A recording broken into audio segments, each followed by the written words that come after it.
Cheng Tianyuan was a bit embarrassed. "We're not really rich, just living a little better. I'm lucky to have my wife's help.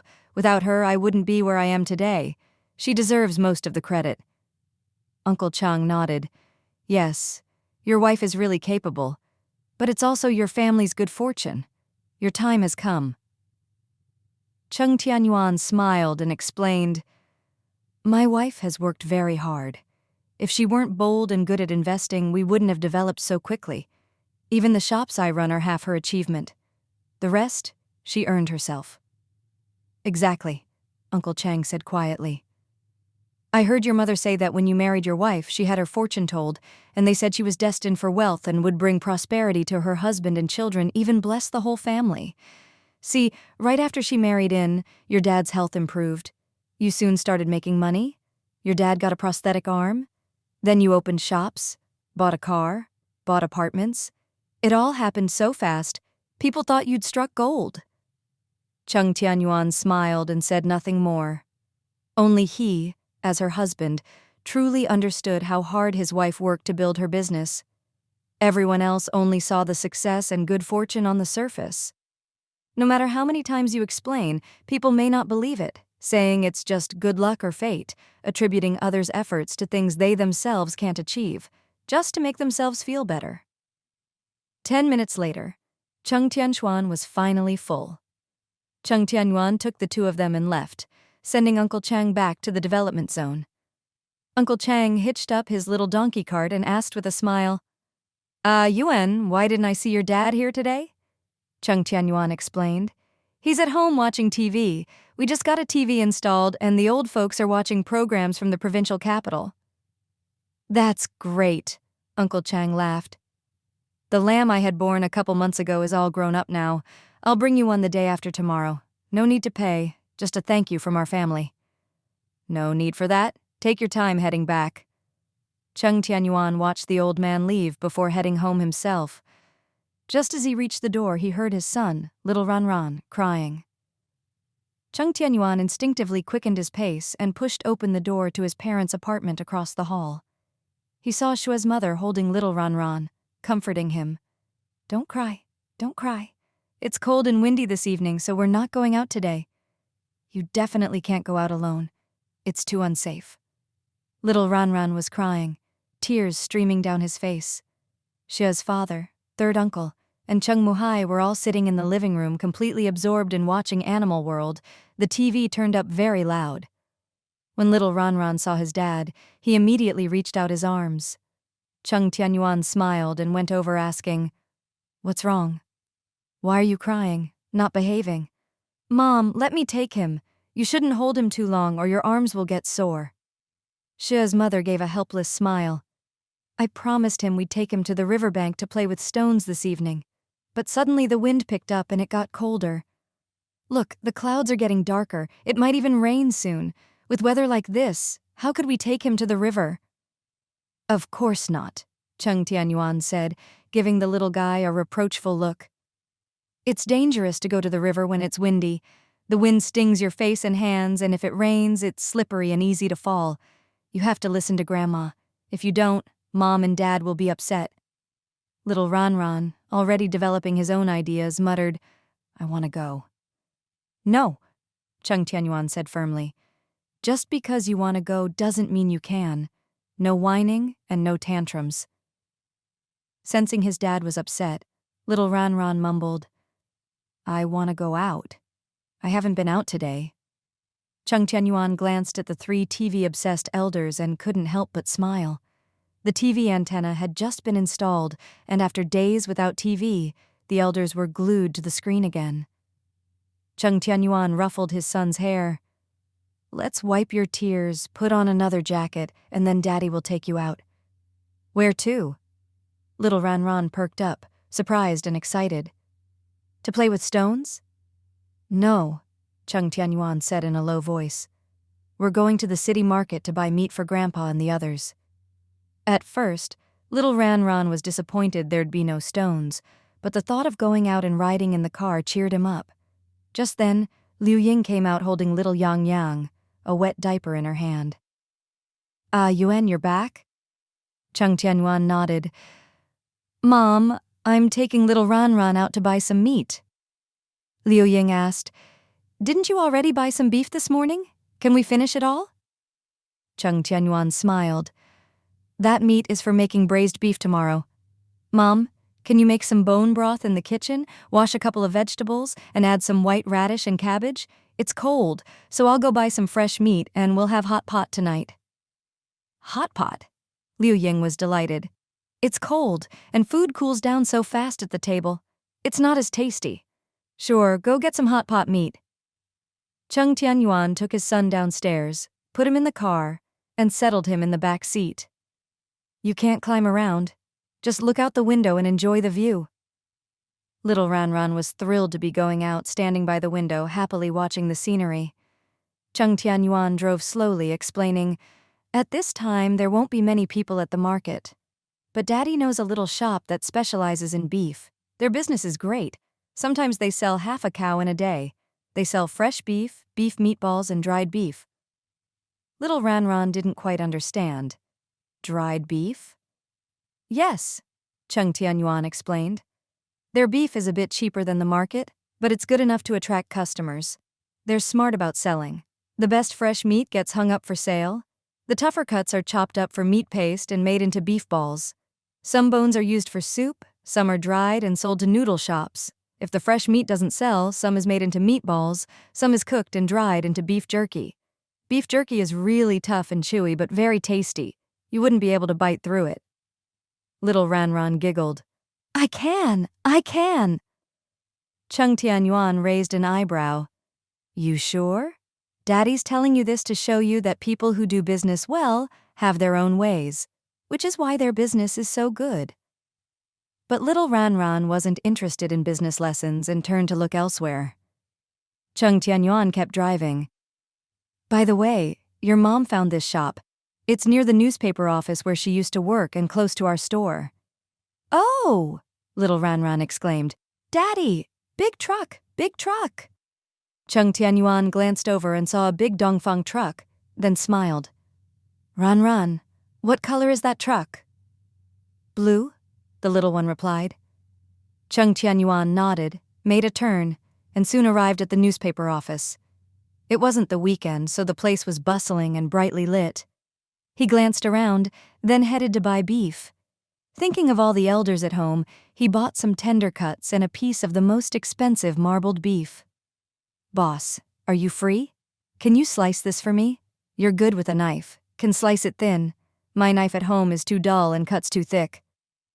The boss grinned. No problem. Not many customers now. I'll slice it for you. Cheng Tianyuan looked around and saw some bright red meatballs on the table. He couldn't help but ask, Did you make these? Haven't cooked them yet? Not yet, the boss replied. There were a lot of customers earlier, so I didn't have time. Actually, once these beef balls are cooked, the soup is delicious. Cheng Tianyuan thought for a moment and bought 20. Seeing him buy so much, the boss sliced even more enthusiastically. Little Ranran was full of curiosity, looking at everything and chattering away. Cheng Tianyuan picked him up so he could see better and patiently answered his questions. The boss, finding little Ranran adorable, joked with him a bit. Cheng Tianyuan noticed a big tray of beef jerky drying in the corner outside and took his son over to look. Just then, a slovenly, overweight woman walked in and asked, Boss, got any old beef bones? Sure, old ribs, the best. The boss grabbed a big piece and tossed it on the counter. 10 cents, no haggling. The woman grumbled, tossed down a dime, and left with the big rack of bones. Cheng Tianyuan squinted at her back, frowning. Boss, does that woman live nearby? Not far, just behind in the old houses, the boss said with a sneer. Her man is ugly and lazy, life's tough for them. She loves eating meat, but can't afford it, so she comes by every few days to buy bones to satisfy her cravings. Cheng Tianyuan lowered his eyes and said nothing. He hadn't expected Ouyang Mei to get so fat and slovenly. If he didn't know her, he'd have thought she was a 50-year-old auntie. Sigh. Some people just let their lives get worse and worse. As the weather got colder, the elders didn't like going out anymore. They stayed home every day, watching TV, eating hot pot, and enjoying good food. Half a month later, Xue's mother complained that she'd gained weight again and really couldn't go on like this. Third uncle and Xue's father, a bit slow to notice, also realized they'd put on weight.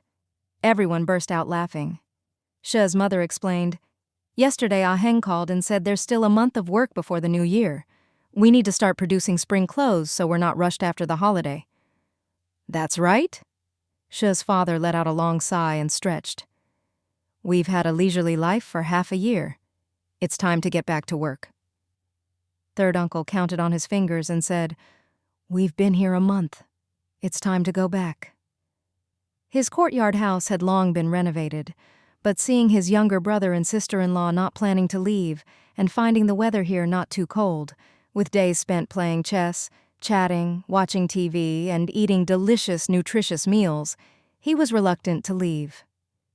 Cheng Tianyuan helped them book tickets.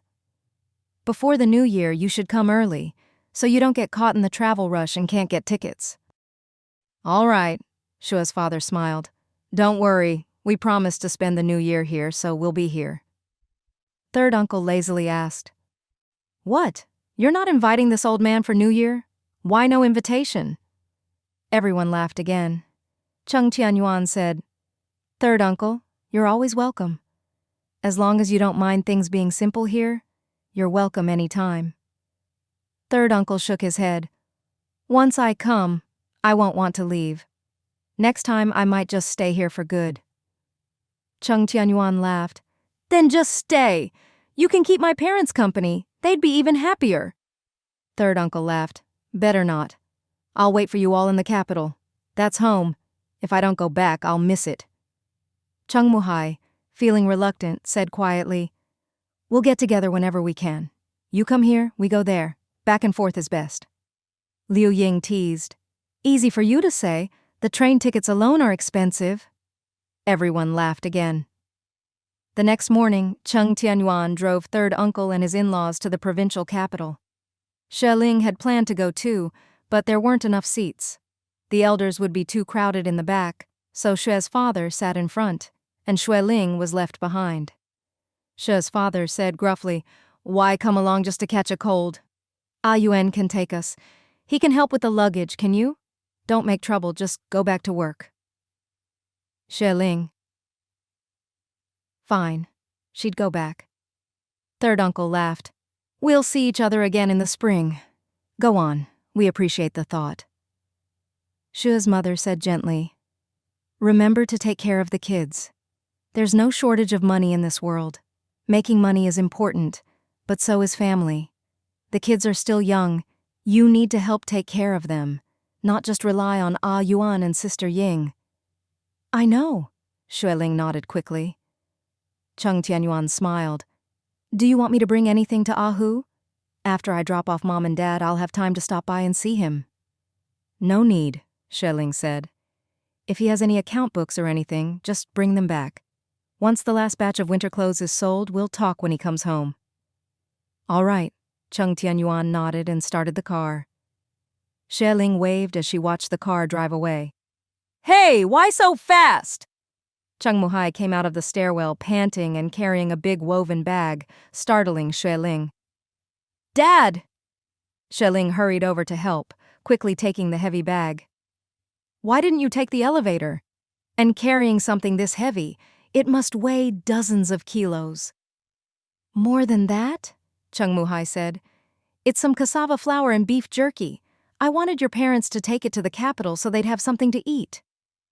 "It's too heavy," Xue Ling said with a wry smile. "There's a weight limit for checked luggage and they're already over. If you add this big bag, it'll be way over. Dad, it's easy to buy food in the capital. Let's just keep this at home and eat it ourselves. Anyway, in 2 months, my parents will be back for New Year. Save some for them then." Cheng Muhai sighed. "All right, that's all we can do. I've only got 2 legs. No way I could catch up with them." Xue Ling helped carry the bag into the elevator. "Dad, I'm heading to the sales office. If I'm not back by noon, just eat without me. There's food at the little canteen over there."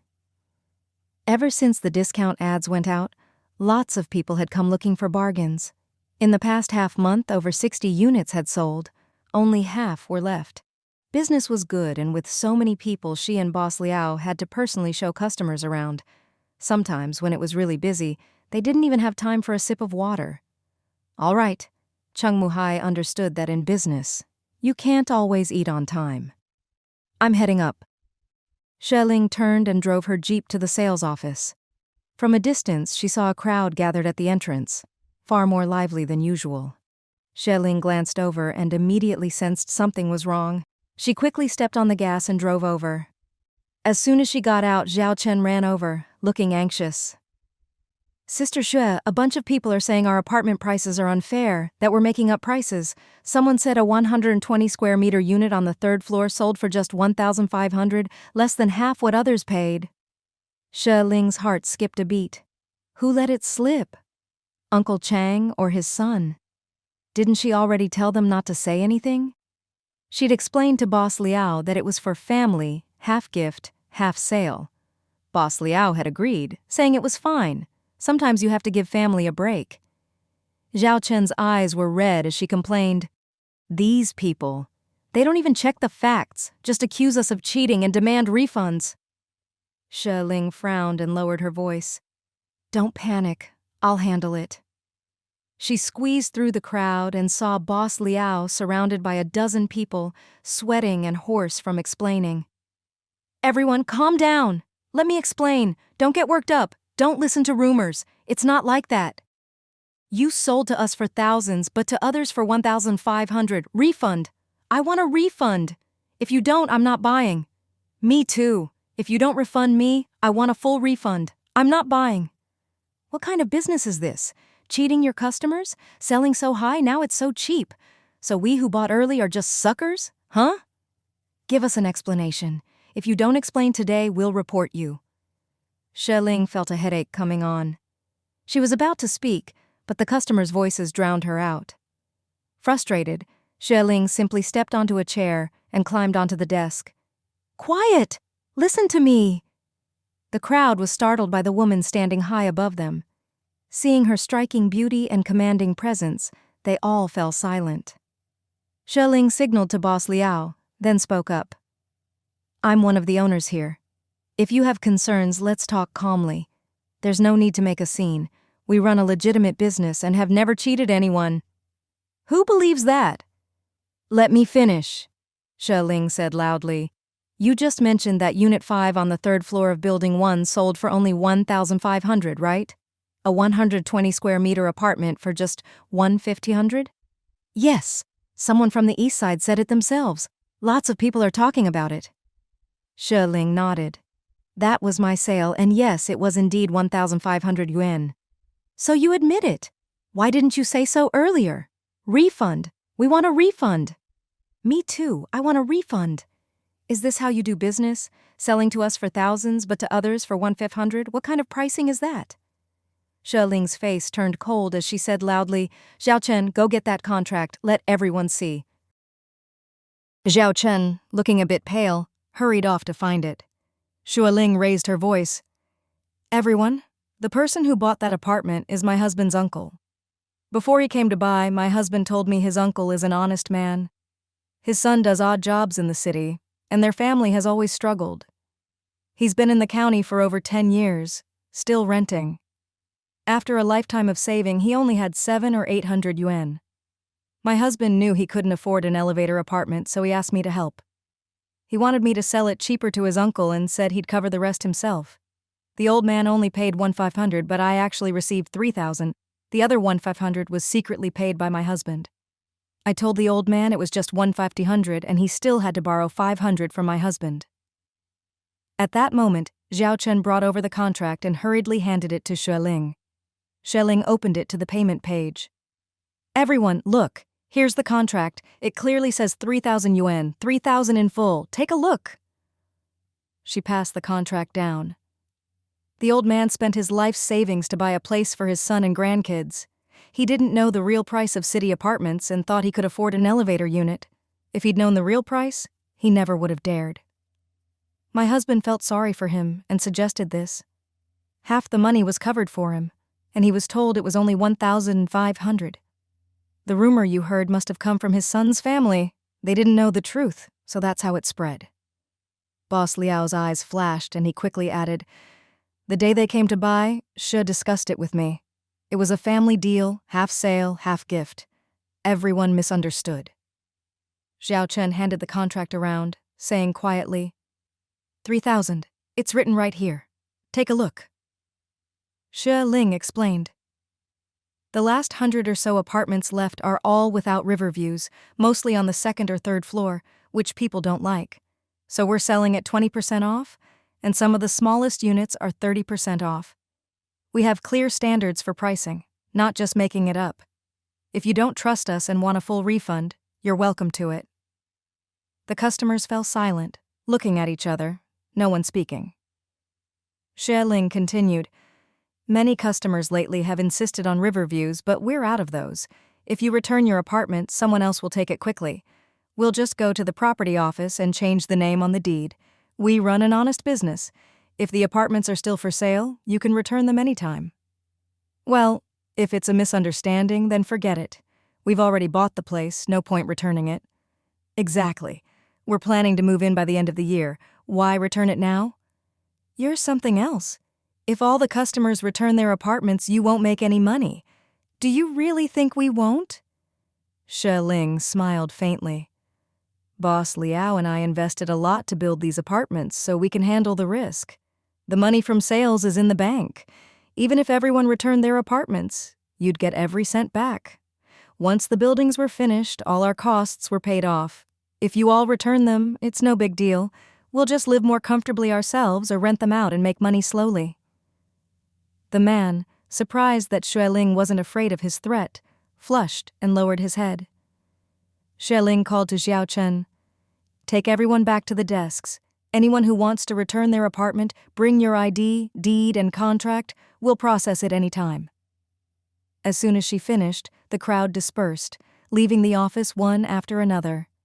Boss Liao and Xiao Chen both breathed a huge sigh of relief, wiping sweat from their brows. Xiao Chen gave a wry smile. "Sister Xue, that was scary. By the way, you wrote that contract yourself, right? I remember they only paid 1/500. "I secretly added another 1/500 from my own pocket," Xue Ling said. "My husband didn't want to make things hard for me and wanted to cover it himself, but I told him I'd handle it. He took them to eat, and I came back to pay and wrote the contract clearly. 3,000 was already a discount. All we could do was keep it from them so they could live here with peace of mind." Boss Liao poured himself a cup of tea, gulped it down, and finally said, "Good thing you came in time. I was just about to send Xiao Chen to find you. Otherwise it would have been chaos." Xue Ling's face was still dark as she muttered, "Before they left, I told them over and over not to say anything. Not to friends, not to relatives, not to anyone from the village. But they still spread it around. Really put me in a tough spot." Boss Liao said quietly, "Xue, you'd better go back and have your husband visit the old home and remind them not to talk. Also, keep their purchase contract here, so if anyone comes to make trouble, we have proof." "Sigh," Xue Ling said wearily. It probably wasn't Uncle Cheng who let it slip, but his son's family. The old man's in the countryside, but his son's family lives in the old house in the east of the city. The rumor must have started there. Boss Liao gave a bitter smile. "That's even worse. News spreads faster in the city. You really need to have your husband remind them again." Xiao Chen grumbled, "If they keep talking, just tell them. We won't sell them a house anymore." Xue Ling smiled and said gently, "Sorry for all the trouble today, everyone. Don't worry, when my husband gets back this afternoon, I'll have him take care of it right away." After finishing up, Xue Ling hurried home to wait for Cheng Tianyuan. After dropping his in-laws at the airport, Cheng Tianyuan drove into the city to visit Ah Hu. Business at Ah Hu's place was booming. He'd hired 2 acquaintances to help pack and count clothes, while he greeted customers, wrote orders, and handled money. Busy beyond belief. When Cheng Tianyuan arrived, Ah Hu immediately roped him in to help. "Bro, let's get these goods sorted and moved out first, then I'll have time to chat. Come on, give me a hand." Cheng Tianyuan had no choice but to jump in and help. Ah Hu called out, "It's almost the end of the year. This place is packed every day. This morning people were lining up outside at 5:30 before it was even light out, wanting to buy. By 6 there was already a queue at the door. I was so busy until after 9 I nearly fainted from hunger before I finally ran out to grab a few buns. Cheng Tianyuan laughed. If you're making money, a little hard work is worth it, right? Exactly. Ahu grinned. That's why I'm always smiling while I count money. There were 4 or 5 people in line this morning. I told them to bring more friends next time, and I'd give them a discount. Cheng Tianyuan helped carry goods out and didn't chat further. When he came back, Ahu was gulping down water and quickly poured a cup for him. Bro, you sent your in-laws back to the capital? Yeah, Cheng Tianyuan explained. They need to get back to work on spring clothes. Can't wait until after the new year or it'll be too rushed. They have to pick styles and start production early. Got it? Ahu gestured around. All this is sweaters and winter clothes, takes up so much space. Luckily, I've gotten in good with the airport cargo guys, so I can haul goods every couple of days. Otherwise, even 2 shops wouldn't be enough. Are sweaters still that popular? Cheng Tianyuan asked. Yeah, Ahu explained. We used to wear sweaters just to stay warm. Now young people love machine-knitted sweaters, more stylish, better looking. We used to wear them under our clothes, but now young people wear them on the outside. Even Ah Fang does, and she says all her classmates do too. Cheng Tianyuan didn't really get fashion, but he understood the basics. 10 years ago, everyone liked thick nylon. Now it's different. People say it's uncomfortable and want cotton. Things change with the times. Ahu laughed. Yeah, now it's all about machine-made sweaters, but who knows? Maybe hand-knitted will come back in style. Trends always come and go.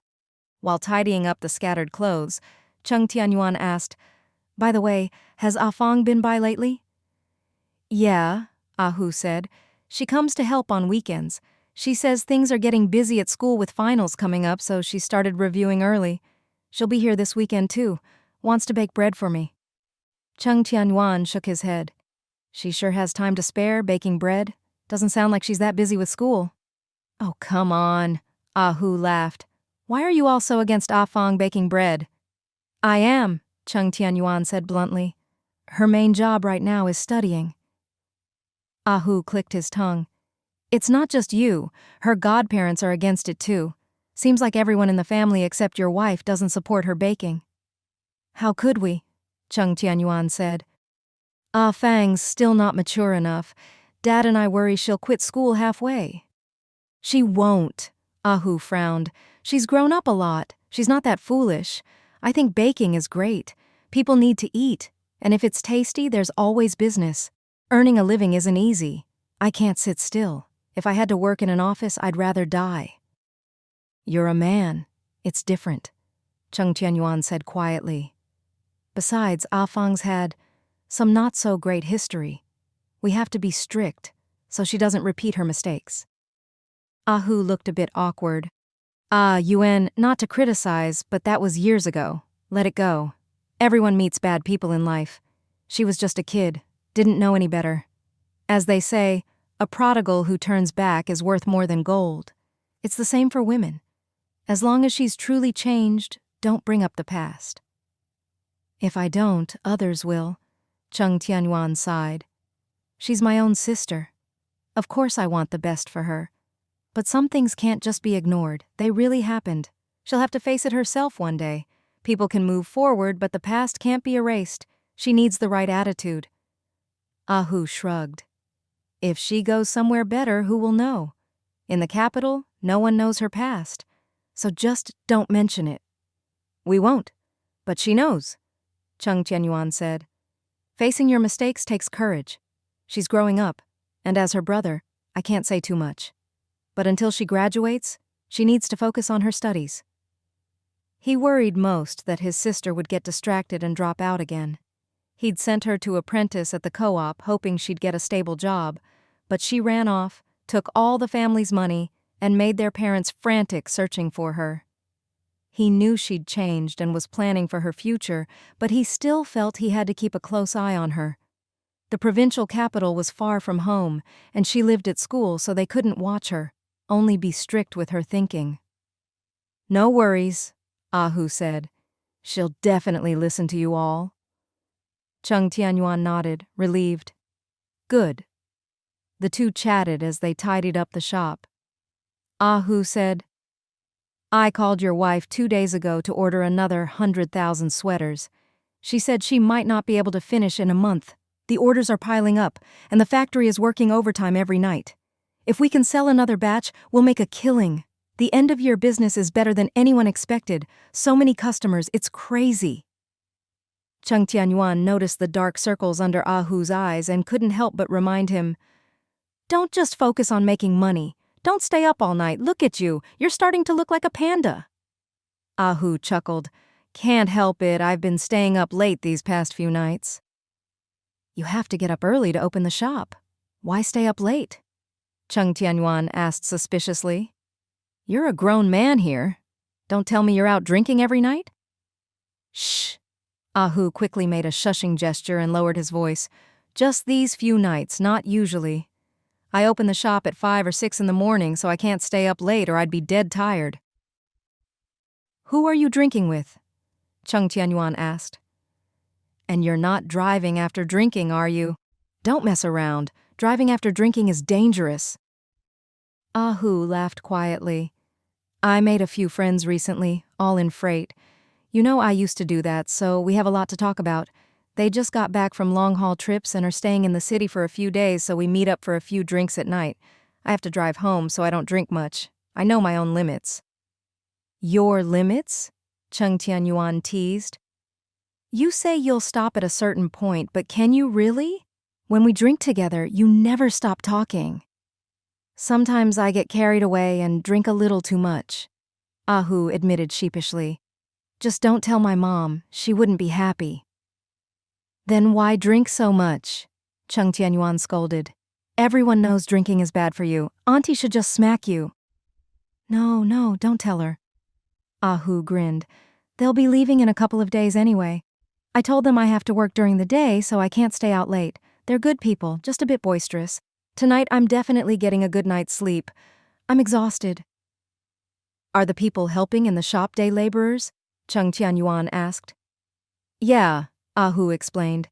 The wholesale market is super busy at year-end, so some people come for short-term work, helping pack, count, carry goods. I pay them at the end of the day. Not bad. Cheng Tianyuan smiled. If it gets too much, just hire another person. 2 is enough. Ah Fang comes to help on weekends, so I need one less then. Cheng Tianyuan stood up. It's almost 4. I should head back. It gets dark and cold early, can't be too late. Ah Hu grinned. Tell Ah Ching I'm too busy at year-end. I'll visit after things calm down. Cheng Tianyuan nodded, reminding him before leaving. Remember what I said. Don't drink and drive. If you drink, call a car. It's easy in the city, and it's not worth risking your life for a few bucks. Got it. Ah Hu agreed. Cheng Tianyuan strode off. By the time he got back to Rongcheng, it was already dark, nearly 7 in the evening. He opened the car door and took the elevator up. He could hear the TV from the apartment across the hall. His father was clearly watching again. Cheng Tianyuan went into his own place. As soon as he opened the door, he saw his wife playing with the 2 kids, holding the younger one and helping the older one ride a wooden horse. Daddy! Little Ranran was thrilled, jumped off the horse and ran to him. Cheng Tianyuan laughed and scooped him up. Xue Ling quickly brought over the younger son, Xiao Yangyang, who stared at his dad with big round eyes and then burst out laughing. Cheng Tianyuan felt his heart melt and grabbed his little son's chubby hand. How come you're watching both kids alone? Where's my mom? Xue Ling smiled. She's taking a bath and Dad's soaking his feet. I brought them over to play together. Yangyang gets so excited seeing his brother play. Oh, you haven't eaten yet, have you? Go eat. There's food in the kitchen. Driving back from the city, there weren't many places to stop for food, and he wasn't the type to eat or drink out, so he probably hadn't had dinner. Cheng Tianyuan smiled. Not yet. I thought I'd get back earlier, but it got dark fast, so I had to drive slower. Half an hour faster or slower doesn't matter. No need to rush, Xue Ling said. Ranran, get down. Daddy needs to eat. Grandma kept the food warm for you. Go check. Cheng Tianyuan put his son down and went to the kitchen. But little Ran didn't want to leave his dad and followed him in. Xue Ling handed a little rattle to Yang. The little one loved to sleep. Eat, sleep, wake up for a bit, then sleep again. He was almost 4 months old now and still loved his naps. Because of that, he was chubbier than most babies. He'd been a chubby baby at birth, and his good habits, eating and sleeping, made him even bigger. Now, holding him for a while made your arms sore. Seeing father and son in the kitchen, Xue Ling followed them in. I wonder how much Yang weighs now. Cheng Tianyuan took the food out of the steamer and answered without looking up. When we went to the development zone a few days ago, third uncle and dad weighed him. He's a full 25 jin, about 12.5 kg. Xue Ling stifled a laugh. That's way heavier than his brother at that age. Cheng Tianyuan looked at his son's chubby face and double chin. He'll slim down when he's about a year old. For now, a little chubbiness is cute and healthy. He's heavy to hold, Xue Ling said, switching arms. Ran listened and giggled at his brother. Fatty, little fatty. Yang didn't understand, but thought his brother was talking to him and wanted to play, waving his chubby hands and babbling excitedly. Ran laughed. He gets it! He gets it! Cheng Tianyuan and Xue Ling couldn't help but laugh too. Just then, Liu Ying hurried in. Oh, so Ah Yuan's back. I heard something earlier and thought the kids were crying, so I rushed over. Xue Ling smiled and pulled out a chair for her. Mom, they've been good. Sit down and rest. Liu Ying pointed across the hall. When I came over, his dad said Ran's favorite cartoon is on. He should hurry and watch. I want cartoons, Ran shouted, dashing for the door. Liu Ying chased after him. Wait, Grandma will open the door. Once the door closed, Xue Ling carried Yang back to the kitchen. Cheng Tianyuan had finished eating and was washing up. Xue Ling took the chance to tell him about the customer commotion at noon. Cheng Tianyuan was furious. I told them not to say anything. Why are they blabbing? Are they trying to make things hard for you? What are they thinking? Do you know where Cheng Tianyuan lives? Xue Ling sighed. He's honest, but probably not careful. Forget it. Go find him tomorrow and remind him again. I'm going to warn him, Cheng Tianyuan said sternly. He's over 40. Doesn't he know what trust means? He promised, then immediately forgot. I'm going to give him a good talking to. All right, don't get so worked up, Xue Ling said, half amused, half exasperated, lowering her voice. You'll scare the kids. Cheng Tianyuan was startled and quickly looked at little Yang in her arms. The little one stared at him, wide-eyed and frozen, as if he couldn't believe this was the same dad who always smiled at him. Cheng Tianyuan hurried over and coaxed, Yang? When the baby saw his dad's face, he broke into giggles again. Cheng Tianyuan let out a big sigh of relief and couldn't help but laugh. Daddy just got a little angry and was too loud. Don't be mad at Daddy, okay? Of course, the little one didn't understand, and just kept waving his chubby hands and feet. Worried he'd scared the baby, Cheng Tianyuan didn't dare raise his voice again. He quickly finished tidying up the dishes and went to shower. When he came out, the baby had already had his milk and fallen asleep, and Xue Ling was sitting nearby reading the newspaper. Cheng Tianyuan glanced over and saw it was the Rongcheng Weekly, then quietly went to the living room, poured 2 glasses of water, and brought them back. Wife, about what happened at the sales office today. I'm really sorry. Xue Ling looked up, a little surprised. Why are you apologizing? It's not like you were the one spreading rumors. It's not your fault. Cheng Tianyuan gave a wry smile and said softly, They're my relatives. If it weren't for that, you wouldn't have had to go through all this trouble, trying to help, but almost ended up with a mess. Don't say that, Xue Ling replied gently. It's not a big deal. I always do business honestly. If people want to buy, they buy.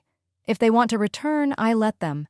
As long as our apartments are good, I'm not afraid they won't sell. Even if we can't sell them, we can rent them out. The rent for a year is pretty decent. You don't need to feel guilty. Once I explained things, everyone who was upset left. I'll go find Brother Xuan first thing in the morning, Cheng Tianyuan said, frowning. It was probably his wife who let it slip. I know him. He can barely finish a sentence, let alone spread news all over. But his wife, her mouth is always running. Then it's probably her. Xue Ling couldn't help but laugh. They say couples are either opposites or like-minded. Those two are definitely opposites. Cheng Tianyuan's face was still dark. I've never liked his wife, and neither does anyone else in the family. You probably haven't met her. Xue Ling thought back. No, I only know Uncle Cheng and a couple of neighbors in your village, but I can't remember their names. Why is his wife so unpopular? Cheng Tianyuan replied, She's lazy and greedy, doesn't respect the elders, and loves to gossip about everyone. Who would like someone like that? That bad? Xue Ling thought of how honest Xuan and Uncle Cheng were. I guess Brother Xuan can't control her? Exactly, Cheng Tianyuan said, annoyed. Both he and Uncle Cheng are honest men, but she dares to scold her in-laws in front of the whole village, even hit her mother-in-law. Uncle Cheng only has one son, and he thought it was a blessing just to get a daughter-in-law, so he's always put up with it. When the old folks get sick, they just help each other out, never expecting help from their son or daughter-in-law. Wow. Xue Ling was speechless.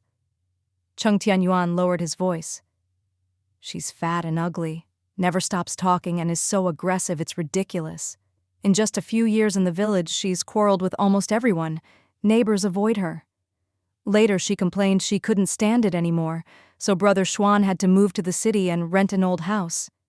She stays home with the kids. He does all the work and earns all the money. Even when the kids grew up, she still wouldn't lift a finger. No wonder, Xue Ling said quietly. In the city, as long as you're willing to work, you can earn at least 150 wen a month. If both worked, they could save 100 a month, over 1,000 a year. She's just too lazy, Cheng Tianyuan said. They've lived in the city for over 10 years, always renting a shabby old place, and still had to rely on the old man selling vegetables and sheep to help buy a house. She even said it was what the old folks owed her, since they didn't buy a house for them when they got married. Back then, Uncle Cheng sold a field, borrowed money from several families, and sold everything valuable just to scrape together a dowry and get her to marry in. Xue Ling gave a wry smile. She still dares to treat her in-laws like that after all that? Exactly, Cheng Tianyuan snorted. Who would like someone like that?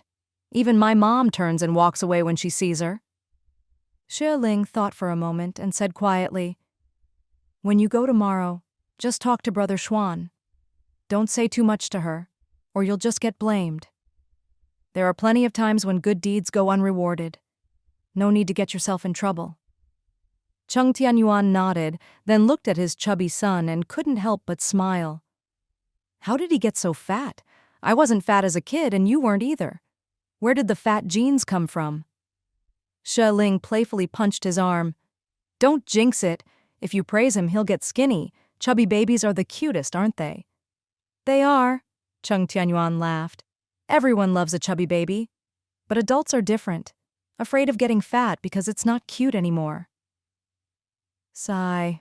Don't bring up that sad topic, Xue Ling muttered. Earlier, I got a call from Sister Chen complaining she can't lose weight and keeps getting fatter. Brother Shanyu now calls her fatty and big fat lady all the time. It drives her crazy. Oh, haven't heard from them in a while. How are they? Sister Chen said she tried calling us a few months ago but couldn't get through, so she figured we were in the capital and didn't try again. She finally got through these past couple of days and found out we're back.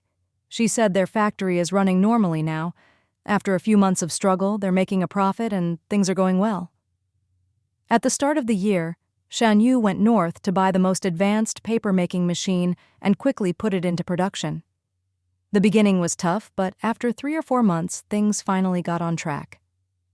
Xue Ling stifled a laugh. Little Yu is over a year old now and can walk, bouncing around all day. Maybe because life is stable and her stomach issues are gone and she eats well, Sister Chen says she's getting chubbier every day. She's already over 160 jin, 80 kg. Cheng Tianyuan couldn't help but laugh. What's going on with her? How did she gain so much weight? Xue Ling replied. Sister Chen said she doesn't know either. She's just always hungry. No matter how many meals she eats, she's still hungry, and she has to have a late-night snack to fall asleep. Eating so much, of course she gained weight. Always hungry? Cheng Tianyuan asked, a bit concerned. She's not having any health issues, right? She's a boss now, plus she's got a little one to look after. Life shouldn't be that easy. How could she always be hungry? Xue Ling shook her head. I haven't seen her myself. That's just what she says. She said she's gotten so big she has to change clothes every month. If she gets any bigger, she won't be able to buy clothes off the rack. She'll have to get them custom made. Cheng Tianyuan thought for a moment. A paper factory like that must be really profitable, right? Xue Ling nodded. Sister Chen said they invested over $1 million to build the factory and buy machines, but they should earn it all back within a year. Their production is huge and buyers are always coming to place orders. Sometimes they have to work overtime at night. Wow, Cheng Tianyuan couldn't help but praise. That's a good business. Xue Ling said, It's just that the investment is huge. Ordinary people couldn't put in that much money all at once. Luckily, they'd saved up a lot over the years, or they couldn't have kept investing for a year or two without making a profit. True, Cheng Tianyuan said. I bet they have several million in hand. Xue Ling shook her head and lowered her voice. Probably just 2 or 3 million, but that's still a big fortune. Cheng Tianyuan laughed. Exactly. In our village, a family with 3,000 or 4,000 is considered rich. You can't compare it like that, Xue Ling said, yawning and snuggling into his arms. I'm tired, let's sleep early. Over the next month, the remaining 100-plus units in Phase 2 sold off one after another. In the end, they had to discount some to 70% or even 60% of the original price to get rid of the lowest floor units. Boss Liao was amazed. Xiao Shui, I thought we'd have at least a dozen left, but we actually sold them all. Unbelievable. Xue Ling smiled. I didn't expect it either. I thought we'd have 20 or 30 left and we'd just split them up and keep them for rental. Xiao Chen couldn't help but laugh. Isn't it great that they all sold? You should believe in the power of advertising and the quality of our buildings. We're the only elevator apartments in all of Rongcheng. Just that alone is enough to attract people. Boss Liao nodded. That's true. Elevator buildings are still rare around here. I spent a long time researching in the provincial capital before deciding to bring in the elevator concept. Luckily, the newspaper and radio ads worked, or we wouldn't have known how to promote our unique features. It all works together, Xue Ling said. People really admire elevator apartments now. Word spreads, and more people want them. Later, Boss Liao discussed turning the sales office into a property management center. We'll keep 2 or 3 staff, and their salaries will come from the management fees. This will be the office. Xiao Chen grinned. We'll handle it ourselves. Xue Ling trusted Xiao Chen's abilities. You all arrange it. Also, take down the sales office sign outside and put up the new one as soon as possible. Okay, Xiao Chen agreed quickly. In the blink of an eye, it was almost the 12th lunar month. The weather grew colder, and it started snowing a few days ago. The snow piled up, making it hard for everyone to get around. Wang Ting slipped on her way to work in the morning, twisted her ankle badly, and had to take time off from the newspaper. Liu Ying saw her limping at the stairwell while out buying meat and rushed to help her. When she got home, she told Xue Ling. Xue Ling hurried downstairs with little Yang Yang. She found Wang Ting sitting on the sofa, soaking her foot in warm water. Her ankle was red and swollen. Don't worry, it's just a minor sprain, Wang Ting smiled. Once I put on some medicated wine, I was going to come upstairs to chat with you. Wow, little Yang Yang is so cute. The little one was bundled up in a hat and thick clothes, already chubby by nature. He looked like a little ball. Fair and plump, with big curious eyes staring at Wang Ting, his little mouth smacking, instantly winning her heart. Wang Ting called out, Quick, let me hold him. How is he so adorable? Xue Ling laughed and held her son tight. No, you're busy. Finish soaking your foot and rub some medicine on it. Wang Ting had to give up and kept massaging her ankle. Luckily, there was a lot of snow. If not, I might have been hurt worse. Just a sprained ankle is already lucky. Xue Ling smiled wryly. Everyone knows it's hard to get around when it snows. I've been staying home with the kids these days, not daring to go out. Wang Ting asked, Is Phase 2 all done? All done, Xue Ling said softly. Even settled the accounts with Boss Liao. Boss Liao's son had already bought an apartment in the capital, and his younger son would be on winter break next week, with train tickets booked for the weekend. They'd be heading to the capital soon. He still had a dozen or so apartments left, only 5 rented out so far. Xiao Chen was helping him advertise and collect rent. Wang Ting couldn't help but envy her. So you're free until the new year? That's great. Not really, Xue Ling said with a wry smile. With 2 mischievous boys at home, it's never that easy. Plus, in 2 weeks, the downtown shop will have a big promotion and I'll have to help out. Wang Ting said, Hu called me the other day. He said the development zone shop will close for the new year in a week or 2, since most of the customers are factory workers. Once the factories close, the workers go home, and there's no business. Let it close, Xue Ling said quietly. Hu's cousin Chen Min's wife, Kui Lu, is pregnant and having a tough time. With the cold, she can't even get out of bed. If there's no business, he'll have more time to take care of her. I'm planning to drive over and check on her this afternoon while the kids nap. She can't even get out of bed? Wang Ting clicked her tongue. That must be tough. Xue Ling shook her head, frowning. Hu's aunt said she just wants to sleep and throws up everything she eats. Now that it's cold, she just hides under the covers and won't even eat. Wang Ting looked at little Yang Yang in her arms and smiled. That's why pregnancy is so hard. Raising a child takes so much energy and care. Xue Ling gave her chubby son a big kiss on the cheek and said, It's painful, but also joyful. Wang Ting smiled warmly. That's so true. Xue Ling asked, By the way, is your wedding apartment all finished? All done, Wang Ting replied. Hu's mom already went over to clean. I wanted to help, but she insisted on doing it herself. Great mother-in-law, Xue Ling praised. Hu's aunt is so capable, especially her cooking. She's amazing. Wang Ting blushed and said softly, She's really nice and treats me so well, very warm and welcoming. Xue Ling explained, She's cheerful and generous. That's why Hu is so open-hearted. He was raised by a mom like that. Wang Ting seemed to remember something and asked quietly, Does Hu have a lot of friends in the provincial capital? Does he see them often? Not really, Xue Ling replied. He's busy running the shop every day, so he doesn't have much time to socialize. He's just easy to get along with, so he makes friends wherever he goes. Wang Ting looked a little uneasy and said quietly, He mentioned recently that he made a few friends, all from out of town, doing business in the city. They keep inviting him out for drinks at night. At first I didn't think much of it, but lately those friends are back and keep asking him out. I don't know about that, Xue Ling said. They shouldn't be business contacts. This time of year most of our shop's sales are sweaters, and those all come from my factory in the capital. Wang Ting thought for a moment and said quietly, If you have time, give him a call and ask. I'm worried they might be bad influences. Xue Ling couldn't help but laugh. Aren't you being a bit too sensitive? Hu's traveled a lot and met all kinds of people. He can tell good from bad. Besides, in just over 10 days, maybe even less, he'll be back. The shop isn't restocking, and once the inventory's cleared, he'll come home to get ready for the wedding and New Year.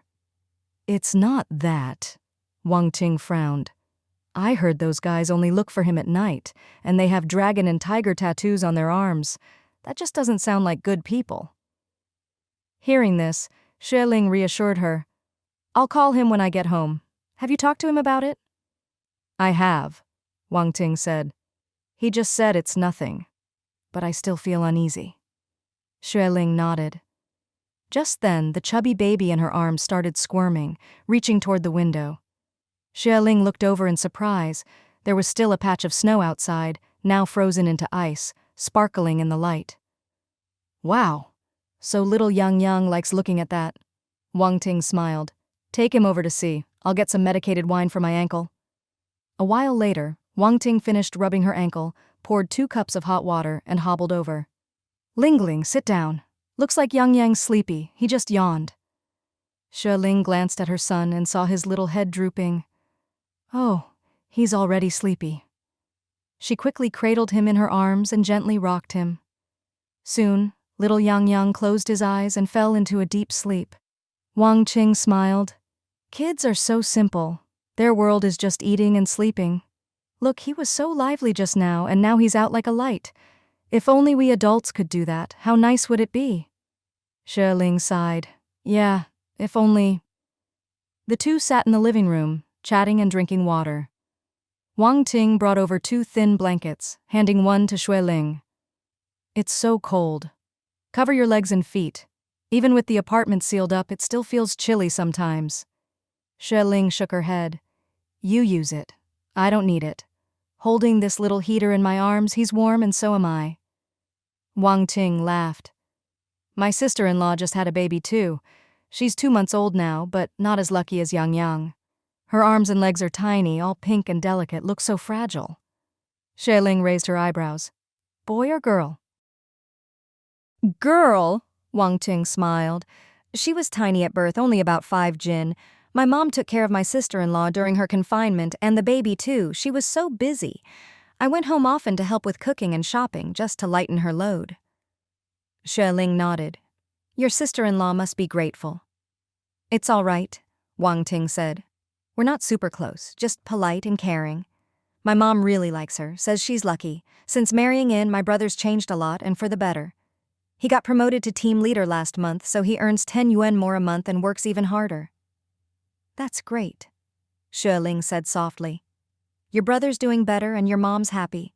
With your family stable and harmonious, you can relax too. That's true, Wang Ting smiled. Now I don't have any worries, just waiting to get married. Xue Ling asked, When's the wedding? Wang Ting said quietly, About half a month from now. Ahu said once he's back, we'll get the marriage certificate. We're planning to keep it simple, just a meal with everyone, nothing fancy. Whatever you want, Xue Ling smiled.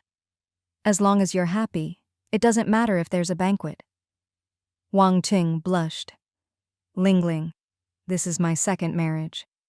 And even though Ahu never registered with that woman before, they did have a banquet, so in most people's eyes he's been married. We're both second-timers, so we don't want to make a big deal, just want a good life together. I understand, Xue Ling nodded. A good life together is what matters most. Wang Ting thought for a moment. In another month it'll be New Year. I already told old Lu that after the middle of the month, I'll hand in my resignation. He agreed. She paused, lowering her voice. I heard from old Liu that Liu Xing plans to return to the newspaper after the new year. He's already applied and is waiting for approval. After the new year? Xue Ling wasn't surprised. At least you won't have to see each other, so it won't be awkward. They'd once been in love and married, but the marriage only lasted a year and ended badly. Only Wang Ting knew how much pain and resentment was involved. If they'd stayed working together, it would have been impossible not to feel awkward. Luckily, he was coming back just as she was leaving. Wang Ting explained, Old Lu said his shop's lease is up at the end of the year, and since it didn't make much money, he's giving it up and going back to work. Old Lu has always liked him, so he agreed right away. Xue Ling and Wang Ting chatted until noon. Xue Ling suggested, It's already lunchtime. Cooking for one is a hassle. Why not come eat at my place? It's livelier with more people. Wang Ting was a bit shy and said softly, No, I'm still limping up and down the stairs. It's uncomfortable to watch. Xue Ling stood up with her son. I'll take the little one upstairs first. Then I'll bring you some food. That's too much trouble. Wang Ting shook her head. It's no trouble at all, Xue Ling laughed. It's just up and down the stairs. I'll bring it, you just wait. With the cold weather and her own foot not feeling great, Wang Ting happily agreed. Xue Ling took her baby home, changed his diaper, and was about to put him down for a nap, but the bed was still too cold. As soon as she put him down, he woke up. So she picked him up again. Liu Ying came over and whispered, Let me hold him. Xue Ling handed the baby to her mother-in-law and asked, "Where's Ran Ran?" Liu Ying replied, "He's next door playing shuttlecock with his grandpa. Ah, Yuan is making hot pot. He said we can eat and cook the meat and veggies at the same time so the food won't get cold." Xue Ling went to the kitchen and saw Cheng Tianyuan slicing frozen beef. "When did you get back?" "Just now. I got here right before you did. Is Wang Qing's foot okay?" Business had been better than usual at the end of the year, so Cheng Tianyuan was at the downtown shop almost every day. But with the cold, they only did business during the day and closed early. "She's fine. Just needs to rest a day or two," Xue Ling said. "I'm going to bring her some food. Where's the soup? I'll get some meat and veggies for her." Cheng Tianyuan quickly tossed some beef slices into the pot, scooped a bowl of rice, added some braised sauce and an egg, then put the cooked meat and veggies on top. Xue Ling ladled some broth, covered it up, and hurried downstairs with the food. Wang Ting was stunned. "Wow, this looks amazing. It's way too much, I can't finish it all." "Take your time. I'll come back down to chat after I eat," Xue Ling said, then went back upstairs. Wang Ting looked at the delicious meal and, feeling hungry, dug in. Back home, Xue Ling called her in-laws to eat and fed her older son while eating herself. Little Ran Ran could eat by himself, but with the cold weather he ate slowly, so Xue Ling helped feed him. Halfway through, the phone rang in the living room. Most calls were for Xue Ling, so Cheng Tianyuan took the bowl. "I'll feed Ran Ran, you answer." Xue Ling wiped her hands and hurried to the living room to pick up the phone. "Hello? Who is this?" "Ling Ling, it's me. Sister Chen." Xue Ling quickly recognized Chen Shuiyu's voice. She was about to greet her with a smile but heard her choking up and couldn't help but ask, "Sister Chen, what's wrong?" "Ling Ling, I want to die. Sob. I can't go on." Xue Ling was shocked. "What's wrong? What do you mean you can't go on? Don't scare me." Chen Shuiyu sobbed, unable to speak for a while, crying miserably and heartbroken. Xue Ling couldn't help but ask, "Did you have another fight with Brother Shanyu? Is it about your in-laws again? Come on, you're all family, not enemies. Why keep fighting?" "No, we didn't fight. I'm telling you, someone's trying to kill me. I suspect it's my mother-in-law. Yes, it must be her. She's always disliked me, says I control her son. She keeps saying her son is hers and I should get lost. She must be the one hurting me." Xue Ling was stunned. "You're having trouble with your mother-in-law again?" "No, it's not that. I'm so anxious, Ling Ling. I'm scared. I'm shaking all over. Really, I'm so scared. How did I end up like this?" "Ling Ling, what should I do?" Xue Ling quickly tried to calm her. "Don't panic. Take a few deep breaths. Calm down and listen to me. Keep breathing deep breaths again and again. Put your hand on your chest, close your eyes, and breathe. 1, 2, 3. Deep breath." After repeating this several times, Chen Shuiyu finally calmed down a bit. "Ling Ling, didn't I tell you last time? I've gained over 100 jin, always hungry, eating a ton but can't control myself. If I don't eat, I feel terrible. I'm not young anymore, so I thought, fine, let myself get fat. Shan Yu teases me, but he still buys me whatever I want to eat. He jokes that after all these years, I finally have some meat on my bones. But lately, I've been feeling bad, always hungry, and if I eat too much at night, I feel suffocated and uncomfortable. So today I went to the hospital. The doctor checked me and made me wait and finally told me, I've been drugged." Xue Ling was shocked. "Drugged? With what?" The doctor said it's some kind of hormone they give pigs to make them eat a lot and get fat. He said my weight gain is abnormal and my body can't handle it. He said if I don't control it, I could get so heavy I might suffocate to death. I'm already over 200 jin. I can't even fit into the biggest clothes. I have to get them custom made. Xue Ling thought for a moment. "So, you think someone gave you this drug? Has your food been strange?" "Half a year ago, my in-laws insisted on moving in with us. Now Shan Yu and I live at the factory and she makes us lunch. The other 2 meals we eat at the factory. Ever since then, I've been hungry all the time. Yes, it started then." Xue Ling was shocked and took a deep breath. "You and Brother Shan Yu eat together. Does he have the same symptoms? Is he always hungry too?" "No, he's fine. We eat the same dishes, but my mother-in-law always gives me a separate lunchbox. Shan Yu gets one, I get one. I'm sure there's something wrong with mine. It has to be. Xue Ling thought for a moment. Have you told Brother Shan Yu? No. I was so scared after what the doctor said, I didn't know what to do. My mother-in-law would never admit it. But I'm sure it's her. I haven't told Shan Yu yet. I'm still at the hospital. I'm so upset, so angry. Xue Ling was a bit flustered too. Does your family know you're at the hospital? Shan Yu knows, but my mother-in-law doesn't. I told Shan Yu I was going for a checkup because I felt chest tightness. The doctor did blood tests and finally found out. Ling, what should I do? I'm so scared. I'm terrified. My mother-in-law is trying to kill me. Xue Ling quickly tried to calm her. Don't panic, just sit down and listen to me. I'm sitting. Please tell me. Ling, I don't have many friends. My siblings all live far away and honestly, they're not very educated. When it comes to advice, I'm usually the one helping them. You're my only close friend. You have to help me, Sob. You have to save me. Xue Ling reassured her. Don't worry, I'll help you. But don't panic. Call Brother Shan Yu and tell him you twisted your ankle. Ask him to come pick you up at the hospital. When he gets there, let the doctor explain everything to him. Don't say you suspect your mother-in-law, and don't say you're 100% sure. Chenjie, when we suspect someone, we need real evidence. Don't make wild accusations or you could be sued for slander. And then? What if Shan Yu doesn't believe me? He might not. Xue Ling continued. Don't say who you suspect and don't guess. Let the doctor tell him, then have him take you to the police to file a report. Don't alert anyone else. Once you report it, the police will investigate and get to the bottom of it. So I call Shan Yu first, right? Let the doctor talk. I say nothing. Then we go to the police, right? Xue Ling affirmed. Yes, that's the order. Call me later if you need, but for now, hang up and call Brother Shan Yu. Remember, don't say anything happened. Just say you twisted your ankle and need him to come to the hospital. Got it.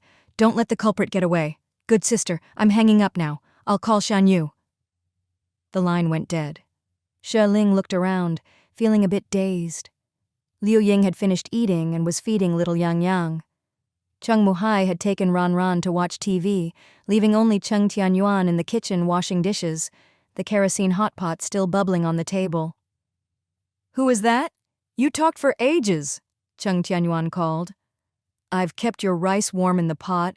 Come get it and cook more meat and veggies. But Xue Ling had lost her appetite, thinking about what Chen Shuiyu said. Maybe even the rice could be drugged. She felt a chill inside. Cheng Tianyuan turned and saw her pale and dazed. He quickly put down the dishes, wiped his hands, and came over. What's wrong?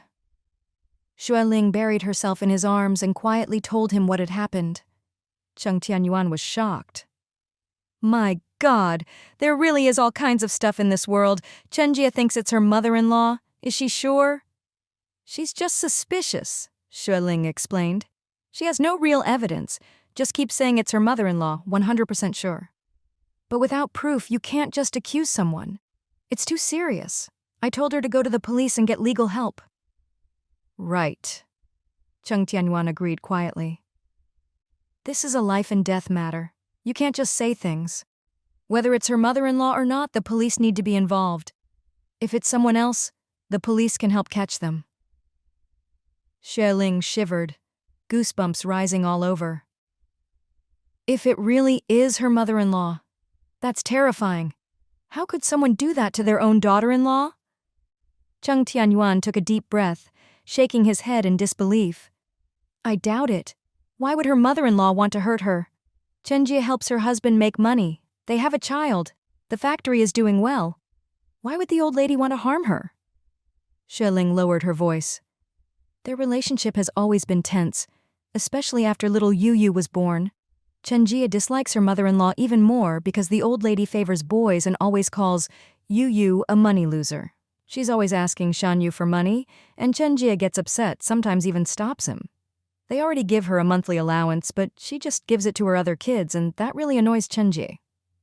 Cheng Tianyuan wasn't convinced.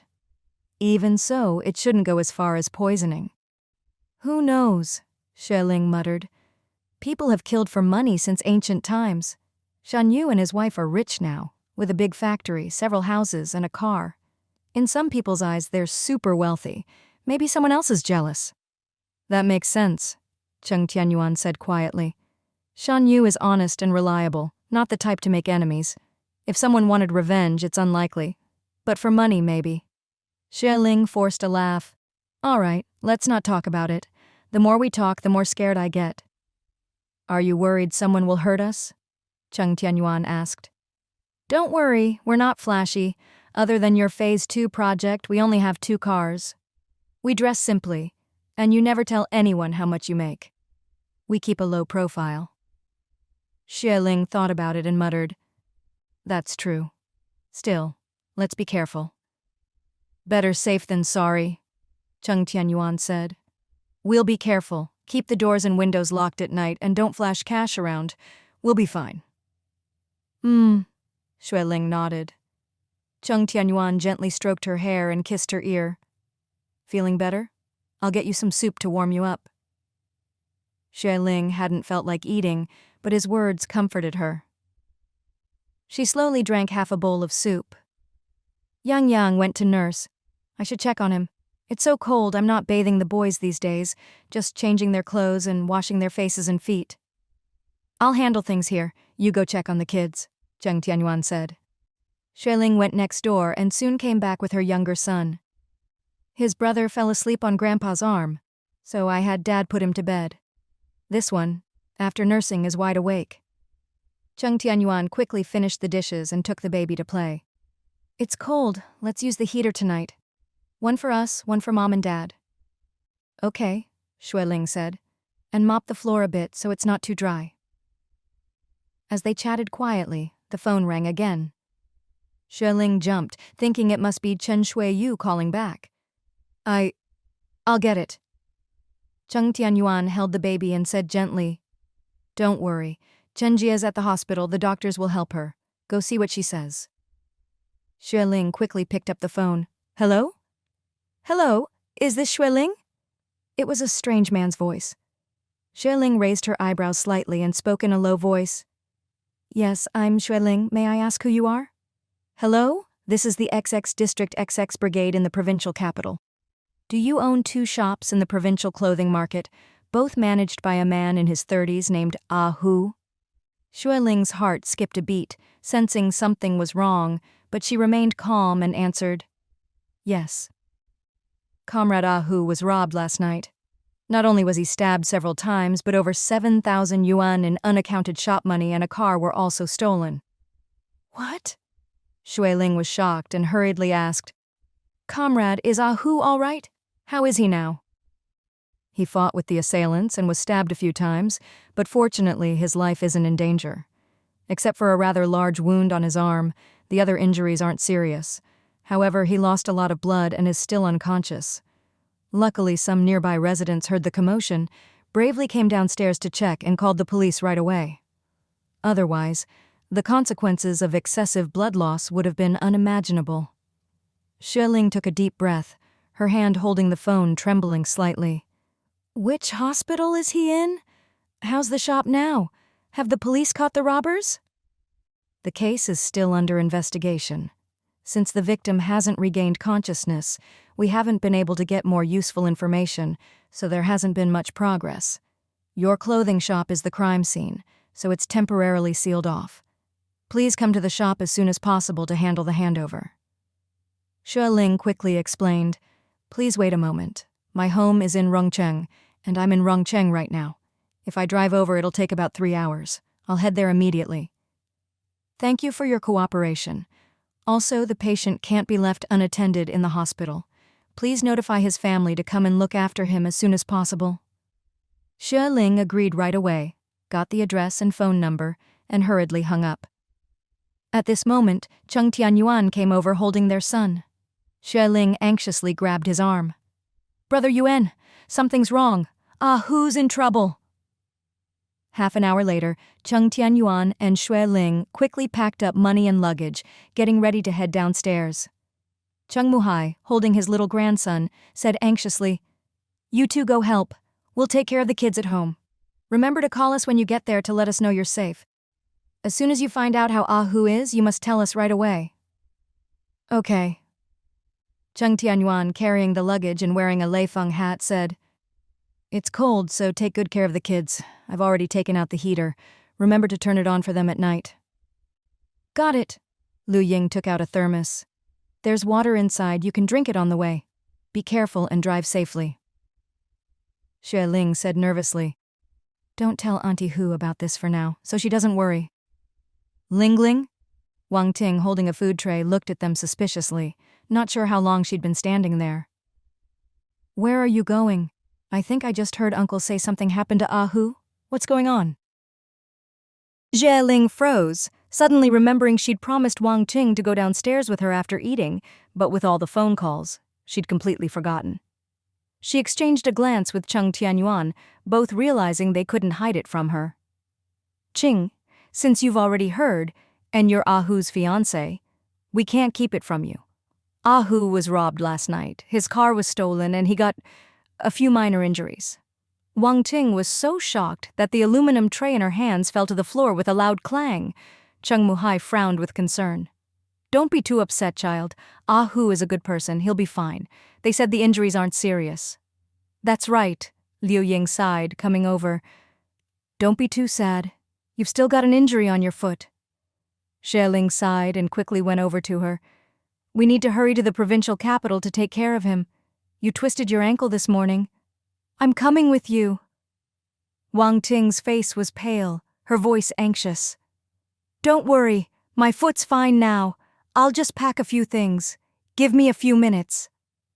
With that, she hurried upstairs. Cheng Tianyuan and Xue Ling knew they couldn't stop her, nor did they want to. Wife, I'll take the luggage down and get the car. Go help Wang Ting. Remind her to lock the doors and windows, turn off the stove, and cut the power. She's anxious and might forget something important. Xue Ling nodded, quickly handed him the luggage, and ran to catch up with Wang Ting. 10 minutes later, the three of them set off in a hurry. On the way, everyone was lost in their own thoughts, and no one spoke. Cheng Tianyuan, though worried, was steady and calm, so he drove smoothly and quickly toward the provincial capital. It's 2 in the afternoon now. We should get there a little after 4. Wang Ting's face was pale, her hands trembling slightly. Xue Ling sat in the back with her, noticing her fear, and quickly held her hand. Don't worry, they said it's just minor injuries. He should be out of the hospital soon. Wang Ting's eyes turned red and she choked up, crying. No wonder I felt uneasy these past 2 days. I woke up this morning feeling strange, and then I accidentally fell off my bike. So it was because something happened to him. Ling, if he's really okay, why would he be in the hospital? Why hasn't he called? It can't be that simple. Xue Ling hugged her gently and said softly, Don't be like this. The bigger the problem, the calmer we need to be. Ahu needs us to help and take care of him. You can't let yourself fall apart or you'll just be a burden. The worse he is, the stronger and calmer you need to be so you can support your family. Wang Ting took a deep breath and wiped away her tears. You're right. I need to be strong and not cry. He's still in the hospital. He needs me to take care of him. Xue Ling managed to smile and hugged her tightly. There was snow on the road, so Cheng Tianyuan didn't dare drive too fast. By the time they reached the provincial capital, it was almost 5 o'clock. Xue Ling had already gotten the address and phone number, so they drove straight to the police station. The officers were still on duty. When they heard they were Ahu's family from Rongcheng, they quickly invited them to sit down. Ahu woke up for a bit earlier.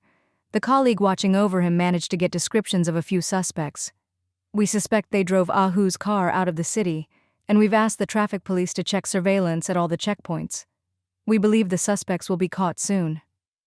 Cheng Tianyuan asked calmly, Was it just for money? Why did they hurt Ahu? The officer shook his head and explained, They were drinking buddies with Ahu, often eating hot pot and drinking together at night.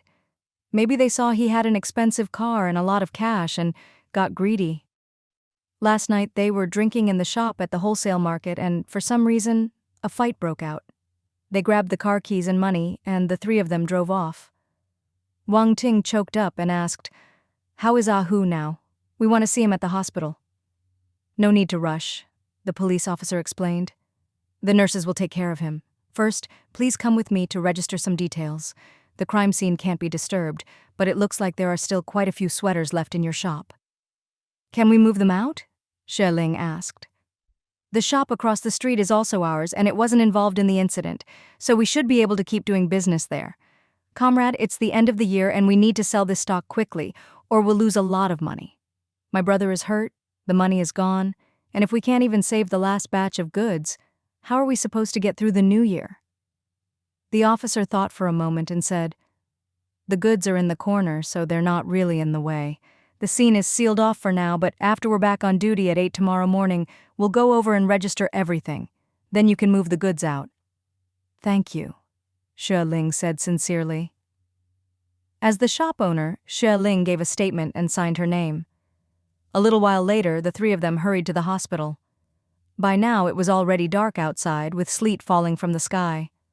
Fortunately, there were streetlights, or they wouldn't have been able to see the road at all. Cheng Tianyuan wasn't familiar with the area, so he asked directions from passers-by and a couple of street vendors before finally finding the district hospital where Ahu was. Once there, they asked at the nurses' station and quickly found Ahu, still unconscious, in the trauma ward. A nurse explained. When he was brought in last night, he was covered in blood. We immediately stitched up his wounds and stopped the bleeding. Later, we realized he'd lost a lot of blood, so we gave him a transfusion. He has 7 wounds in total. 5 of them aren't too serious, just needed 6 or 7 stitches each. The other 2 are on his arm and are more severe, each needing over a dozen stitches. He woke up once earlier, gave a statement to the police, and then fell back asleep. He's still on an IV for antibiotics. When he wakes up, let the nurses know. If he's alert, he can have a little water or something light and easy to digest. After giving these instructions, the nurse left. Wang Ting looked at Ahu, his body covered in bandages, his face pale and haggard. She couldn't hold back her tears and began to sob quietly. Xue Ling and Cheng Tianyuan were also deeply saddened. They moved closer, looking at the still unconscious Ahu, their hearts heavy. The 3 of them gathered around the bed in silence, the only sound in the room Wang Qing's quiet sobbing. The other bed in the room was empty, so it was very quiet. Outside, the faint sound of snow falling could be heard, and it was clear the snow was getting heavier. The room was heated, so at least it wasn't cold. After a long while, Cheng Tianyuan spoke softly. You must all be hungry. I'll go out and buy something to eat. All right, Xue Ling replied. Get something hot. We'll eat a little to keep our strength up. Cheng Tianyuan nodded and left. Wang Qing was still crying, looking pale and miserable. Xue Ling sighed and said quietly, Don't cry. If Ahu knew how upset you were, he'd feel terrible. Crying won't solve anything. You need to pull yourself together and take good care of him. Luckily, all his injuries are superficial. No bones or organs were hurt. That's a blessing in disguise. Qing, we have to look on the bright side or we'll never get through this. Wang Ting choked out, I told you, those guys never sounded like good people. But he kept saying they were straightforward, worth being friends with. How many men who love drinking, staying up late and bragging are actually good people? But he just wouldn't listen. I even told you to try to talk him out of it, but now it's too late. Xue Ling said quietly. Maybe he was just taken in for a while. He's not a kid anymore. Still trying to play the hero all the time, Wang Ting muttered angrily. Xue Ling tried to comfort her. All right. You can never really know someone's heart. Some people just get greedy when they see money, and it's hard to guard against that. The police said those guys were his drinking buddies and otherwise seemed fine. Maybe they saw his fancy car and how generous he was and just got tempted. You can't blame Ahu for everything, right? Who else am I supposed to blame? Wang Qing snapped. Why did those thieves have to be friends with him? Sure, he made a bit of money, but he was too flashy, too generous. He's always lending money to friends, never saving any for himself. From now on, don't split any money with him. Just give him 100 yuan a month for living expenses. Xue Ling couldn't help but laugh and explained, We split the profits from the business. Once the goods are sold and the money comes in, we have to divide it up. Don't worry, I haven't given him much this year. As soon as we split the last batch, I told him to buy property. He bought several places for you to collect rent and 2 more here. He worked hard for that money. He wouldn't just waste it. If he hadn't bought those, he'd have had even more cash on hand, and it all would have been stolen this time. Wang Qing choked up. He needs to learn a lesson, or he'll never know his limits. People shouldn't be too flashy, or they'll just bring trouble on themselves. On this point, Xue Ling had to admit Wang Qing was right. People really shouldn't show off too much, or sooner or later they'll suffer for it. Chenji and her husband had plenty of money too, but they never thought to keep a low profile, and maybe that's why they got into trouble. Speaking of which, she wondered how that couple was doing now. She'd kept her address book with her the whole time. She'd have to find a moment later to call Chenji and check on things. Cheng Tianyuan came back, carrying 3 steaming aluminum food containers. I got a meal and 2 orders of dumplings. Wang Qing shook her head. I don't have any appetite. I can't eat. Xue Ling shot her a look. If you don't eat, how will you have the strength to take care of the patient? Tomorrow we have to go to the wholesale market to sell the rest of the goods, so you'll have to look after Ahu. It's freezing outside. If you don't take care of yourself, do you expect Ahu to take care of you when he gets better? Wang Qing reluctantly took a box of dumplings and started eating. Cheng Tianyuan handed chopsticks to his wife, then started eating himself. The 3 of them quickly finished their meal. Ahu was still unconscious. Cheng Tianyuan took the empty containers away, then brought up a large duffel bag. It's cold tonight, so you'll have to make do with army coats. I'll stay up and keep watch. He handed out the coats to Xue Ling and Wang Qing. Xue Ling wrapped herself up and said quietly, I'm going to call home. Cheng Tianyuan quickly said, I'll go with you. The 2 of them hurried downstairs. Xue Ling first called home, and her father-in-law answered, Dad, we're at the hospital with Ahu. Don't worry. His injuries are all superficial, nothing serious. He just needs to stay in the hospital for a while to recover. It's cold, so you and Mom should take the kids and get some rest early. Then she found Chen Shuiyu's home number in her address book, put in a few more coins, and dialed. After a while, there was a faint sound on the other end, and finally someone picked up. Hello? Brother Shanyu? It's Ling Ling. Ling Ling? Yes, it's me, Shanyu. Hearing his voice, Xue Ling could tell he was very emotional and couldn't help but ask, Are you all right? How's Sister Chen? Is she okay? She's right here with me, Shanyu choked out. She's in a really bad state. She's been holding our daughter and crying for most of the day. She just fell asleep a little while ago. Her health isn't great, so I'm planning to take her to the hospital first thing tomorrow morning. Xue Ling sighed softly. Brother Shanyu, what exactly happened? Earlier, Sister Chen was so upset and unclear on the phone I could barely make sense of it. When I got to the hospital, Ayu pulled me straight to the police station to file a report, Shanyu explained. She even brought the doctor's report with her. The police immediately sent people to investigate our home and the factory. My wife was very agitated, so I didn't dare take her home. In the evening, the police said they were still investigating, so I brought my wife and daughter to my in-laws' place. My mother-in-law is looking after little Yu now, and my wife finally managed to fall asleep. Xue Ling asked quietly, How is her health right now? Shanyu replied, Not good. She has high blood pressure and signs of high cholesterol.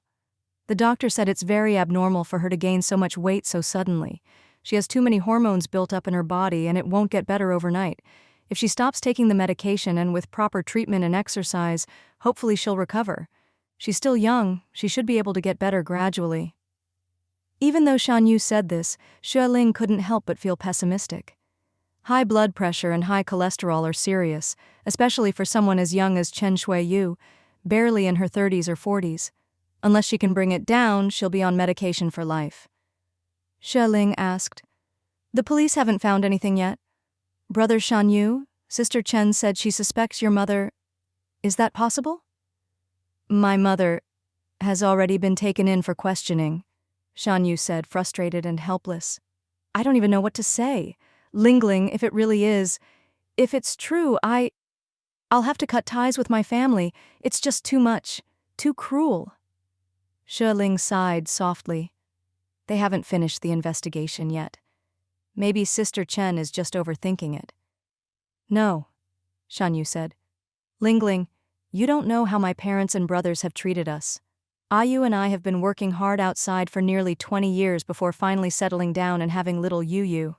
We used to do trading, buying and selling, and only the two of us know how much we really made. Relatives and friends all know we made good money, but no one knows exactly how much. My other brothers stayed back home, lazy and incapable, just barely getting by. My parents saw that I made the most, so they asked me to build them a house and take on the main responsibility of supporting them. I put up with all of that. But Ayu was never happy about it.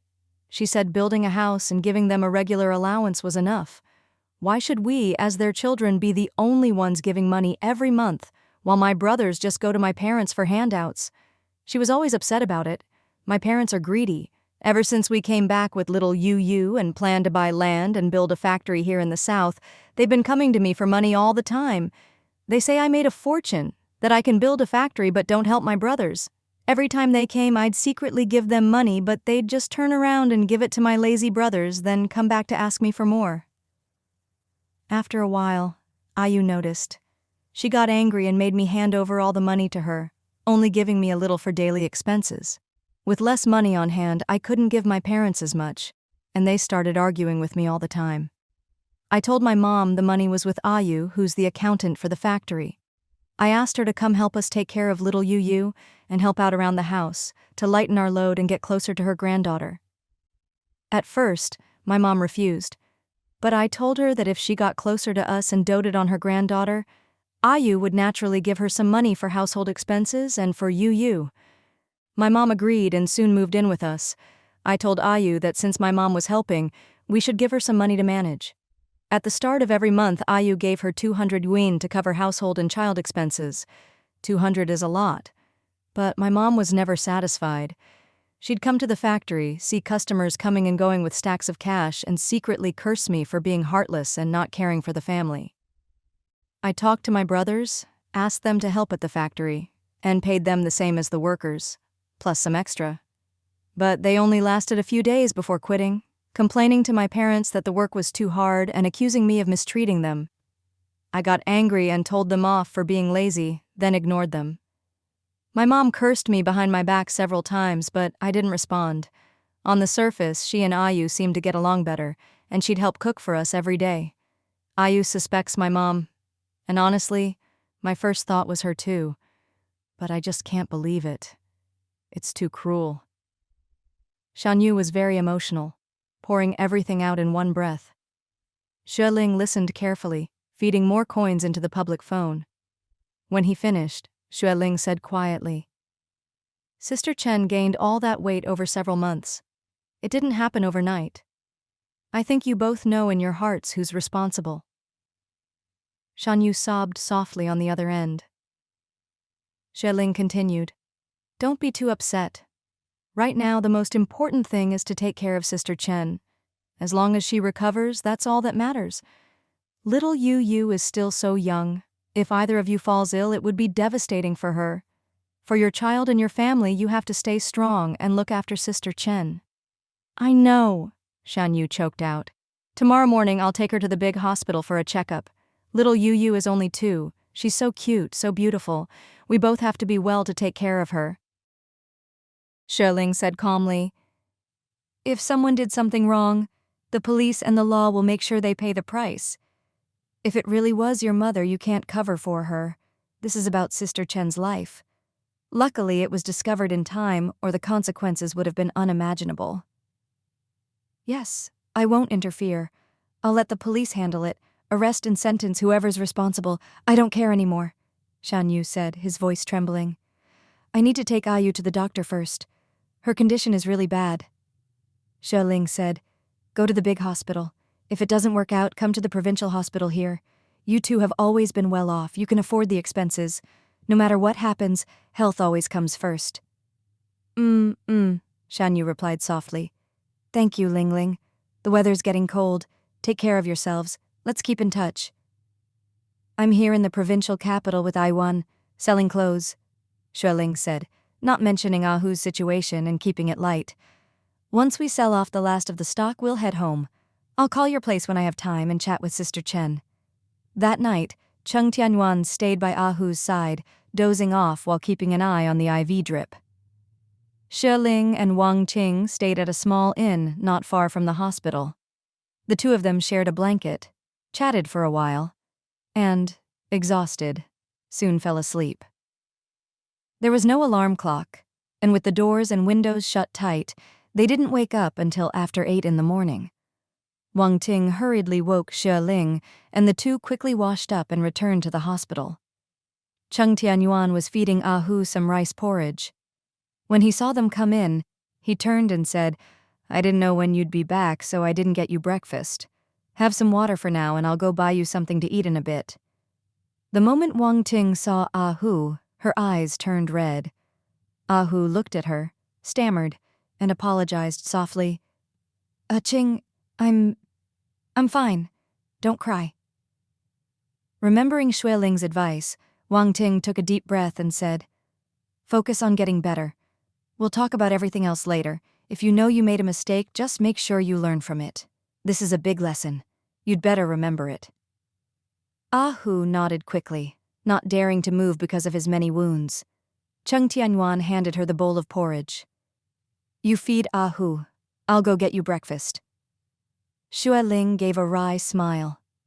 "We slept too late. Ahu, I'm just glad you're awake. There's still a lot of stock in the shop, right? Over the next few days, Yuan and I will help sell as much as we can. We can't leave too much inventory." "Sis-in-law, there's not that much left," Ahu explained. "About 10,000 winter coats and a few thousand sweaters. The sweaters are here, the winter coats are across the street.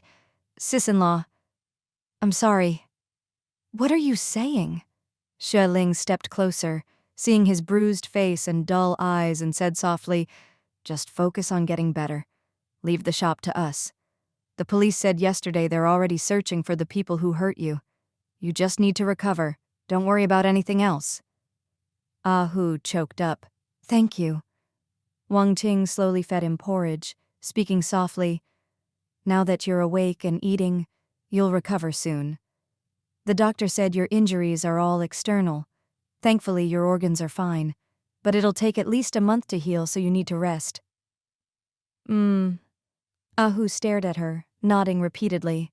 Just then, a nurse came in and handed over a slip. "Are you the family?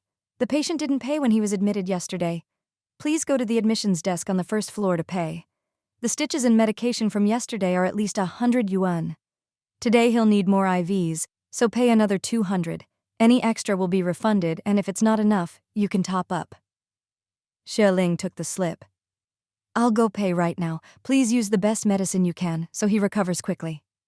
The nurse nodded. Xue Ling quickly went downstairs to pay.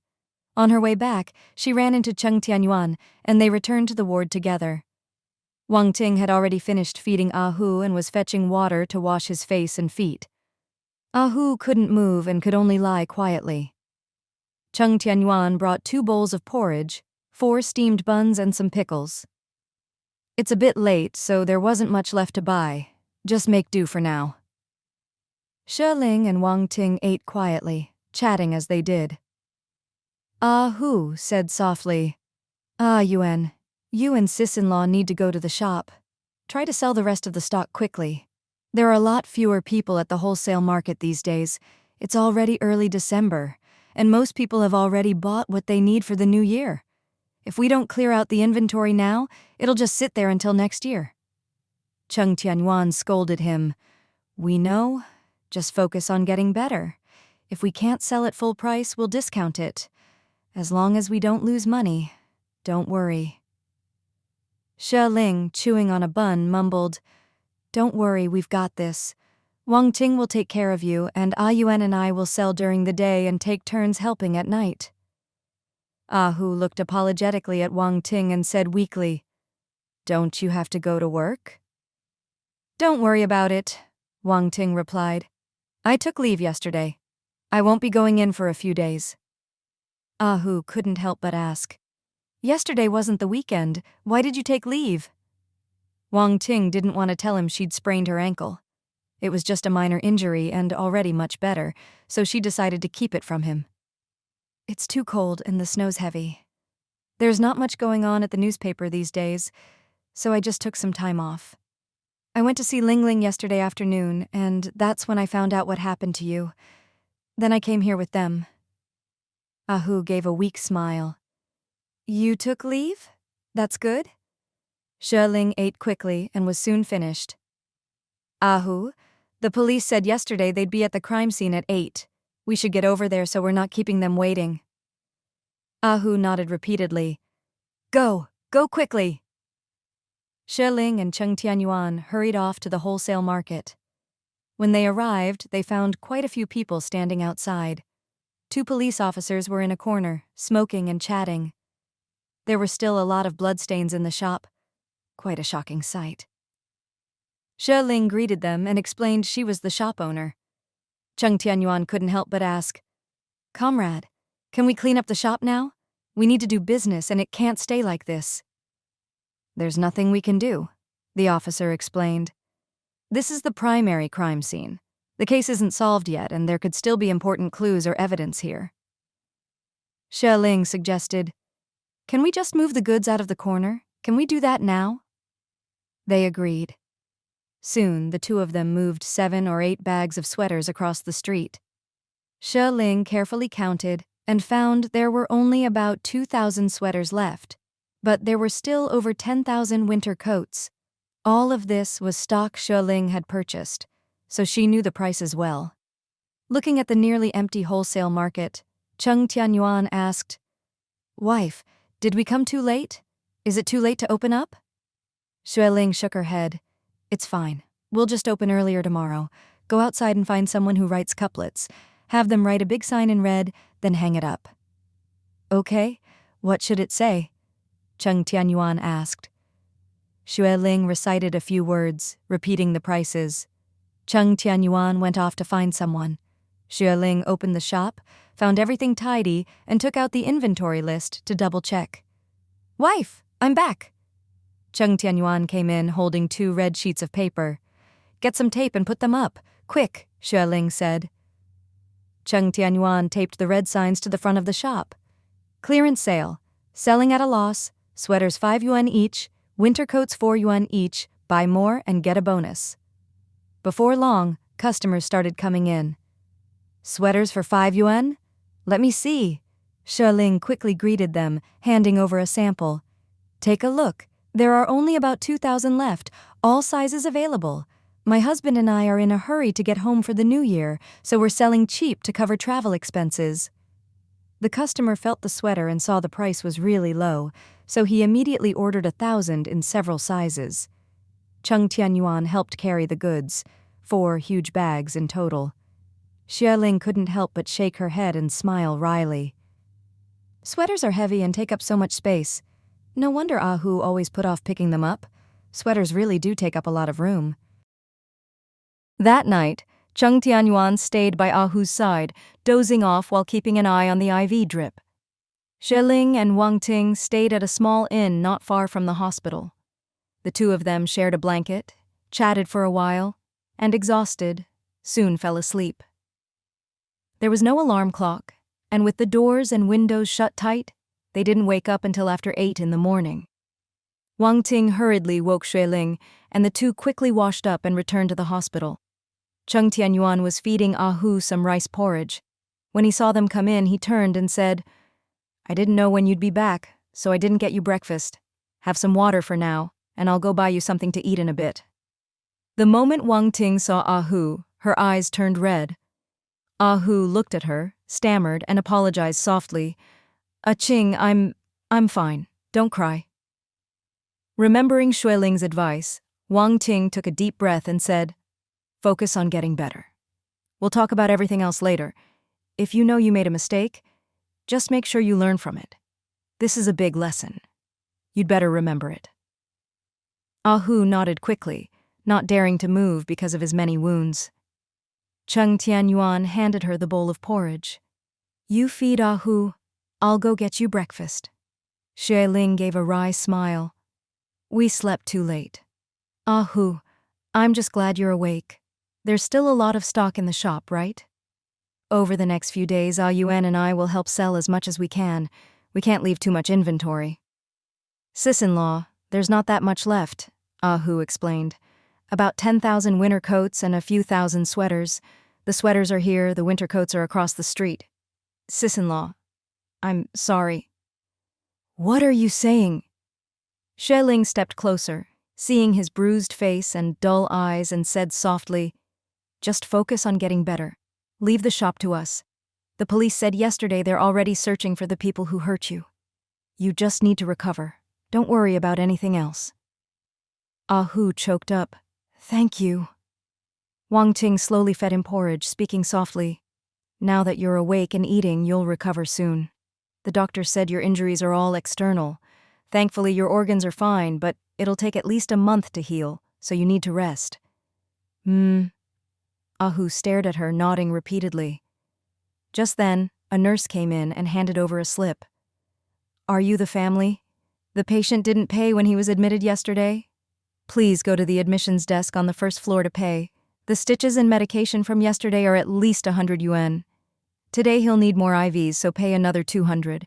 Any extra will be refunded, and if it's not enough, you can top up. Xue Ling took the slip. I'll go pay right now. Please use the best medicine you can, so he recovers quickly. The nurse nodded. Xue Ling quickly went downstairs to pay.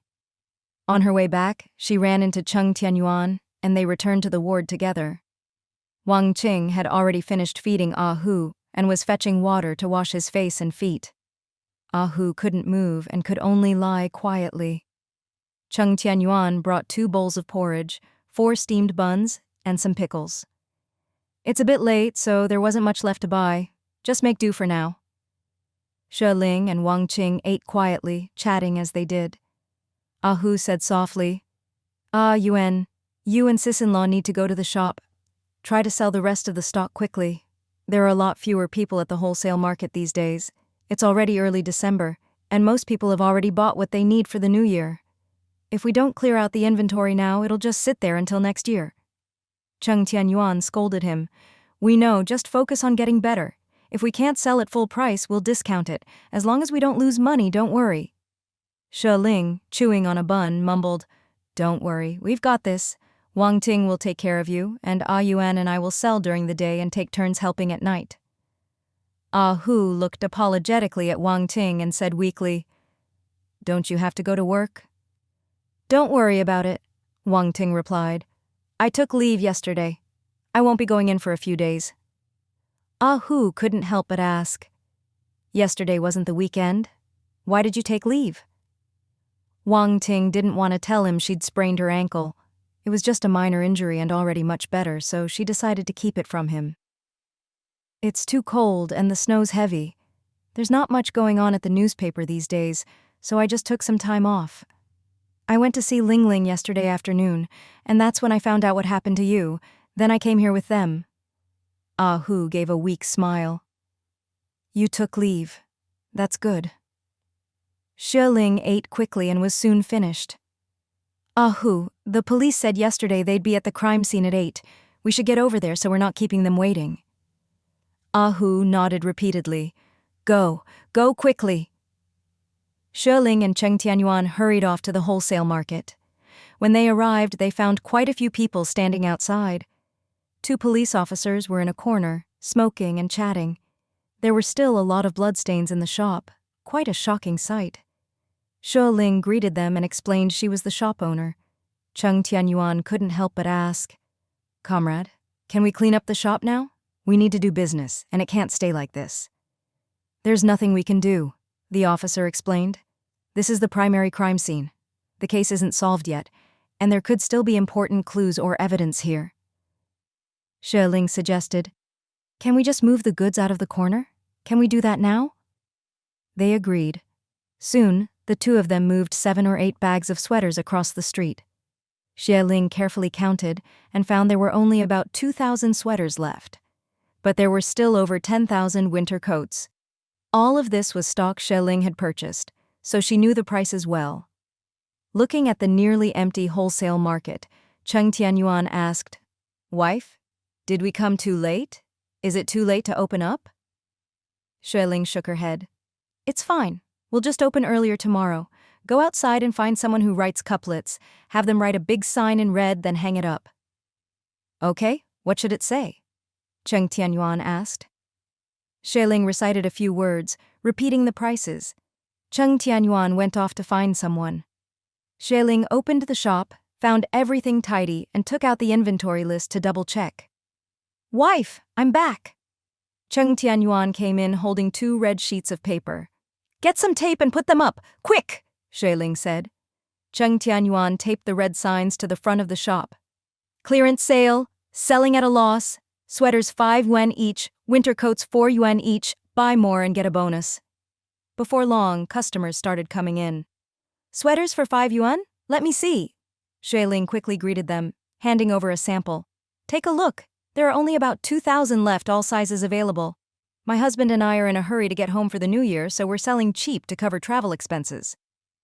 The customer felt the sweater and saw the price was really low, so he immediately ordered 1,000 in several sizes. Cheng Tianyuan helped carry the goods, 4 huge bags in total. Xue Ling couldn't help but shake her head and smile wryly. Sweaters are heavy and take up so much space. No wonder Ahu always put off picking them up. Sweaters really do take up a lot of room. Cheng Tianyuan laughed. "But sweaters are profitable. Otherwise, why would you haul so many all the way here? Just to take up space." Xue Ling clicked her tongue and shook her head. "Exactly. It's all for the money. People come and go for profit, that's just how it is. We work ourselves to the bone for that one word, profit. If it wasn't for money, why would we work so hard?" Cheng Tianyuan smiled indulgently. Seeing the sky getting darker, he said quietly, "It might snow again this afternoon. There aren't many people at the market, so let's just sell as much as we can. If it starts snowing, we'll just head back to the hospital to be with Ahu and stop selling for the day. Once it snows, there'll be even fewer people, and it'll be hard to find a small truck. Hardly anyone will come by." Xue Ling nodded. As they chatted quietly, someone poked their head in, staring at them in surprise. "Who are you two? Where's Ahu? Why isn't he running the shop?" Xue Ling immediately recognized an old customer and explained that Ahu had run into some trouble, and she, as the shop owner, was looking after things for now. The woman was plump, about 40, her eyes narrowed into slits. "Oh, sick, is he? With this crazy weather and all the snow, anyone could get sick. That guy's so strong, and even he's down. Next time I see him, I'll have to tease him about it." Xue Ling felt she looked familiar and asked, "You're a friend of Ahu's, right? Please, come in." "I'm an old customer of his," the woman said cheerfully. "It's been snowing, so I haven't come by much these past few days. What's this, a clearance sale? Sweaters are cheap now?" Knowing she was a regular, Xue Ling didn't try to fool her and explained, "I've got things to take care of at home, and the kids are still young, so I can't stay in the city much longer. I just want to sell off the remaining stock and get home quickly. Ahu's sick and can't help, so my husband and I are trying to sell everything and scrape together some travel money." The woman rolled her eyes and complained, "I paid 6 yuan each before, and that was a good deal. Now you've dropped the price just like that. I'm losing out here." "You're not losing out," Xue Ling laughed.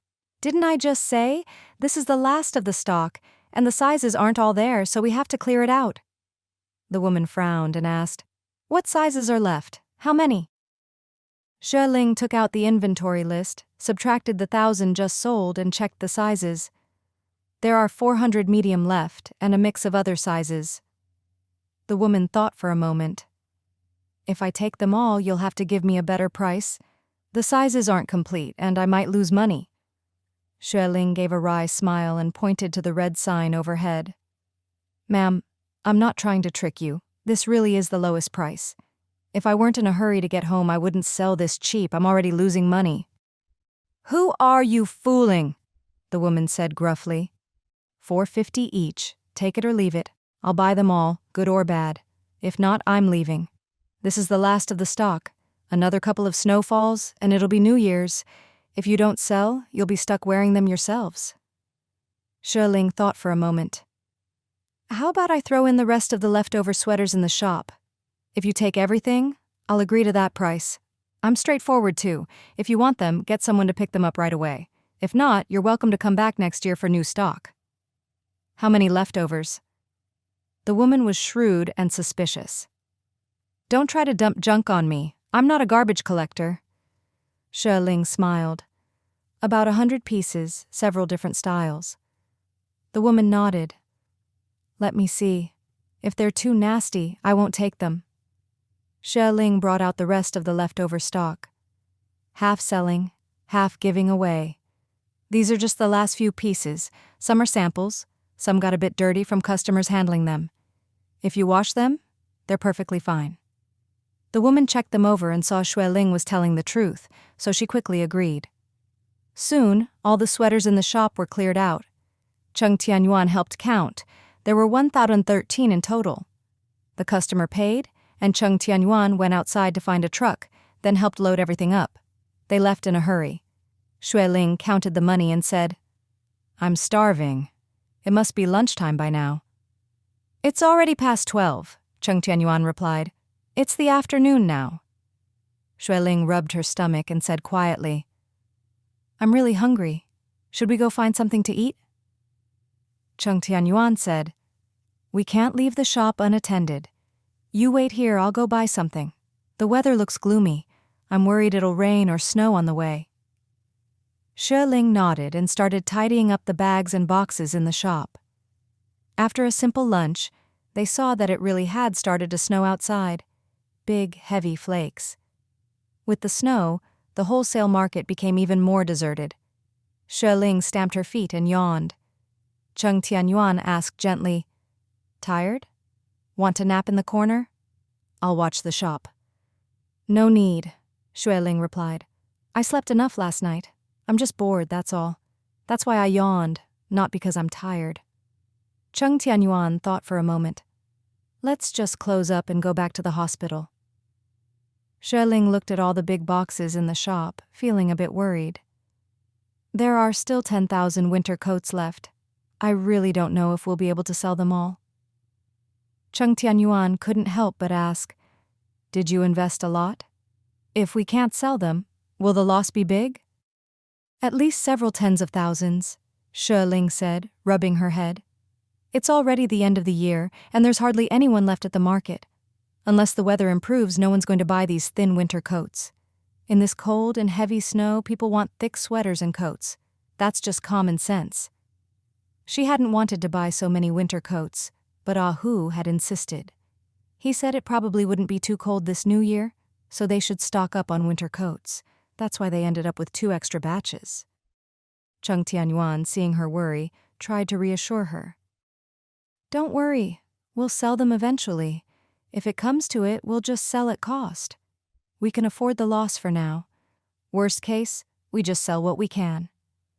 That's all we can do, Xue Ling agreed helplessly. The shop was cold, the kerosene stove kept going out, and it was hard even to boil water. The couple tidied up, locked the shop, and hurried back to the hospital. By the time they arrived, the snow had stopped and the sky had cleared. Ah Hu was still on an IV, dozing. Wang Qing, wrapped in a big army coat, was napping nearby. When she saw the couple come in, their faces and hands red from the cold, she quickly poured them each a cup of hot water. Xue Ling warmed her hands and asked with a smile, Has he been okay? Did the doctor change his dressing? What did they say? Wang Qing replied, They changed it.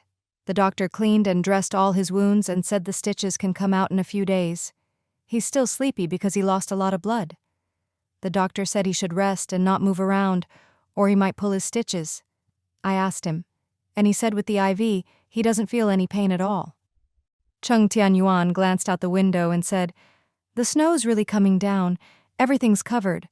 There's hardly anyone at the wholesale market, so we just closed up and came back. Wang Ting couldn't help but worry. If there are so few people, what if we can't sell the stock? Don't worry, Xue Ling replied. If we can't sell it this year, we'll just treat it as off-season stock next year. That's business. There's no such thing as always making money. If we take a loss, so be it. As long as we eventually sell it, we'll get some of our money back. It won't be a total loss." Hearing this, Wang Ting finally relaxed. It's all his fault, getting himself into this mess and holding up your business. He's really made everyone worry this time. "Don't say that," Xue Ling said softly. "Hu probably just trusted the wrong people. There are so many people in the world. You can know someone's face but not their heart. Not everyone is trustworthy. Hu's a straightforward guy, and straightforward people tend to be a bit soft-hearted. Those guys probably took advantage of that, hanging around for free meals and drinks, and when they saw he had money, they decided to rob him." Wang Ting's heart ached and she cursed quietly. "Those bastards. It's bad enough they took the money, but to hurt him like this, it's terrifying." Xue Ling lowered her eyes and said quietly, "No matter how much money you have to keep a low profile.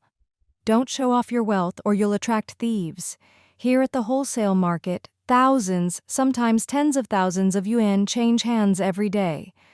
Sometimes Hu closed the shop late, and if he was too busy, he'd wait 2 or 3 days before depositing the cash so he'd have a lot on hand. That's what made him a target. Even though the banks in the provincial capital are big, going there every day means waiting in line, counting cash, and entering data. It takes at least an hour. Normally, if business is slow in the afternoon, it's not a big deal to go to the bank. But at the end of the year, there are more customers and more shipments, so Hu was too busy and only went every few days.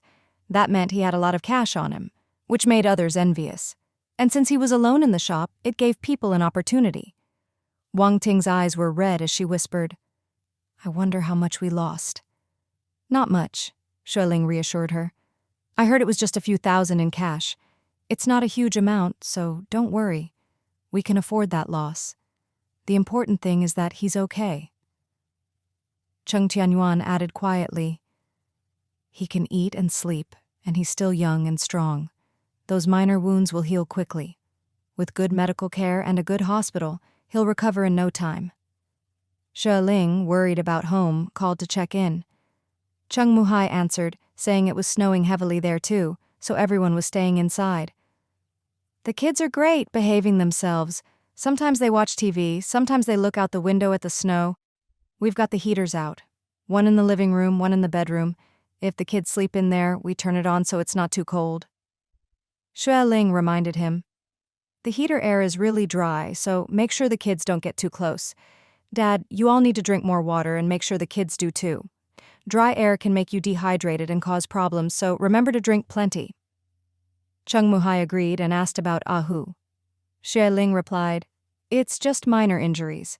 He's still on an IV, but the doctor said the stitches can come out in a few days and he'll be able to go home. No damage to his organs or bones, so he'll recover quickly. He's had a good appetite this morning and at lunch, ate quite a bit." Cheng Muhai was relieved and laughed. "The worst thing is not being able to eat. If he can eat and sleep, he'll recover fast. Hu's always been strong and lucky. He'll be fine." Xue Ling said quietly, "Dad, let's not tell Hu's mom for now. The weather's so bad, it's snowing everywhere, and travel is hard. She's tough, but it's not a good time to go out. If she finds out, she'll rush over to see her son, and with this weather, it's just not convenient." "I understand," Cheng Muhai said. "Don't worry. I won't say a word. I'll tell your mom not to mention it either." After hanging up, Xue Ling worried about Chen Shuiyu's health and tried calling, but no one answered. Remembering that Shan Yu said they were going to the hospital for a checkup, she hung up. That evening, Hu woke up and asked about the shop. Xue Ling explained that they'd sold off all the sweaters that morning, and the winter coats hadn't sold yet, but there was no rush. Hu gave a wry smile. "How can you not be worried?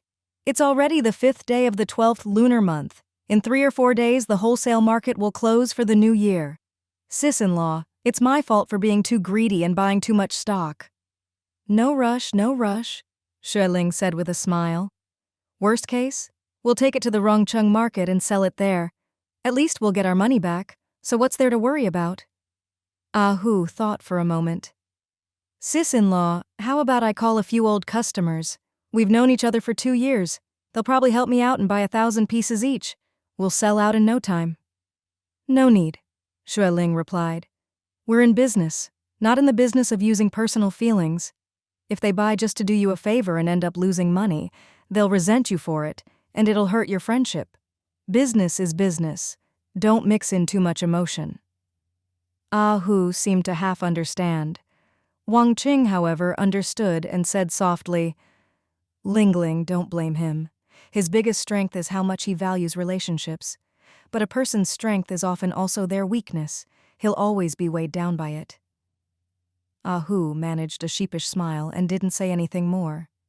Cheng Tianyuan changed the subject. Look, there's a sunset. The light on the snow makes it look like the snow's changed color. So beautiful. Xue Ling hurried over to look and couldn't help but laugh. It's gorgeous. The snow looks red. Too bad we don't have a camera, or I'd take a picture to remember this. Ah Hu laughed. I've never been in such a sorry state in my life. They say, what doesn't kill you makes you stronger. I survived this, so I'm bound to get rich next. Ah Yuan, go find a camera. Take a picture for sis-in-law and for me too. I want to remember how ridiculous I look now, so I can laugh about it for the rest of my life. Cheng Tianyuan laughed. It's freezing, I'm not going. Just look at yourself in the mirror a few more times. Everyone burst out laughing. That night, Xue Ling and Wang Ting stayed at the little inn again, while Cheng Tianyuan wrapped himself in a quilt and looked after Ah Hu. They thought it would snow again the next day, but to their surprise, the sun came out early, warming the earth. The snow on the ground quickly melted. People came out to bask in the sun, dry their clothes and bedding, and the streets filled with cars and people as lively as New Year's. Xue Ling and Cheng Tianyuan didn't dare sleep in like yesterday. They got up early and went to the wholesale market to open the shop. Maybe it was because the weather had cleared up, but there were noticeably more people at the wholesale market today than yesterday. With more people, business was better too, especially at Xue Ling's shop, where several people were already waiting at the door early in the morning, saying they were old customers of Ah Hu's. Xue Ling explained that Ah Hu was ill, and she was handling sales for now. 2 or 3 of them were there to restock sweaters, but Xue Ling had to tell them that everything had sold out yesterday, even the last of the stock. All sold out? Are you going to restock? Xue Ling shook her head. No, the minimum order from the sweater factory is 50,000 pieces. It's almost New Year's now, so we don't dare place another order. If you like our sweaters, you can come back after the holiday to place new orders. Who knows what styles people will want after the new year? Exactly. Young people these days are all about fashion, always watching TV to see what people are wearing, then running to the department store to find the latest international trends. Xue Ling smiled and explained, Our styles all come from the capital. They're definitely new and fashionable, you can trust that. Our shop will reopen after the Lantern Festival, and we'll order some spring clothes for the new season. Come by after the festival to check out the spring collection. All right, after the Lantern Festival, it's time to sell spring clothes anyway. We'll come back then. How many winter coats do you have left? Are they really 4 yuan each? Let's see. We can still sell for another 10 or 20 days. Lots of people in our area don't go to the market until the end of the month. Cheng Tianyuan quickly brought out samples in every color for them to see. Soon, one customer bought 500 winter coats, and another bought 1,000. After counting the goods, Cheng Tianyuan helped carry them out. Xue Ling put up the big red clearance sale sign again. By noon, they'd sold another 500 pieces, but by the afternoon, there weren't many people left, and business slowed down. Xue Ling and Cheng Tianyuan closed up shop and went back to help take care of Ah Hu. Ah Hu's wounds were starting to scab over. There were no injuries on his face, and he was looking a bit better. I want to get out of bed and walk around, but Ching won't let me. Yuan, help me up, will you? My legs aren't hurt at all. Let me walk a bit.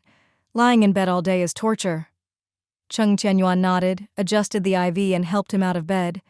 At first, Ah Hu was a bit unsteady, but he quickly found his balance. Wang Ting helped support him, and after a few steps, he was walking just fine on his own. Ah Hu laughed. After 3 days in bed, I felt like I was going to waste away. Everyone laughed. Xue Ling checked the time. It was after 2 in the afternoon.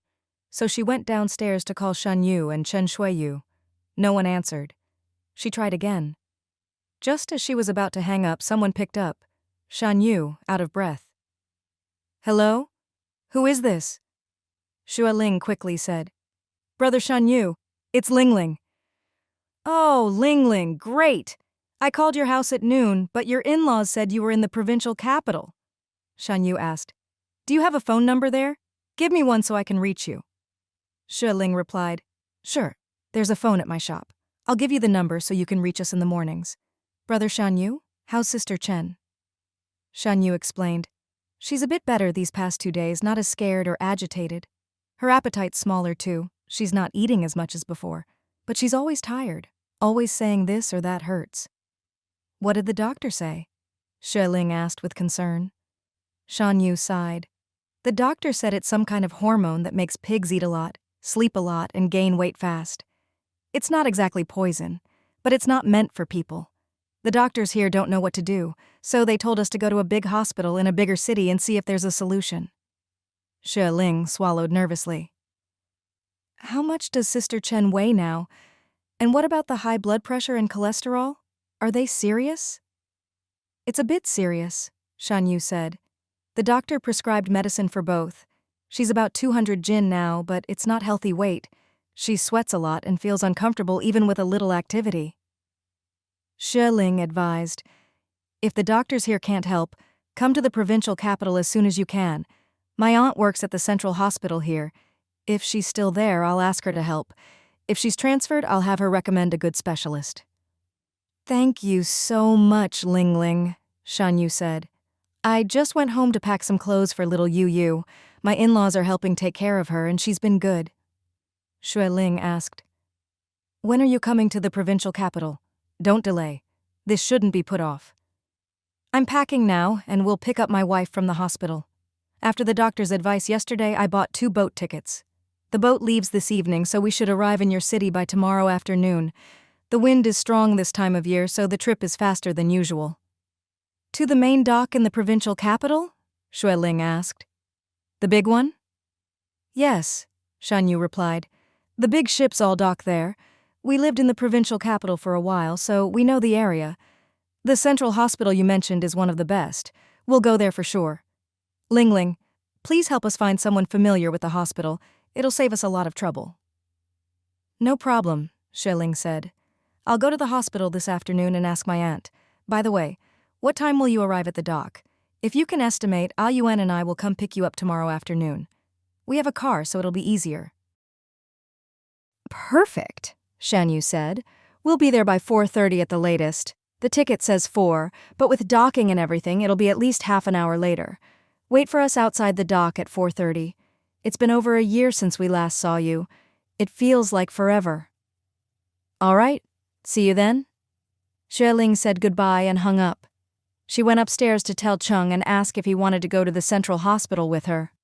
But before she reached the ward, she saw 2 police officers asking the nurse which room Ahu was in. The nurse personally led them to the room. The officers asked Ahu's name and about his condition, then said, "The robbers have been caught. They're in the hospital too." Ahu raised his eyebrows in surprise. "They're in the hospital?" "Officer, they had knives and there were several of them. I only kicked and punched them a couple of times. They shouldn't need to be hospitalized." "No," the officer explained. "They were injured in a serious car accident. After robbing you, they sped off in your car. They knew the area well and took the mountain road to the neighboring province." Ahu couldn't help but curse. They just drove straight to the neighboring province? That's insane. The police officer explained, "The law has a long reach. No one who does evil gets away in the end. They thought driving a car was easy, but only one of them actually knew how. After a while they got tired and drove the car off a mountain slope.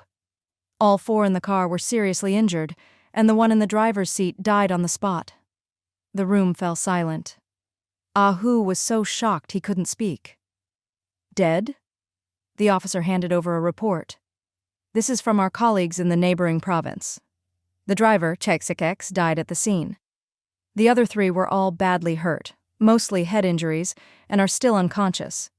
The one in the passenger seat is in critical condition and still being treated. No telling if he'll survive. Since they're all still in comas, We can't interrogate them yet, so the case is on hold for now. But the suspects have all been caught, so there's no doubt about that. Cheng Tianyuan thought for a moment and asked, "Officer, are you sure that car was my brother's?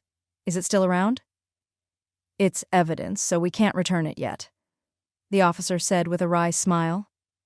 "But honestly, the car's totaled. Our colleagues said the front was completely smashed, the engine destroyed, and most of it burned. The engine is the most valuable part, and it's gone. There's nothing left to use." Ah Hu's face fell. "That car cost 120,000 yuan. I only drove it for a year." The officer shook his head. "There's nothing to be done. You really had bad luck with this bunch. We've already identified their families and are contacting them. When the trial comes, maybe you'll get some compensation. But I have to be honest, it won't come close to covering the car."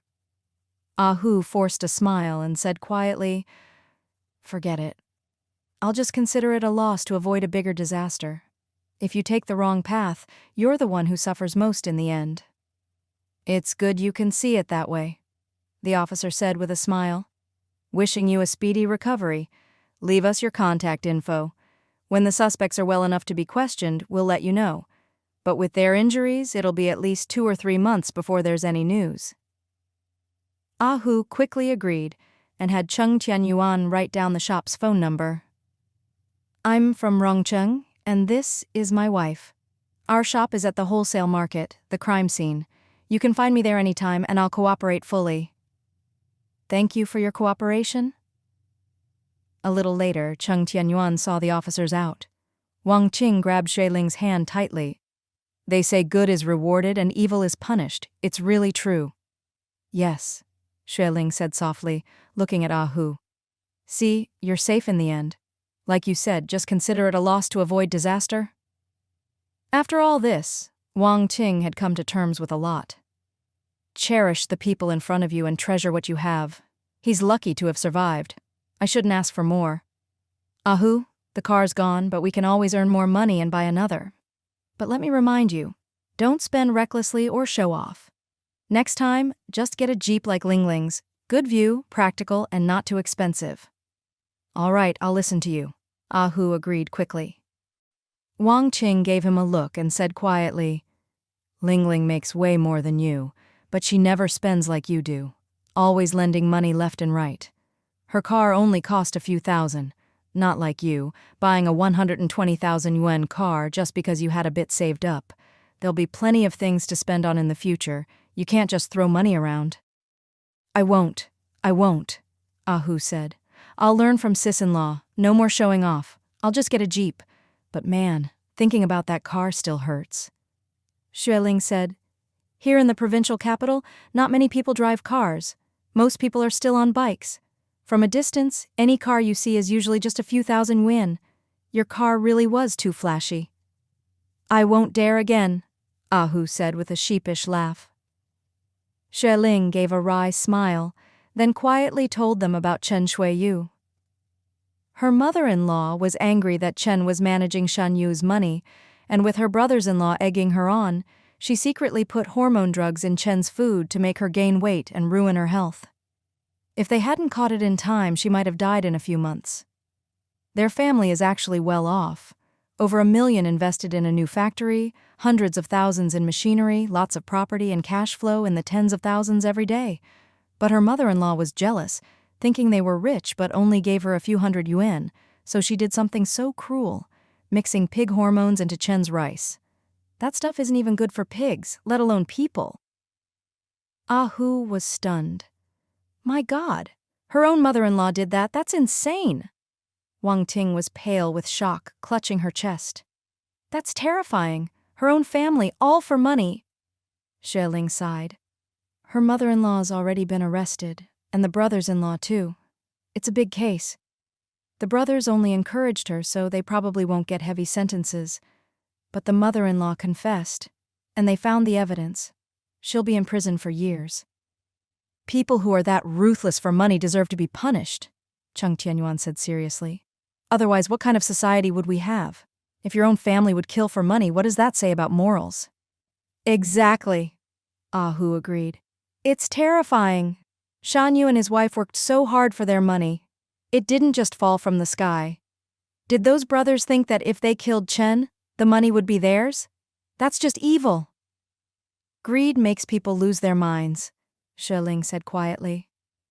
We're lucky to have made a little money in this new market economy, but we have to keep ourselves in check. Don't show off, don't be flashy. Even your own family can turn on you. Yes, Ahu nodded quickly. Sis-in-law, I'll remember that. Xue Ling and Cheng Tianyuan then drove to the provincial capital's central hospital to find her aunt. They remembered which department Aunt Chen worked in and headed straight there. To their surprise, Chen Mei was still working in surgery and happened to be on duty that day. When Chen saw Xue Ling, she was delighted and greeted them with a big smile. Ling, Xiao Cheng, what brings you here? My office is over there. Come on, let's go chat. Xue Ling couldn't help but ask, Auntie, you're still here? Didn't Uncle Jillian say he'd already applied for your transfer? Yes, he did, Chen explained. The transfer order has come through and I'll be leaving at the end of this month, around the 25th of the lunar calendar. I'll fly to the capital then to join your Uncle Jillian and the rest of the family. I'm transferring from the provincial central hospital to the capital's central hospital.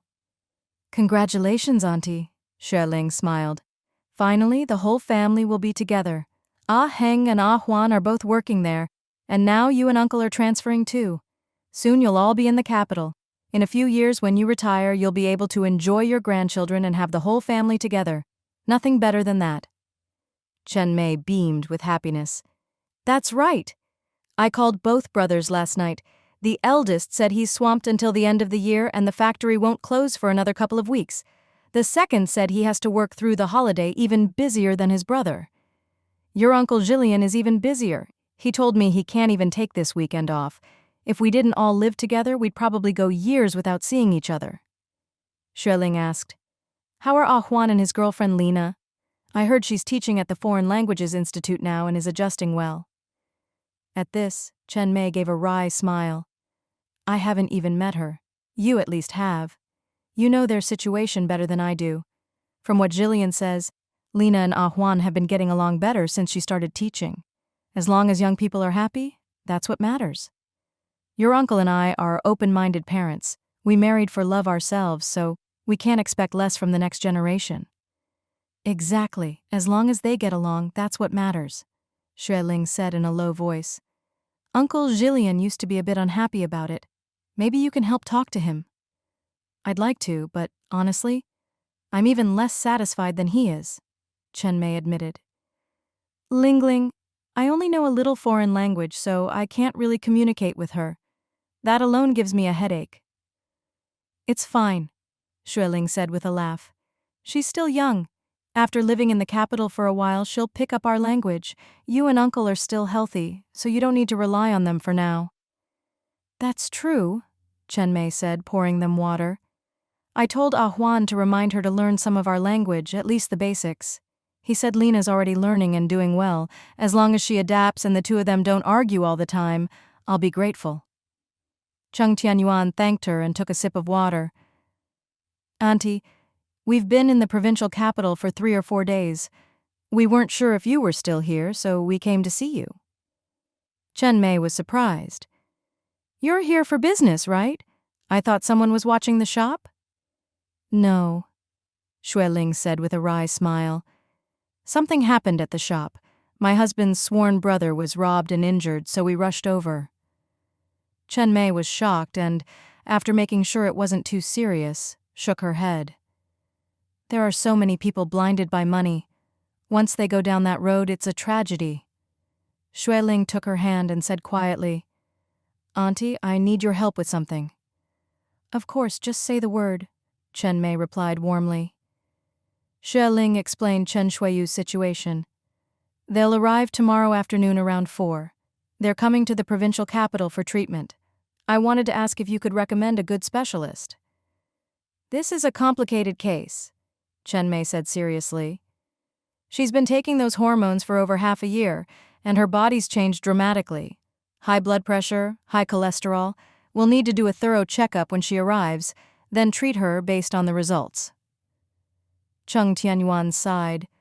I heard that since she stopped the hormones, her appetite's gone down. but she still feels unwell all over.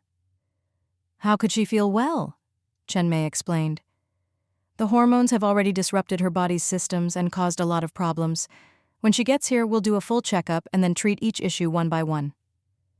Auntie, is it very serious? Xue Ling asked anxiously.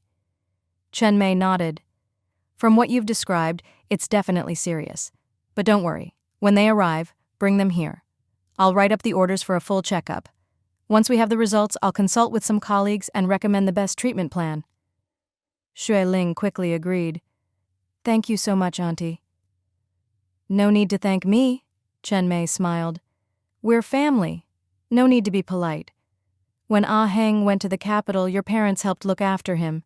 And with Ah Huan, your third uncle and your dad helped make connections. Xue Ling was curious. What happened with Ah Huan? Chen Mei raised her eyebrows. You don't know? Your third uncle's favorite student started a traditional medicine research project and Ah Huan wanted to join. Your third uncle introduced him. It's a national-level research project. If it goes well, it'll be great for Ah Huan's future at the People's Hospital and help with his professional title. That's wonderful, Xue Ling said. It's a great opportunity. He should make the most of it. Chen Mei lowered her voice. Without your third uncle's introduction, it wouldn't have happened. He's still too young and lacks research experience. The team is full of top national researchers, and opportunities like this are rare. The main leader was hesitant at first, but your dad stepped in with a 200,000 yuan sponsorship, and that sealed the deal. Sponsorship? Xue Ling nodded. If the project leads to a patent or something, then your dad should get a share, Chen Mei said with a laugh. But honestly, your dad isn't in it for the money. The main thing is that your third uncle and Ah Huan are involved, and since Ah Huan lacks experience, your dad wanted to give the younger generation a chance, so he put up the money. Your Uncle Jillian says your dad and third uncle are like second fathers to Ah Huan. He should be grateful to them. We're all family. Helping each other is what matters, Xue Ling said with a smile. The main thing is that this research can help patients. It's a good deed. Third uncle and Ah Huan contribute their expertise, and my dad just put in some money. It's a worthy cause. Exactly, Chen Mei said warmly. That's why having a big, supportive family in the capital makes things so much smoother for Ah Heng and Ah Huan. Back when your uncle and I were young, we worked ourselves to the bone for decades to get where we are today. Luckily, the younger generation has all of you to help them now. After leaving the central hospital, Xue Ling and Cheng Tianyuan drove back toward the district hospital. Brother Yuan, Ah Hu's been eating really plain food these past few days. The doctor said this afternoon he can have some meat. He's been on IV drips every day. Those are all antibiotics, so he must be starving. Why don't we look for a good restaurant on the way, buy some braised or roasted meat, and bring it back for everyone to share? Cheng Tianyuan agreed, speaking softly. It's cold. Eating more meat will keep us full and warm. Exactly, Xue Ling said. People say you should eat more lamb and beef in cold weather because they're warming. Cheng Tianyuan knew Ah Hu's tastes. Let's look for beef then. Ah Hu loves beef. All right, Xue Ling smiled. Let's buy a big pot and surprise him. They stopped at a roadside beef shop, bought a big pot of stewed beef, and even bought an extra ceramic pot to take it in. They hurried to the hospital. Cheng Tianyuan also picked up some rice and side dishes outside the hospital, then brought everything upstairs. Ah Hu was off the IV that afternoon and was walking around the ward, chatting with Wang Qing. When he saw Xue Ling and Cheng Tianyuan come in with food and meat, he was overjoyed. Ah, Yuan, sis-in-law, you two are mind readers. I was just telling Qing I wanted to get some braised pork tonight. After days of plain porridge, I'm starving. It's been rough. Wang Qing laughed and teased. You act like you haven't had meat in ages. It's not like we're keeping it from you. We're just following the doctor's orders. How is that our fault? No, Ah Hu laughed heartily. The four of them sat together and enjoyed a happy meal. After eating, Cheng Tianyuan cleaned up and took the dishes out. Wang Ting and Xue Ling walked around the ward. There were 2 beds, but only Ah Hu was there, and with the small balcony the room felt quite spacious. Wang Ting couldn't help but praise. The provincial capital really is different. The hospital rooms are so much better. I remember in Rongcheng the wards are tiny. 2 beds and a few chairs, and there's no space left. Xue Ling nodded in agreement. Big cities are just different. After the new year, when you and Ahu move here, you'll see even more differences. By the way, Ahu, is your place here already renovated? Ahu replied, "It's just like the second phase you invested in, already renovated. Just need to buy some furniture and move in. I bought a bed and a dining table a few days ago.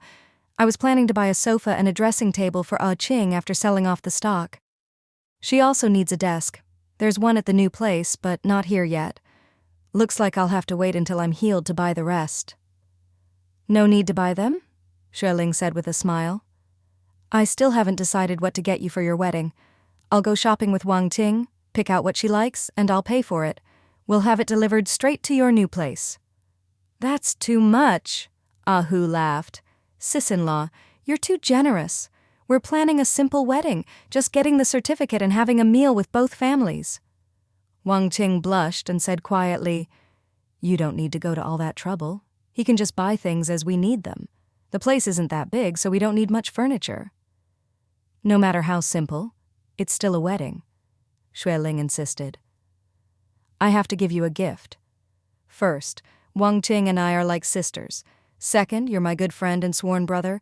Third, you're my business partner. We're family, so I have to give you something. If you don't let me, I'll be upset." All right, Ahu laughed. "With such a big gift from sis-in-law, I couldn't be happier." Wang Ting asked, "When will you go shopping? You're not familiar with the area, right? Maybe just skip it." "It's easy," Xue Ling said. "Tomorrow after I close the shop, I'll take you to the furniture store. Give them your new address and have it delivered the day after tomorrow at noon." "Sounds good," Ahu said. "The new furniture will have a smell, so the sooner we buy it, the sooner it'll air out. That way, when we move in after the Lantern Festival, it won't smell." "All right, we'll go tomorrow at noon," Xue Ling said. That night, the weather was a bit warmer. Xue Ling and Wang Ting stayed at the little inn again. They took turns with hot showers and went to bed early. Cheng Tianyuan stayed at the hospital with Ahu. Ahu didn't need an IV that night and slept soundly. Cheng Tianyuan finally got a good night's sleep, too. Early the next morning, the hospital corridors were noisy, with people shouting and commotion. Cheng Tianyuan woke up, and so did Ahu. "What's going on? Why so noisy so early?" Ahu asked. Cheng Tianyuan yawned, opened the door and went to look. He heard people in the hallway complaining about losing money and belongings during the night. Cheng Tianyuan quickly checked his own bag and money. He'd left a wad of cash in his coat pocket and it was still there. He breathed a sigh of relief. Ahu mumbled, "What happened? Did a thief come in last night?" "I don't know. Our door was locked. No one came in," Cheng Tianyuan replied. Ahu laughed. "With two big guys in here, even if a thief wanted our money, he wouldn't dare come in." Outside, people were arguing with the nurse. The nurse looked innocent and said, "Did you lock your doors? Did you put your things away? We're only responsible for the patient's health, not your personal belongings. The hospital rules are clear. Take care of your own valuables. There are so many people coming and going every day, we can't keep track of everyone. It's up to you to look after your things." Many people grumbled, blaming the hospital's management and the security guards. Ahu shook his head. "The old saying is true. Never let your guard down." Cheng Tianyuan said quietly, "Don't say too much. We were just lucky not to get robbed. Don't tempt fate." Ahu grinned sheepishly. Cheng Tianyuan went to get hot water, washed up, and helped Ahu wash and change clothes. Then he bought breakfast, and the two of them ate together. Soon, Xue Ling and Wang Ting arrived, and they all had breakfast before heading to the wholesale market. Today, the market was quiet. They only sold a few hundred winter coats before business dried up. Xue Ling yawned and leaned lazily against the shop door, letting the cold wind blow. Cheng Tianyuan quickly pulled her inside. "It's windy out here. Come sit inside." Suddenly, a surprised voice called out, "Brother, sis-in-law, what are you doing here?" They looked out and saw Cheng Tianfang, bundled up in a coat and scarf, running in with a look of surprise. "Ah Fang!" Xue Ling called out in surprise and delight. Cheng Tianfang laughed and rushed over. "Sis-in-law, I thought I was dreaming just now. I thought I'd already finished my finals and come home. Ha ha. Xue Ling hugged her and laughed. We've been here for 3 or 4 days now, opening the shop every morning. It's already the 10th day of the lunar month. When do you finish your exams and go home? Is your break starting soon? Cheng Tianyuan replied, I only have 1 exam left. The teacher for that subject had a family emergency and postponed the test by 2 days, so I have to wait. Once I finish that, I can go home for the new year. I came out today to find Brother Ahu and ask when he's heading back. If he's almost sold out of stock, I'll catch a ride with him to save on travel costs and have some company on the road. Cheng Tianyuan washed his hands, poured half a cup of water, and handed it to his sister. Ahu had an accident a few days ago, so we rushed over to help. Once you finish your exams, just head home first. Cheng Tianyuan was startled. What happened? What kind of accident? He was fine when I saw him last week. I helped him count stock until after 1, and he even treated me to hot pot for lunch. Xue Ling sighed and told her about what happened to Ahu, explaining, He's in the hospital now. Most of his wounds have scabbed over and he'll get his stitches out tomorrow. The doctor says he'll need to stay a few more days until he's mostly healed before he can go home. Cheng Tianyuan's face went pale. He was stabbed more than 10 times? My God, that's terrifying. Xue Ling comforted her. Luckily, it was winter and he was wearing a thick army coat, so the knives only cut into muscle, not tendons or bones.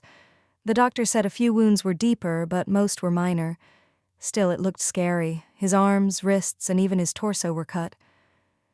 That's so awful, Cheng Tianyuan cursed. Those bastards. It's bad enough to rob someone, but to hurt them too? That's just evil. Cheng Tianyuan said seriously, That's why you have to be careful when you're out. If someone from the neighboring shop hadn't heard the commotion and come out, Ahu might have been in real danger. The wounds weren't deep, but there were a lot of them, and he lost a lot of blood. Luckily, he got to the hospital in time and got a transfusion, so he's safe now. Xue Ling said, When we close up later, come to the hospital with us. We didn't want to tell you before so it wouldn't affect your exams. But since you're here and know now, you should go see him. Wang Ting is there taking care of him. Of course. Cheng Tianyuan nodded quickly. I have to go. She drank her water and looked around. It's almost New Year's, but the wholesale market is so quiet. Yeah, Xue Ling said, pointing to a pile of winter clothes in the corner. We still have thousands of pieces left. We'll probably lose money on this batch. What are you going to do? Cheng Tianyuan asked anxiously. These coats are so nice. It's such a loss if they don't sell. Xue Ling shook her head. After the new year, we'll just sell them off bit by bit and recover what we can. That's business. You can't always make a profit. It's fine, overall we still made good money this year. Even if we lose a bit at the end, it won't matter much. Just keep a good attitude. Sell what we can and let the rest go. That won't do, Cheng Tianyuan said, worried. There aren't many people here, but the malls and clothing shops are still packed. With so much stock, we should take it to the markets to sell. Xue Ling and Cheng Tianyuan exchanged a troubled look. Xue Ling said quietly, Where would we find a place to sell at the last minute? And our stock is wholesale. Market prices are higher. If we go, we'd undercut them and hurt their business. Right, Cheng Tianyuan said. We can't disrupt the market or break trust with our buyers. It's not that complicated, Cheng Tianyuan muttered. If you can't sell it, it'll just sit until next year and be worth nothing but rags. That's too much of a loss. Xue Ling gave a wry smile. Sometimes you just have to accept a loss. But Cheng Tianyuan wouldn't give up. She said quietly, Sis-in-law, why don't we take some to busy places and sell them like a street stall? No, Cheng Tianyuan explained. We don't know the city well, and we have to help take care of Ahu. Plus, Shan Yu and Chen are coming this afternoon. Oh, they're coming? Cheng Tianyuan brightened. When will they get here? Are they spending the new year here? Little you must be over a year old now, right? Xue Ling and Cheng Tianyuan exchanged a look, not wanting to say too much, and just said, Chen isn't well, so Shan Yu is bringing her here for treatment. She's sick? Cheng Tianyuan asked. Xue Ling nodded. She's gained a lot of weight these past 2 years and has high blood pressure. They want to see a specialist at the big hospital. She gained weight? Cheng Tianyuan giggled. How much? Chen used to be so slim, I can't imagine her fat. Cheng Tianyuan's face darkened. Don't be nosy. She's sick, so don't ask or make fun of her. Don't make her feel bad. Oh. Cheng Tianyuan nodded sheepishly. Women all care about their looks, and suddenly gaining weight and getting sick is hard to accept. Xue Ling quickly changed the subject. Once they get here, we'll be even busier. There are still thousands of coats left. If we can sell them, great. If not, so be it. Cheng Tianyuan thought for a moment and asked, Sis-in-law, can I take some to sell? After my exam the day after tomorrow, I'll be free. I can get my classmates to help sell them at the school gate or at busy places like the train station. Is that okay? Xue Ling was surprised, then smiled.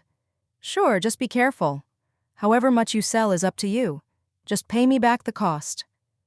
Cheng Tianyuan was delighted. Great. We're not greedy. Just want to make a little. We're all bored during the break anyway, and some of my classmates are free too.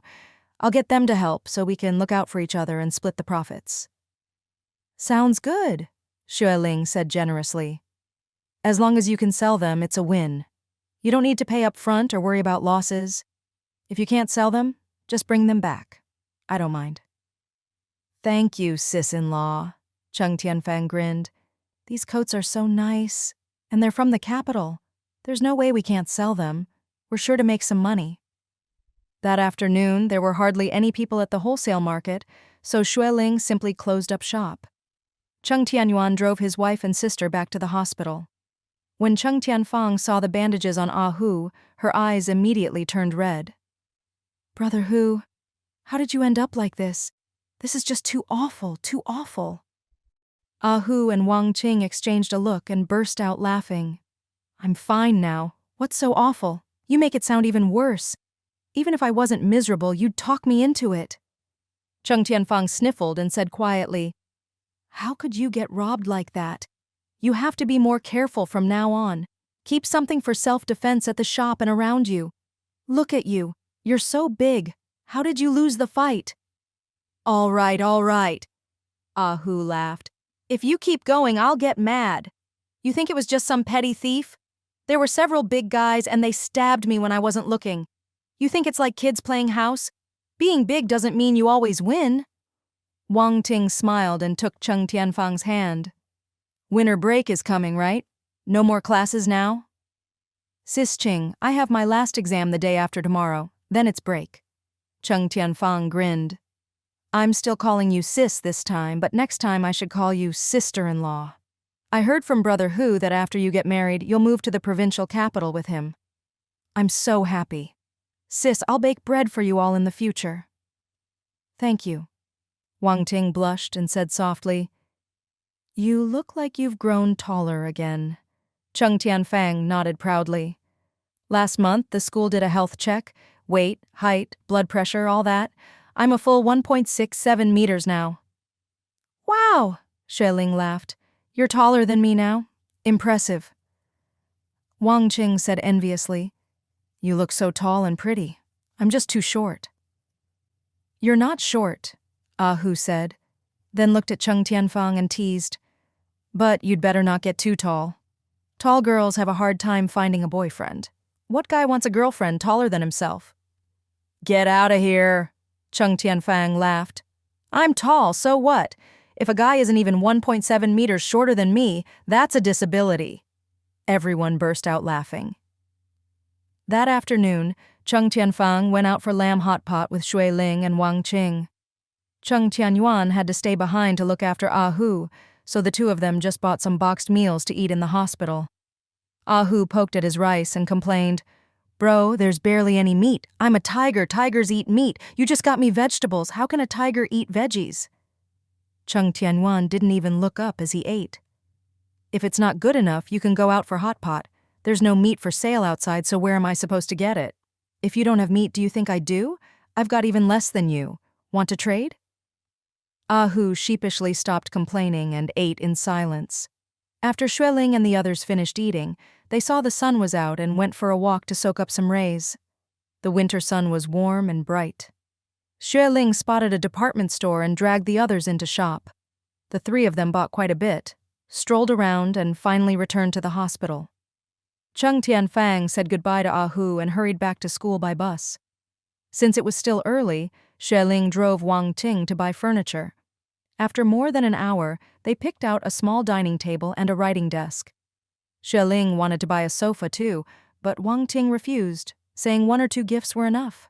Any more and she'd feel too embarrassed to accept. Xue Ling relented, paid 80% of the bill, filled out the order and invoice, and left the address for their new home. "You can deliver, right? If not, I can't buy it." The shop owner smiled. "As long as it's within the city, we deliver. If it's too far, then no." Xue Ling was relieved. "Deliver it tomorrow at noon. No one's there now, but someone will be there at noon to open the door for you." The owner apologized. "If you need it carried upstairs, there's a small extra fee. Furniture is heavy and carrying it upstairs is hard work, especially for higher floors, like the 4th or 5th. It's exhausting, let alone carrying all this stuff, right?" Xue Ling frowned. "How much is the moving fee? If it's too much, forget it. We have our own car and plenty of help. We may be from out of town, but we own property here. We're practically locals. If you try to rip us off, we'll just walk away." She'd done business before and immediately recognized the owner was trying to squeeze a little extra. The owner quickly laughed it off. No, nothing like that. How about 2 yuan per worker, 10 yuan total?" Wang Ting was annoyed. "For this little bit of furniture, you need 5 people? That's not necessary." Xue Ling smirked. 5 yuan, that's the most I'll pay. However many workers you use, I'm only paying 5. It's just the 3rd floor, not high. Don't get greedy. Take it or leave it."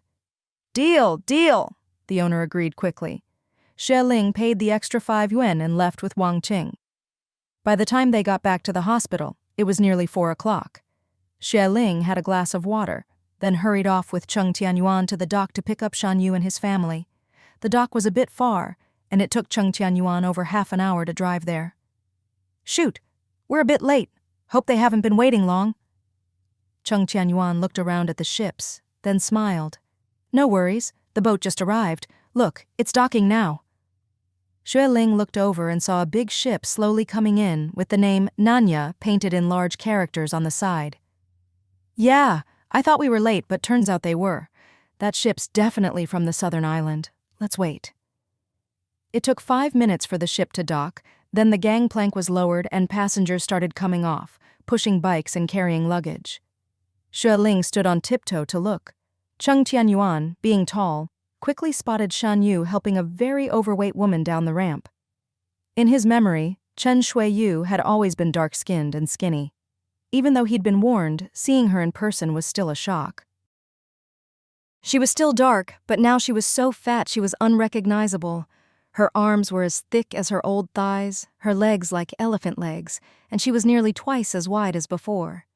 Xue Ling finally saw her too, and after a moment of shock, whispered, "Stay calm, stay calm." Cheng Tianyuan barely managed to suppress a laugh. "She's so big. It's really tragic." Shan Yu finally spotted them and broke into a happy smile. "Ah, Yuan, Ling Ling!" Chen Shui-yu looked over in surprise, then broke into a smile, only to burst into tears. Cheng Tianyuan and Xue Ling hurried over. Overcome with emotion, Chen Shui-yu rushed at Xue Ling and hugged her tightly.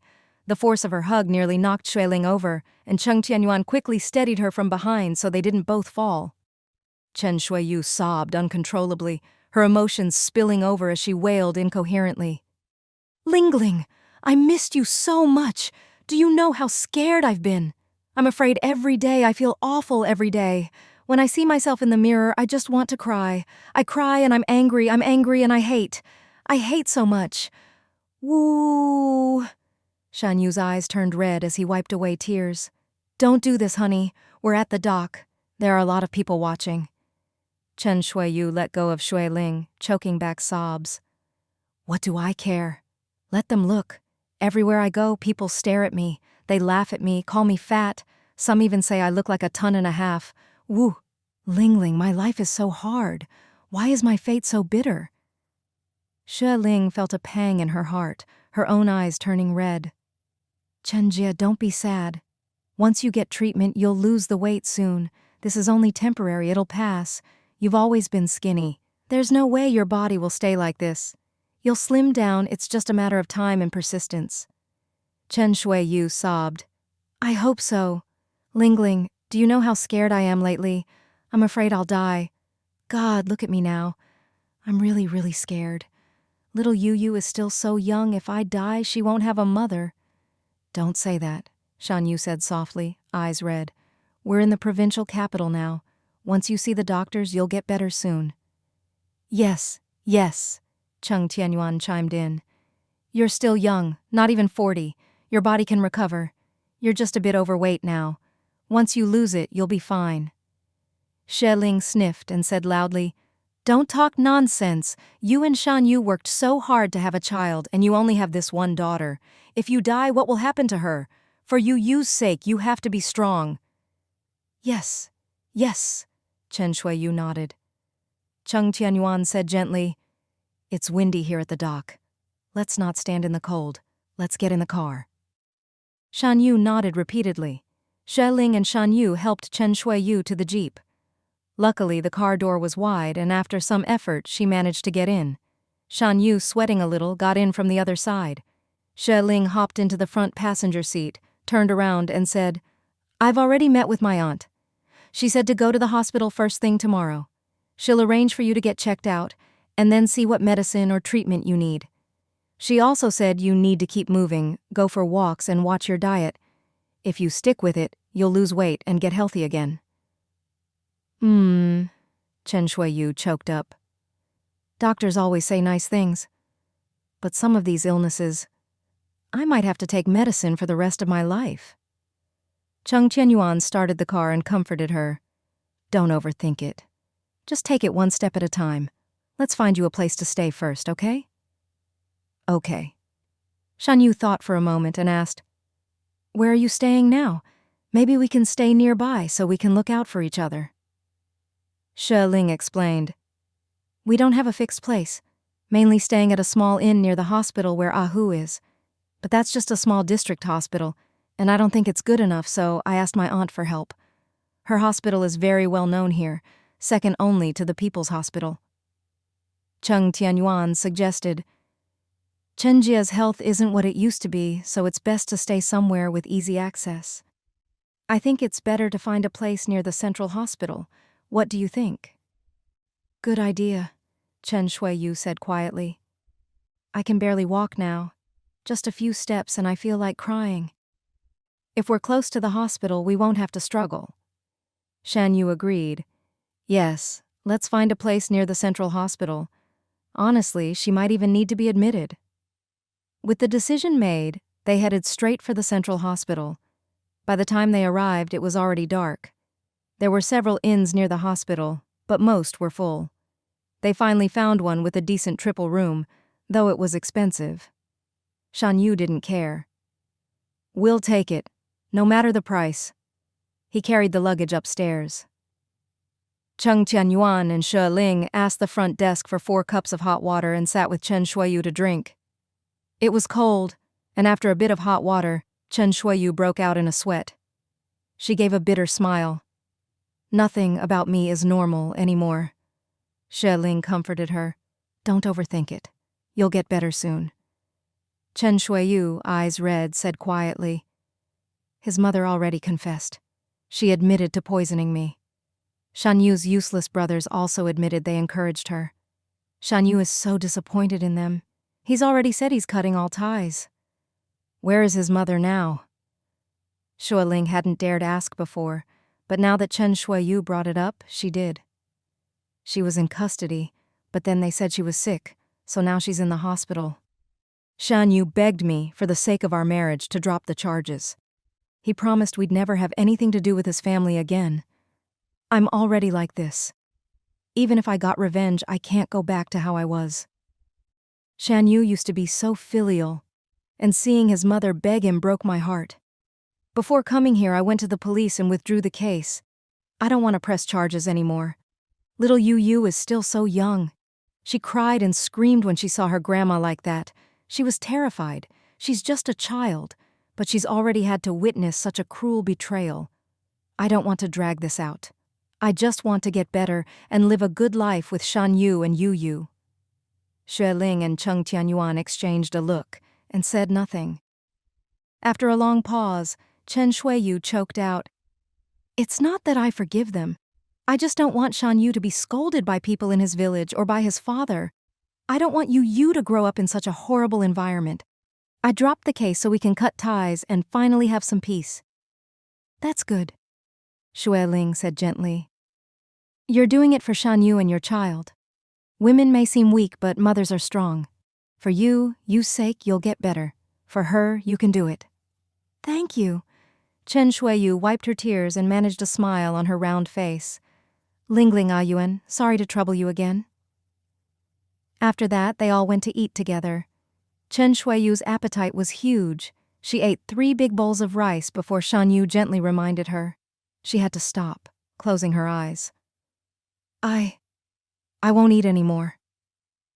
Xue Ling and Cheng Tianyuan quickly finished their meal, and Shan Yu hurried as well.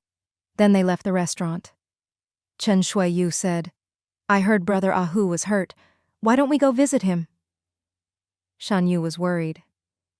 "You get tired after just a few steps. I'm afraid it'll be too much for you." But Xue Ling suggested, "No, the more tired she feels, the more she needs to walk. With her appetite so big, she needs to exercise more and eat less." Shan Yu had no choice but to agree. So the 4 of them headed to the hospital. When Chen Shuiyu saw the long staircase in front of her face turned pale. Xue Ling and Shan Yu encouraged her and helped her along.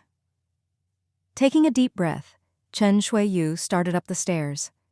Maybe because there were people around, she was too embarrassed to give up, and she actually made it all the way to the 3rd floor.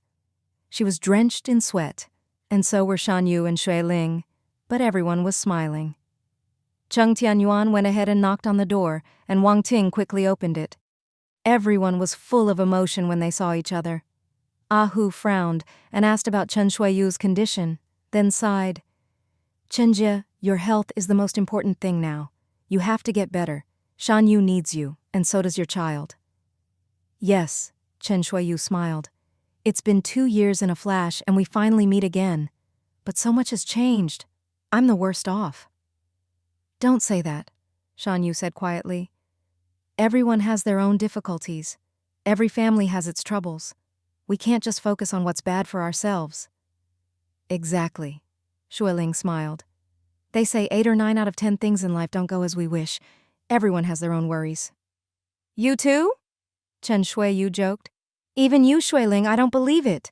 What could you possibly worry about?" "Of course I do," Xue Ling said. "Both my kids are still little, and I have to worry about everything. My parents are far away in the capital, and I'm in Rongcheng. If anyone gets sick, I can't be there for them. How could I not have worries?" Cheng Tianyuan added, "I have worries too. My new shop didn't make much money in the second half of the year, and my wife is busy investing in the capital. I'm worried about what direction to take next. Running a shop needs reliable people, but my kids are small and my parents are getting older.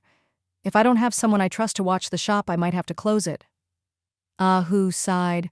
"I was all set to get married, and then this happened. Now I've got a dozen scars, and everyone's worried about me. My favorite car, over 100,000 yuan, gone just like that. Getting hurt is one thing, but now business at the end of the year is ruined, and I'll probably lose money." Shan Yu gave a wry smile. "All right, let's not compete over who's got it worse. Everyone has their own troubles, just not everyone knows about them. What's bad, we try to fix. That's life. One problem after another. You never really get to rest." Chen Shuiyu smiled. "I shouldn't have said that." Wang Ting, not very familiar with Shan Yu and his wife, poured water for everyone and stayed quietly to the side. Ahu introduced her as his fiancée and said, "When we get back to Rongcheng, we'll register our marriage. You two must come to our wedding banquet." "Of course," Shan Yu agreed. Chen Shuiyu couldn't sit for long before getting tired, so everyone quickly took her back to the inn to rest. Xue Ling arranged to meet them at 7 the next morning, then left with Cheng Tianyuan. On the way, the two of them chatted quietly in the car, both feeling a lot. Xue Ling said softly, "After all this, Chenjia's temper seems to have mellowed a lot. She used to be a bit hot-tempered, but now, her attitude is like an old woman's." "Yeah, after going through so much, your mindset changes," Cheng Tianyuan said quietly. "She almost died after all." Xue Ling sighed, squinting at the endless night outside. "Brother Yuan, we need to be more careful in the future, too."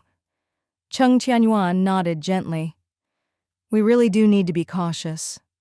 Luckily, our own people are trustworthy, but you never know about outsiders. After your second phase investment, a lot of people think we've struck it rich. It was such a big deal. Almost half of Rongcheng knows. We should keep a low profile and be careful."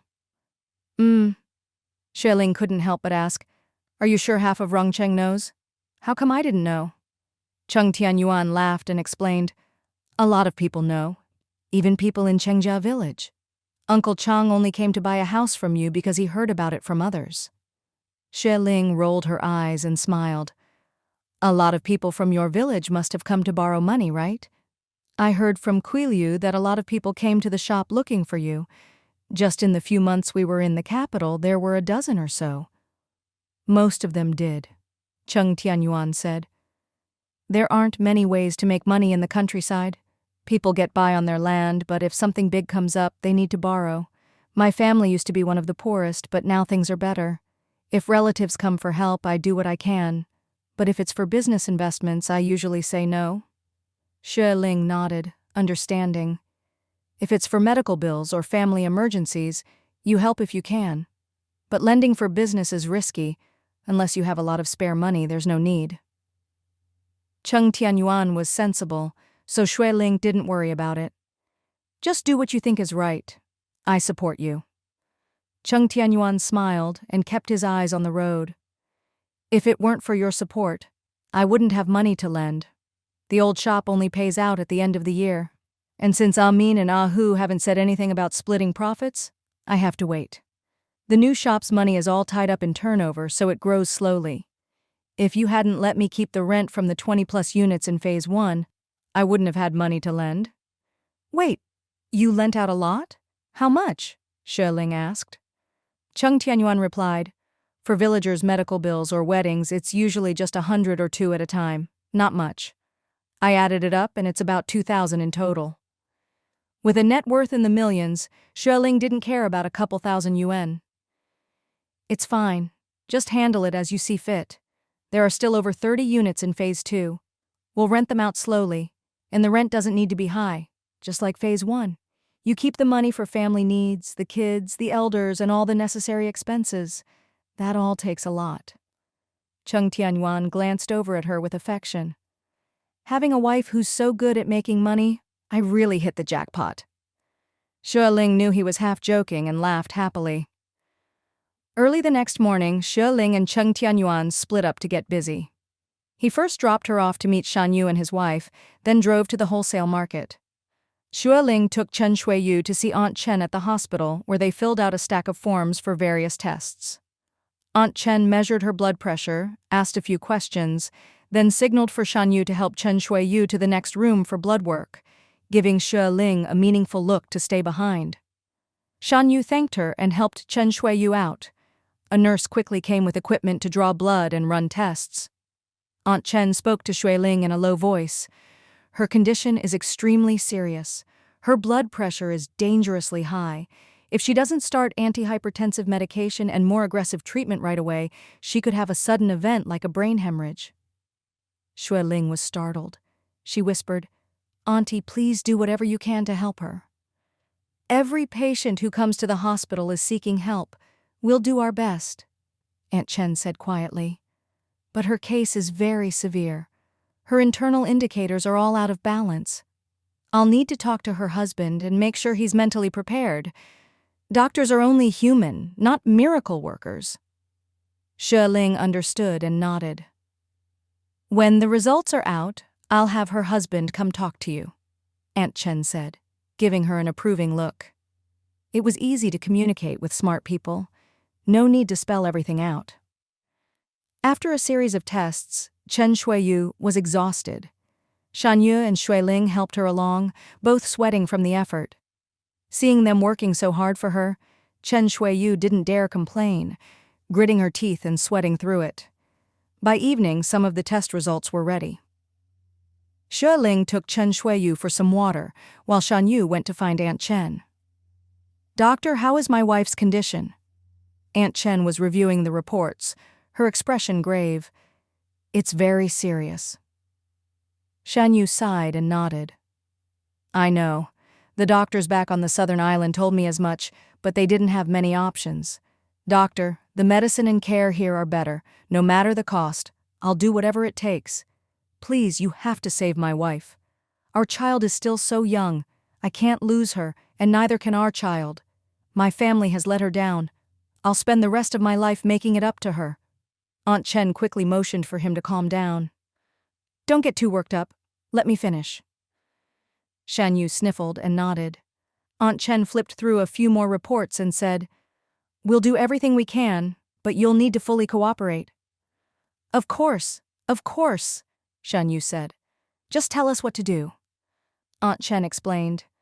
"First, she must be hospitalized for long-term treatment. Conservatively, we'll use medication to bring her indicators down and keep her out of immediate danger. That will take about a month. Once she's stable, I recommend you go to the capital for further treatment." "The capital?" Shan Yu asked. "Can they treat her there?" "Yes," Aunt Chen said. "If her numbers are under control, you can go to a top hospital in the capital for long-term care." Shan Yu was puzzled.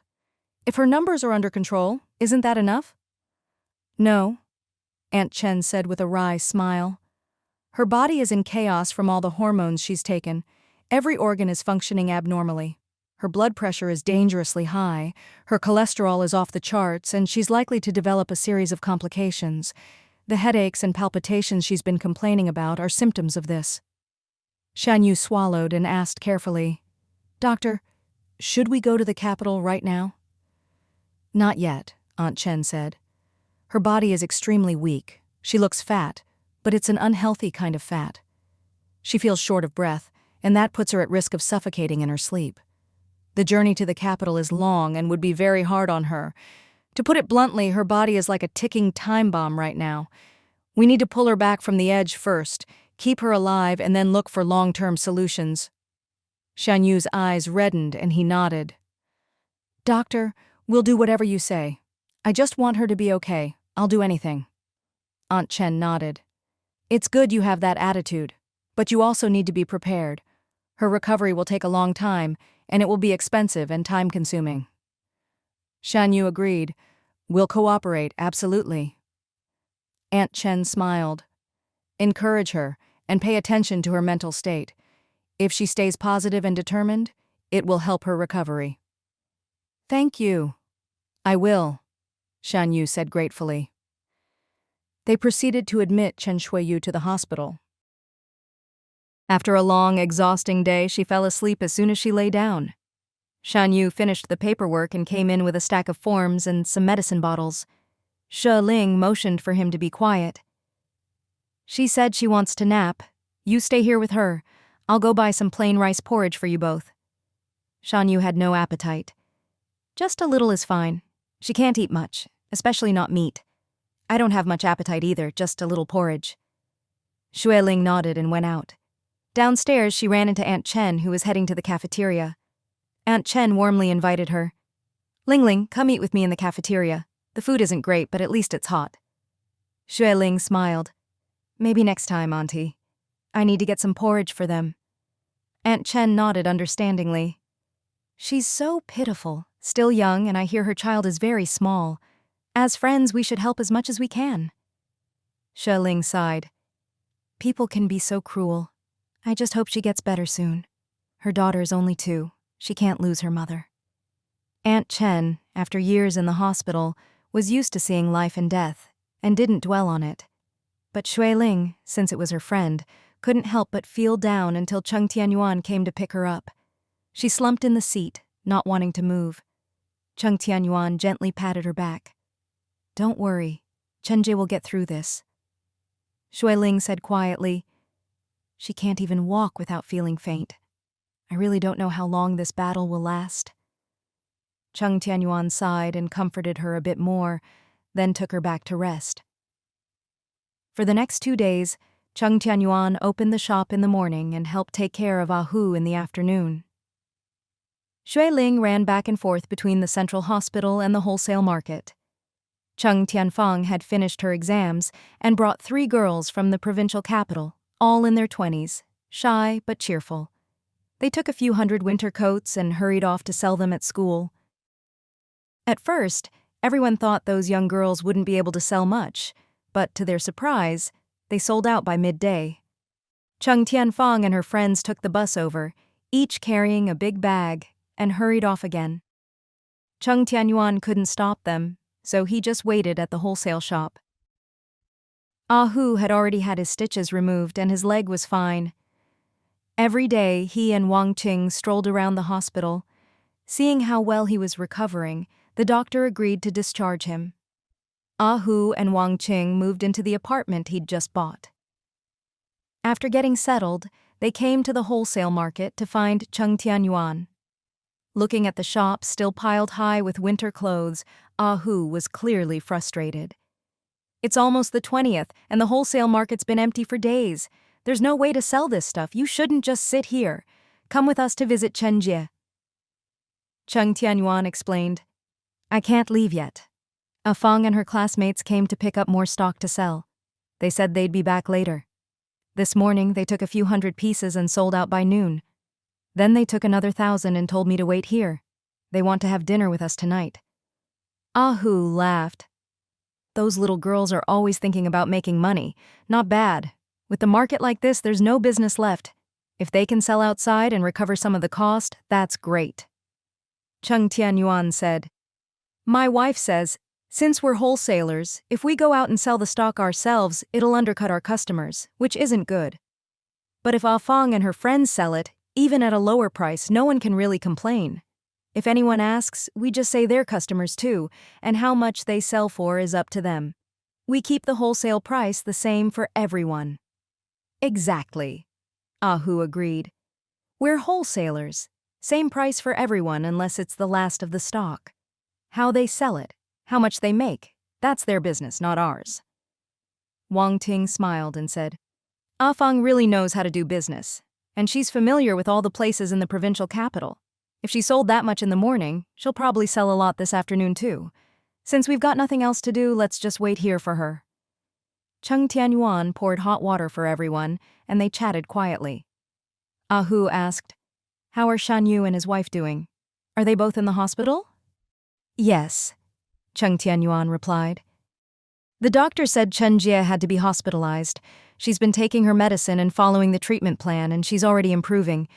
She used to have headaches and palpitations all the time, but that's much better now. Shanyu helps her walk every day, and she says her legs feel stronger. She's eating according to the doctor's orders, and her spirits are better, though she's still quite overweight. Wang Ting, having heard Xue Ling talk about Chen Shuiyu and her husband, couldn't help but feel for them. No matter how good Shanyu is to her, his family never liked her, and after what they did, it's no wonder she's so heartbroken. Cheng Tianyuan's eyes flickered, and he said quietly, Shanyu is heartbroken too. He's caught between his wife and his parents. It's always been hard for him. They used to travel around for business and weren't home much. After they had a child, they wanted to settle down and give the kid a stable home.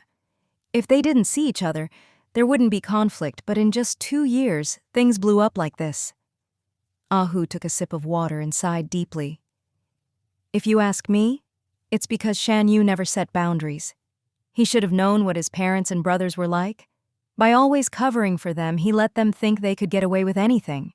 And that's how things got so bad. You're wrong, Wang Ting said softly. You can't say that. If it were just relatives or friends, you could keep your distance. But we're talking about his parents and brothers. How could he ignore them? If he did, people would call him unfilial. He really had no choice. True, Hu said quietly. It's not easy for a man. He has to earn money and take care of his family. Wang Ting laughed. And it's easy for women? Women have to earn money too. take care of their own parents and in-laws, and look after the kids. It's not easy for anyone, Ah Hu chuckled. Most things in life don't go our way. It's tough for everyone. Ah Ching, you've never been around here, have you? Come on, I'll show you around. Okay, Wang Ting agreed. Cheng Tianyuan watched them leave, then closed his eyes for a nap. He didn't know how long he'd slept before the phone woke him up. He jumped up and rushed to answer. Hello? Hello, Ah Yuan, it's Dad. It was Xue Ling's father on the line. Cheng Tianyuan was instantly awake. Dad. Hello. Yes, it's me, Ah Yuan. Xue Ling's father explained. We haven't called much lately. Figured you were busy, so we didn't want to bother you. I called a few days ago and Mu Hai answered. He said you were all in the provincial capital and that Ah Hu had a minor injury. Is he all right now? He's fine, already discharged, nothing serious. That's good, Xue Ling's father said warmly. The factory stopped work a couple days ago. Your mom and I have been packing and sorting out the accounts. We're planning to fly over the day after tomorrow. Great, Cheng Tianyuan said excitedly. We're in the provincial capital, so we'll pick you up and go home together. I just booked the tickets. We'll arrive around 3 in the afternoon the day after tomorrow. Got it, Cheng Tianyuan said. I'll be at the airport to meet you. Dad, it's winter. Don't pack too much or carry anything too heavy. All right, Xue Ling's father chuckled. We're not busy these days, just going out for walks. Heng's factory stopped 2 weeks ago, so he's been driving us around.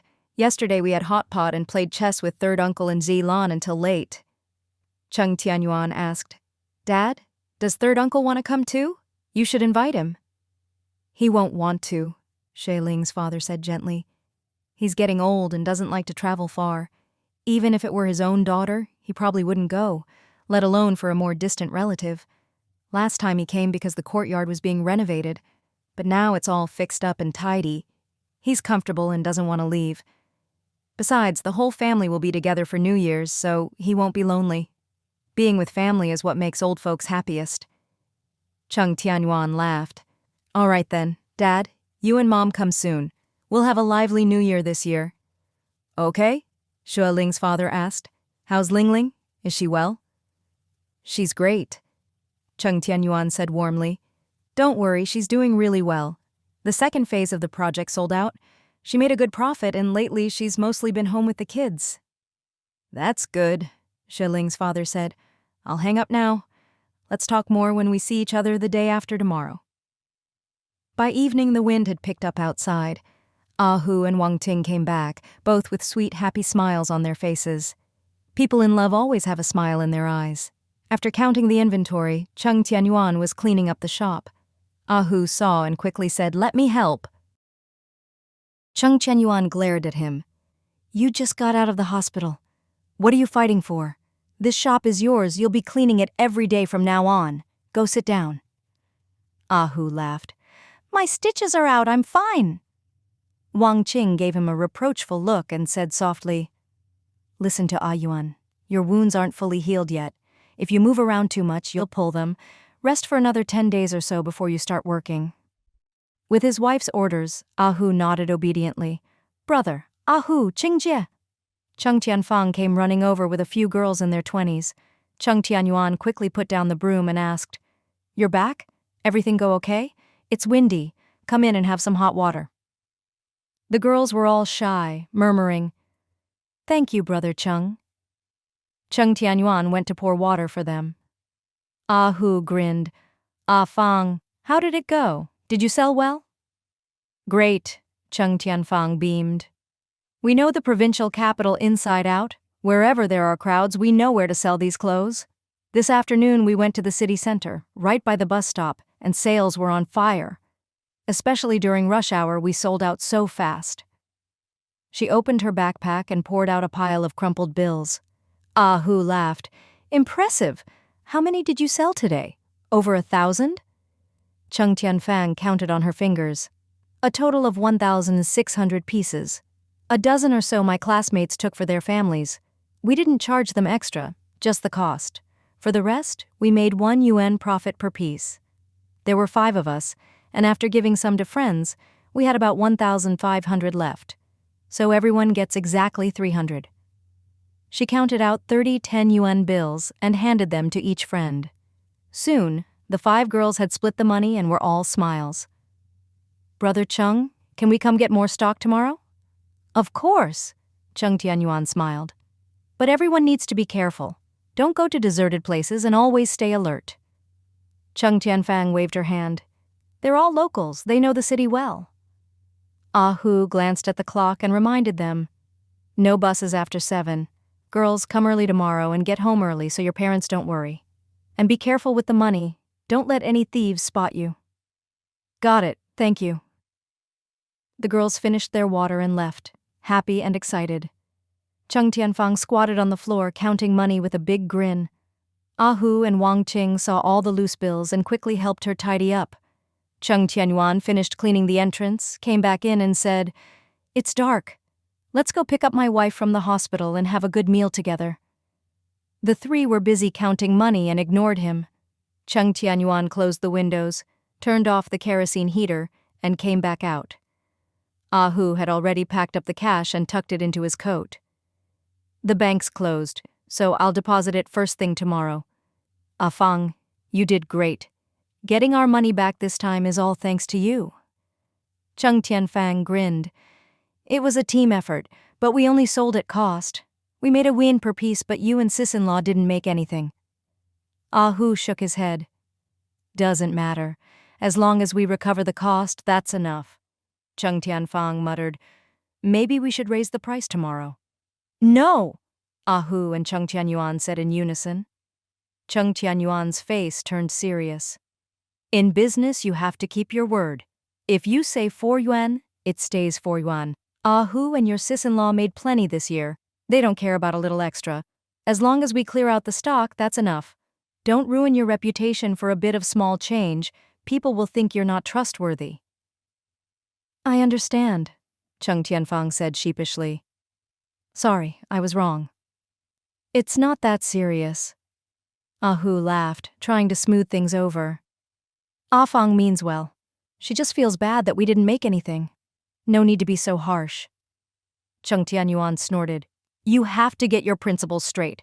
Don't be greedy for small gains or you'll suffer bigger losses later. If she has a bad idea, she needs to correct it. It's important to say these things." Ah Hu changed the subject. "It's late. Let's go pick up sis-in-law and get dinner."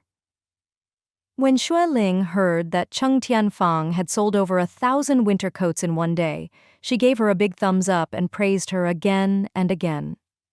Cheng Tianfang was delighted. "My classmates were over the moon. They said if we could do this for a few more days, we wouldn't have to worry about next semester's tuition. With New Year's coming, everyone's out buying clothes. Ours are good quality and a few yuan cheaper than the mall. People are fighting to buy them." Ah Hu explained, "For us in the clothing business, the best time is always around New Year's. No matter who you are, everyone wants new clothes for the holiday, so business is always best at the end of the year. But since we're wholesalers, we rely on volume, and our season starts earlier than the regular market." Cheng Tianfang nodded. "There are still 10 days until New Year's. We've got a few more days to sell." "Not that much left," Cheng Tianyuan said. "When I counted this afternoon, there were only about 4,000 pieces left." "So just a few more days?" Cheng Tianfang said.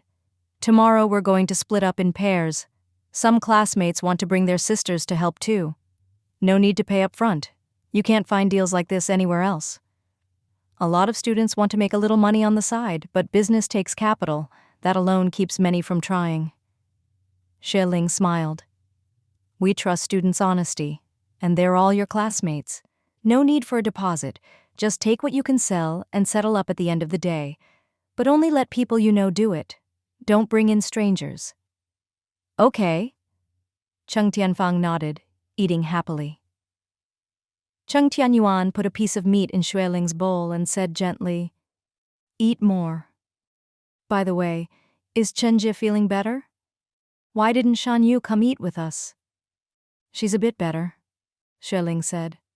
"Her appetite is poor, probably from the medicine. The doctor said not to worry, just let her eat porridge or noodles. She's already lost weight and Shan Yu is quietly happy about it. He's eating plain porridge with her, not joining us for a big meal so she won't feel lonely." Wang Ting laughed softly. You can tell he really cares about his wife. That night, Cheng Tianyuan stayed at the small inn with Xue Ling and Cheng Tianyuan. The school dormitories had already lost power, so when she went to the wholesale shop today, she simply brought all her luggage with her. Wang Ting and Hu had both gone back to live in their new house.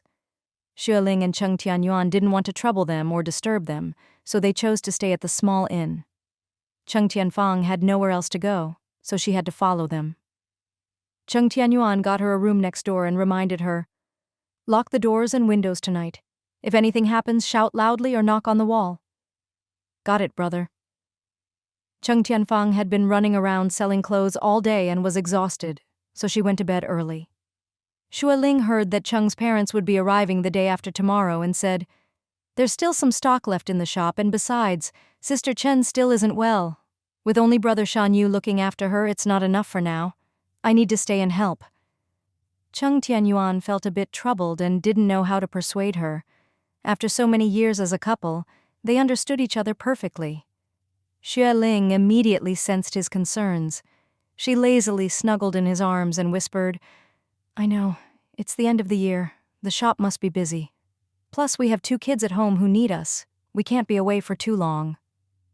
Cheng Tianyuan sighed softly and explained, "Guiliu's morning sickness is really bad, and Chen Min can hardly leave home these days, so he has no time to manage the shop. The shop in the development zone is already closed. Most of the factories there have stopped work, so closing isn't a big deal. But the one in the city? It's the best time for business right now with the year-end rush. The stock in the shop is almost sold out. Chen Min has no time to restock, and I'm not there. When my parents arrive the day after tomorrow, you take them back with you," Xue Ling said. "If Hu and the others want to go back, take them too." "I can only take Mom and Dad first," Cheng Tianyuan said quietly. "If Wang Ting wants to go back, she can come along. Hu needs to stay and help you. His injuries are almost healed. He's always managed this shop, and if I leave you here alone, you'd have to run the shop and help take care of Sister Chen. How could you handle it all? Besides, the provincial capital is so big, you'd be running all over the place. I'd be worried." Xue Ling chuckled softly and kissed his neck. "All right, I'll listen to you. We'll sell as much stock as we can. That's not a big problem. The key is whether Sister Chen's situation can stabilize. Once she's a bit better, she'll have to go to the capital for treatment. At this rate, it'll probably have to wait until after the new year." Cheng Tianyuan sighed quietly and stroked her hair. "Sister Chen is really pitiful right now. She can't look after the factory, can't take care of her child, and she and her husband have to travel far for treatment, with no clear future for her illness. That's why we have to take care of ourselves," Xue Ling said softly. "We have elders above and children below, and we're holding up the middle. We absolutely can't fall. Luckily, the elders are still healthy and can help us with the kids. We're already pretty fortunate." "Yeah?" Cheng Tianyuan replied gently. "And it's a good thing our finances have improved these past years. Now that we're more comfortable, we can do things more freely. If we were still struggling for every penny, we wouldn't be able to help anyone else." If their family had to rely on just a little money to get through the new year and support the elders and kids, even if they wanted to help Chen Shuiyu, they'd be too stretched to manage. "Only when you can take care of yourself can you help others." Xue Ling yawned, found a comfortable position in his arms and mumbled, "It's late. Let's sleep early." Cheng Tianyuan was tired too. He hugged her and pulled up the covers. "All right, let's sleep." The next morning, Xue Ling and Cheng Tianyuan went to the wholesale shop first, with Cheng Tianfang yawning and following behind. Unexpectedly, Hu was even earlier than them. He had already opened the shop and was boiling water inside, shivering as he worked. "Huh? How are you all so early? It's just getting light." Xue Ling laughed. "Aren't you even earlier than us?" Hu shook his head and explained, "I've always opened the shop at this time. I'm used to getting up early. Come on, it's too cold outside. Everyone come in and have some hot water first. Breakfast stalls aren't open yet. Let's wait half an hour and then go out to eat." Cheng Tianfang was still young and loved to sleep in. "Brother Hu, it's only 6 o'clock. Don't you usually get up at 5? "In summer, I get up at 5, in winter a bit later. Ahu explained. People at the wholesale market are all early birds. Some come here to pick up goods and rush back to open their shops, so we have to be early too. Cheng Tianyuan glanced at his sister and said quietly, "Running a business isn't as easy as you think. Especially those who do early and late business. They're up before dawn and work late into the night. Money doesn't just fall into your lap." "Oh." Cheng Tianfang nodded. Xue Ling asked, Fang, about how many classmates do you have today? Your brother will divide up the stock by size, and you two can take 200 pieces per group to sell. Is that okay?" "Can we have a bit more?" Cheng Tianfang grinned. "Yesterday we sold out really fast." "No rush," Xue Ling said. "If you're confident you can sell more than 400 pieces, we'll divide them by size, and when your people arrive, you can take them and go." "Okay." Cheng Tianfang was eager to get started. "I'll hurry over to the morning market." "No," Xue Ling stopped her. "You can't go yet. We don't know the people coming to pick up goods, so you need to stay and watch. Even if it's 2 per group, you have to know at least one of them, otherwise we can't let them take the goods." "Okay, sister-in-law." Cheng Tianfang nodded in understanding. The sun was rising, and the winter morning was icy cold. After breakfast, Xue Ling drove to the hospital. Cheng Tianyuan and Hu stayed at the shop to help count the clothes. Half an hour later, Cheng Tianfang's friends arrived one after another. The profits yesterday were so high that her classmates brought their siblings and even neighbors. There were 3 times as many people as before, a total of 15. Cheng Tianfang remembered her sister-in-law's instructions and grouped them in 2s or 3s. "No matter how much you sell, you must be back here by 6 in the evening. It's fine if you have leftovers. Just bring back what you sold and we'll settle up. We all know each other, so we trust you. There's no need to pay up front, but we hope you'll be worthy of our trust." "Don't worry. We've been classmates for almost 2 years." "Yeah, the provincial capital isn't that big and there aren't that many of us. Don't worry." Ahu grinned. "We all trust each other. Be careful on the road. And don't worry, our winter clothes are all packed separately, and every piece is checked by workers before leaving the factory. The quality is guaranteed." Cheng Tianfang waved and happily led everyone away. Cheng Tianyuan and Hu actually found themselves with nothing to do and a bit of free time. Hu said, "I'll go see if Ching is awake and bring her some breakfast." "Go ahead," Cheng Tianyuan replied. "I'll watch the shop."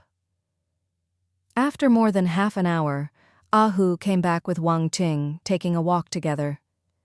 "It's really nice living close by. No need for a car, not even a bike. Just 10 minutes on foot and you're here. I jogged back just now, got here in no time." Wang Ting scolded him in a low voice. "The doctor said you shouldn't exert yourself. Why don't you listen? Isn't jogging still running? Be careful or your wound will hurt." Hu grinned and explained, "Don't worry, I was running with my legs, not my arms. It's cold out, and breakfast gets cold easily. I was afraid you'd have to eat cold food, so I hurried a bit. The wound's on my upper body, it doesn't affect me at all." Hearing this, Wang Ting felt warm inside and didn't say anything more. Cheng Tianyuan, bored with nothing to do, invited them in for some water. Wang Ting looked around and noticed the wholesale market was very quiet, with only 1 or 2 shops still open. Hu explained. "People started closing up and heading home a month ago. Most of the people doing business here are from out of town. The ones still open are basically locals and they live here." Wang Ting nodded and asked, "How much is left unsold? Looks like there's a lot less now." Hu replied, "We sent out over 1,000 pieces today, and there's just over 1,000 left. In the past, that would have been gone in a morning." With both of them there, Cheng Tianyuan took the chance to ask about their plans. "My in-laws are coming, so after I pick them up tomorrow afternoon, I'll head straight back to Rongcheng. The city shop is really short on stock and business is great at year-end, so I need to be there." Yeah, Hu said apologetically. "If it weren't for my situation, you two wouldn't have had to stay here for over 10 days. You've got elders and kids at home and your business too, leaving it all for half a month."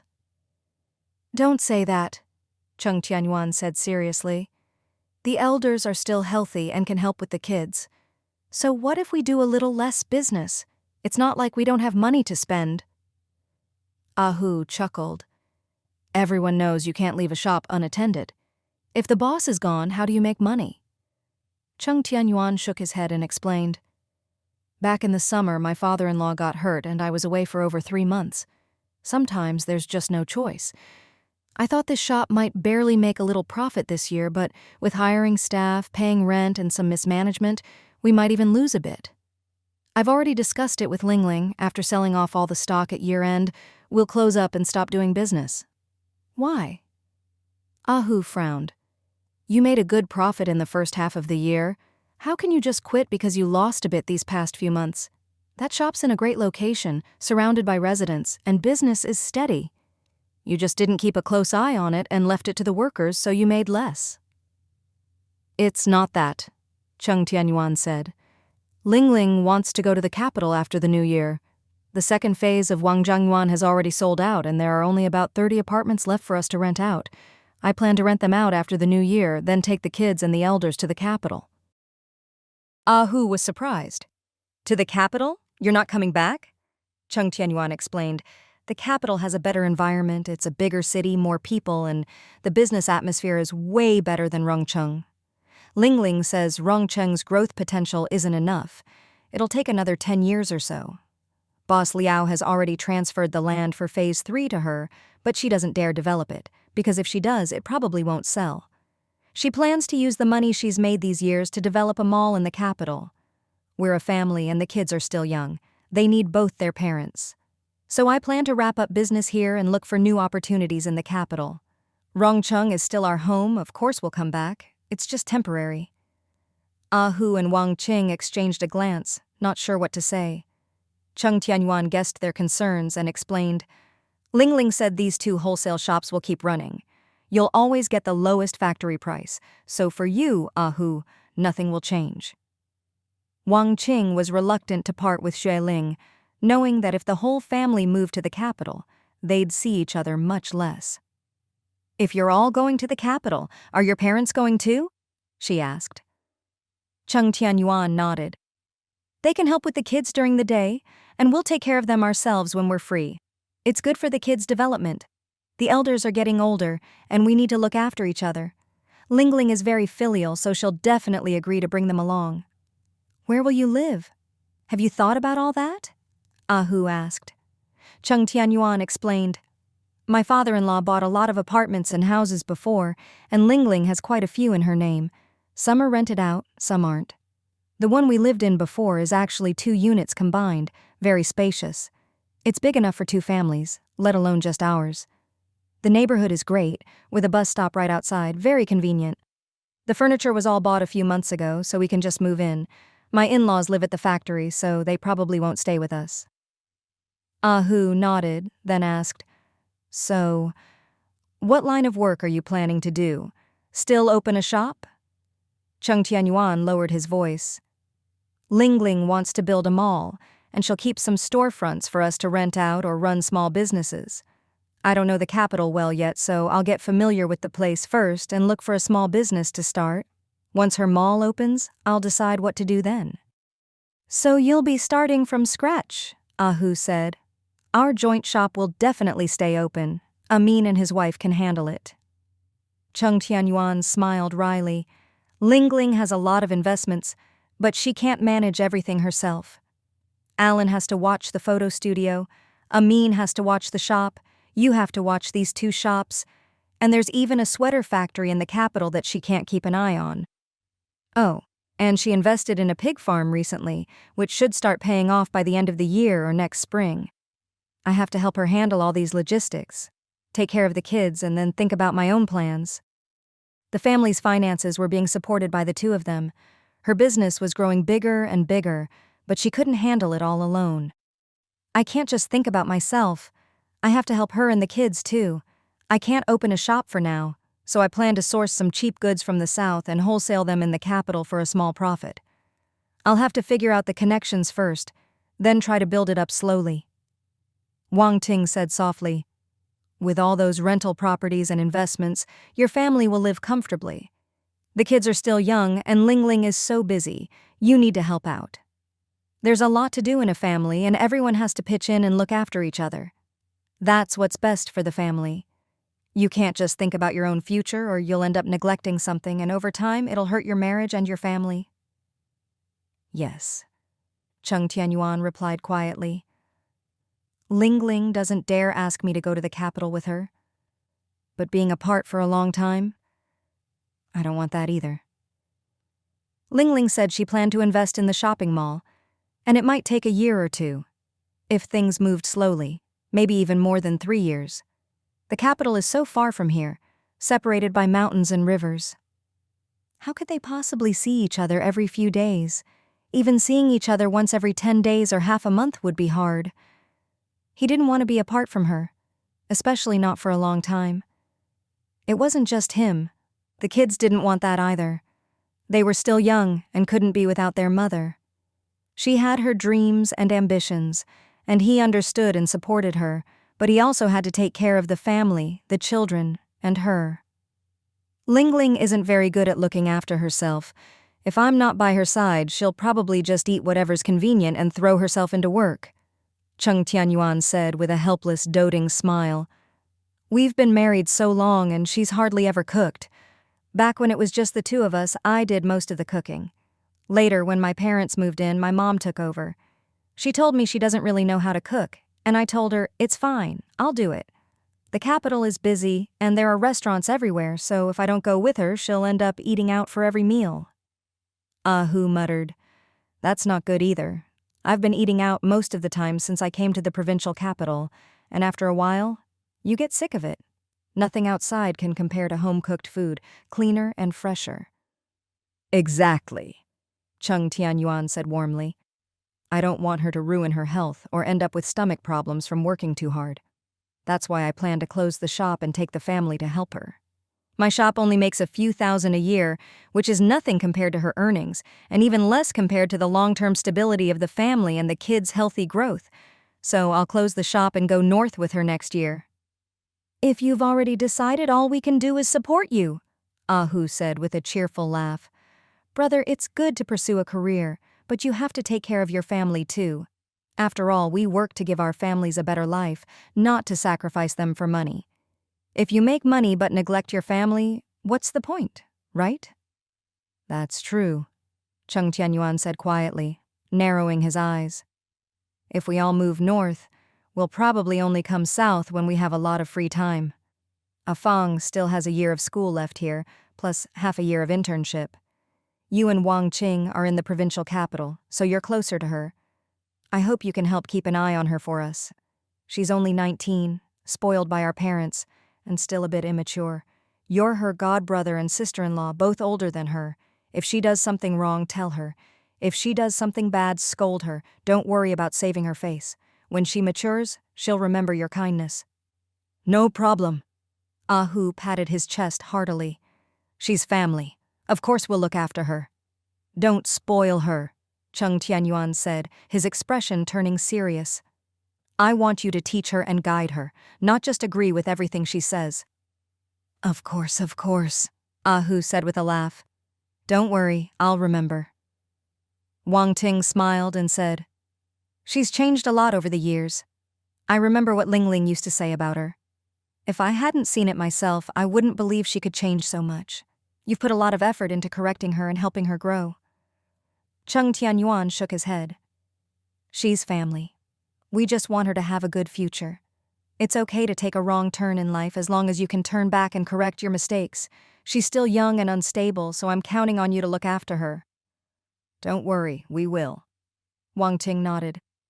Cheng Tianyuan turned to Hu and said quietly, The shop we run with Amin will stay open. My dad will definitely go north with us, and they're short-handed over there now. They are, Hu said with a wry smile. Amin called me a while back and said Quilyu's morning sickness was really bad. She'd eat, then throw up, then sleep. Poor thing, her mother-in-law passed away and there's no one else to help. My mom was sick at the time too, so he had to do everything himself. In the end, he just closed the shop to take care of Quilyu. When Uncle Muhai was around to help, he could manage, but without him, it's impossible. Now his wife will have to give birth and take care of the baby, so they'll definitely need to hire another person or two.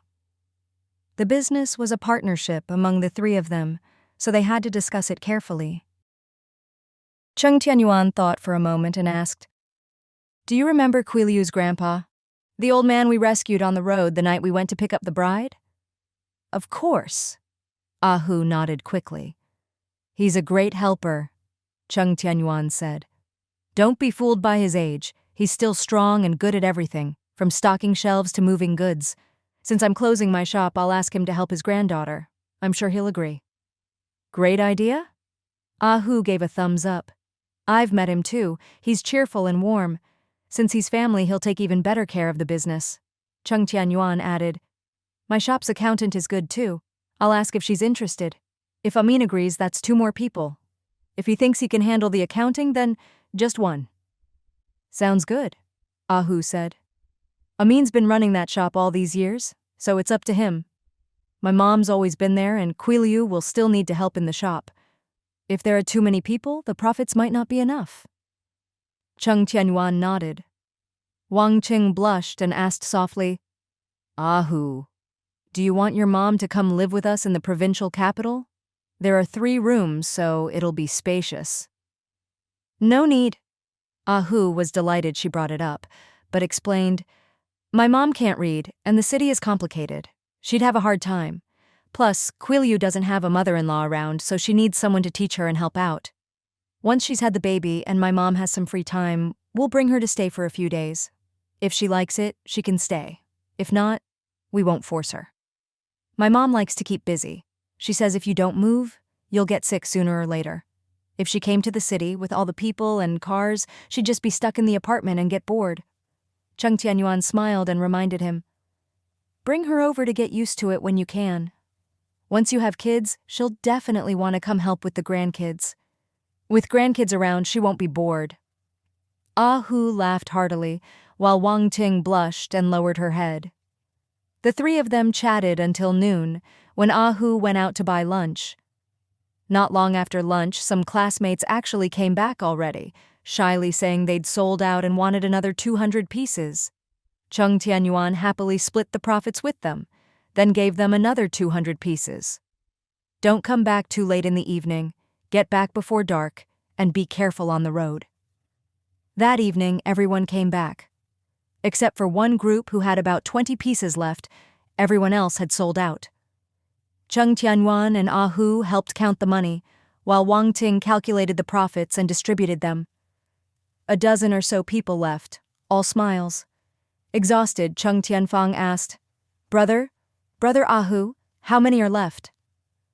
Hu replied, "There are just over 1,000 pieces left. At this rate, we'll definitely finish everything tomorrow." Cheng Tianyuan explained, "Tomorrow afternoon, around 3, your sister-in-law's parents will arrive. I'll need to take them back to Rongcheng, so you stay here and help Brother Hu clear out the remaining stock. In a couple of days, I'll come pick you all up." Hu waved his hand and said, "No need, we'll just drive back ourselves." "Where are you getting a car?" Cheng Tianyuan asked. "Didn't your car get totaled?" "No, when I was discharged 2 days ago, I went to look at cars with Ching," Hu said quietly. "I'm planning to buy a Jeep, just like you. They have some in stock here, but I need to sort out the paperwork, so I can't pick it up until the morning after tomorrow. Other than the remaining stock, your sister-in-law has already settled all the accounts with me for this year. I still have tens of thousands on hand, so I'll buy a car for us to use. Ching's health isn't great, and bus rides are too bumpy for her. It's better to have our own car, especially in this cold weather. I can't bear to let her freeze." "Good," Cheng Tianyuan laughed. "You'd have to buy one sooner or later anyway, so might as well do it now. You've got a wedding coming up, and you'll be traveling between the provincial capital and Rongcheng. A car will make things much easier." "Exactly," Hu muttered. "You said it yourself. We work so hard to make life better for our families. I'll keep working hard to earn money, but when it's time to spend, I'll spend. I've learned my lesson. Not going to buy anything too expensive. You shouldn't aim too high, just be realistic about your means. I've only got a few tens of thousands, so I can't spend it all. I need to save some for my wife and my mom." Cheng Tianyuan smiled and said, "That's the right attitude. With elders and kids at home, you need to have some savings. You can't just spend everything you have. Yeah, Ahu said quietly. Ching scolded me about it, so now I just listen to her. By the way, you must have saved up quite a bit too, right? I never see you buy yourself even a single new shirt. It's all my wife's earnings, not much of my own, Cheng Tianyuan replied. She buys me clothes every now and then, so why would I need to buy them myself? I spend when it's necessary, but I save when it's not. That's my philosophy. Ahu nodded in agreement. Ching says the same thing. She says your wife earns way more than I do, but you guys only bought a Jeep. Meanwhile, I just made some money and dared to borrow more to buy a fancy car. Spending future money is too risky. Now that I have a family, there'll be more expenses, so I need to be more careful. Cheng Tianyuan turned to his sister and reminded her, Ahu's wounds still haven't fully healed, so he can't do any heavy work. You need to help out more in the shop these next couple of days. Once the shop is cleaned up, go back with Ahu and Ching. Your sister-in-law will be staying a few more days to help take care of Sister Chen, so don't wait for her. Cheng Tianfang nodded and asked, Brother, it's only about 10 days until New Year's. Is sister-in-law really going to stay until after the holiday? There's no other way, Cheng Tianyuan said quietly. Sister Chen's situation is really bad. She needs to get through this period, and then they'll head to the capital for treatment. They won't even be able to go home for New Year's. They'll have to stay in the hospital. That's so sad, Cheng Tianfang muttered. She used to be so thin, and now she's suddenly gained so much weight, and she's sick all over. Shh. Cheng Tianyuan glared at her and said in a low voice, Don't speak so carelessly, especially in front of others. Some things you need to keep to yourself. Don't just blurt out whatever comes to mind. Oh. Cheng Tianfang nodded obediently. Wang Qing said softly, Tianyuan, I don't know if I'll get to see Ling Ling tomorrow. Could you tell her quietly that we're planning to register our marriage as soon as we get back to Rongcheng? The 28th of the lunar month is a good day, and we want to have a simple meal with 2 tables of friends and family. I don't have many friends, but she's my best friend. If it weren't for her, Ahu and I wouldn't be together. She's our matchmaker. I really hope she can be there. I understand, Cheng Tianyuan smiled. I'll tell her. Don't worry. Ling Ling will definitely be there and give you her sincerest blessings. That night, Ahu and Wang Qing went back to their new apartment. Cheng Tianyuan took his sister to the hospital to pick up Xue Ling, and they continued staying at the inn. The next morning, they went their separate ways again. Cheng Tianfang took her luggage to the wholesale shop, planning to stay at Ahu's place for the next day or 2. Xue Ling continued staying at the inn near the hospital to help take care of Chen Shuiyu. Early in the morning, more than a dozen students gathered at the shop. Each group took 200 pieces, and in the end, there was nothing left for Cheng Tianfang, so she stayed in the shop to help out. Cheng Tianyuan, seeing the 2 shops nearly empty, quickly helped clean up. Wang Qing and Cheng Tianfang helped too. Ahu still couldn't move much, so they sent him to rest in a corner. The 3 of them worked quickly and finished cleaning 1 shop by noon. At lunchtime, the 4 of them went to a nearby hot pot restaurant and had a hearty meal. Afterwards, Cheng Tianyuan said his goodbyes and drove to the airport to wait for his in-laws. Cheng Tianfang and Wang Qing continued cleaning and waited for the students to return. After 3 o'clock, students started coming back one after another. Cheng Tianfang and Ahu quickly counted the money, keeping what needed to be kept and returning what needed to be returned. Tianfang, will there be more tomorrow? No, Cheng Tianfang replied with a smile. There's not a single piece left in the shop. Thanks for all your hard work. If there's another good opportunity like this, I'll let everyone know. Great, thanks. If there's good money to be made, don't forget your sisters. By that evening, except for 2 groups who brought back 3 damaged winter coats, all the rest had been sold. Ahu was overjoyed and said with a big grin, Amazing! This time it's all thanks to Afang. I've never sold out like this before. Incredible! Treat us, Cheng Tianfang laughed. Ahu took her and Wang Qing out for noodles. It was already dark, And Ahu, worried that Wang Ting was too tired, suggested they finish cleaning the next day. The three of them went home, washed up, and rested. The next morning, they all overslept and didn't go out until after 8. Ahu tidied up the apartment, making sure all the doors and windows were locked. Ching, there's nothing left in the shop. Just lock up when we leave. I'll take you both to pick up the car, then we'll go back to the shop to finish up, and afterwards we'll come back here to get Afang's luggage. Then we'll head back to Rongcheng. Wang Ting said quietly, "You're still not fully healed. Can you drive?" "It's fine," Ahu said. "Driving doesn't take much effort, and we'll go slow. If you're worried, Afang can drive. She's pretty good at it." Wang Ting, still worried about his injuries, said, "If Afang can drive, let her do it." The three of them had breakfast and took a taxi to pick up the car. Ahu stopped by the bank first and withdrew 40,000 yuan. Cheng Tianyuan's eyes lit up and she teased, "Brother Hu, you're so rich. I'm jealous. A real tycoon." "Shh," Ahu laughed. "That's my entire fortune. Nothing to be jealous of. Once I buy the car, I'll have to start living frugally." Cheng Tianyuan thought for a moment and asked quietly, "You get a 10% cut from the shop and you have this much. Doesn't that mean my sister-in-law must have hundreds of thousands?" Ahu lifted his chin and shot back, "What do you think? Aren't you good at math? Why don't you figure it out yourself instead of asking me?" Cheng Tianyuan let out a loud, "Wow!" and burst out laughing. "Oh my gosh, my sister-in-law, tisk tisk tisk. She's amazing." For people in this era, even a few hundred yuan was a big sum. As for tens of thousands or even hundreds of thousands, that was astronomical. Cheng Tianyuan, studying away from home, was surrounded by classmates who pinched every penny. Seeing tens of thousands in cash was already jaw-dropping. Hearing that her sister-in-law could make hundreds of thousands in one go filled her with envy and admiration. Ahu lowered his voice. "Don't go talking about this. We have to keep a low profile. Your sister-in-law makes money fast. This year she ordered a lot of sweaters in advance for us. Around here, sweaters with such trendy designs are rare, so they sold like crazy. Just from sweaters alone, she made a killing this year. You know, it's always shipments of 100,000 at a time, stacked up like mountains. At the start of winter, the smallest order was 2,000 pieces, and the biggest small wholesaler took 20,000. I handed over truckloads at a time." Cheng Tianyuan was stunned. "How much do you make on each one?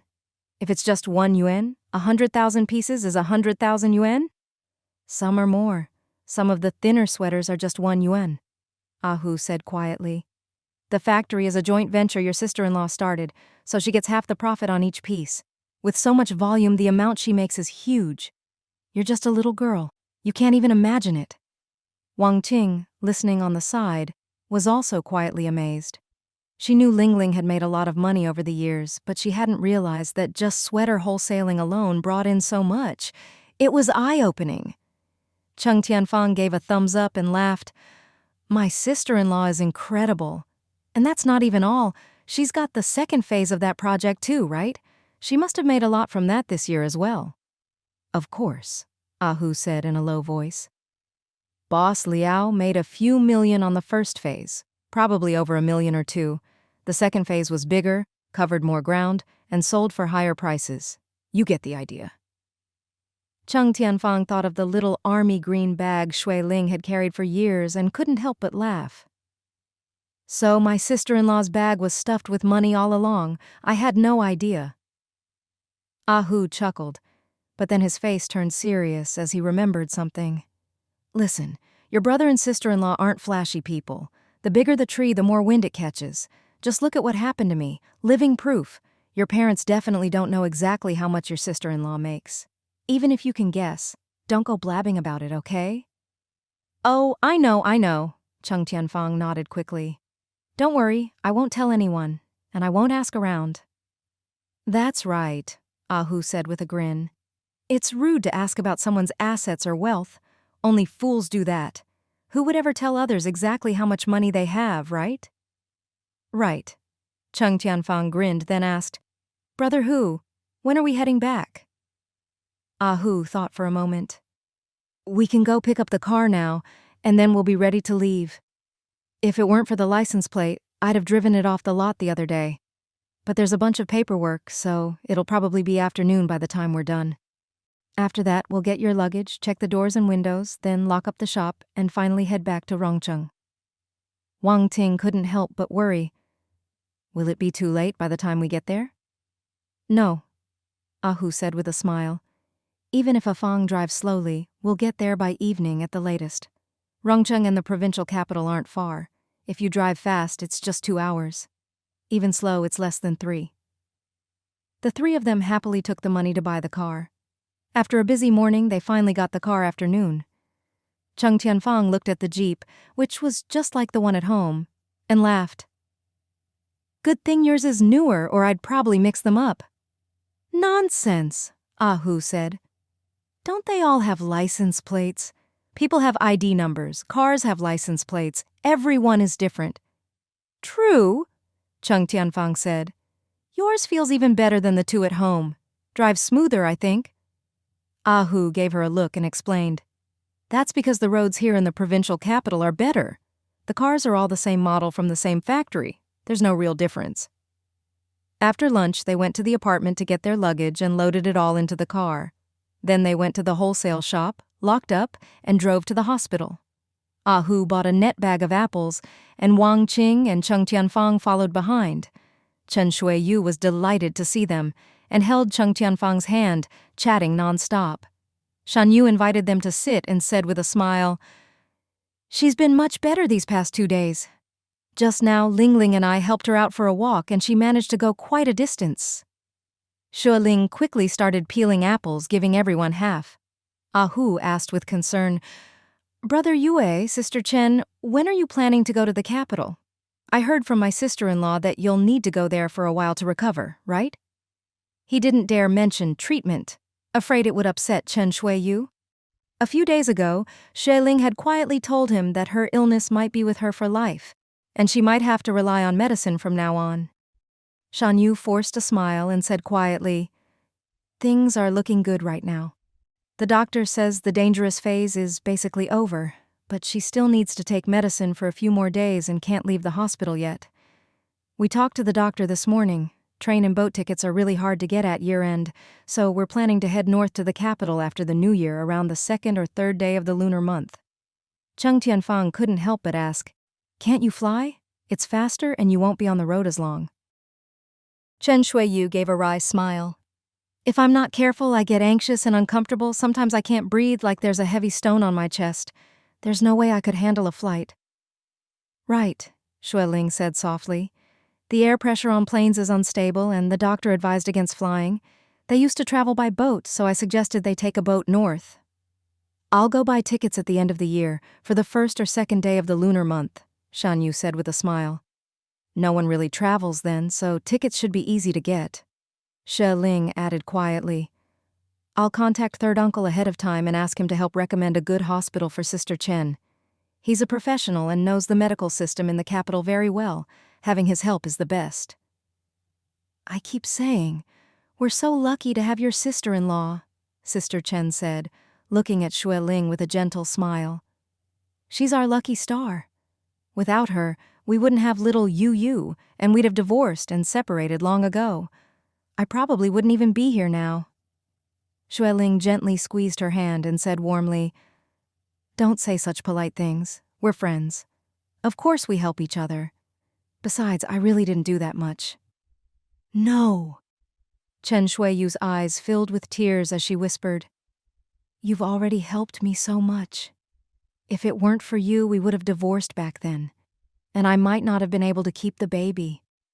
You were the one who persuaded me, took me to the hospital to protect the pregnancy, and even brought him back to me. That's how we got back together and had little Yu. If I can get through this time. You definitely will, Xue Ling said softly. Women may seem weak, but mothers are strong. Little Yu is only 2. She needs her mom, so you have to be okay. It's just a bit of weight gain. Once your body recovers, you'll be fine. Shan Yu, sitting nearby, was also teary-eyed and choked up. Honey, don't overthink it. Ling Ling's right, you've just put on a little weight. As long as you rest and follow the doctor's advice, you'll be fine soon. Chen Shuiyu sniffled and forced back her tears. Yes, I'll get better. With all of you caring for me and for little Yu, I have to get better. Shan Yu patted her shoulder gently. Eat your apple and I'll take you out for a walk in a bit. The afternoon sun is nice. Let's go out and get some fresh air. Chen Shuiyu said softly, You take Ahu and the others downstairs first, then come back up. They care so much, and since they're guests, you should see them off for me. All right. Shan Yu and Xue Ling walked them out. Ahu lowered his voice. Brother Yue, we're friends. If you need anything, just say the word. If we can help, we absolutely will. Thank you, Shan Yu said quietly, his eyes red. If it weren't for me and our daughter, she might not have held on. I'm just so happy to see her getting better every day. Now that Ling Ling is helping, we're not short on hands. Once she's a bit better, Ling Ling can go back to Rongcheng. As for money, we're okay. Just between us, the paper factory's business has been booming in the second half of this year, and we've made up for the losses from the past 2 years, with some left over. Money isn't a worry. What matters is getting her well. Don't worry, Ahu reassured him. She'll get better soon. She's still young, just in her 40s, still in her prime.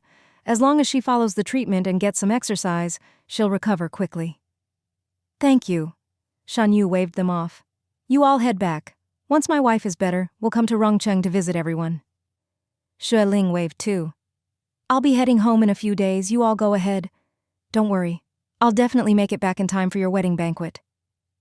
Sis, let us know when you're coming, Ahu said quietly. I'll come pick you up. If Tianyuan is free, he can come. If not, just call me. No rush, Xue Ling smiled. We'll sort it out then. You just focus on being a groom and getting better. When Shan Yu heard Ahu was getting married, he quickly offered his congratulations. I can't make it to the wedding, so I'll ask Ling Ling to bring a red envelope from us as our blessing. Thank you. Ahu nodded, then left with Wang Ting and Cheng Tianyuan. In the blink of an eye, another week passed. Chen Shuiyu's condition improved even more. Her spirits were up, and she'd lost a few pounds. Xue Ling's aunt's transfer order had come through, and she'd bought her plane ticket, packed her things, and was counting down the days to reunite with her husband and sons in the capital for the new year. On the afternoon of the 27th day of the 12th lunar month, Xue Ling took her aunt to the airport. Her aunt reminded her colleagues to look after Chen Shuiyu and thanked Xue Ling for her help before boarding her flight to the capital. At the airport, Xue Ling called home, and her father-in-law, Cheng Muhai, answered. Ling Ling, where are you? Will you be home by evening? Tianyuan's already gone to pick you up. Xue Ling replied with a smile. I'm waiting outside the airport now. We talked last night and we're meeting at the airport entrance around 3:30. Dad, do you need anything? I can bring something back. No, we have everything at home. Your dad and I are playing chess. Hai Tang and your mother-in-law are inside putting the kids down for a nap. You've been away almost a month. It's been a long time. Come home soon. Xue Ling quickly agreed. Okay, see you tonight. After hanging up, she walked outside the airport, watching the happy crowds heading for their flights, feeling a rush of emotions. Shan Yu had already bought boat tickets for the afternoon of the first day of the new year. They'd spend about a week on the road, then head to the capital for treatment. Thankfully, Chen Shuiyu's condition was steadily improving, and everyone's hearts were finally at ease. She didn't have much luggage, just a few changes of clothes. After saying goodbye to the couple at noon, she took her aunt to the airport and waited for her husband to pick her up. She told Chen Shuiyu and her husband that after the Lantern Festival, she'd probably go north to the capital with her parents, and that she'd be based there for the next few years. Chen Shuiyu told her to come visit as soon as she arrived in the capital. Xue Ling promised, and said she'd treat them to some traditional Beijing food. Her thoughts drifted as she waited, until a familiar jeep pulled up in front of her. Xue Ling's face lit up with joy, and she quickly opened the door and got in. Cheng Tianyuan was in the driver's seat, smiling happily at her. Xue Ling threw herself into his arms and hugged him tightly. They held each other close. He whispered, It's been over a week. Did you miss me? I did, Xue Ling replied with a soft laugh. And I missed the kids, too. Cheng Tianyuan took a deep breath, savoring her familiar scent, kissed her hair, and finally let her go. Xue Ling clung to his arm and snuggled up to him again. You really made up your mind? Cheng Tianyuan chuckled indulgently. When have I ever lied to you? The new shop's stock was cleared out a few days ago. The workers have all been let go, Grandpa. He has gone back to Amin's place, and I've returned the shop to the landlord. I settled the final payments yesterday. Did you think I was just joking to make you happy? Do I look like I'm joking? Xue Ling laughed softly. But the capital isn't your hometown. Silly, Cheng Tianyuan said gently. Rongcheng isn't my hometown either. My real home is Chengjia village, but there's nothing there now except farming and fish ponds. Home is our root, and we'll go back someday. But while we're still young, we need to look for better opportunities and take care of our family and kids. I said last year that the capital has a better education environment, and our kids should go to school there. We're just going a bit earlier so the kids and the elders can get used to it. When the kids are older and independent and our finances are stable, we can live wherever we want, even go wherever you like. Xue Ling hugged his neck and smiled sweetly. Thank you, Brother Yuan. Cheng Tianyuan flicked her nose and said softly, No need to thank me. We're doing this for our family. You have big dreams and I support you. We don't want to be apart, and we want to give the kids a better environment, so we'll make our home in the capital. Don't forget, I'm a son-in-law of the capital now. Ha ha! Xue Ling laughed happily. A short separation felt sweeter than a new marriage. The young couple chatted and laughed all the way home, and what should have been a 2-hour drive took them over 3 hours. Night had already fallen, and the lights in the neighborhood were glowing warmly, making everything feel cozy. Xue Ling couldn't help glancing over at Phase 2 and noticed there were a lot more residents. Wow! In just a month, so many more families have moved in, Cheng Tianyuan explained. People here still follow old traditions. The elders say that moving into a new home at the end of the year means a fresh start for the new year. Moving into a new house for the new year is such a joyful thing. A few nights ago, there were so many firecrackers going off. Everyone was celebrating moving in. Xue Ling laughed. The property management must be spending a lot more. Just cleaning up all those firecrackers must take ages. Cheng Tianyuan said, Zhao Chen hired 3 security guards and a cleaner. She told me yesterday when I went over. What were you doing over there? Looking for Boss Liao? Xue Ling asked curiously. Cheng Tianyuan explained. I went to find Lu Xiaoyu. I heard a flower bed corner in Phase 2 had gotten loose, so Zhao Chen asked Lu Xiaoyu to bring his tools and fix it. It's the end of the year, and it's hard to find workers, but Lu Xiaoyu lives nearby and is a friend, so he came right away with his tools. They picked up their luggage and headed for the elevator. Hearing Lu Xiaoyu's name, Xue Ling couldn't help but think of her investment in the pig farm. What did you need Boss Lu for? Did he mention the pig farm? Cheng Tianyuan replied, The area in front of our shop in the development zone was a bit messy, so I asked him to find a couple of workers to level it and lay down concrete. He said no problem and immediately went with me to buy materials and sand. He started work at 5 in the morning, finished leveling by noon, and it was already setting by the afternoon. I went to check on it earlier, then went to the provincial capital to pick you up.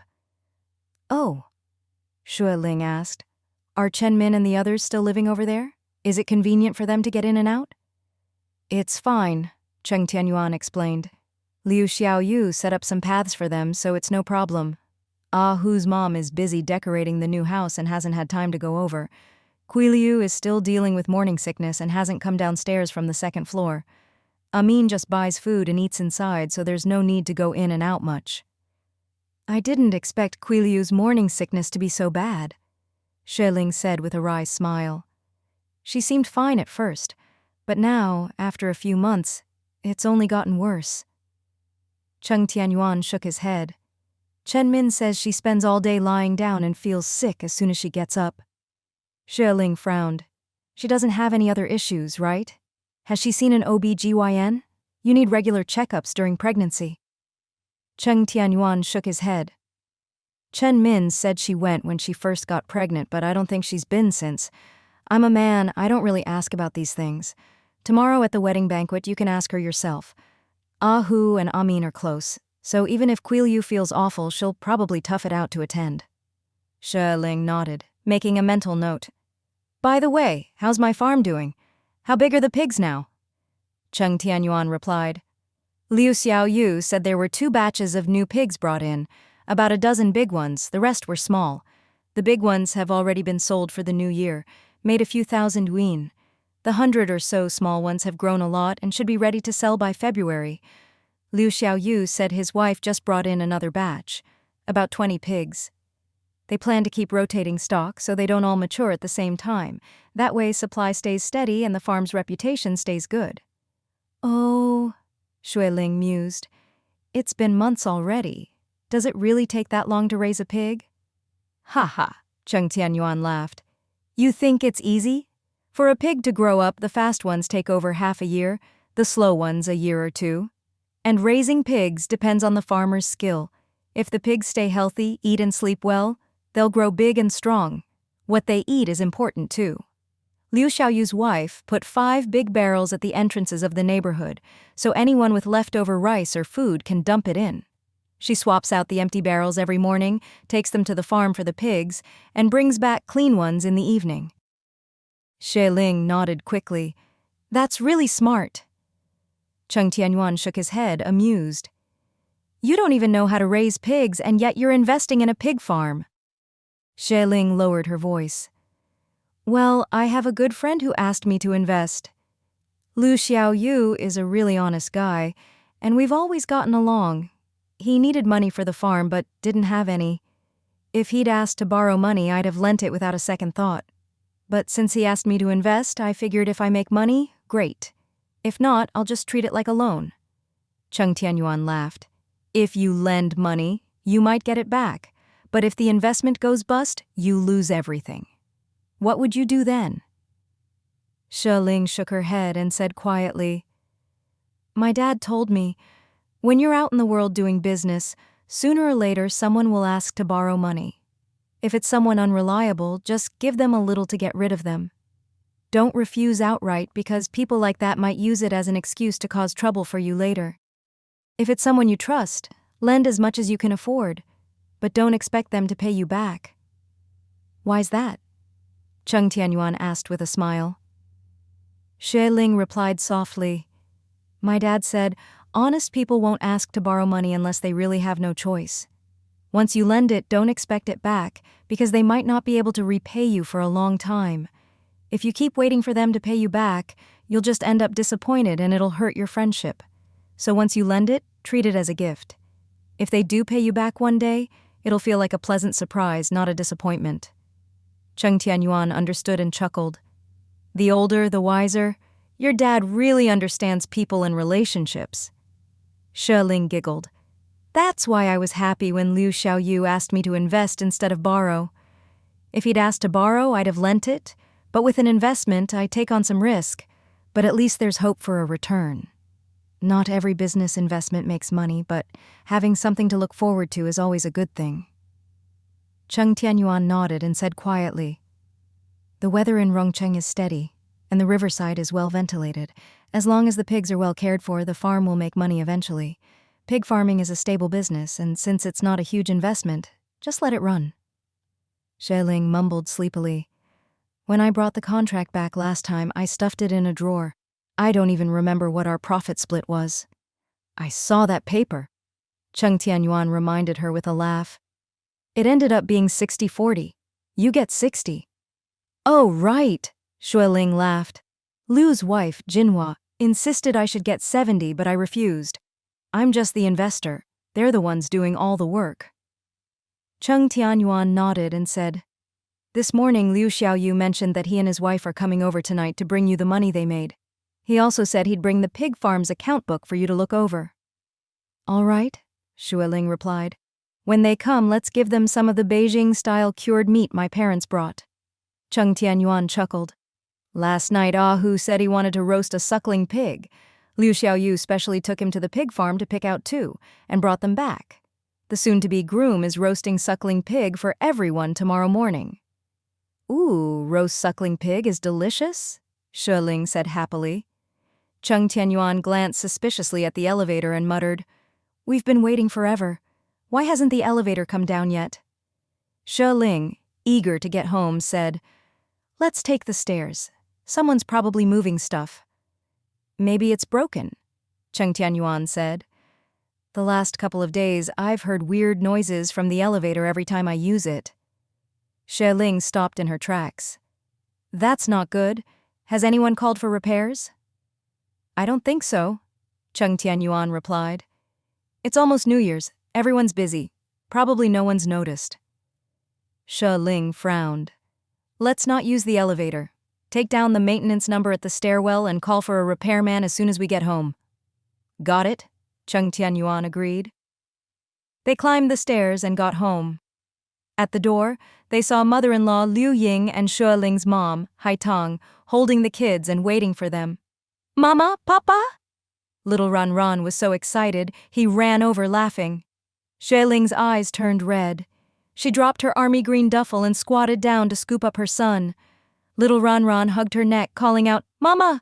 Mama! Mama!" He'd missed his mom, but didn't know how to express it, so he just shouted, "Mama!" over and over. Xue Ling hugged him tightly. Her mother came over with little Yang in her arms, smiling gently. "See?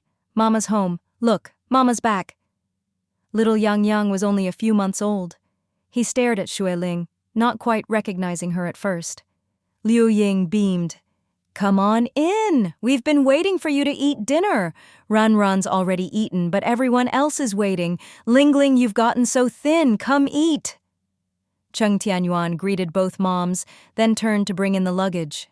Xue Ling put Ran down and quickly took her younger son, showering his chubby cheeks with kisses. Yang, did you miss Mama? Did you?"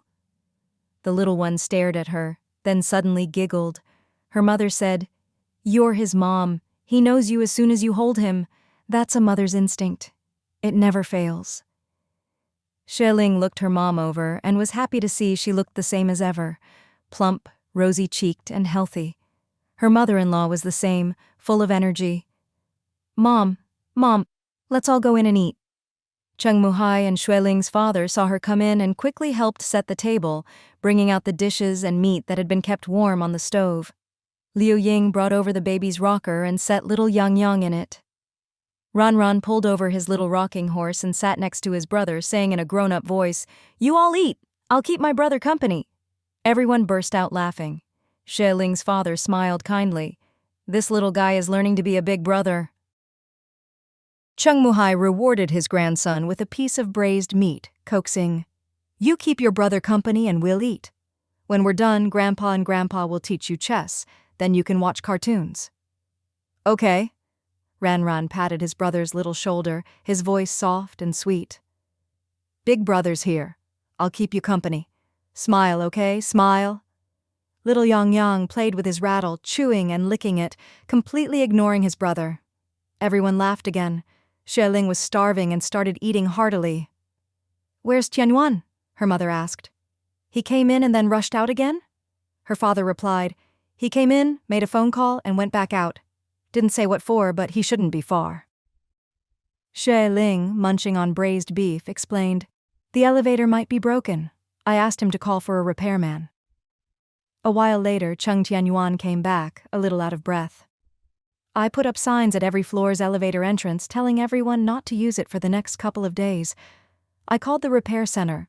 They said all their workers have gone home for the holidays, but someone can come by tomorrow afternoon at the earliest. They asked me to tell the neighbors not to use the elevator, just in case." Cheng Muhai frowned. "It's probably broken. It's been shaky and noisy lately." "We're better off taking the stairs," Xue Ling's father said. "A broken elevator can be dangerous. We're used to stairs anyway, just treat it as exercise."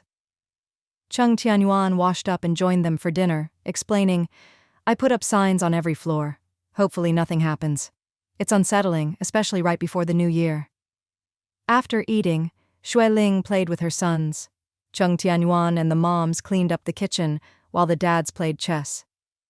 Xue Ling asked, Dad, have the kids had their baths? All done, Cheng Muhai replied. It's cold, so we dry their clothes on the balcony at noon, then bathe them and dress them warm. Yang used to wet himself, but lately your mom's been using those foreign diapers. He wears them every day and stays dry and warm. Xue Ling checked her younger son's thick pants. Wow, disposable diapers. So fancy. Her father picked up a chess piece and explained, Your mom's old friend sent them from abroad. She saw that foreigners all use these for their grandkids. They're expensive, but convenient. In winter, if the baby's pants get wet, it's easy to catch a chill, which is bad. Cheng Muhai squinted. How expensive are they? Her father chuckled. We can afford it. Yang's been using them and doing well, so your mom called overseas and asked for a dozen boxes to be sent. Ling, go to the bank tomorrow and wire money to Auntie's son's account. Okay, Xue Ling agreed. I'll put one on the baby at night too so he doesn't wet the bed. It's such a pain to wash bedding in winter. Grandpa! Ranran pointed at the clock on the wall, bouncing. Cartoons! Cheng Muhai exclaimed. Oh! I lost track of time. It's starting! Quick! So Xue Ling's father grabbed the chessboard, and Cheng Muhai scooped up his grandson, and they all went to the other room. Her mom boiled some hot water and said, It's not easy to bathe outside. Go take a hot shower and give me Yang. We're going to watch cartoons too. Xue Ling handed over her younger son and went to her room to get clothes and a sweater for her shower. When she came out, she heard two familiar voices outside. It must be Liu Xiaoyu and his wife. Xue Ling quickly dried her hair, combed it, and got ready to go out. Just then, Cheng Tianyuan came in. Seeing she'd just finished her shower and wasn't wearing a jacket, he reminded her. It's fine to just wear a sweater in the bedroom, but the living room is bigger. You should put on a light jacket. Liu Xiaoyu and his wife are here. I've poured them some water. Go on out. Xue Ling nodded, grabbed a light jacket and hurried out. She saw Liu Xiaoyu and his wife looking around the living room, quietly chatting. Oh, Sister Ling is out, Liu Xiaoyu said with a grin. We know you're busy, and with Hu's wedding tomorrow we had to come by tonight and bother you. Jinhua quickly stood up and smiled warmly at Xue Ling. Sister, long time no see, you're looking more and more beautiful. Xue Ling smiled wryly. I've just been busy lately, and when you're away from home you can't eat or sleep well, so I've lost a bit of weight. Jinhua looked at her with envy and whispered, That's great. You look even better thinner. Me, ever since I turned 40, I gain weight even if I don't eat. Being fat just looks bad. But look at you. Your figure is just like a young girl who's never had kids. No, Xue Ling laughed. A fuller figure is beautiful too. I think you look great. Liu Xiaoyu chimed in. You really can't be too thin. It's not good. I told her if you gain a little weight, so be it. When there's a lot of work or an elder gets sick, you'll lose it again. If you're always thin and something big happens, you'll get sick from the stress. Exactly, Xue Ling agreed. That's called having reserves. When something happens, you can handle it. The three of them laughed. Jinhua said with a smile, We've been married for over 10 years, and he's never complained about me. Why would I? Liu Xiaoyu laughed. I married you because I wanted you. Why would I complain? Jinhua said softly, But people change. We get older, uglier, fatter. Liu Xiaoyu rolled his eyes and lit a cigarette. I'm older than you. If you're old, so am I. If you're fat, so am I. It just means life's gotten better these past couple of years. We can both afford to eat meat now. They all laughed again. Jinhua took Xue Ling's hand, full of gratitude. Sister, thank goodness for your help. My brother and his wife have a stable life now. The elders help out. There's money to be made and things to do, and the whole family gets along better. That's because you all have a common goal, Liu Xiaoyu reminded her with a smile. Jinhua laughed. Right. With a common goal, everyone improves faster. Sister, let me tell you, we have over 200 pigs at the farm now, all separated by size. The place is big, there's plenty of feed, and the pigs are thriving. The first batch has already been sold. 19 pigs, over 9,000 yuan. As she spoke, Jinhua pulled out a little notebook and handed it to Xue Ling. Take a look. I've recorded every expense for building the farm, buying piglets, and every trip to the market for feed and rice bran. I settle the accounts every month. Here's the current balance, 5,120.30 yuan. Plus this time's pig sale, 9,050 yuan. My brother took 100 yuan for New Year's, and the rest is all here. Xue Ling nodded. So, of the 30,000 I invested, there's still over 5,000 left? Right, Jinhua said with a smile. I brought it all for you. And for the profit, I owe you 60%. I've already calculated it. It's this amount. Xue Ling said, I'll take 5,000 back and leave the remaining 300 as a reserve for the farm in case you need it for emergencies. No need, Jinhua said. The farm's built and 1,000 yuan is plenty for feed. You should take it all. We just had a sow give birth to a big litter. Over 10 piglets. As long as the sows keep having piglets, we won't need to buy more. It's good to have an emergency fund, Liu Xiaoyu said. If something comes up, you need money on hand. Sister knows business. Just do as she says. Oh, okay, Jinhua quickly agreed. So Xue Ling took her principal and profit, over 10,000 yuan in total. Jinhua beamed. From now on, we'll be able to sell pigs every month, so there'll be money coming in every month. Should we settle up every month? No need, Xue Ling smiled. Just do it every 6 months or once a year. No need to do it monthly. Liu Xiaoyu joked, if it's too often, she'll get confused. She doesn't know many characters. Xue Ling laughed. You can settle the accounts monthly, but just give me the money at the end of the year. We'll be living in the capital after the new year and probably won't be back until next year. All right, Jinhua nodded.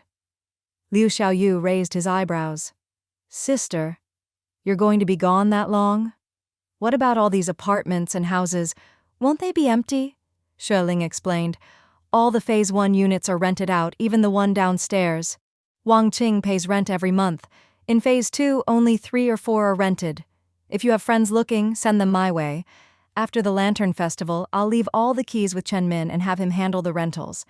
Yuan printed over 50 lease agreements. Just sign, pay, and get the key. It's easy. Oh, Liu Xiaoyu nodded. I'll let people know. The Phase 2 units are all new. It's a shame to rent them out. Xue Ling shook her head. There aren't that many of us in the family. We can't use all those apartments, so we have to rent them out. That was my plan from the start. Jinhua asked curiously, So what are you going to do over there? Do you have a place to live? We do. Plenty of space, Xue Ling said quietly. I bought a small plot in the capital and plan to build a small shopping center. I've also invested in a factory there, so I need to keep an eye on things. We're moving the whole family to the capital so we can all be together, and I can look after my parents too. Oh, that's great, Jinhua nodded. Liu Xiaoyu, who knew Xue Ling well, realized she was being modest. If she said small shopping center, it was probably a huge project. If it were really small, it would be done in a month or 2.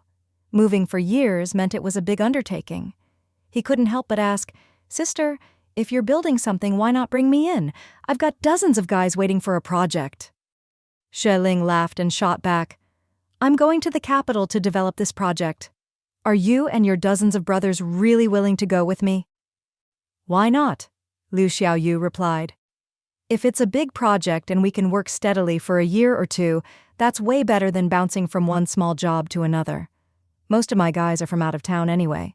If they can come all the way to Rongcheng, they can go all the way to the capital too. Seeing how serious he was, Xue Ling quickly put away her joking tone.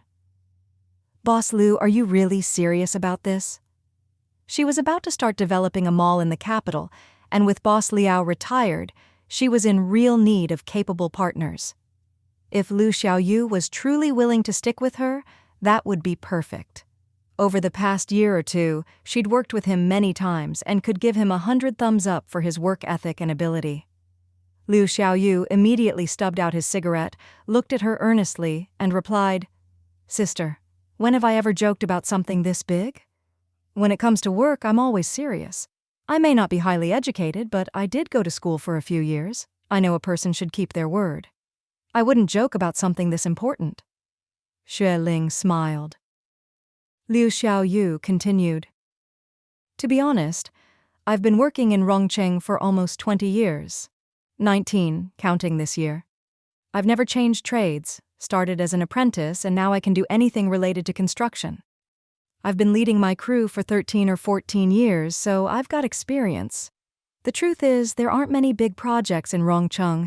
Even the city projects are small, and without Boss Liao's connections, we can't get the really good jobs. That's true, Xue Ling said quietly.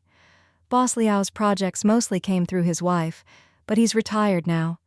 He called my house a few days ago, but I was in the provincial capital and missed him. Yuan said Boss Liao's family has settled in the capital, right in the city center, very close to where we'll be living in Dongfang Garden. He even said we should all get together for a meal when we're in the capital. Liu Xiaoyu nodded quickly. His wife is really capable. If she hadn't gotten sick, they probably wouldn't have retired so soon. I've got over 70 people now, counting a few apprentices. If it weren't for your Wang Jiangyuan projects these past few years, I wouldn't have had enough work for everyone. Exactly, Jinhua added, frowning. Usually it's just small houses and the work doesn't last long.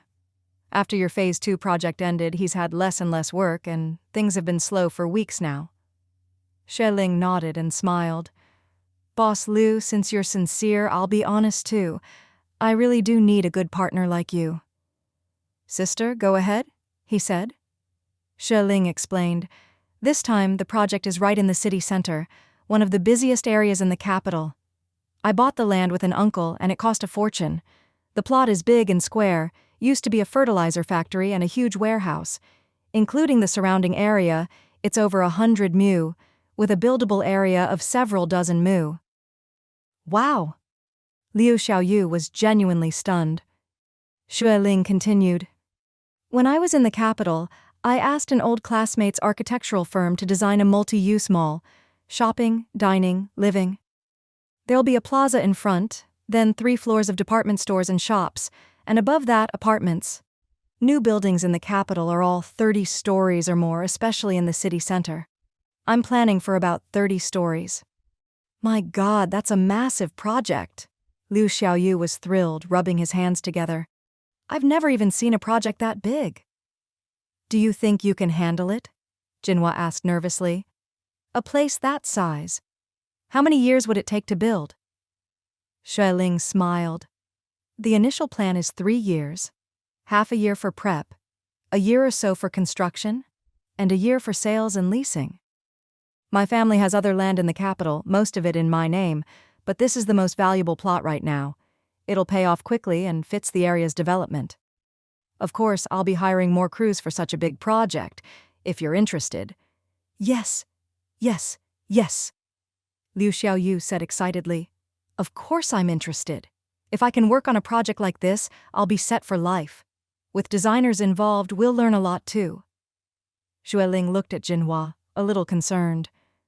But this is a huge project, not just a few months, at least a year and a half, maybe 2 or 3 years. Your family is here. Being away from your wife and kids for so long isn't easy for anyone.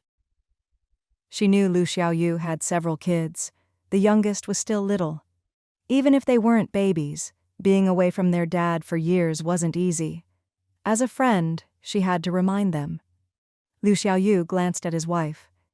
Jinhua gave a slightly awkward smile and said quietly, Why are you looking at me? I'm fine with it. If you want to go, go. I'll support you. My mom's health is much better now. She can help with meals, and the kids are older. The oldest 2 can do chores and help out. You're hardly home anyway, and the kids are used to it. A few days away doesn't matter. Liu Xiaoyu smiled. It's not just a few days, it's a year or 2. Jinhua blushed and laughed. Well, you'll come home for holidays, right? A year or 2 is fine. Just don't make it 5 or 10 years, that's too long? Xue Ling giggled. You're a great wife. No rush, you 2 can talk it over. There's still 3 or 4 months before we start. Plus, Liu, you'll need to talk to your crew. This is a big decision, not something to rush. Sister Ling, so you're saying yes? Liu Xiaoyu grinned. The main thing is that you want us."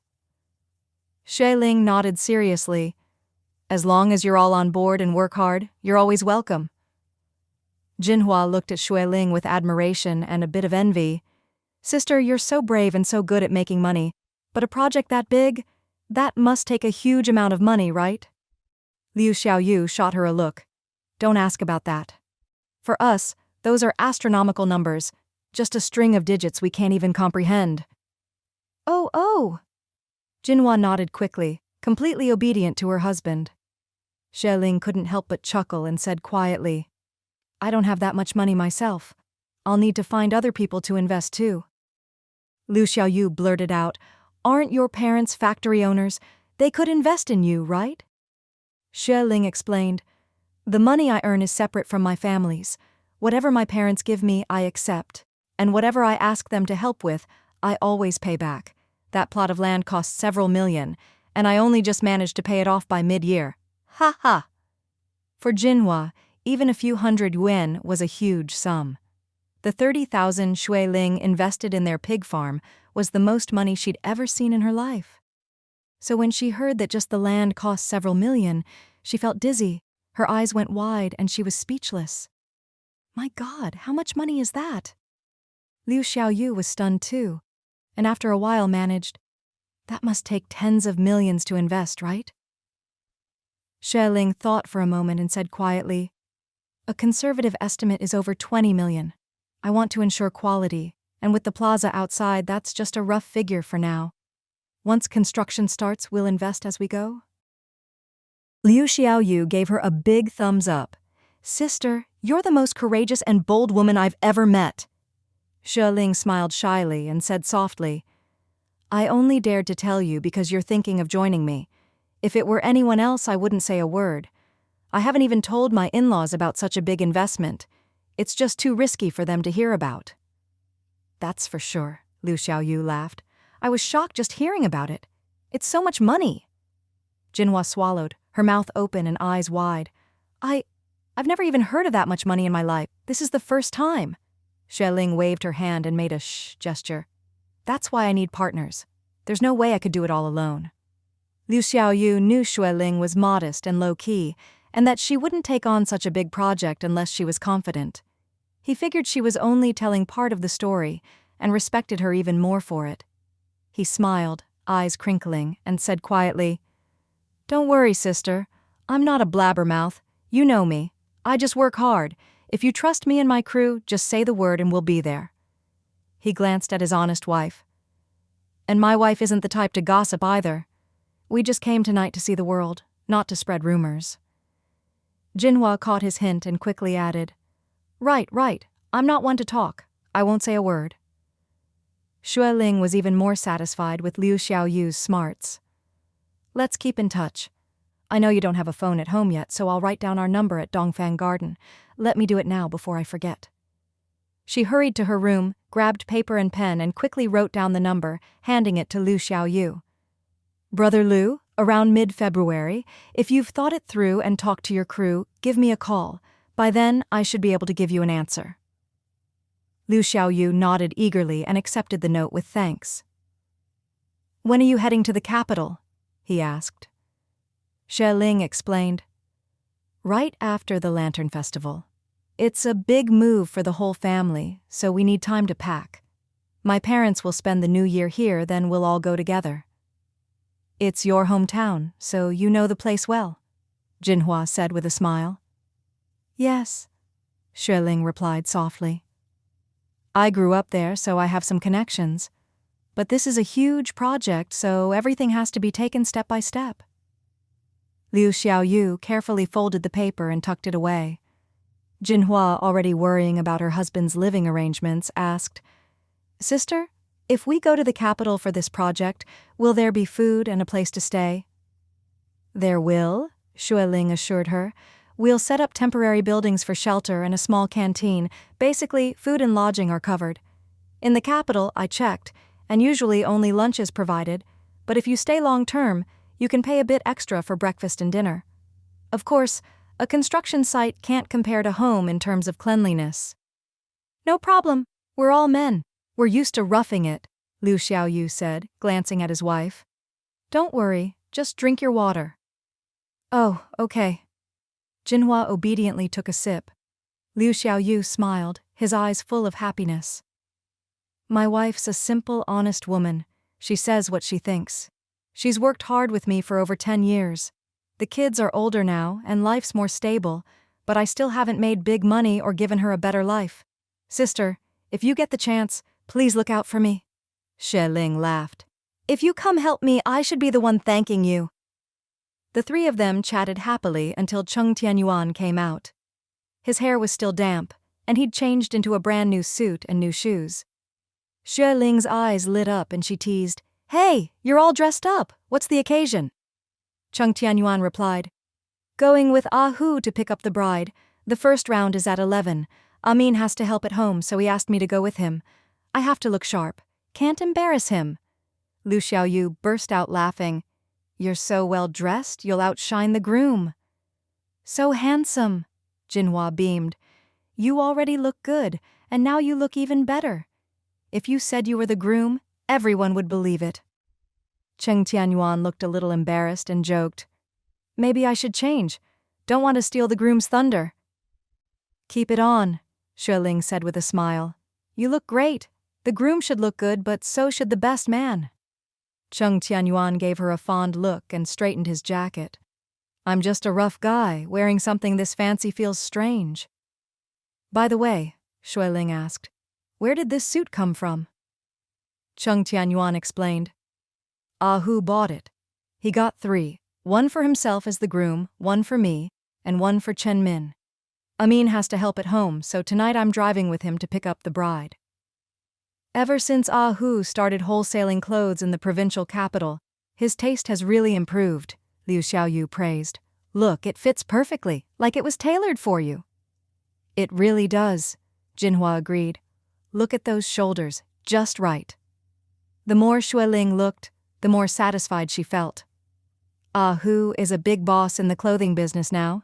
His taste is definitely reliable. This suit really suits you. Cheng Tianyuan smiled, straightened his jacket, and sat down. Ah Hu told me we're leaving at 10:30, so there are still 2 hours. No rush. Liu Xiaoyu couldn't help but ask, their wedding apartment is in Building 8, 8th floor of Phase 2, right? That's right, Xue Ling replied. Ah Hu bought 2 units there, both mid-sized. He picked the south-facing one for the wedding. Wang Qing liked our decor here and copied it. You helped out back then, remember? I remember, Liu Xiaoyu said. Ah Hu was indecisive at first. He thought about just renovating and living in the unit downstairs from you. They decorated it so nicely it was hard to let go. But that one isn't his, Xue Ling laughed. So in the end, he chose to live in his own new place. Jinhua chuckled. You all have so many houses you don't even know where to live. For people like us, just having one is a blessing. No need to worry about choices. Everyone laughed. Liu Xiaoyu said, Ah Hu only booked 4 tables for the banquet. He didn't want to make a big fuss. The couple just wanted to invite close friends and keep it simple. I asked if he needed help, but he said no, just wanted everyone to have a meal together. A wedding ceremony is for others to see. What matters most is a happy marriage. Xue Ling smiled. They've already experienced big, lively weddings. Now they just want to live peacefully with the one they love. No need for all the formalities. Exactly, Jinhua agreed. A wedding is just one day, the rest is real life. Living well is what matters most. Sister, you're right. Cheng Tianyuan nodded. Marriage is about daily life, arguments, busyness, all kinds of troubles. Liu Xiaoyu lowered his voice. And a lot of grievances and compromises too. Jinhua shot him a look. What grievances? What compromises? No, Liu Xiaoyu chuckled. You compromise, I compromise. You've put up with more than I have, I know. Jinhua pursed her lips and sighed. I was a good daughter at home, hard-working, never resting. After marrying you, my mother-in-law always had that stern face, so I never dared say much, just did as she said. The kids were little, I raised them one by one. When the elders were sick, I cooked 3 hot meals a day and slept on the floor at night. I know you work hard outside too. Everyone has their own share of grievances and compromises. No one has it easy. We're all the same, Cheng Tianyuan smiled. We haven't been married as long as you, less than half as long, but we've already learned marriage isn't easy. You're a family man, that's why you say that, Jinhua laughed, turning to Xue Ling. Sister, you should be content. I am, Xue Ling answered sweetly. Being able to marry him, I've always felt content. Cheng Tianyuan was moved by her words. If it weren't for the guests, he would have pulled her into his arms and kissed her right there. Liu Xiaoyu laughed and glanced at the clock. It's almost 9, getting late. Wife, count out the money for Sister Ling, let's not overstay. Yuan has to be best man tonight. Who knows when he'll be back? Everyone has to help tomorrow, so we shouldn't stay up too late. Right. Jinhua nodded and quickly got to it. Xue Ling went to the kitchen and brought out 2 packs of cured meat for them. Jinhua accepted them with a big smile and thanked her. Liu Xiaoyu, still thinking about work, stood up and said quietly, Sister, let's keep in touch. Of course, Xue Ling smiled. I'm usually home in the evenings, join my team anytime.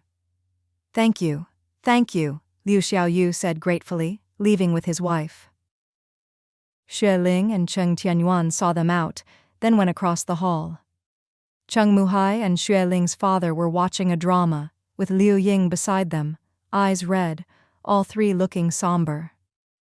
Xue Ling stifled a laugh and whispered, Can't you watch something happier? This is good. Liu Ying wiped her tears and smiled. It's just so touching. I can't help but cry. Xue Ling's mom came out holding little Yang Yang, smiling. I just changed his diaper, but he doesn't want to sleep yet. His eyes are wide open, babbling away. I was afraid he'd wake his brother, so I brought him out. Papa, little Yang Yang babbled, reaching for Cheng Tianyuan. Cheng Tianyuan immediately picked him up and held him close. Good thing for these diapers, otherwise I wouldn't dare hold you. This suit is brand new. Hu bought it for me to help pick up the bride. If you peed on me, I couldn't wear it out. Everyone laughed. Xue Ling's father praised, Looks great, really suits you. Xue Ling slipped into the bedroom to check on Ranran, found him asleep, tucked him in, and came back out. Mom, Dad, I'll have Yang Yang sleep with me tonight. All right, her mom said gently. The kids haven't seen you for almost a month. You should spend more time with them. Luckily, both boys are easygoing, or they'd have cried all night without you. Yeah, Xue Ling said, hugging her little one, feeling a pang of guilt. I haven't been a very good mom. Cheng Tianyuan saw everyone was absorbed in the drama, so he took his wife and son back across the hall and closed the door. Little Yang Yang giggled, always wanting to be held by his dad. Xue Ling went to the kitchen, washed a bottle, and made some milk. As soon as her younger son saw the bottle, he abandoned his dad for his mom's arms. Xue Ling watched her child snuggle in, happily sucking away, her heart full of contentment.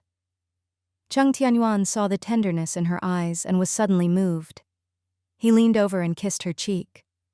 Xue Ling smiled, cuddling the baby and leaning on his shoulder. I'll hold our son. You hold me. Cheng Tianyuan chuckled. The old folks always said, no matter how busy or tired you are, coming home to your wife and kids makes it all worth it. It sounds rough, but it's true. When you're not home, even with my parents around, it just feels like something's missing. I can't really be happy. Xue Ling smiled sweetly and nuzzled his neck. It's after 9. You should head over to Ahu's. I heard there are wedding eggs to eat, double happiness signs to put up, and a ton of things to help with. I'm tired today, so I'll skip it tonight. All right. He kissed her hair and said gently, I'll go. You get some rest. The more Xue Ling looked, the more satisfied she felt. Hu is a big boss in the clothing business now.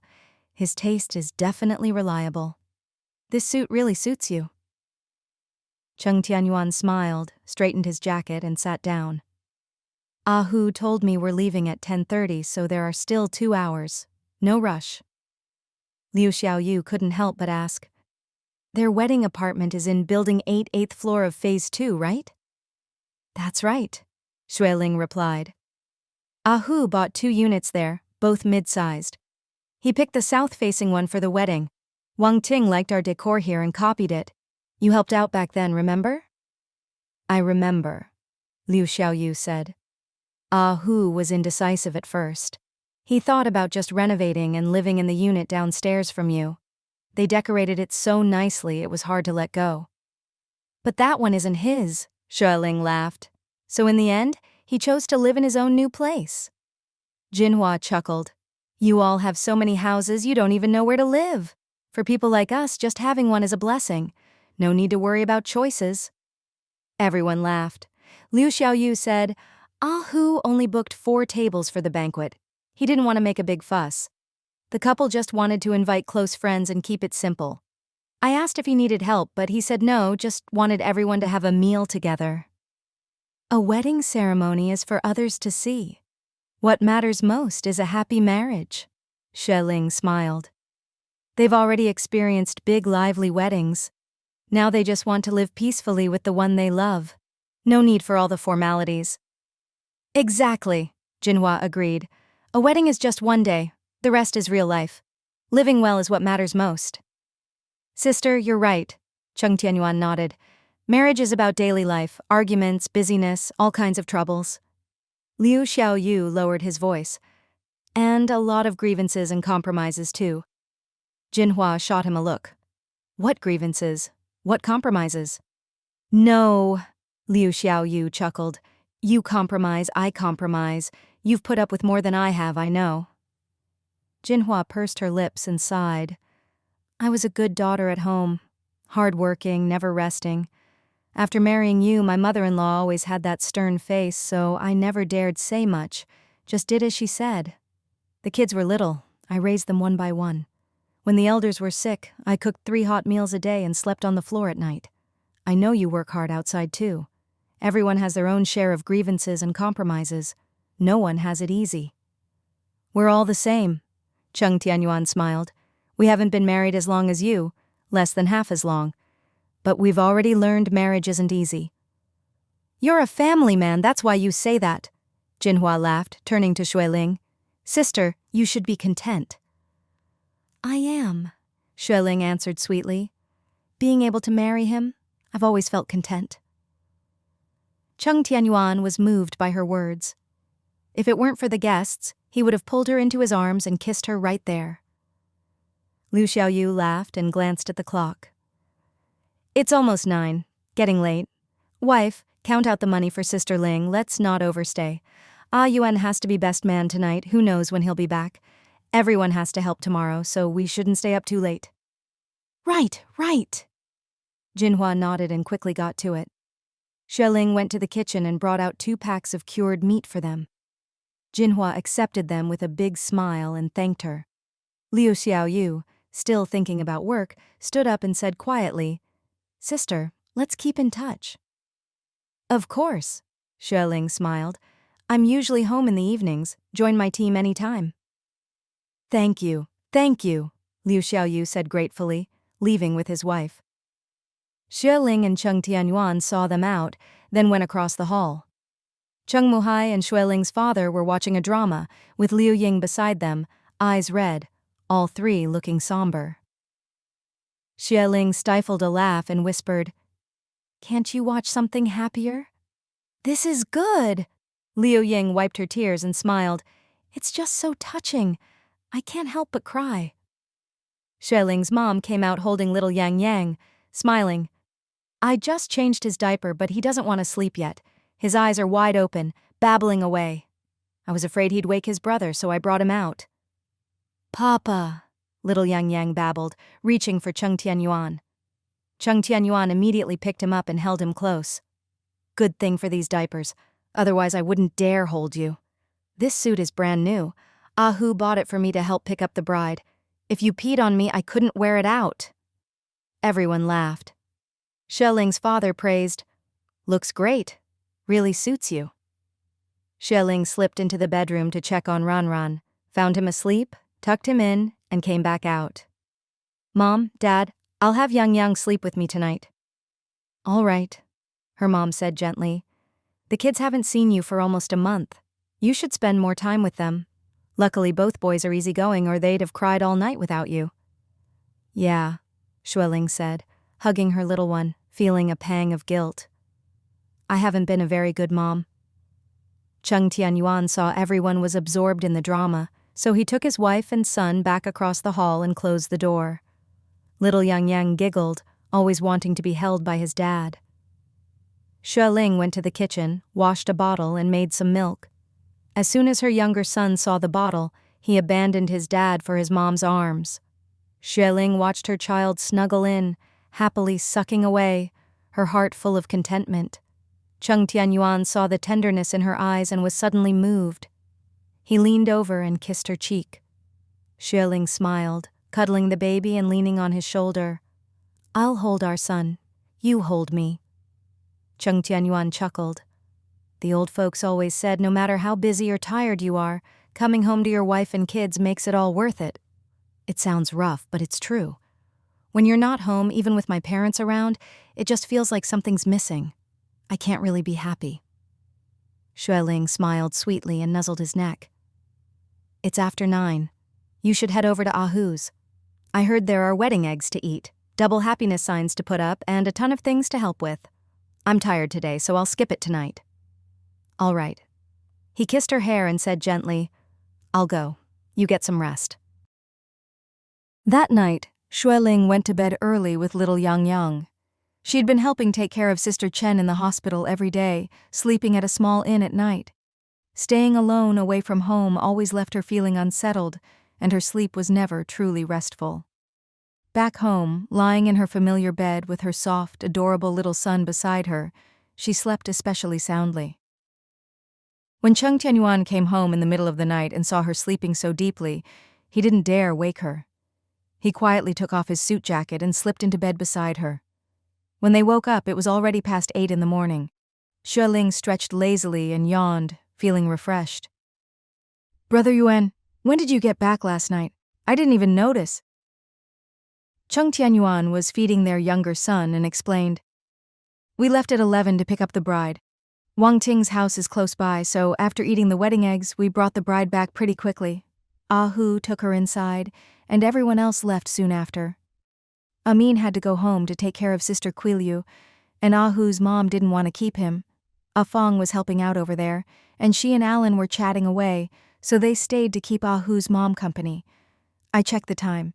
It was just after midnight, so I came home to sleep. Today's just the wedding banquet, so there's no rush. Ahu and Wang Qing had already registered their marriage.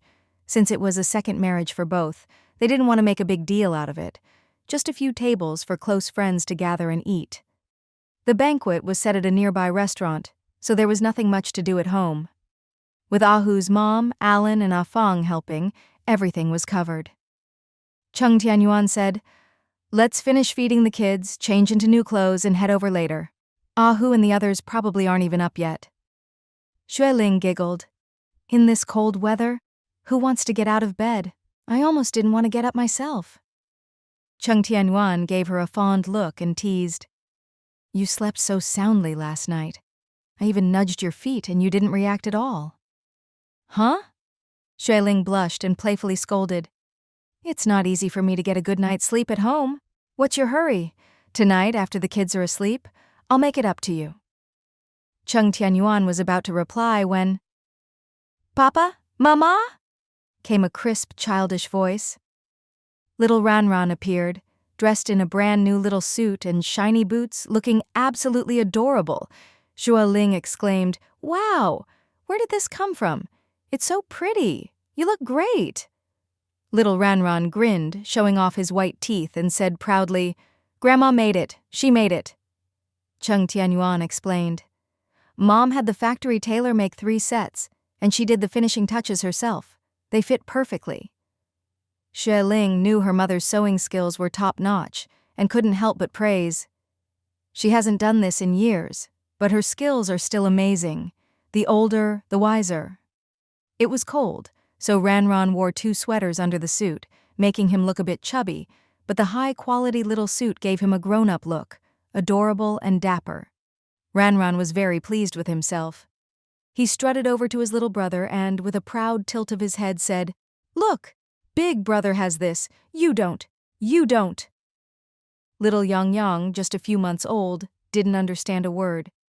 He glanced at his brother, then lazily went back to drinking his milk, completely ignoring him. Xue Ling and Cheng Tianyuan exchanged a look and burst out laughing. Ran, seeing his brother wasn't jealous or upset, looked a bit disappointed. He tilted his head and said in a grown-up tone, "You know, you're just not happy. When you're as big as me, you can wear one too. But not now." Then he bounced out of the room. Cheng Tianyuan smiled. Big brother's growing up. He knows he has to dress nicely. Little Yang only cares about milk and diapers. Xue Ling leaned over and kissed her son's chubby little hand. Cheng Tianyuan asked, "Did Sister Chen call last night?"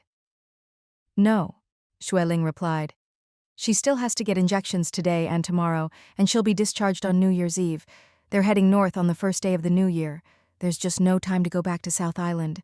She really misses her daughter, little Yu, but there's no way to spend the holiday together." Cheng Tianyuan sighed softly. "I hope she recovers soon and the family can be together again." "Her test results have improved a lot," Xue Ling said. "Aunt brought a stack of lab reports before heading to the capital. She's so much better than when she was first admitted." "She's been in the hospital for over a month," Cheng Tianyuan said quietly. "There's got to be some improvement. Big hospitals have the best equipment, and she's still young. I've already contacted Third Uncle. He's the one who recommended Sister Chen to the People's Hospital in the capital. Third Uncle has a student who's a chief physician there, specializing in this field. I told Shan Yu to go straight to Third Uncle when they get to the capital. He'll take them to the hospital and arrange everything."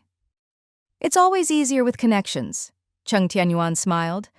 "Third Uncle's a top expert. Can't go wrong with him. By the way, isn't Brother Awan also at that hospital?" "Yes," Xue Ling replied. "Awan is in surgery." Cheng Tianyuan smiled. "Aunt and Uncle Jillian's family is finally reunited. That's great. Heng called a couple of nights ago, said his parents are settled in Dongfang Garden. There's plenty of space and lots of rooms. He usually stays at the factory, but if there's no overtime, he goes home, so the family gets to spend more time together." "That's wonderful," Xue Ling said happily. "We'll be living there too, so it'll be easy to look out for each other. Uncle Jillian and Aunt work during the day and come home at night. We can visit in the evenings." "That's good," Cheng Tianyuan said, thinking of Boss Liao. "He called the house before, but I wasn't home," Dad answered. "He was calling to say goodbye since his family is moving to the capital to join his eldest son. He asked Xiao Chen to look after his properties here and said he'll come back to visit when he can. He left a phone number for you, said to call him as soon as we get to the capital so we can meet up." "Great," Xue Ling nodded. "He's got quite a few properties. I heard he left a share for Xiao Chen so she can help rent them out and send the money to his account every month." "A share?" Cheng Tianyuan didn't quite get it. "You mean a cut of the rent?" "Right," Xue Ling explained quietly. "He still has some units unrented and left all the keys with Xiao Chen. She's in charge of managing and collecting rent. For every 1,000 yuan she collects, she gets 50, so 5%. "That's smart," Cheng Tianyuan said. "That way, Xiao Chen will be more motivated to manage the tenants and find new ones. It's a long-term job, and it's better to hire someone you trust. With that incentive, she'll take it seriously." After hearing all this, Xue Ling felt a bit tempted. "Brother Yuan, we have quite a few apartments, and only a handful in Phase 2 are rented out. I'm thinking, should we find someone reliable to help us manage them like that? With their upcoming move north, they wouldn't be back for a while. Rental matters could get complicated. Some tenants pay quarterly, some every 2 months, some every 6 months. If they weren't local, it would be a real hassle. Remember when I had our second child and we were both in the capital? We had to ask Amin to help with the rentals here. He's close to us, honest and reliable. Maybe we should just ask him again." Cheng Tianyuan thought for a moment and readily agreed. "He's the best choice. Remember, all our rental contact numbers are the home phone. The shop in the development zone has our number too, so we can just move it there. Amin's already helped us before, so it'll be easy for him to take over. Ahu is settling in the provincial capital, so it's not practical to ask him. Amin really is the best fit. Xue Ling smiled. We can do it just like Boss Liao and Xiao Chen. Give Amin 5% of the rent. He'll have to register tenant info, collect rent, and help solve problems like water or electricity issues. With him managing things, tenants' rights are better protected too. Exactly, Cheng Tianyuan agreed. Amin's a good guy. He can help for a few months, but we can't expect him to do it long-term for free. Luckily, Boss Liao set a good example, so we can just follow that. Xue Ling smiled. Let's talk to Amin and Quiliu this afternoon. While the tenants are all home for the new year, you can take Amin around to meet everyone. That way, if tenants have issues, they can call or go to the shop to find him. Cheng Tianyuan smiled. It's close by, so it'll be easy for Amin to manage. I'm sure he'd like the extra income too. The shop business is good, but it's split 3 ways and he only gets 1/10. Too little. He still has to support his child and elderly father, so giving him more security will make him more motivated. Exactly, that's called incentive, Xue Ling said. I'll leave this to you. Cheng Tianyuan gave her a look. It's my job too. Ever since we started renting out the Phase 1 apartments, you've let me handle all the rent. It's all under my control. You haven't taken a cent. Wrong. That's our family's emergency fund, Xue Ling laughed. All our household expenses depend on it. Just then, voices called from outside. Ah, Yuan, Lingling, are you ready? Cheng Muhai called. We're about to head out. Liu Ying laughed. We're family, can't be late. Your dad's been urging us since early this morning. Xue Ling and Cheng Tianyuan exchanged a smile. Coming! We'll be right there. Xue Ling's mom, already dressed, came in with a bottle. Here, let me feed the little one, then change his diaper before we go. Our little Yang Yang can't eat at the banquet, so he needs to be full first. Cheng Tianyuan handed his son to his mother-in-law and complimented, Mom, you look great in that outfit. Really? Xue Ling's mom beamed. Your father said the same. After the factory closed last month, I had him take me shopping at the department store. I bought a bunch of clothes and got him 2 new suits too. Xue Ling giggled, teasing, We make clothes ourselves but still go out to buy them. Her mom huffed. The ones we make are for young people. Your dad and I can't wear those. People would laugh at us. Cheng Tianyuan just needed to put on his suit jacket, while Xue Ling went to get a red wool coat and a scarf for warmth.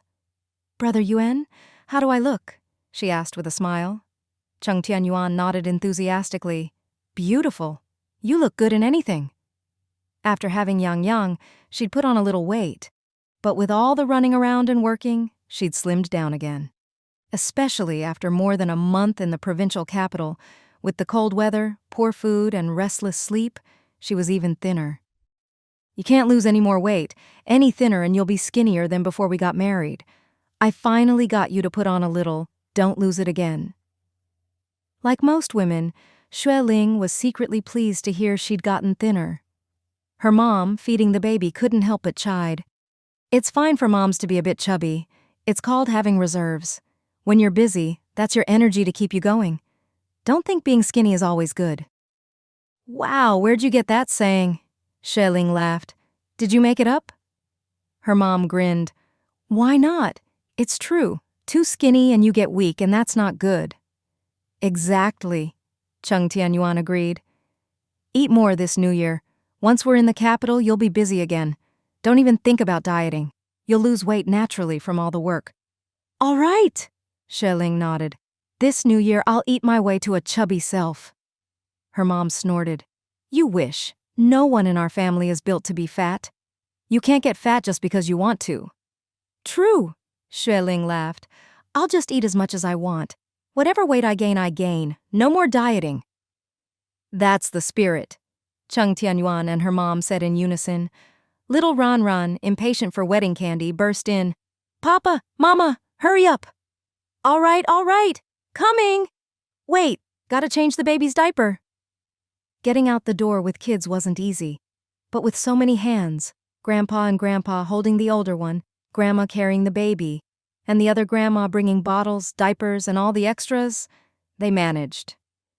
Cheng Tianyuan checked the kitchen, locked up, and Xue Ling waited for him so they could walk hand in hand at the back. The elevator still wasn't fixed, so the whole group took the stairs. After phase 2 was finished, Xue Ling had the wall between the two phases knocked down and replaced with a big gate, connecting the communities. Now people could come and go freely between the two. They headed to Ahu's new place for wedding tea and candy, and laughter could be heard from afar. Ahu's mom stood at the door beaming. "We've been waiting for you. Why so late? Ahu was just about to call and rush you. I told him with kids you can't hurry, just wait a bit, you're finally here." Ahu rushed out dressed in a suit with a big red flower on his chest, his face full of happiness. "You're here? Great! Godfather, godmother, uncle, aunt, come in. Hey Ranran, come here and let uncle give you a hug, come on." Everyone congratulated Ahu, then went inside. Cheng Tianyuan quickly invited everyone to sit, while Chen Lan helped serve wedding tea. Xue Ling, holding her belly, sat quietly in a corner. Old Lu had also come, greeting Xue Ling with a cheerful smile. Wang Qing appeared in a bright red dress, light makeup, and a red beaded flower in her hair, shyly coming out to greet everyone. Xue Ling took her hand and praised, "You look beautiful." Wang Qing blushed and smiled, speaking softly. "According to Rongcheng tradition, the bride's family doesn't show up at the wedding. My brother will bring wedding pastries in a couple of days. I invited old Lu and Sister Yang, but Sister Yang's mother is turning 80 and she couldn't make it, so only old Lu came." Director Lu came over, holding wedding candies. "We were waiting for you. I heard you went to the provincial capital. You haven't been back for months. How did you get even thinner?" Xue Ling laughed. "Had to lose weight. Clothes don't look good if you're too chubby." Director Lu shook his head, laughing. "Wait till you're my age. You won't care about looks anymore." Xue Ling disagreed. "No way. Look at you today, all dressed up. That means you still care about looking good. Everyone does." Wang Ting smiled and took her hand. "Come see the new bedroom." "Sure." Xue Ling followed her. As they passed the corner, Xue Ling tried to stand and greet her. Xue Ling hurried over to help, startled by how pale she looked.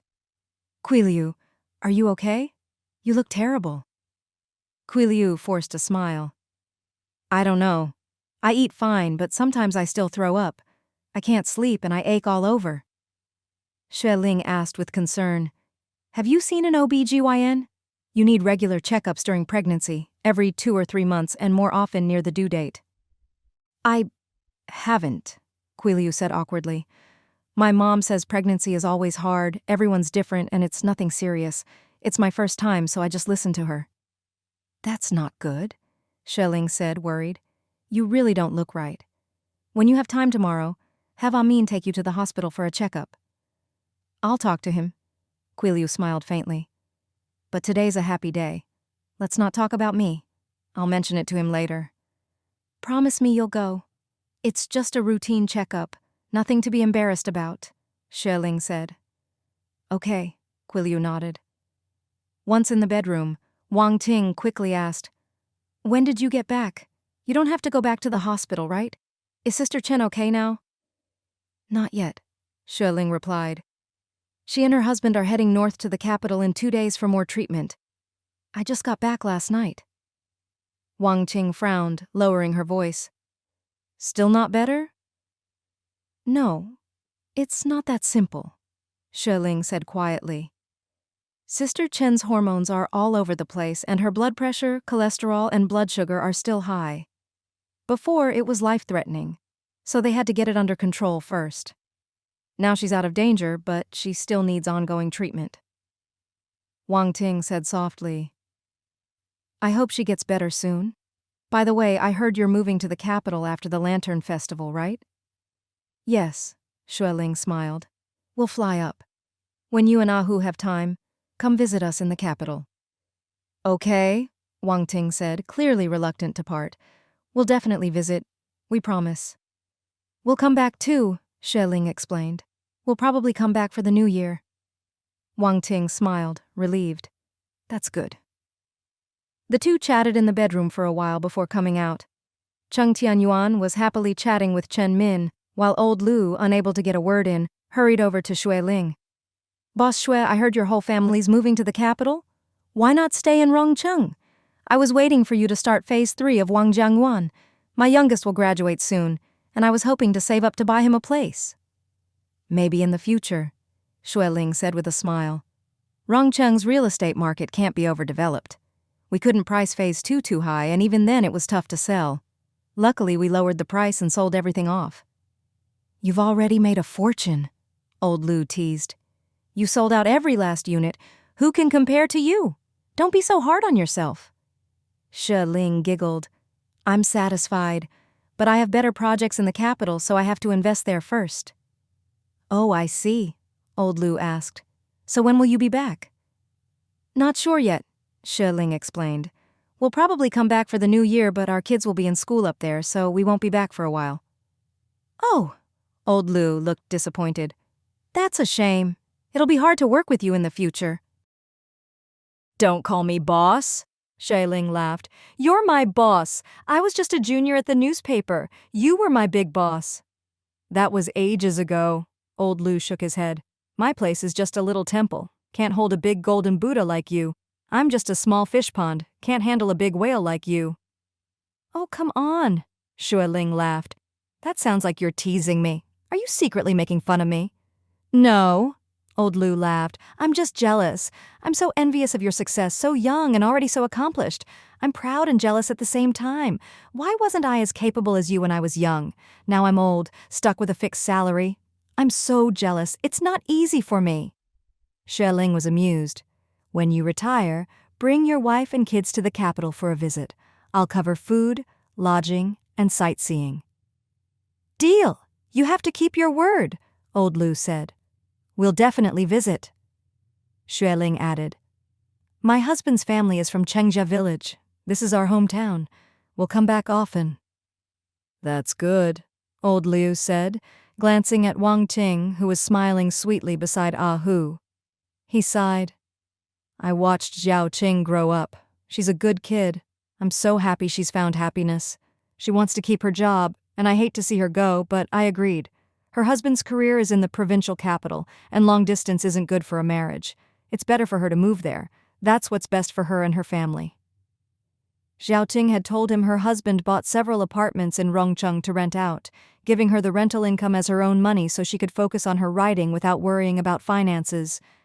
He'd also bought a new home and car in the provincial capital, raising their standard of living. I can tell her husband is a good, warm-hearted man. He and Wang Qing are a perfect match, really a great couple. Yes, they really complement each other. Xue Ling smiled. Ah Hu is a responsible man. He cherishes Wang Qing and respects her.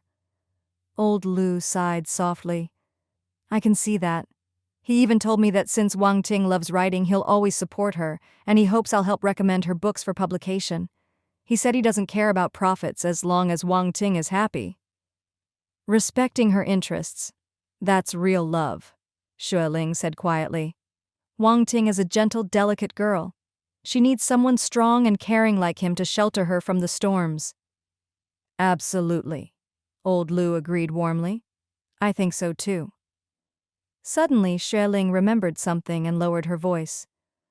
Old Lu, I heard Liu Xing closed his shop and wants to return to the newspaper? Yes, old Lu frowned. His position has always been kept for him. He can come back to work any time. His shop was barely scraping by, and both his parents are in poor health, so they can't help him. Lately, they've been in and out of the hospital and money's tight. He's under a lot of pressure. I told him to come back and get a stable job, take care of his parents first. As for money, I'll help as much as I can to get him through this rough patch. Xue Ling sighed softly. She was disappointed in Liu Xing, but they were still friends. Old Liu, please tell him I still care about him. The photo studio gets busy during the new year. If he can help out for a while, I'll have Alan give him extra pay. She wanted to help, but not by just handing him money. Liu Xing had his pride. He'd never just ask for a handout. This way she could help him while respecting his dignity. Old Lu's eyes lit up and he nodded. I'll tell him. He's not starting back at the paper until after the holiday. Work resumes a bit late this year, not until the 10th. The photo studio will be busy these days, so if he helps out, he can earn a bit more. Xue Ling nodded. Tell him if he's free on weekends, he can help Tongzi at the studio. I'll pay him 15 yuan a day, and during the busy New Year period I'll double it to 30 a day." Old Liu's eyes grew moist. He said quietly, "Thank you. I'll tell him right after the banquet." It was clear Xue Ling was trying to help Liu Xing through this tough time.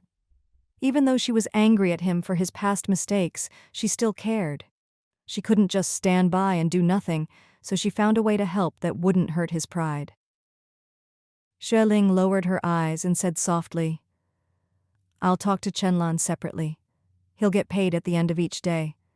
He's always welcome to help at the studio. He'll get paid right away." "Thank you." Old Liu gave her a thumbs up. Xue Ling glanced over at Wang Ting and said quietly, "Old Liu, don't mention any of this to Wang Ting. She's sensitive and sentimental. If she hears Liu Xing is struggling, she'll feel bad.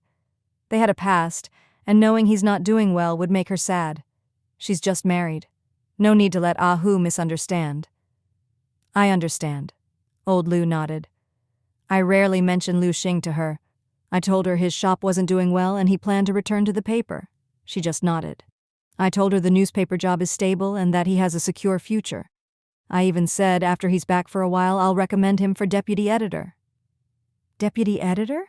Xue Ling asked, curious. "What about the current deputy Jen?" "Oh, her."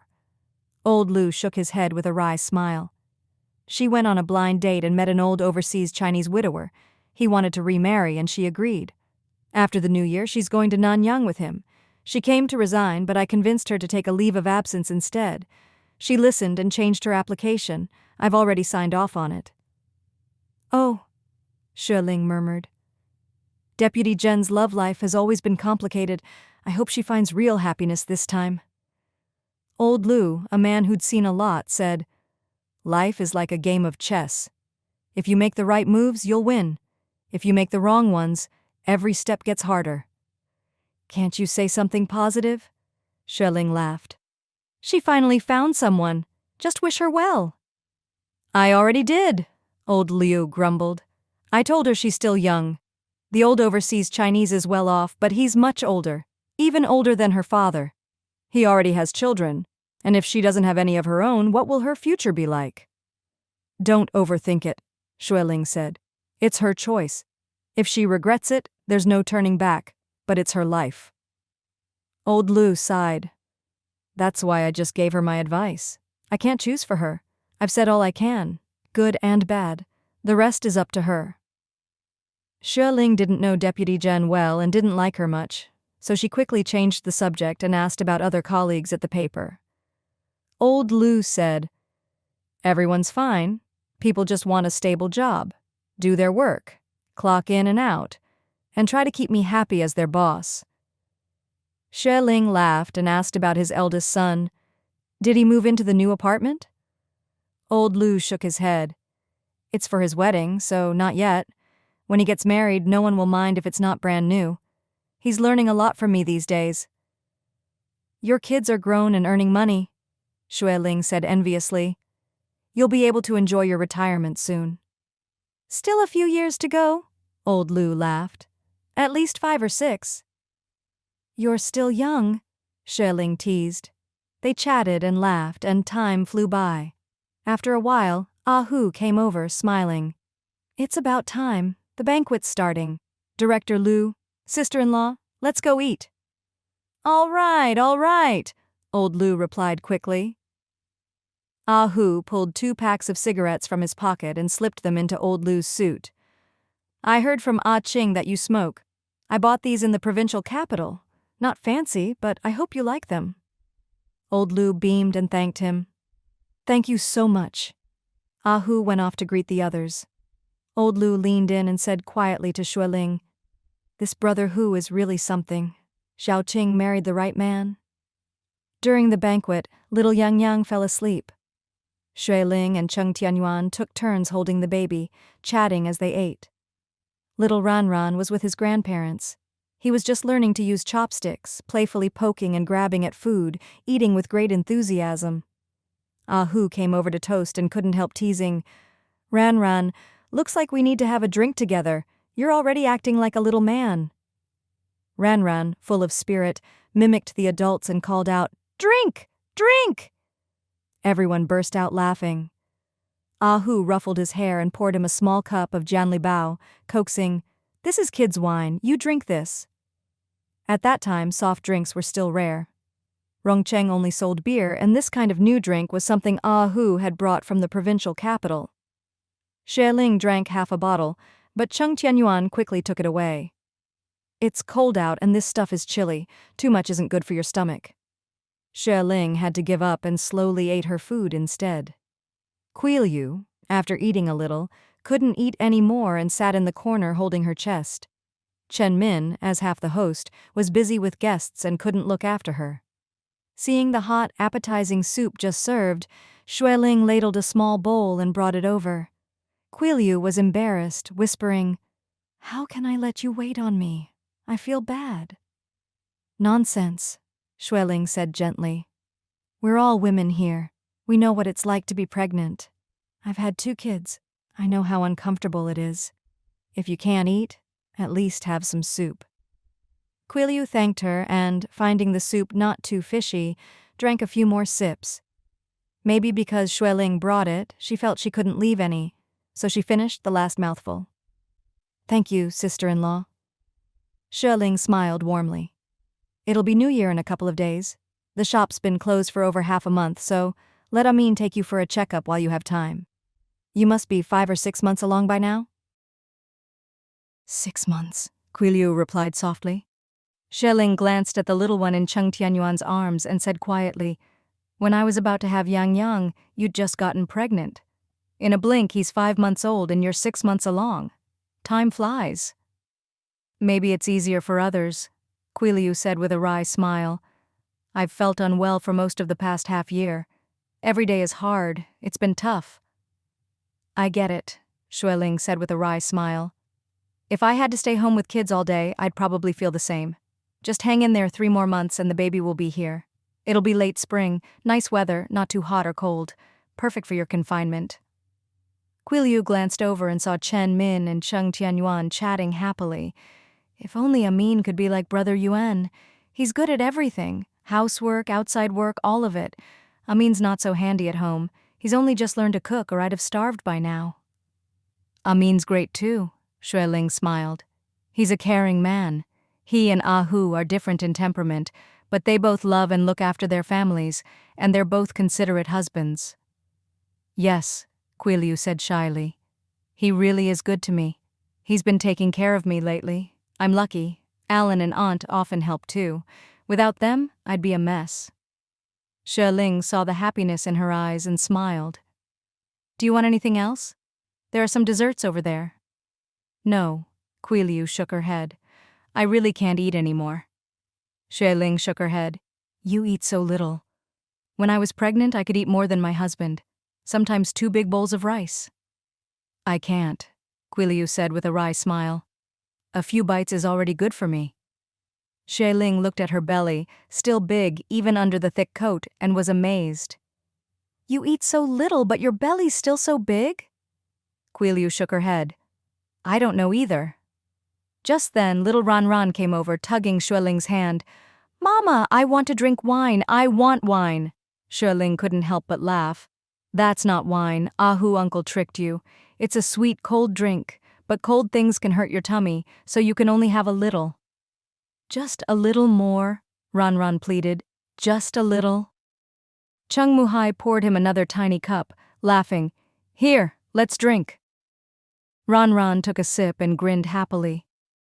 Xue Ling reminded Cheng Muhai, "Dad, this stuff is cold and not good for kids. Don't let him drink too much. Take it away soon." Cheng Muhai, not knowing much about it, thought it was just a sweet treat from the provincial capital and must be something special. Hearing his daughter-in-law, he quickly nodded. "All right, no more for him." Liu Ying, having finished eating, said, "You all keep eating, I'll take Ran out for a walk. He had some rice cakes, so he's not hungry." Ran, excited to go play, quickly forgot about the drink and bounced off holding his grandma's hand. Yu watched him go, a bit envious. It must be easier when they're that big. Over 2 years old, able to talk and go out to play. Xue Ling grinned. "But you have to raise them from a month old. Look at our second. If he's not crying, he's eating or sleeping. diapers, wet beds, endless chores. Kui Liu laughed too. Liu Xiaoyu and sister-in-law Jinhua came over to toast Xue Ling. It was cold outside, but the banquet was warm, with dish after dish served, and everyone ate heartily. After more than half an hour, the main courses were done, and finally dessert and tea were served. Xue Ling was full and took Yang Yang in her arms. Cheng Tianyuan quickly took him back, whispering, "We still have to walk back to the complex. You don't usually carry him. Let me do it." Yang Yang was a chubby baby. He'd been big since birth and was now in a growth spurt, especially plump. Just 2 days ago, Cheng Tianyuan had weighed him, already 25 jin, quite heavy for a baby. Everyone was used to carrying him, so no one's arms got tired. Xue Ling hadn't been carrying him much lately, and Cheng Tianyuan didn't want her to get tired, so he insisted on carrying the baby. Chen Min came over smiling. "Sister-in-law, long time no see. Yuan just told me about the apartments. You want me to look after them? Thank you." "No need to thank me. It's me who should thank you," Xue Ling smiled. "In the next couple of days, go with Yuan to meet the tenants. You already know most of them since you've helped before." Yes, Chen Min said with a shy smile. "I know quite a few. Some are workers from the development zone. They often shop at my place. Yuan said I've done this before, so it'll be easy to pick up again. I feel a bit embarrassed, though. I just wanted to help, but Yuan insisted on making it official. He's too polite." "It's fair pay for work," Xue Ling reassured him. "Boss Liao does the same with Xiao Chen. We're just following their example. It's the going rate in the business." Chen Min felt much better and nodded.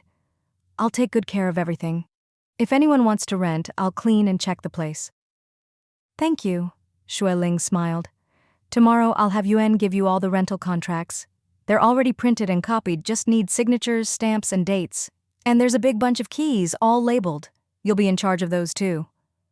"No problem, I can do it," Chen Min grinned. "Thank you, sister-in-law." He'd done a quick calculation. This was a pretty good income. With so many apartments, the monthly rent was 2,000 or 3,000 wen. At 5%, that was 150 wen a month, about as much as a regular job. And managing rentals was easy. Just collect rent and check on things now and then. The shop business was steady, but because of the large sums and inventory, they only settled accounts at the end of the year. Now that he had a family and more expenses, waiting until year-end sometimes left him short. Yuan had said that every time he collected rent, he'd get his 5% right away. That meant he'd have regular household income and wouldn't have to worry about running short. He was secretly delighted. Seeing Kui Liu in the corner, he hurried over to share the good news. Kui Liu was happy too, whispering, "They're so good to us. They trust us, so we have to do a good job and not let them down." "Absolutely," Chen Min said, noticing she still looked pale. "There's nothing else to do now. Let me take you home." "Okay." Kui Liu seemed to remember something. "Sister-in-law said we should go for a checkup when we have time. She said you need to check every few months and more often near the due date, but my mom says it's not necessary. She never had checkups and still had us just fine. I don't know who to listen to." "Let's go anyway," Chen Min said with a gentle smile. "I don't know much about this stuff, but sister-in-law is knowledgeable. She had 2 healthy boys, so she must know what she's talking about. Let's just follow her advice." Kui Liu nodded. "When should we go?" Chen Min thought for a moment. "It's busy with the new year now. How about after the holiday?" "Okay," Kui Liu agreed. "We'll go after the new year." After the banquet was over, many people took their leave. Hu and Wang Ting saw the guests off, and even prepared a box of wedding candies for one of the families. Cheng Tianyuan originally wanted to help out, but seeing that both Chen Lan and Cheng Tianfang were there, and there weren't many guests left, he didn't go over. Little Yang Yang had fallen asleep again, so he handed his youngest son to his father-in-law. "Dad, Chen Min and I have something to take care of outside. We'll leave the little one with you." "No problem, go ahead," said Father Xue, taking his little grandson. Cheng Tianyuan drove out a jeep. When he saw Chen Min helping Kui Liu along the road, he hurried over. "Sis-in-law, get in the car." Chen Min was delighted and quickly helped Kui Lu into the car. She didn't eat much at lunch, and she's not feeling well. I was worried she'd feel worse walking back. Good thing you came. Cheng Tianyuan noticed Kui Lu looked quite pale and explained, I just happened to be heading to the development zone, so it's on the way.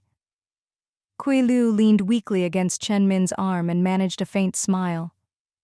Brother Ayuan, thank you. Cheng Tianyuan shook his head and smiled. It's nothing, really. Like I said, it's just on the way. When they arrived at the development zone, Chen Min helped Kui Lu out of the car. At that moment, Grandpa He came down quickly, smiling as he asked, You're all back? Chen Min nodded. Grandpa, I'm taking Kui Lu upstairs to rest. Could you please bring her a cup of hot water? I forgot to boil water this morning, so what's in the thermos is from last night and probably not drinkable anymore. No problem, Grandpa He said, hurrying to the kitchen. Cheng Tianyuan opened up the old clothing shop. It was still fairly clean inside, and the phone in the corner was covered with a red cloth. So it wasn't dusty, just a bit old, but otherwise unchanged. He checked the wiring, coiled up the cord, and moved the phone into the shop, placing it on the counter. Seeing him busy, Chen Min hurried over to help. Are you sure you know what you're doing? Isn't this dangerous? Don't break it.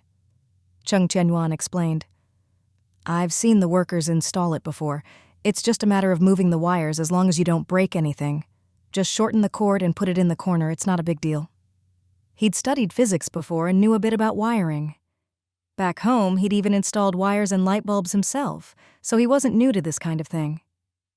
If we call a worker, we'd have to give them a few packs of cigarettes and probably wait several days.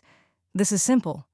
Just move the phone, shorten the cord, coil it up, and hang it out of the way. Chen Min shook his head and smiled wryly. I can't do any of that. I don't understand it at all. Once, my dad asked me to change a big light bulb, and as soon as I touched it, my hand went numb. I was so scared I never dared touch anything like that again. Cheng Tianyuan laughed. Don't mess with wires and power unless you know what you're doing. If you handle it right, it's fine. Just then, Grandpa He came upstairs with the water and greeted Cheng Tianyuan. Cheng Tianyuan asked, You're not going home for the New Year, Grandpa? Well, it's good.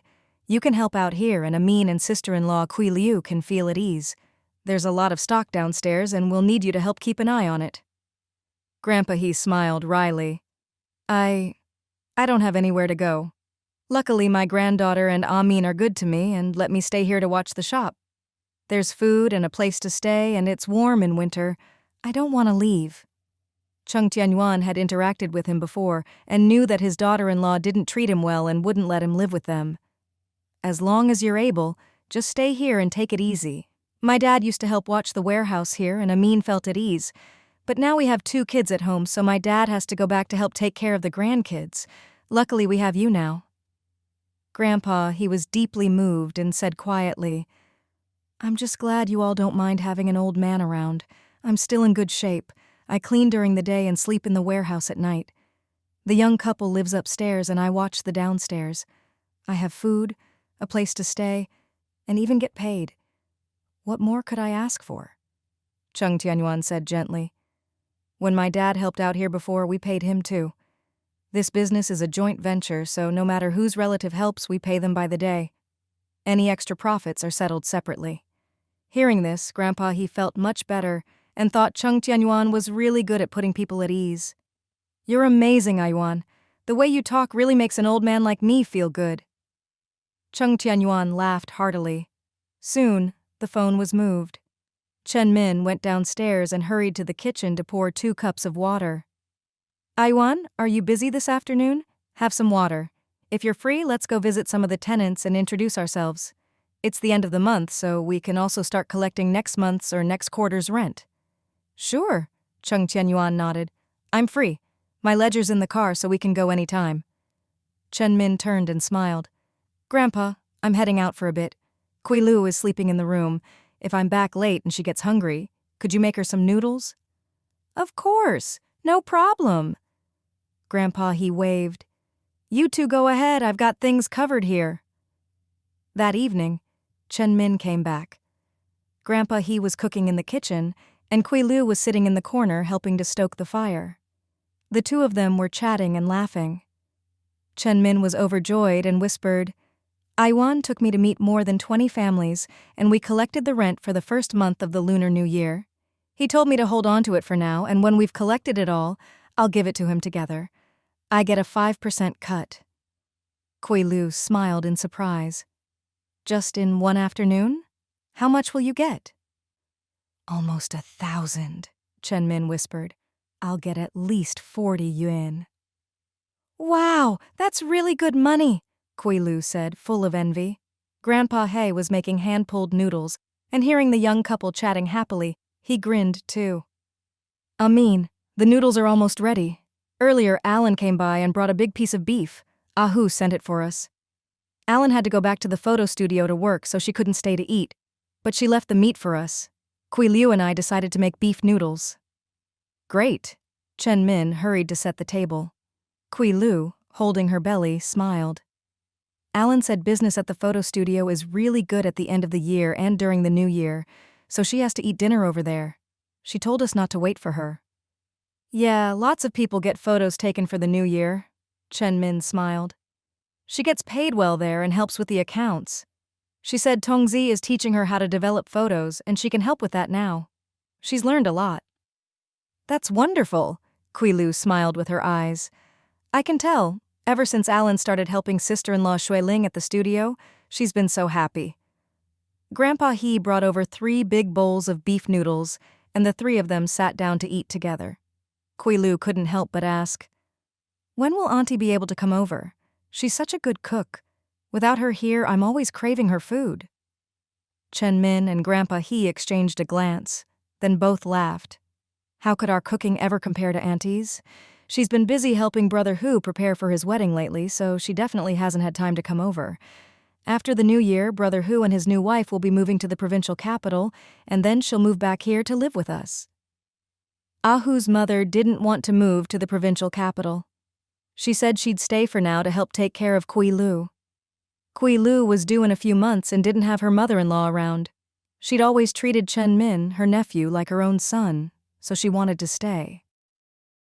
Auntie said that once the new sister-in-law gets pregnant, she'll move to the provincial capital to live with them. She's not familiar with the city, can't read, and the environment is too strange for her. She wouldn't like it. Kui Lu chuckled softly.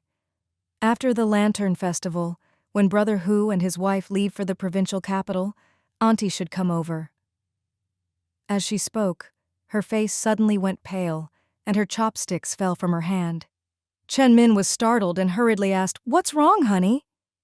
Kui Lu clutched her belly, gasping and crying out, My stomach hurts, it hurts so much." Grandpa He was frightened and said nervously, "Could it be? Is the baby coming?" "No!" Chen Min rushed to support Kui Lu. "It's only 6 months, there's still a long way to go." Kui Lu's face was ashen with pain, and she gasped, "No, it hurts too much." Chen Min panicked, not knowing what to do, fumbling helplessly. It was Grandpa He who kept his cool. With his years of experience, he could stay calm in a crisis. "Amin, don't just stand there, go call someone. Call Ayuan or Ahu, either one. Tell them to drive over right away and take Kui Lu to the hospital. It'll be much faster by car." "Oh, right." Chen Min stumbled out the door. Kui Lu couldn't sit up anymore and started to collapse. Grandpa He hurried to support her, his voice trembling. "Lior, hang in there, you'll be okay. You'll be okay." The phone in the development zone shared the same number as Cheng Tianyuan's home extension, so they couldn't reach Ayuan. Chen Min quickly dialed the number for Ahu's new house. Ahu answered, and as soon as he heard, he said, "Wait there. I'll be right over. Take care of sister-in-law." Wang Ting and Ahu's mother were busy in the kitchen, chatting and laughing. Ahu rushed in and shouted, "Mom, put everything down. Sister-in-law Kui Liu suddenly has severe stomach pain. Amin is panicking. I'm driving over right now. You need to come too." Ahu's mother was so shocked she could barely hold her spatula, her face turning pale. Wang Ting was flustered, her voice trembling. "Mom." Ahu was already throwing on his coat, stuffing his wallet into his pocket and shouting, "Ching, get a coat for Mom! Hurry!" Wang Qing dropped her bowl and ran to her mother-in-law's room, quickly bringing back a thick cotton jacket. "Mom, put this on. It's cold outside." Ahu's mother hurriedly put it on and rushed to put on her shoes. Wang Qing asked anxiously, "Ahu, I'll get my coat too. I'll come help." "No," Ahu said. "You shouldn't go. Go to Ayuan's place and find sister-in-law Xue Ling. Tell her to go to the hospital to help, then wait for us at home. She's had kids before, so she'll know what to do. You get dizzy at the sight of blood, so it's better you don't go to the hospital." Okay, Wang Qing nodded quickly. Ahu quickly pulled on his boots, grabbed his mother, and hurried out. Wang Qing went to the kitchen to turn off the stove, put on her coat, grabbed the keys, and headed to Phase 1. The elevator in Xue Ling's building was still broken, so Wang Qing had to run up the stairs. She was always frail and not fond of exercise, so by the time she reached the 5th floor, she was out of breath and exhausted. Liu Ying opened the door and was startled to see Wang Qing looking so disheveled. "Bride, what happened?" Wang Qing grabbed her hand, anxiously asking, "Godmother, where's Ling Ling?" Xue Ling and Cheng Tianyuan's family were all in the kitchen having hot pot. Hearing the commotion, they all rushed out. "What's going on?" Seeing Xue Ling, Wang Qing called out in a trembling voice, "Ling Ling, something's happened to sister-in-law Kui Liu. Ahu and Mom have already gone over. Ahu told me to come get you to help." Everyone was shocked. Something happening to a pregnant woman. That's never good. Xue Ling's face went pale. She quickly handed her bowl and chopsticks to Cheng Tianyuan. "Okay, I'll go right now." She hurried into her room, threw on her coat, grabbed her car keys and her little army green bag. Wang Qing swallowed and whispered, I'll go with you." "No," Liu Ying stopped her, advising, "You're the bride today, you can't just run out. Childbirth is a big deal, you shouldn't go." Liu Ying was from the countryside and had more taboos than city folk. On her wedding day, a bride shouldn't eat sour or bitter things, shouldn't go near funerals or anything unlucky, and definitely shouldn't be around blood, or she'd have bad luck in the future. Cheng Muhai agreed. "That's right, Qing. You stay here.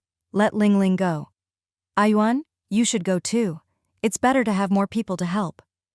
Xue's mother said softly, "Yes, it's better to have another person. Don't worry. We'll take care of things at home and look after the kids." Xue's father, holding little Yang, quickly added, "Yes, let Ayuan go too. We'll take care of the kids." Cheng Tianyuan nodded, quickly threw on his suit jacket, and followed Xue Ling downstairs. Wang Qing, after all the running and the shock, felt weak and helpless, her eyes turning red. Liu Ying was startled and quickly comforted her. "Qing, don't cry. Brides should be happy on their wedding day. You can't shed tears." "Don't worry," Xue's mother came over to comfort her softly. "Kui Liu is still young, and medicine is advanced now. As long as she gets to the hospital, she'll be fine. We have cars, and Ahu has a car too. They'll get to the hospital quickly. She'll be okay." With their comfort, Wang Qing soon calmed down. "I was so scared seeing Ahu so panicked. I just hope sister-in-law Kui Liu and the baby will be safe and sound." Xue's mother, being a woman and having been through it herself, knew how to comfort her. Pregnancy and childbirth are always tough for women, but once you get through it, it's okay. Kui Liu is still young. Even if things don't go perfectly, as long as she recovers, she can still have more children in the future. Wang Ting felt a bit scared after hearing this, but she knew this was the worst-case scenario, and it was something family members had to prepare themselves for. Liu Ying, feeling sorry for her on her wedding day, coaxed, "Qing, have you eaten? Come eat with us. This is your home too. Let Ling Ling and Ayuan handle things over there. Stay with us, eat something, and help look after the kids." It wouldn't be good to send her back to sit alone in her room. Wang Ting didn't want to be alone either. Seeing how lively it was, she nodded and stayed. When Xue Ling and Cheng Tianyuan rushed to the development zone, they arrived a step later than Ahu and his mother. They saw Grandpa He standing alone at the door, anxiously wringing his hands. Xue Ling slammed the car door and hurried over. Grandpa, where are they? Grandpa He quickly replied, Ahu and his mom just came. Ahu's mom helped Kui Lu into the car. They said they were going straight to the hospital. Amin went with them and asked me to stay and watch the shop. Now it's just me here. You two help me keep an eye on things. I'll go catch up with them. No, Xue Ling reassured him. We'll go. It's late, and you're not familiar with Rongcheng. It's better if we go look. Do you know which hospital they went to? Grandpa He looked troubled and stammered. They didn't say. Which hospital? I don't know. Ahu had hurriedly picked them up and driven off. Grandpa He had been so anxious, he hadn't even thought to ask. No wonder people say you get useless when you're old. I was so worried I didn't even think to ask a single question. Cheng Tianyuan called from the car. Honey, get in. Let's go check the people's hospital first. Okay, Xue Ling turned and said. Grandpa, we'll go help. You just watch the shop, and when Kui Lu is okay, we'll bring her back. All right. Grandpa He didn't insist on going, and could only do what he could, not daring to demand to chase after them. Xue Ling and Cheng Tianyuan quickly turned the car around and drove out of the development zone. All the factories in the area had already shut down, and it was cold and deserted at night. Seeing there was no one on the road, Cheng Tianyuan drove fast. Xue Ling thought for a moment and said, Let's check the central hospital first. Are you sure? Cheng Tianyuan asked. Yes, Xue Ling explained. Both hospitals are big ones in the county, but the central hospital is closer. In an emergency, Ahu would probably take Kui Lu to the nearest hospital. Cheng Tianyuan's eyes flickered, and he quickly headed for the central hospital. At first, he'd thought Ahu might avoid the central hospital because his ex-wife, who'd tricked him into marriage, used to work in the OB/GYN department there. But after Xue Ling's reminder, he realized he was overthinking it. That woman hadn't worked there for a long time, and Ahu was an open-minded person. He wouldn't dwell on the past, especially in an emergency. Saving a life was the priority, so of course they'd go to the nearest hospital. 5 minutes later, they arrived at the entrance of the central hospital. Sure enough, Ahu's jeep was parked just outside. The couple hurried out of the car and ran straight to the OB/GYN department. Xue Ling was very familiar with the OB/GYN here. She'd had her checkups and given birth to little Ranran here. They rushed up to the 3rd floor and found Ahu and Chen Min pacing anxiously outside, both looking worried and tense. Sis-in-law, Ayuan! Ahu frowned. You got here fast. Sis-in-law Amin and I can't go in. You're a woman. Go in and help. Only my mom is inside with her. Okay. Xue Ling took off her bag and tossed it to Cheng Tianyuan, then rushed into the exam room. Inside, 2 doctors were examining Kui Lu, with 2 nurses assisting. Kui Lu was crying and screaming, while Ahu's mom held her hand, her eyes red and swollen from crying. A nurse saw Xue Ling come in and asked, Who are you? What are you doing here? I'm family, Xue Ling said, hurrying over to grab Kui Lu's other hand. Kui Lu, I'm here. How do you feel? Kui Lu was in so much pain she couldn't answer, just shook her head weakly. Xue Ling glanced down and saw what looked like blood, her heart sinking. Ahu's mom choked out, The doctors are still checking. They said it's not looking good. At that moment, a doctor took off her mask and came over. The patient's fetus is already stillborn, and there seems to be some infection. For safety, we need to operate immediately, or the mother's life will be at risk. When Kui Lu heard her baby was dead, she let out a wail. Her eyes rolled back, and she fainted. Liuer! Ahu's mom sobbed. Quick, nurse! Doctor! Help her! The nurses, all professionals, quickly pinched her philtrum, gave her oxygen, and so on. Xue Ling's face was pale as she swallowed hard. Doctor, her husband is outside. We'll go talk to him. Please get ready for surgery right away, okay? The doctor nodded and followed Xue Ling out. Outside, Chen Min and the others had already heard the cries and were frantic. When they saw the doctor and Xue Ling come out, they rushed over. Doctor, how is my wife? The doctor sighed and shook her head. You were too careless. The baby has been dead for a while. Why didn't you come for checkups or monitor the fetal heartbeat and movement? The baby must have stopped moving for quite some time. Now there's infection in the uterus, and we have to operate immediately to clear it out. Chen Min staggered, nearly collapsing. Cheng Tianyuan and Ahu quickly supported him on either side. Ahu said quietly, "Hang in there, brother. Your wife still needs you." The doctor continued, "The patient is in severe pain because the uterine lining is already infected. Surgery is the only option now. You need to decide quickly. She's still bleeding, and if she loses too much blood, even the mother might not make it." Cheng Tianyuan frowned and said firmly, "The mother is the priority. Save her first." Ahu nodded in agreement. "Listen to the doctor. If the baby can't be saved, we have to save the mother. Amin, as long as your wife is okay, you can still have children in the future. Right now, she's what matters most." Chen Min, already terrified, could only nod instinctively. Xue Ling made a quick decision and told the doctor, "The family agrees. Please arrange the surgery as soon as possible."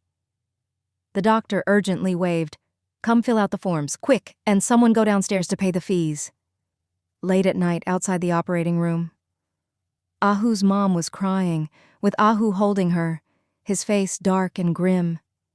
Chen Min sat slumped on the bench like a puppet, his face ashen. Cheng Tianyuan and Xue Ling sat on either side of him, unable to say a word, anxiously waiting. Ahu couldn't help but frown. "Why aren't they out yet? It's been over an hour, hasn't it?" "Don't worry," Xue Ling said. "Be patient. Ahu, you and Auntie haven't eaten dinner, have you? Go buy something hot for her to eat. She's too upset and it's cold. Don't let her get sick too." Ahu nodded. "Sis-in-law, move over a bit. My mom's cold. Sit closer to her and keep her warm." "Okay." Xue Ling quickly moved over, put her arm around Ahu's mom and leaned close to comfort her.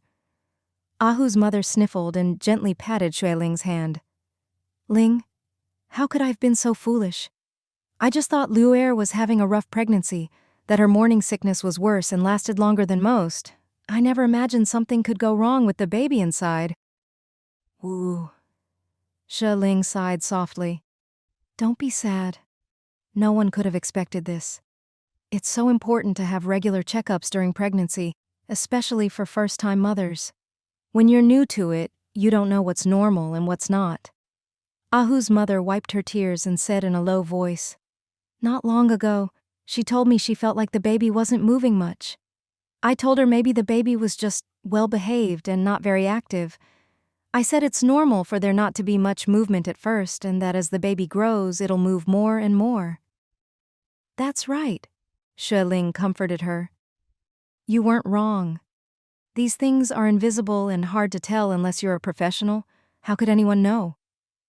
"It's all my fault, Ahu's mother choked out. "As her elder, I didn't take good enough care of her. I'm so useless, so useless." "Auntie, please don't say that," Chen Min said, eyes red. "You've already done so much. It's not your fault. It's mine. We didn't know anything, and we never went to the hospital for checkups. Luer always looked pale, which must have been a sign. She couldn't eat, couldn't sleep, and sometimes had stomach pains, but I didn't know those were bad signs." Don't be so sad." Xue Ling's eyes were red too.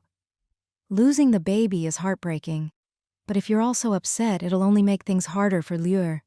She's already the one who's hurting the most. If she sees you all like this, she'll feel even worse." Kui Lu was the one carrying the baby, and everyone had pinned their hopes on her.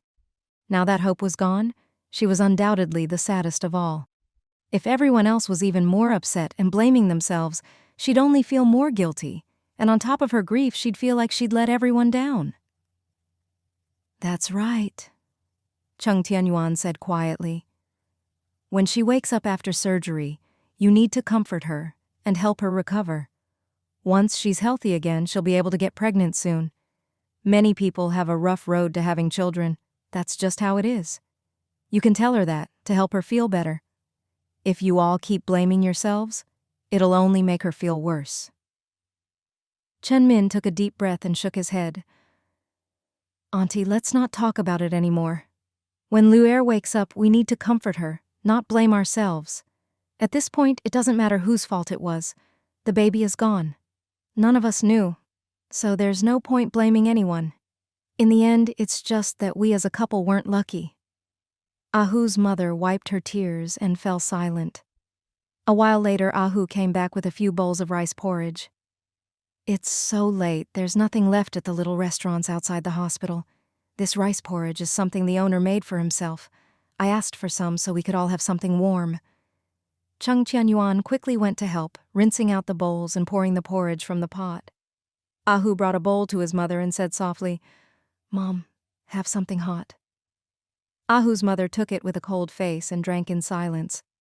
Cheng Tianyuan handed a bowl to Xue Ling, speaking gently. "Honey, you didn't eat much earlier. Have some to fill your stomach." Xue Ling nodded and took it. Cheng Tianyuan poured another bowl for Chen Min and the last two for Ahu and himself. Seeing Xue Ling sitting with his mother, Ahu quietly moved over to Cheng Tianyuan's side.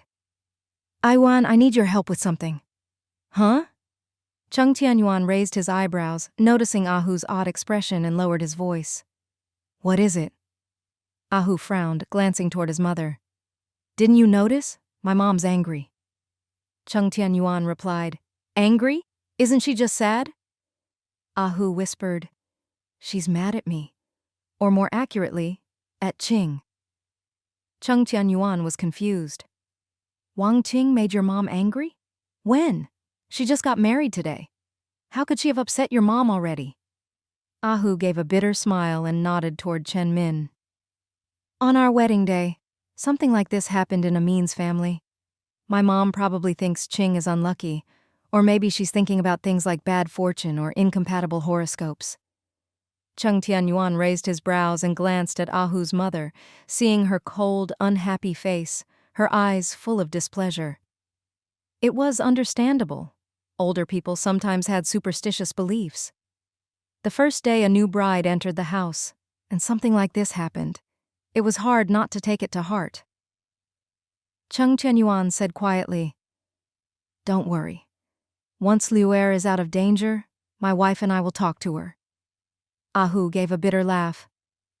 "Why did it have to happen today? Liuer's been unwell for a while, not just today. If my mom blames Qing for this, it's really unfair to her." "She won't," Cheng Tianyuan said. "Don't overthink it. Your mom is usually cheerful and treats Qing well. She's just upset right now. We'll talk to her and she'll be fine soon." "Brother, I'll have to count on you and your wife for this," Ahu said gloomily. "If I try to talk to her myself, she might just feel worse." Cheng Tianyuan nodded. "Leave it to us." Ahu finally let out a sigh of relief. Cheng Tianyuan couldn't help but ask, "Is Qing at home by herself? She came to our place earlier to tell us what happened. Maybe she's still there." Ahu said quietly, "I called home just now, and she answered. Godmother is with her at the new house. She's the bride today, so by our customs, she should have family with her tonight. Since I'm not there and my mom isn't either, Godmother is staying with her." "That's good." Cheng Tianyuan nodded. Ahu said, "But with you both here, what about your two kids?" "My in-laws are there. They'll help take care of them," Cheng Tianyuan said gently. "The kids aren't afraid of them at night, and they're great at getting them to sleep." "That's wonderful," Ahu smiled. "Your uncle and aunt are so considerate and cultured." Cheng Tianyuan nodded. "That's why my wife and I want to treat them even better and be filial. They only have one daughter, and she married far away. We can look after my parents, but not them. The kids will go to school over there in the future, so it's better to have everyone together and settle there for now. We're not planning to go back to Chengjia village anytime soon, so if we're going to move, we might as well go farther and take care of my in-laws too." "The capital is a great place," Ahu said. "Big cities are different. The kids will have a better future studying there." Cheng Tianyuan nodded. "That's exactly what I care about most. The education here in Rongcheng is really lacking. Not many people even finish middle school, and even fewer go to high school." Ahu thought for a moment and said quietly, "These past few days, Fang has been helping out at our place. She told me she really likes the capital and wants to find a job there after graduation. She said being assigned to Rongcheng is terrible. She doesn't like it. After seeing bigger places, her horizons have broadened, and her ambitions have grown too. We'll see when the time comes, Cheng Tianyuan explained. From what I've heard, job assignments depend on where your household registration is. Wherever your hukou is, that's where you get assigned. So there's no hope? Ahu said. Back when she came to Rongcheng for middle school, I was the one who helped her transfer her hukou here. Cheng Tianyuan lowered his voice. Ling said as long as you have a new house in the capital, you can get your hukou transferred there. My father-in-law has several new houses, and my wife is planning to build one too. It shouldn't be hard. Just don't tell her yet or she'll get too cocky.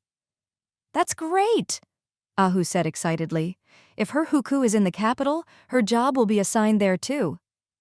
Yeah, let's hope so, Cheng Tianyuan said. My father-in-law seems to have good connections in the capital and he dotes on Fang. He'll definitely help her out. That's really good, Ahu couldn't help but say. Your family's from Chengjia village, and that place is still really backward. You've already done well coming to Rongcheng. If you can go to the capital and have your uncle's connections, it's like having a safety net. If I were you, I'd have taken my wife to the capital long ago. Just then, Chen Min came over and interrupted their conversation. The family still doesn't know about Kui Lu. Let's keep it that way. Right now, it's just my dad and Alan at home. One's elderly, the other's a young woman. It wouldn't be right for them to rush to the hospital in the middle of the night. Right, Ahu said calmly. Let's keep it quiet. We have enough people here. When Alan comes tomorrow, have her stay and help out. With her and you taking care of things, and us helping too, it should be enough. But Alan still has to go to the photo studio, right? Chen Min sounded a bit worried. Don't worry, Xue Ling said. Tongzi can handle things at the studio, and if he can't, then so be it. Besides, Liu Xing will probably go help out, so Alan can take a few days off. As everyone chatted, time passed a little faster. After more than 2 hours of anxious waiting, the operating room door finally opened. The doctor let out a sigh of relief, looking tired. The patient is finally out of danger. Fortunately, the infection wasn't too severe, and it's under control now. She'll need to stay in the hospital for observation for a few days, but if she recovers quickly, she should be able to go home in a week. Everyone relaxed, and Ahu's mother kept repeating, "Thank goodness, thank goodness." A while later, a nurse wheeled Kui Lu out. Kui Lu's face was as pale as paper, still unconscious and motionless. The nurse reminded them, "The patient mustn't catch cold. Make sure her food and drinks are warm. You need to take care of her as carefully as if she were in confinement for at least half a month. Don't be careless." Got it, got it. Ahu's mother nodded quickly. Chen Min, eyes red, called softly, "Honey, Liu Er?" Kui Lu was still unconscious with no response. The nurse said, "She's still under anesthesia. She won't wake up that quickly. Stay with her, and if the IV runs out, call me. If she wakes up, let us know right away." Xue Ling and Ahu's mother stayed by her side, while Chen Min kept watch outside. Cheng Tianyuan and Ahu, not wanting to crowd the room, drove home. When Ahu got back to the new house, it was already past 3 in the morning. Liu Ying was sleeping in another room, and Wang Ting was in the bridal suite. Hearing him come in, Wang Ting quickly woke up and sat up. "Ahu, you're back?" Ahu nodded, went over to tuck her in and said, "Everything's fine now. Go back to sleep. I'll wash up and come join you." Hearing that everything was okay, Wang Ting breathed a sigh of relief. She'd barely slept since starting her wedding preparations the night before, and after a whole day of busyness, she was exhausted. She nodded, lay back down, and soon fell asleep again. Ahu quietly washed up, and as soon as he lay down, fell asleep instantly. Around 7 the next morning, Cheng Tianyuan hurried to the hospital with 2 big thermos flasks. Xue Ling was dozing nearby, Ahu's mother was by the bedside, and Chen Min was asleep on a bench outside. Cheng Tianyuan, still warm from outside, saw Chen Min curled up and quickly took off his own coat to cover him. Ahu's mother saw him come in and smiled. "You barely slept last night." Cheng Tianyuan shook his head. "I'm young, Staying up late once in a while is nothing. Auntie, how's sister-in-law Xue Liu? Has she woken up? No, Ahu's mother said softly. She's still on the IV, hasn't woken up yet. Cheng Tianyuan took out a few bowls and chopsticks, poured out some porridge and added some pickles and dried meat. Auntie, you must be hungry. Have some breakfast first. Ahu's mother didn't stand on ceremony and started eating heartily. Cheng Tianyuan saw Xue Ling still dozing and didn't want to wake her. Noticing the wind at the window, he quickly went to close it. Tomorrow was New Year's Eve, so the hospital wasn't crowded. Last night, Xue Ling had arranged with the nurse to rent an extra bed, so they had the whole room to themselves. She was wrapped in a blanket, dozing, and wasn't cold. Cheng Tianyuan sat nearby. When Ahu's mother finished, he poured her another bowl. Ahu's mother felt a bit embarrassed. Save some for Amin and Ling. I brought plenty, Cheng Tianyuan said gently. You need to eat more to have the strength to take care of sister-in-law. Ahu's mother suddenly remembered something and sighed. My sister-in-law is gone, and since she married in, she never had a mother-in-law. As her aunt, I have to help look after her. Cheng Tianyuan's eyes softened. Auntie, after you finish eating, I'll have my wife take you home to rest. She needs to rest too. Besides, it's Ahu and Ching's second day of marriage. By rights, they should be serving you tea. I'm not going back, Ahu's mother said, her face darkening. I don't need tea. Cheng Tianyuan realized she was upset with Wang Ting and couldn't help but smile wryly. Auntie, that's not right. One thing has nothing to do with the other. Wang Qing is a good girl. She's unlucky, Ahu's mother said with a frown. Yesterday was such a good day, and as soon as she married in, something like this happened in my family. It must be her bad luck. She was abandoned before, and even though she's educated and good-looking, she's still divorced. Auntie, you can't say that, Cheng Tianyuan quickly interrupted. Wang Ting is a good person, and she's kind-hearted. She only divorced Liu Xing because he betrayed their marriage. That was his fault, not hers. She's a knowledgeable young woman, and it's fate and good fortune that she and Ahu found each other. Ahu's mother didn't say anything, still in a bad mood. Cheng Tianyuan continued to gently persuade her. You heard what the doctor said last night. What happened to sister-in-law Xue Liu was because she didn't have regular prenatal checkups, so the problem wasn't discovered early. The baby had issues more than a month ago, maybe even earlier. You were with her every day, so you must have noticed she was always unwell. But she seemed fine before, Ahu's mother muttered. Then Wang Qing married in, and this happened. No, Cheng Tianyuan said. Sister-in-law Xue Liu would have had problems sooner or later. It just happened to be yesterday. She'd been staying home all this time, and maybe going out for the wedding banquet yesterday with all the jostling made things flare up. The doctor said if the problem had been found earlier, she would have been in less danger. In fact, it was lucky she went to the wedding yesterday.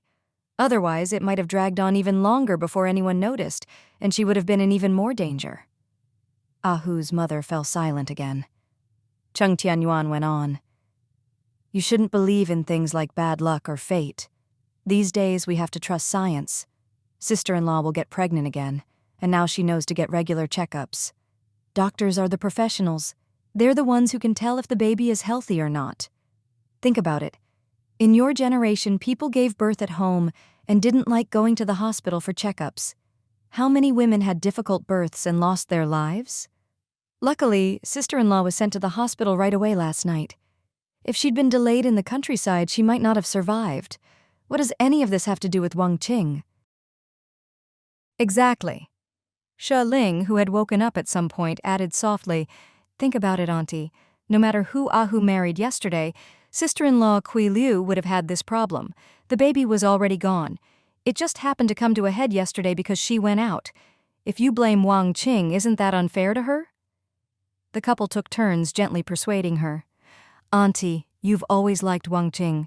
You know she's gentle, kind, and treats everyone well. You can't let a mistaken prejudice come between her and Ahu. That would be a real loss. Amin's family just went through something terrible, and everyone's already upset. If you start blaming people and damaging your relationship with your daughter-in-law, it'll just make things worse. Sister-in-law's loss has nothing to do with Wang Qing, right? Wang Qing just married in. And you're giving her the cold shoulder. Is that fair? She's completely innocent. If you ruin the relationship between mother and daughter-in-law right after a tragedy, it'll only make things harder for everyone. Auntie, you can't let one coincidence erase all the good in Wang Ting. Ahu loves her so much. He's in his 30s and finally got married. If you show you don't like Wang Ting now, you'll be hurting their marriage. After all the setbacks Ahu's had, do you really want to put him through more? Wang Ting truly loves Ahu. She knows he wants to do business in the provincial capital, and she insisted on staying with him, even giving up her stable job at the newspaper and taking unpaid leave. That's a big sacrifice. She's doing it out of love. Taking unpaid leave means giving up a lot of chances for promotion. For her to do that for Ahu shows how much she cares. It wasn't easy for them to end up together. Now they're finally married, and you're going to hurt Wang Ting over a coincidence? Is that right? Does that feel good to you? After being talked to like this, Ahu's mother's expression gradually softened. Well, you two have a point. Xue Ling and Cheng Tianyuan exchanged a relieved glance. Auntie, when Wang Ting and Ahu come later, you should treat Wang Ting just like always. If you're good to your daughter-in-law, she'll be filial to you. If you treat her like a daughter, she'll treat you like a mother. I've always gotten along well with my mother-in-law because she's always been good to me. You're the elder and the younger generation respects and loves you, but you have to care for them too. It goes both ways. That's right. Ahu's mother managed a smile. They raised their daughter so well and sent her to marry into our family, to be my daughter-in-law and give me grandchildren. How could I not treat her well? When I'm old, I'll have to rely on Ahu and her. That's the spirit, Xue Ling said with a laugh. You're a smart woman. You know what to do. You've always loved the younger generation, all of us, and Alan too. Ahu's mother nodded, finally feeling much better. It really was just a coincidence, and it wasn't fair or right to blame Wang Ting for Quilu's loss. If there was more drama right after the wedding, it would only make things worse for the family. In a family, people are what matter most, Cheng Tianyuan said gently. Sister-in-law is out of danger now. Once she recovers, she'll be able to have children again. She's still young. Xue Ling added, Wang Ting and Ahu have been together for a while. Maybe you'll have another grandchild on the way soon. Auntie, you're a kind person, and you'll definitely have a big, happy family. Ahu's mother smiled at that. Yes, I hadn't thought of that. When Ahu was hurt before, it was Wang Ting who took care of him. They've been good for so long, maybe she's already pregnant. Xue Ling made a shh gesture and whispered, Auntie, Wang Ting is shy. Keep that to yourself, don't say it out loud. Of course, Ahu's mother giggled. I wouldn't say anything. They're going to the provincial capital after the Lantern Festival, so I'll use the new year to help them build up their health. Quilu's been through so much. I'll make chicken soup for her every day to help her recover. The couple could finally relax, seeing that Ahu's mother had come around. Just then, Chen Lan hurried over, saying she'd gone to the development zone that morning and only just found out about sister-in-law's situation. A little while later, Ahu and Wang Ting arrived, each carrying a big thermos. Ahu's mother quickly went over and asked, Ching, you weren't too scared last night, were you? I have to stay here to look after Quilu, so I'll have to count on you to take care of things at home for the next couple of days. Wang Ting took her hand and shook her head. Mom, don't say that. Taking care of sister-in-law is most important, and I'll help too. You were exhausted last night. Let Ahu take you home first. But have something to eat before you go. Today's my first time cooking, and I made some long rice noodles for you, wishing you health and a long life. Good, good, Ahu's mother said with a big smile. You're so thoughtful. I know. Seeing the two women holding hands, Ahu let out a sigh of relief and secretly gave Cheng Tianyuan a thumbs up and a happy smile. When Quilu woke up, she cried sadly for a while. Chen Min was also very upset, but he forced himself to comfort her. Everyone else came over too, each offering words of comfort and encouragement. When the doctor heard she was awake, he quickly came to check on her. You're actually very lucky. If you'd come 10 days or half a month later, things could have been much worse. Even your own life might have been at risk, Fortunately, it was discovered in time and your ovaries and reproductive system weren't damaged, so it won't affect your ability to get pregnant in the future. Focus on recovering your health first. You're still young. You'll have children. Kui Liu nodded, her eyes red with tears. Chen Lan and Wang Ting stayed behind to look after her, while the men were all sent home. Xue Ling and Ahu's mother went home to rest, promising to come back in the afternoon to help.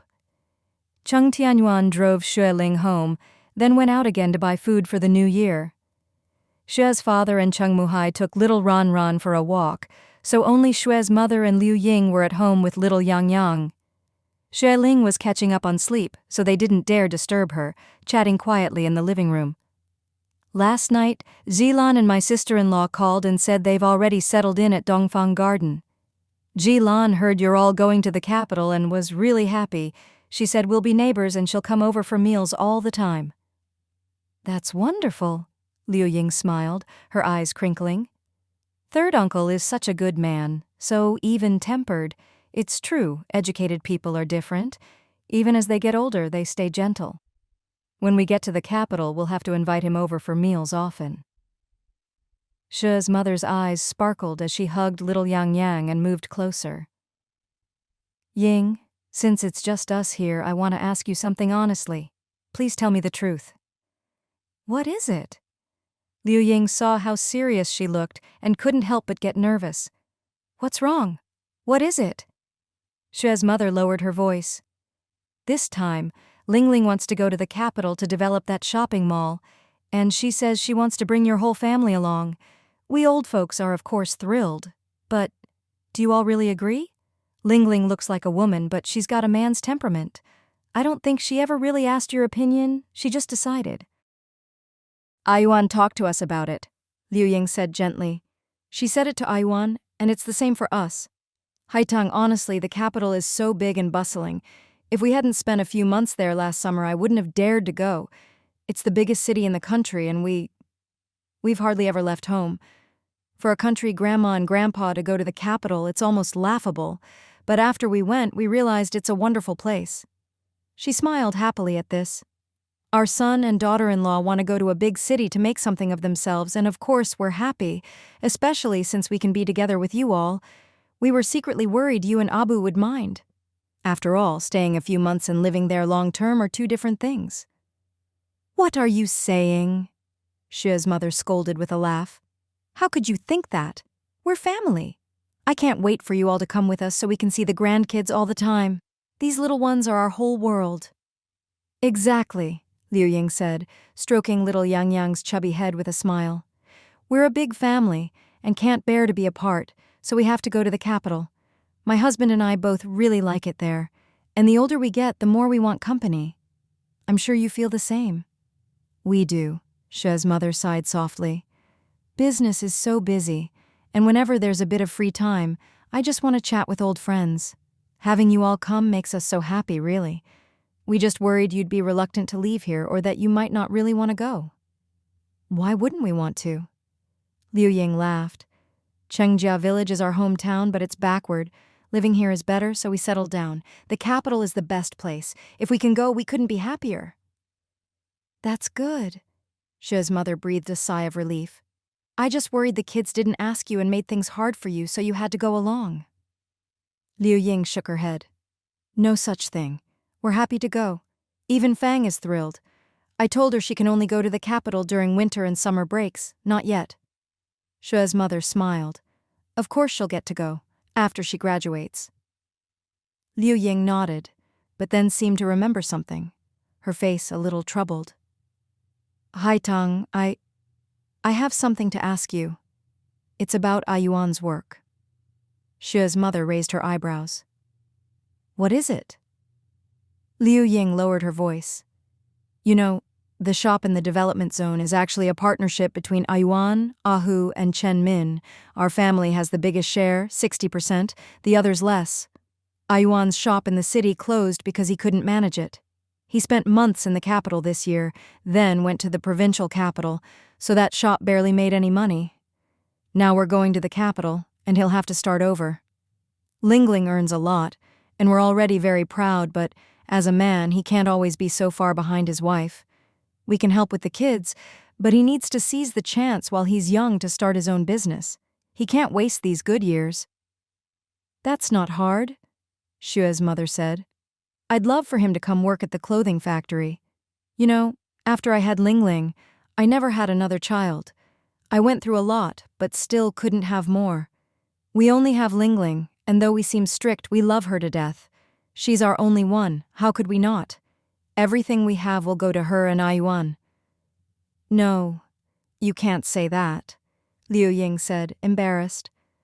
Yuan needs to work hard for himself. He's still young. He should start his own business, not just rely on you. Of course he should be filial, but he shouldn't just wait for your money. How can you say that? Xue's mother laughed. As the saying goes, you can't take it with you when you go. Abu and I are getting old. We can't keep working like this forever. We've worked hard our whole lives, and it's time to rest. All these businesses will have to be managed by Yuan and Ling Ling in the future. Who else could we count on? You two are still fine? No need to retire just yet, Liu Ying said. Let Yuan help us for now, Xue's mother explained. I've talked to Abu about it. It's too hard for the two of us to run a big factory alone, so it's better to let Yuan learn so he can take over the clothing factory in the future. But isn't there still Ling Ling? Liu Ying said softly. She's better at business than Yuan. He's too straightforward, not as sharp as Ling Ling. That girl doesn't like it, Xue's mother said with a wry smile. She's always investing in this and that, and her finances are still separate from her father's. He's given her money, but she hasn't touched it. When she takes goods from the factory, she pays for them. The land and houses we bought for her, she keeps, but any money she invests, she pays back in full. Liu Ying was surprised and asked, Why is that? Why does Ling Ling keep things so separate from you? Aren't you all family? Her own parents? She has her own ideas, Xue's mother explained. She wants to earn her own money and not rely on us. Honestly, her dad and I support that. But we're getting older year by year and we can't keep going forever. She sighed. Like the year before last, when we had all 3 factories running at once, we were nearly exhausted. We had to get her to come to the capital to help. Now the second branch is managed by Hung, and the third is rented out because we just couldn't handle it all. But after expanding the main factory, there are several hundred workers and a mountain of work every day. It makes my head spin. Usually the two of us plus the hired help can just barely manage. Last year when Abu had his car accident, if Yuan and your family hadn't come to help, we couldn't have managed. I was running around the factory alone, completely overwhelmed. As soon as Ling Ling finished her confinement, we had to get her to help. Liu Ying felt a pang of sympathy and said softly, You two really work so hard, I know. If Ling Ling can't help, then of course Yuan should. Xue's mother nodded in agreement. Her dad and I just can't keep up like we used to. The factory is stable now, and so are our customers. If we scaled back, we'd make a lot less and let down our clients. And honestly, we work hard for the money. When there's money to be made, it's hard to walk away. The factory's been doing really well these past years. If Yuan can help, we can keep it going another 10 years or more, and the next generation will have a solid foundation. When Liu Ying went with Yuan to propose, she only knew the Xue family was much better off than hers, but not by how much. Since Ling Ling married in, and especially after the in-laws spent time in the capital last year, she realized the Xue family's wealth was truly beyond imagination. She'd heard that just the old land Ling Ling bought with her partners cost several million. The Xue family not only had 3 big factories but also lots of land and houses, more wealth than they could imagine. Liu Ying smiled and said softly, Why do we old folks work so hard? It's all for the younger generation. Haitang, if you and Abu have already discussed it, that's wonderful. If Yuan doesn't understand something, just teach him more, and if he doesn't do well, be patient with him. Don't worry, Yuan is very capable, Xue's mother said with a smile. We have a lot of confidence in him. With his help, we won't have to work so hard. He's so filial, I'm sure he'll agree. That might not be the case, came a sleepy voice from behind. Xue's mother and Liu Ying turned around. There was Xue Ling, hair messy, yawning as she walked out. Liu Ying quickly reminded her, It's still cold at noon. Put on a jacket. Okay. Xue Ling turned back, put on a jacket, and came out again. Xue's mother couldn't help but ask, "What did you mean just now?" "What? Ayuan doesn't want to help us? We've waited so long for you two to come to the capital and lend a hand. Your dad and I can't work forever, can we?" "He might have his own plans," Xue Ling said, pouring herself a cup of hot water and sipping it slowly. Xue's mother said quietly, "Just have him come help us first. If he doesn't like it, he can find something else. We have so much property. Whatever he wants to invest in, we'll support him." "I'll talk to him," Xue Ling said with a grin. "If I don't help you, at least he can. I'll be too busy soon, so I'll have to count on him." Hearing this, Xue's mother felt reassured. Her son-in-law listened to her daughter, and he was very filial, so he'd surely understand their hard work and come help.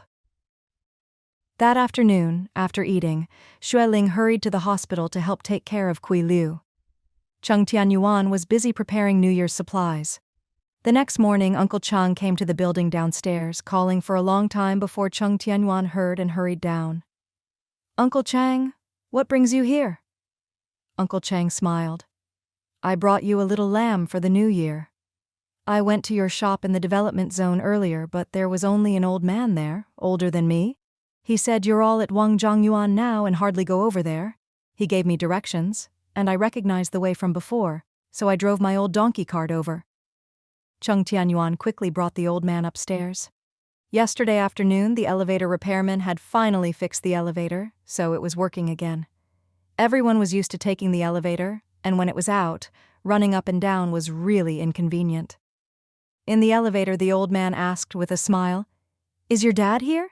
Your in-laws are spending New Year's here too, right?"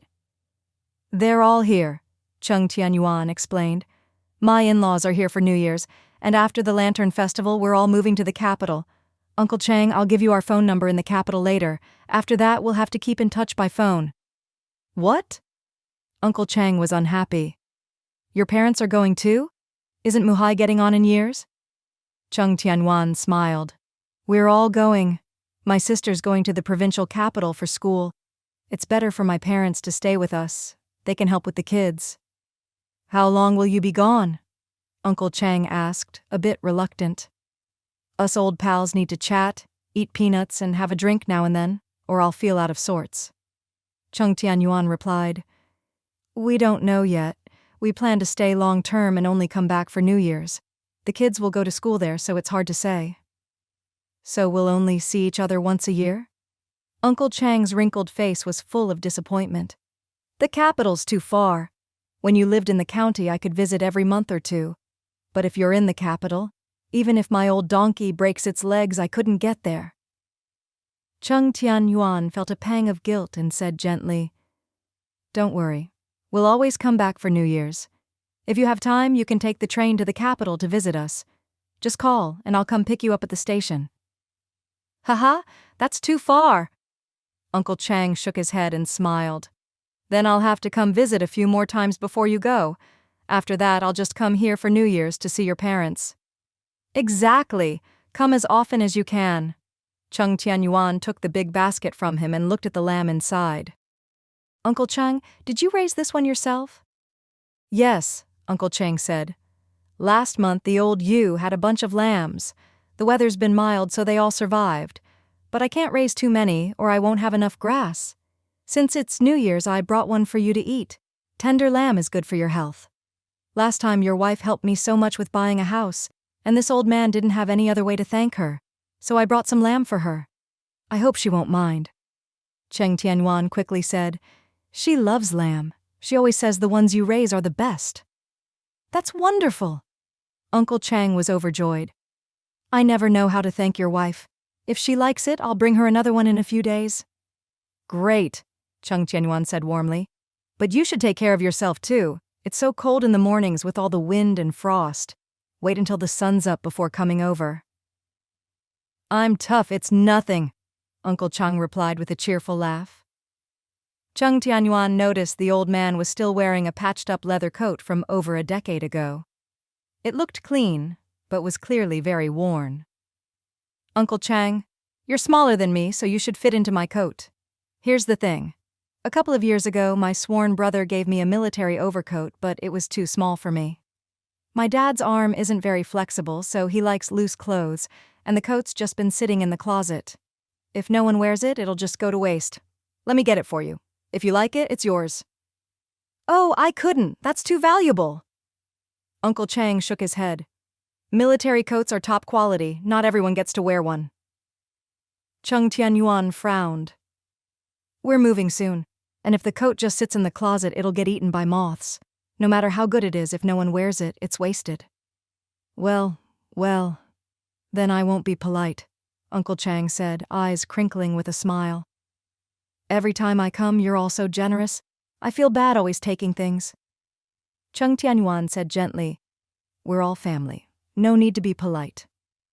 When Cheng Muhai heard Uncle Chang had come, he hurried out to greet him, poured him hot tea, and took him to watch TV. Xue's parents took little Ranran to play on the lawn in Phase 2, and little Yang Yang was napping inside. I've got nothing to do, so I watch TV. Look, isn't this great? It's Animal World. They show all kinds of animals every day. Yesterday I saw a huge animal with a pouch on its belly for carrying its baby. Amazing, Uncle Cheng exclaimed. Wow, TV really is different. You can see everything. What's that animal called? How big is it? Something mouse. I forget, said Cheng Muhai animatedly. Don't be fooled by the name. It's huge. I saw an adult walk by and the animal was taller than me, but shorter than that person. Wow, Uncle Cheng watched with delight. I know that one. White fox. Cheng Tianyuan brought out the military coat and gave it to Uncle Cheng. Uncle Cheng's hands trembled as he stroked it, marveling. It's beautiful. Brand new. Cheng Muhai said, Ayuan, go cook lunch. Uncle Cheng's staying to eat with us. Okay? Cheng Tianyuan went next door to start cooking. Uncle Chang quickly shook his head, whispering, You have so many people at home now? And your in-laws from the capital are here too. They're rich folks. How could an old beggar like me sit at the same table? Don't worry. They're wonderful people, Cheng Muhai reassured him. They never look down on anyone. If they did, why would they marry into a poor family like ours? That may be, but I still feel awkward, Uncle Chang whispered. I don't really know them, and I'd feel out of place. Cheng Muhai laughed. Then I'll take you out to a little shop for a drink later. That's too expensive, Uncle Chang said, embarrassed. Cheng Muhai said, It's settled. Let's finish this show, then we'll go. Uncle Chang nodded quickly, whispering, I really just came to chat and catch up on village news. What's going on in the village? Asked Cheng Muhai. Last time you said they were trying to bring in a big factory, attract investment and big companies. Did it work out? Not yet. Still arguing, Uncle Chang said, frowning. One side says there's not enough water, another says there's not enough land. The people below keep asking for money, saying nothing can happen without it. The leaders are angry, saying we don't appreciate the good opportunities we're given, just thinking about immediate gain. So there's no conclusion yet? Asked Cheng Muhai. No, Uncle Chang replied. They'll be arguing for a while. The top doesn't listen to the bottom doesn't listen to the top. How can anything get done? Cheng Muhai thought of all the land Xue Ling had bought and asked, All that land my daughter-in-law bought, is it in the planned area? All of it, Uncle Chang said. Your daughter-in-law bought land right by the road, which is the center of the plan. Your family has the best land, and everyone knows it.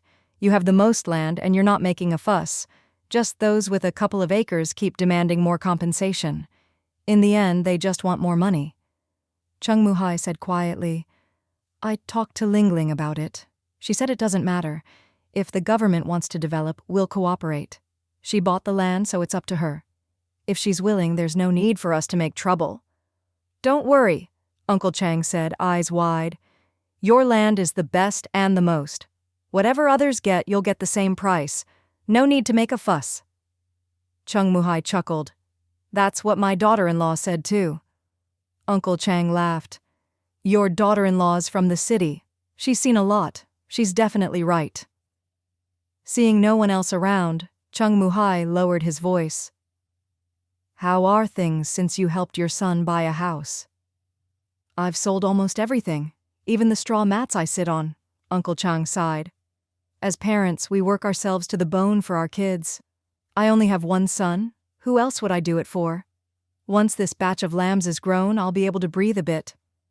Oh, and I borrowed from Iwan. No need to mention it, said Cheng Muhai. Iwan doesn't care about a few hundred yuan. He slipped away to his room, quickly counted out 5 big bills and pressed them into Uncle Chang's hand. Uncle Chang pushed them away, annoyed. What's this for? I haven't even paid back the money I borrowed for the house. I have enough to eat and a place to live. It's for cigarettes, Cheng Muhai said quietly. Take it, I have plenty of money. My daughter-in-law opened a photo studio, and business is great. Last time she got over 1,000 in profit and handed it straight to me and my wife, telling us to keep it for ourselves. We don't even need to shop for groceries. Ayuan takes care of everything, even buying us clothes for every season. We have nowhere to spend money. Uncle Chang didn't dare take it. But isn't Fang still in school? Doesn't she need money for tuition? Schools in the provincial capital aren't cheap, Cheng Muhai explained. When she started school in the provincial capital, her sister-in-law gave her an apartment. She gets rent every month. She doesn't spend that much, and the rest covers tuition with plenty left over. He stuffed the money into Uncle Chang's pocket. Brother, keep it for emergencies, or just buy yourself some cigarettes. That afternoon, Cheng Muhai took Uncle Chang out to eat. Cheng Tianyuan didn't stop them, figuring the 2 old friends probably had things to talk about that were easier to discuss alone. Shua's parents came back with little Ran. We just ran into Ahu over there. He said Ling Ling and his wife are at the hospital taking care of Kui Liu, so they won't be home for lunch. Cheng Tianyuan nodded. Dad, Mom, how about we have hand-pulled noodles for lunch? Great. Shua's father smiled. Your noodles are delicious. So springy. Shua's mother chuckled. I'll say something that might sound silly. Eating meat every day can get a bit much. Luckily, your mom always makes millet porridge in the morning. If you made so much meat for lunch and dinner, we really couldn't finish it all. In those days, families who ate meat every meal were rare, so such comments weren't made lightly. Cheng Tianyuan quickly said, Don't worry, I'll plan the meals better and not make so much meat. Liu Ying came over, holding little Yang Yang, and smiled. Uncle Chang brought us a lamb. Looks nice and plump, must be 7 or 8 jin. Oh, Shua's father laughed. Fresh lamb again for us, Cheng Tianyuan explained. Tomorrow's New Year's Eve, so there'll probably be a lot of meat. Yesterday I ran into sister-in-law Jinhua, the one who runs the pig farm with Ling Ling. She said she'll bring a suckling pig tomorrow morning. Shua's mother tried not to laugh. That girl does every kind of business, even invests in a pig farm. Shua's father was delighted. If she didn't invest, where would we get pork, let alone suckling pig? Everyone laughed. As Cheng Tianyuan kneaded dough, he said, Dad, Mom, you might not know this, but I used to think raising pigs was a big investment and took a long time to see returns. Turns out the payback is pretty quick, mainly because the profit margin is high. Oh? Shua's father, a businessman, was interested. How does it work? Tell us. Cheng Tianyuan explained. Ling Ling invested about 30,000 yuan up front, and no matter how much profit comes in, she gets 60%, the others 40%. The pig farm is by the river, built with big bricks and some windows for ventilation and rain protection. The area is big, but materials are cheap. They grow pig feed right by the river, a huge patch. Plus, sister-in-law Jinhua collects leftovers from the neighborhood and restaurants. Their family is hard-working, growing feed and finding food for the pigs, so costs are low. Each pig sells for a few hundred yuan, and with enough pigs, they make their money back fast. Right. Shua's father quickly caught the key point. The main thing is they know how to keep costs down. Liu Ying asked, How many pigs do they have? Last time I walked by the river with your dad, it looked like a big place. About 200 or 300, Cheng Tianyuan said. That's what sister-in-law Jinhua said. Some big, some small. The sows have lots of piglets, so the numbers grow fast. So they can make their money back in half a year or so, Shua's father said. How long has she been investing? A few months, Cheng Tianyuan replied. They should break even not long after the new year. Shua's mother shook her head. That girl wants a hand in every business as if she has 3 heads and 6 arms. Xue's father thought for a moment. Actually, I think investing in this kind of business is great. People can skimp on clothes, but they have to eat 3 meals a day. Investing in food is much easier to profit from than other things. That's true here, Xue's mother said. But in the capital it wouldn't work. Land is expensive, there are more people, the market moves faster, and raising pigs takes too long. Plus you can't grow feed, so you'd have to buy it. Higher costs mean less profit.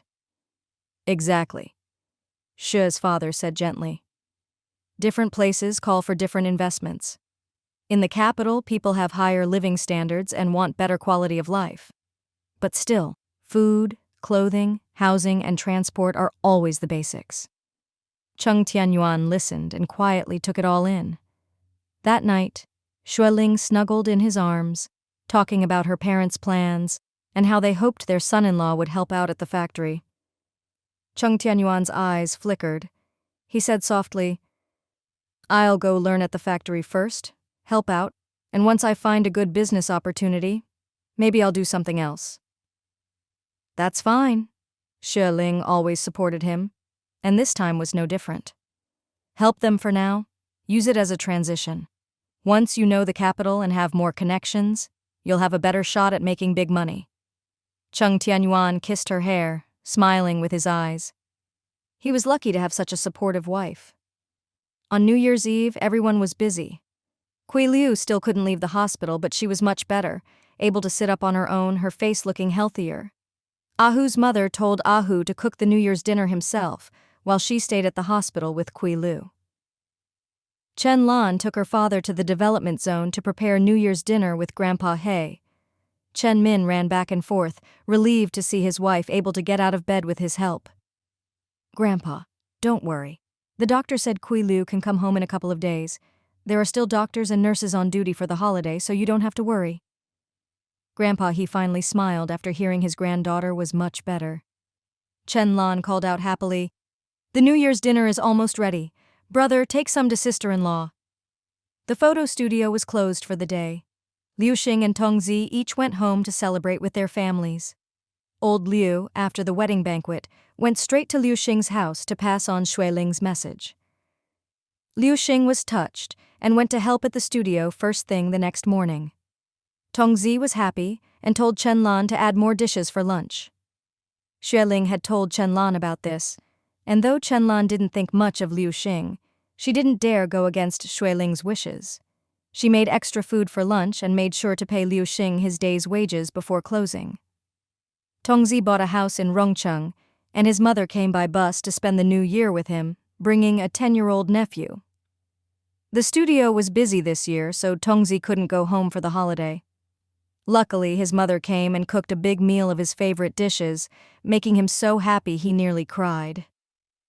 Ahu and Wang Qing had their New Year's dinner together, both beaming with happiness. Xue Ling's family was lively as ever, 4 elders, 2 children, and 3 young people, filling a big table. They ate and drank together, not stopping until after 7 in the evening. Over the next half-month, everyone went out to have fun, eating and drinking, visiting each other's homes for meals. Before they knew it, the Lantern Festival had arrived. Early that morning, Cheng Tianyuan and Liu Ying got up to make tangyuan and cooked a big pot of millet porridge. Seeing no one else around, Liu Ying couldn't help but ask, "Yesterday, when you went back to Chengjia village with your dad, did you see the village chief?" "I did," Cheng Tianyuan replied. "The chief is always in the village. As soon as Dad and I arrived, he came running over and chattered on for ages." "What did he say?" Liu Ying frowned. "Is it another family wanting to borrow money and he's come to ask on their behalf?" Ever since the Cheng family's finances improved and they bought a car and a house, many villagers had come up with excuses to borrow money from them. As the village chief, he was often pushed to come and ask.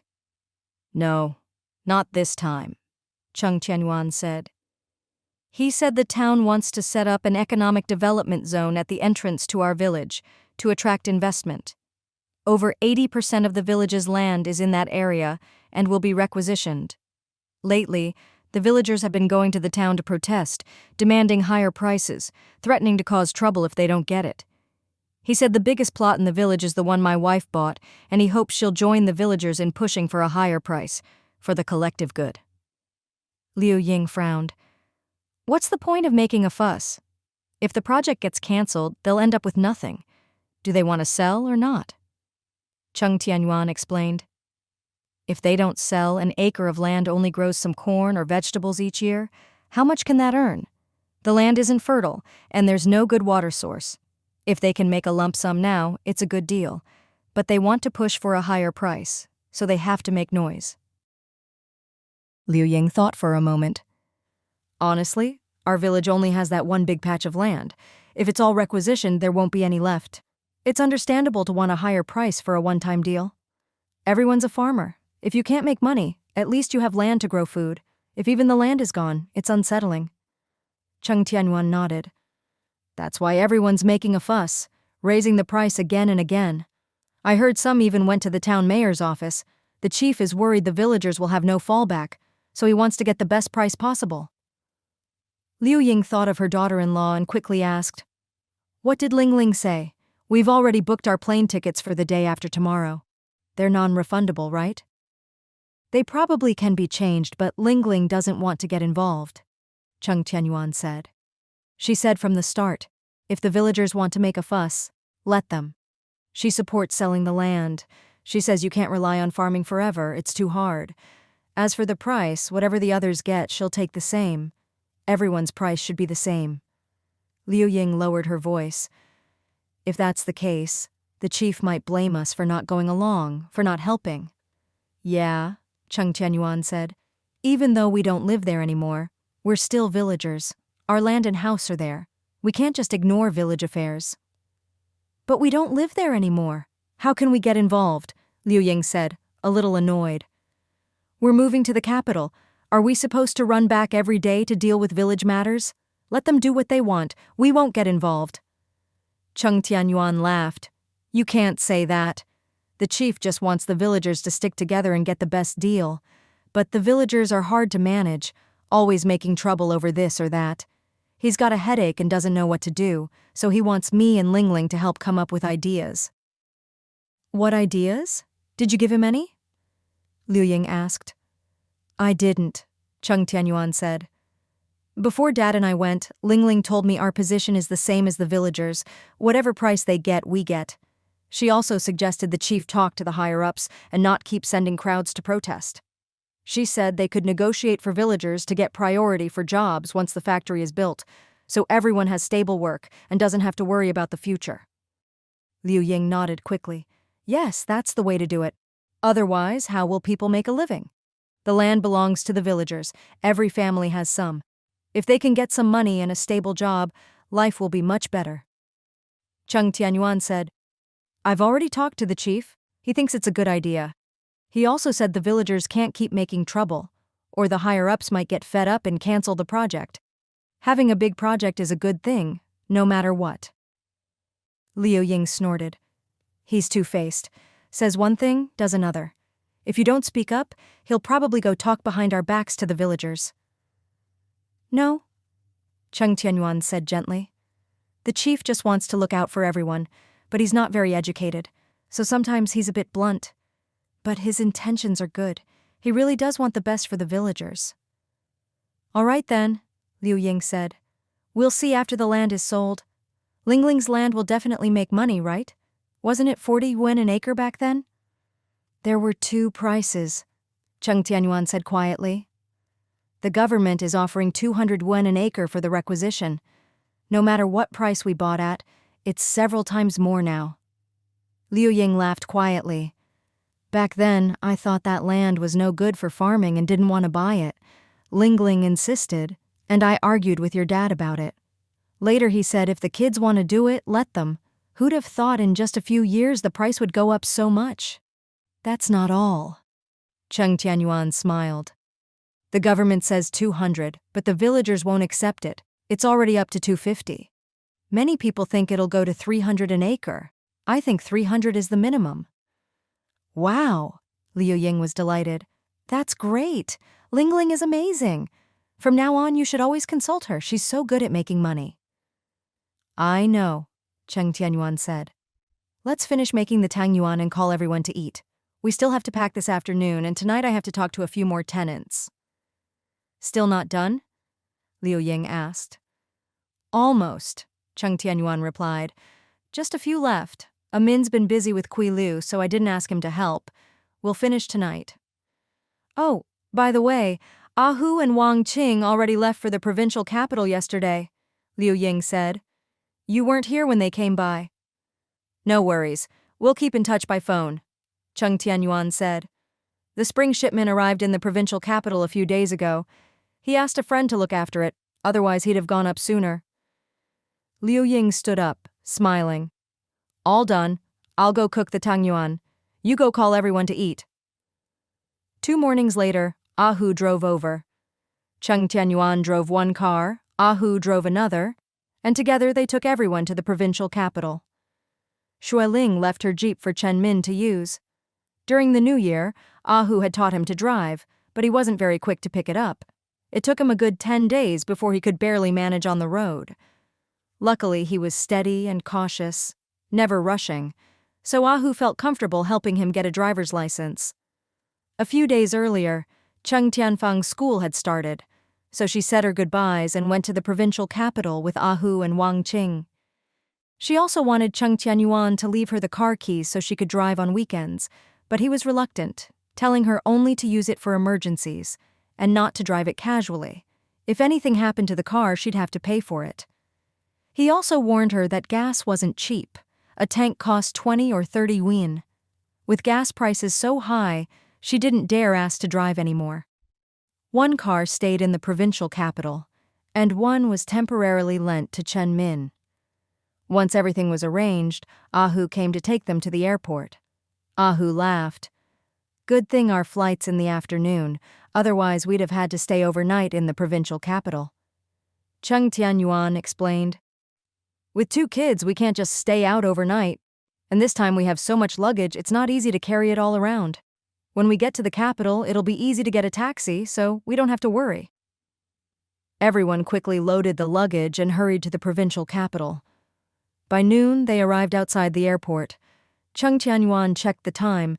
There were still more than 2 hours, so he decided they'd go nearby for creek fish, then come back to wait for the flight. Little Yang was fast asleep in his grandmother's arms. Xue Ling came over to help and couldn't help but laugh. This kid falls asleep as soon as he gets in the car. How can he sleep so long? Xue's mother explained. Kids love being rocked.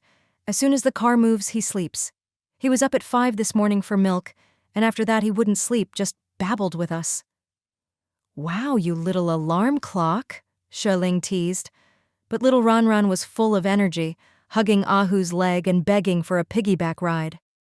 Ahu couldn't refuse, so he swung him up onto his shoulders. Little Ranran giggled with delight. Cheng Muhai and Xue's father each brought a thermos, saying they'd go to a shop for some hot water. The water from the airport dispensers never seems hot enough. Liu Ying brought formula and bottles, saying little Yang would need milk when he woke up. Cheng Tianyuan gave Ahu a look and said quietly, See? This is what it's like traveling with the whole family. Ahu was envious. My family's too small. If I could have this kind of lively crowd, I'd be happy to travel with everyone, no matter how much work it is. Xue Ling overheard and laughed. Then you and Wang Qing should have a bunch of kids. 4 or 5 isn't enough, go for 6 or 7. In a few years, your family will be even livelier than ours. Everyone burst out laughing. After eating creek fish, they drove to the airport. Soon all the luggage was checked in. As expected, there was so much stuff they had to pay an extra 50 yuan. Cheng Tianyuan paid it without complaint. Little Yang woke up and started crying for food. Luckily, Liu Ying was prepared and quickly gave him a bottle. The little one ate his fill, and then his diaper was full too, so they changed him right away. Ahu watched everyone bustling around the 2 kids and couldn't help but shake his head with a wry smile. Traveling with kids really isn't easy. Cheng Muhai smiled. Ahu, Fang will be here, so please you and Wang Qing look after her. She needs some guidance, so please help teach her as much as you can. Of course, of course. Ahu nodded. Liu Ying added, She told us she wants to go to the capital this summer to learn how to bake bread. When we're living there, she can do whatever she wants. That's great, Ahu said. It's wonderful to love learning. She's young, she should pick up as many skills as she can, and you should support her. We all support her. Xue's father smiled. When the time comes, we'll sign her up. Xue Ling came back from the restroom and took little Yang Yang. The elders also went to the restroom, leaving only Cheng Tianyuan, Xue Ling, and Ahu. Ahu held little Ranran's hand and said, "When we have time, Wang Qing and I will come visit you in the capital. She's always wanted to go, but never had the chance. We'll have to fly too." "You're always welcome," Xue Ling said happily. A few minutes later, the boarding announcement came on. Everyone said goodbye to Ahu and hurried to line up for check-in. Ahu watched them go, feeling reluctant, his eyes misting over. Goodbye.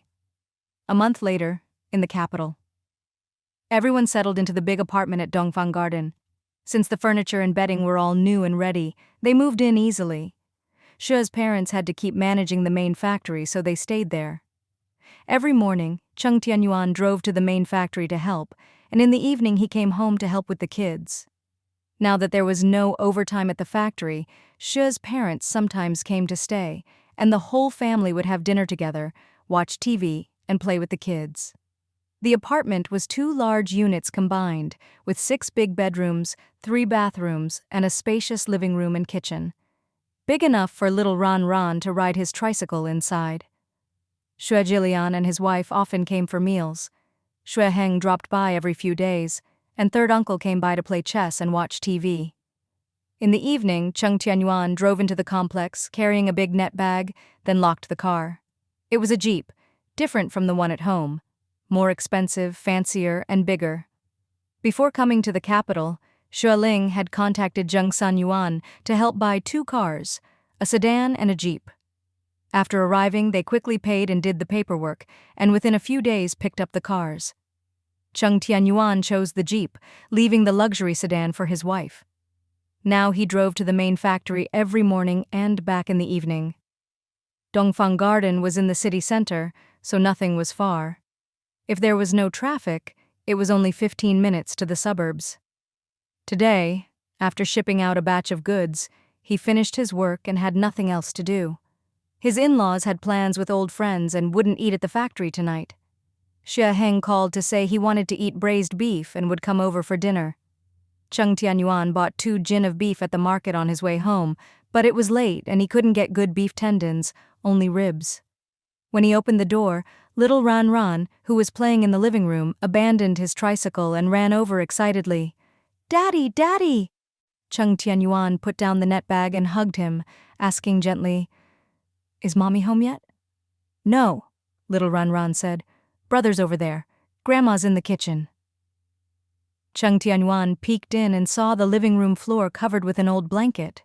His younger son, who could now sit up, was sitting on the blanket, chubby hands clutching a rattle, gnawing and drooling all over it. He couldn't help but laugh, and quickly went over to take the rattle away. Little Yang Yang burst into tears. Liu Ying poked her head out of the kitchen and scolded, Ran, are you bullying your brother? Go get him a toy to cheer him up." She spotted her son and stopped, then went back to her cooking.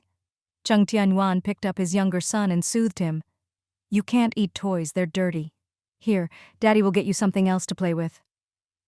Little Yang Yang grabbed his father's finger and bit down. Cheng Tianyuan laughed. "Didn't he have rice cereal? Is he that hungry?" Ran piped up. "He ate a big bowl. Grandpa said he's teething, so he likes to bite." Cheng Tianyuan raised his eyebrows and pinched his son's chubby cheeks. Sure enough, there was a faint white line on his tender gums.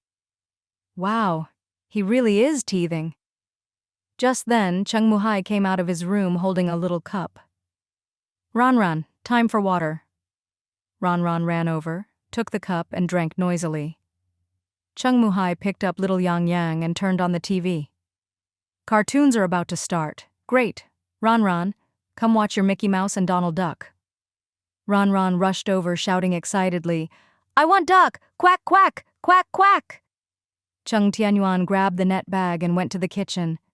As soon as he entered, he smelled the aroma of braised meat and couldn't help but ask, "Mom, what are you braising?" "Beef," Liu Ying replied. "Your dad ran into Director Xue and the others this morning. They said they're coming for dinner tonight. Your aunt said she'll bring roast duck." Cheng Tianyuan looked around. "Then I won't cook the 2 jin of beef I bought. Let's save it for tomorrow, or we'll have too much tonight." Liu Ying said, "Hang it by the window to air, or it'll spoil." "Okay." Cheng Tianyuan went to do that. Liu Ying couldn't help but ask, "Ayuan, is Ling Ling not coming home for dinner again tonight?" "Probably not," Cheng Tianyuan said. "The demolition is all done, and now she's busy getting the paperwork sorted. She's having dinner with some officials tonight. Probably won't be home until late." Liu Ying sighed and shook her head. "Ling Ling's been running herself ragged lately. I can see she's lost a lot of weight." The elders were proud to see the young people working hard, but Ling Ling was pushing herself too much, out early and back late, and had lost a lot of weight in just a month. They couldn't help but worry. Cheng Tianyuan felt the same, but couldn't stop her. "Once things settle down, she'll put the weight back on." Liu Ying said quietly, "I bought some chicken feet and added some American ginseng and red dates. I'll stew it later and keep it warm for her so she can have it as a late-night snack when she gets home." "Good," Cheng Tianyuan said, thinking he should make more nourishing food for his wife. "If she likes it, I'll make it again tomorrow night." "Don't make the same thing every time," Liu Ying teased. "Ling Ling doesn't like greasy food. Tomorrow just make her some red date soup." Cheng Tianyuan made a mental note. Soon it got dark. Little Yang fell asleep after his milk. Cheng Muhai brought a bowl of porridge for Ran, who ate quickly while watching cartoons. After finishing his bowl, Ran said he wanted more. Cheng Muhai smiled. "When your great-uncle and Uncle Heng get here, we'll have dinner with more meat and dishes. Save some room for that." Ran understood and went back to watching TV. Cheng Tianyuan kept the dishes warm in the steamer so nothing would get cold. Spring had come to the capital, and though it was warmer, it was still only a bit over 10 degrees. If you put food on the table, it would cool in 10 minutes. His mother-in-law had bought a big steamer for the apartment. Once the food was ready, everything went in the steamer, and when everyone arrived, it was all served hot. The doorbell rang. Cheng Muhai hurried to open it. Xue Ling and his wife Chen came in with 2 oil paper packages. "Come eat roast duck. It's fresh from the oven." Cheng Tianyuan set the table and greeted them. "We have to wait a bit. Heng said he's coming for braised beef." Chen smiled apologetically. "We're always imposing, always coming over for food and drink." Cheng Tianyuan laughed. "If we didn't live together, we wouldn't have this kind of luck. You're both busy, and we cook at home anyway. Just make a bit more, it's no trouble." "Exactly," Cheng Muhai said. "We're so happy you come. My wife and I love roast duck." Everyone chatted warmly. After about 10 minutes, Xue Heng arrived and they all sat down to eat. Liu Ying and Cheng Muhai loved roast duck and ate happily. Ran got a big chicken leg and gnawed away while Cheng Tianyuan helped him pick out the meat. Seeing his son use chopsticks so well made him secretly proud. It was still early in the year, so the clothing factory wasn't too busy. Xue Heng didn't have to stay at the factory and usually slept at home, spending evenings with his parents, chatting, reading, and drinking tea. Chen's cooking wasn't great, so Xue Heng came over almost every day for breakfast and dinner. "Auntie, what are you making for breakfast tomorrow?" Liu Ying, munching on roast duck, thought for a moment. "No buns tomorrow. Planning to make millet porridge and rice cakes? Do you want buns? I can make them for you." No, Xue Heng grinned. "I want rice cakes. Yours are the best. I've been craving them." Chen gave him a playful look. "You're so shameless." Xue Heng giggled. "With auntie and brother-in-law's cooking so good, I don't want to eat out anymore. Nothing outside compares." Liu Ying was delighted by the praise. "If you like it, come eat anytime. We live close, so it's easy. When we lived far apart, even if you wanted to eat, you couldn't." Xue Ling had a little wine with Cheng Muhai, then turned to Cheng Tianyuan. "Ayuan, your friend from the southern island can be discharged in a few days." Cheng Tianyuan was surprised. "Really? Sister Chen's illness. She's recovered? Shan Yu and Chen Shuiyu had been introduced by third uncle and had stayed in the hospital for over half a month, later transferring to the central hospital. Chen shook her head. Her illness needs long-term medication, exercise, and a healthy diet to manage. Her numbers are stable now, so she can go home. She'll take medicine, get checked every 6 months, and keep an eye on her health. Xue Jilian sighed. Luckily, she's young. If it had been discovered later, there could have been a brain hemorrhage or worse. She could have died or been paralyzed. She's lucky to have pulled through. As long as she takes care of herself, she should be fine. Can she still have children? Liu Ying asked anxiously. Xue Jilian and Chen exchanged a glance and shook their heads. Chen gave a wry smile and said quietly, "To be honest, that girl is already incredibly lucky to have survived. With her condition, high blood pressure, high cholesterol, and a heart that's as weak as someone in their 70s or 80s, even if she were lucky enough to get pregnant, she couldn't carry the baby. It would be life-threatening." Liu Ying quickly wiped away her tears. "So hard. It's just too much. They only have one daughter, and now she'll have to take medicine for the rest of her life. What a tough fate." Cheng Muhai sighed softly. "Xiao Chen's had a hard life. Luckily, Shan Yu treats her well, and they have a sweet little daughter. That's enough. In life, sometimes you just can't ask for too much." Liu Ying sniffled and said nothing more. Cheng Tianyuan handed a piece of braised meat to Xue Heng, smoothly changing the subject. "Heng, I heard you've picked up a lot of orders lately, is that right?" "It's all right," Xue Heng replied. "I got some at the foreign trade fair. Brother-in-law, the fair's still on for a few more days. Let's go together tomorrow." "My foreign language isn't great. I probably won't understand much," Cheng Tianyuan said with a smile. "That's not really my strong suit." "Who says?" Xue Heng laughed. "There are plenty of people there who speak our language. It starts at 9 tomorrow morning. I'll come for breakfast, and we'll go together after." Cheng Tianyuan wanted to broaden his horizons, so he agreed. "I'll let Mom and Dad know tonight that I'll go to the factory in the afternoon instead." Seeing everyone getting along, Xue Jilian was pleased. "Brother Wu has 3 factories now, and you're all helping out. You should work together to make the business better so he can take it easy." Cheng Tianyuan and Xue Heng both smiled. Chen looked at them and couldn't help thinking of her younger son. "Ah Huan hasn't been home for days. I wonder how busy he is." "Jillian, has third brother been in touch? How's their research going?" Xue Jilian answered while eating. "Research takes years, even decades, to see big progress. It's not that fast. No need to ask. There are lots of surgeries in his department, and now that Ah Huan is operating himself, he's even busier. Don't worry about him." "How can I not worry?" Chen said quietly. "And his girlfriend, Annalena, I've only met her once. What's going on with them? Are they even serious? Is this what a real relationship looks like?"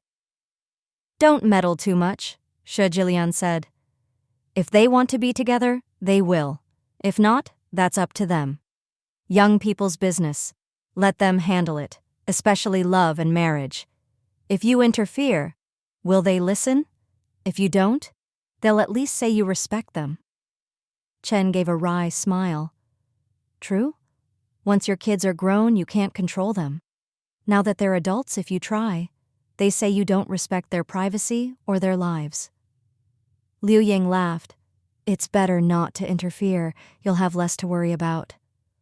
"That's the only way to comfort myself," Chen sighed with a smile.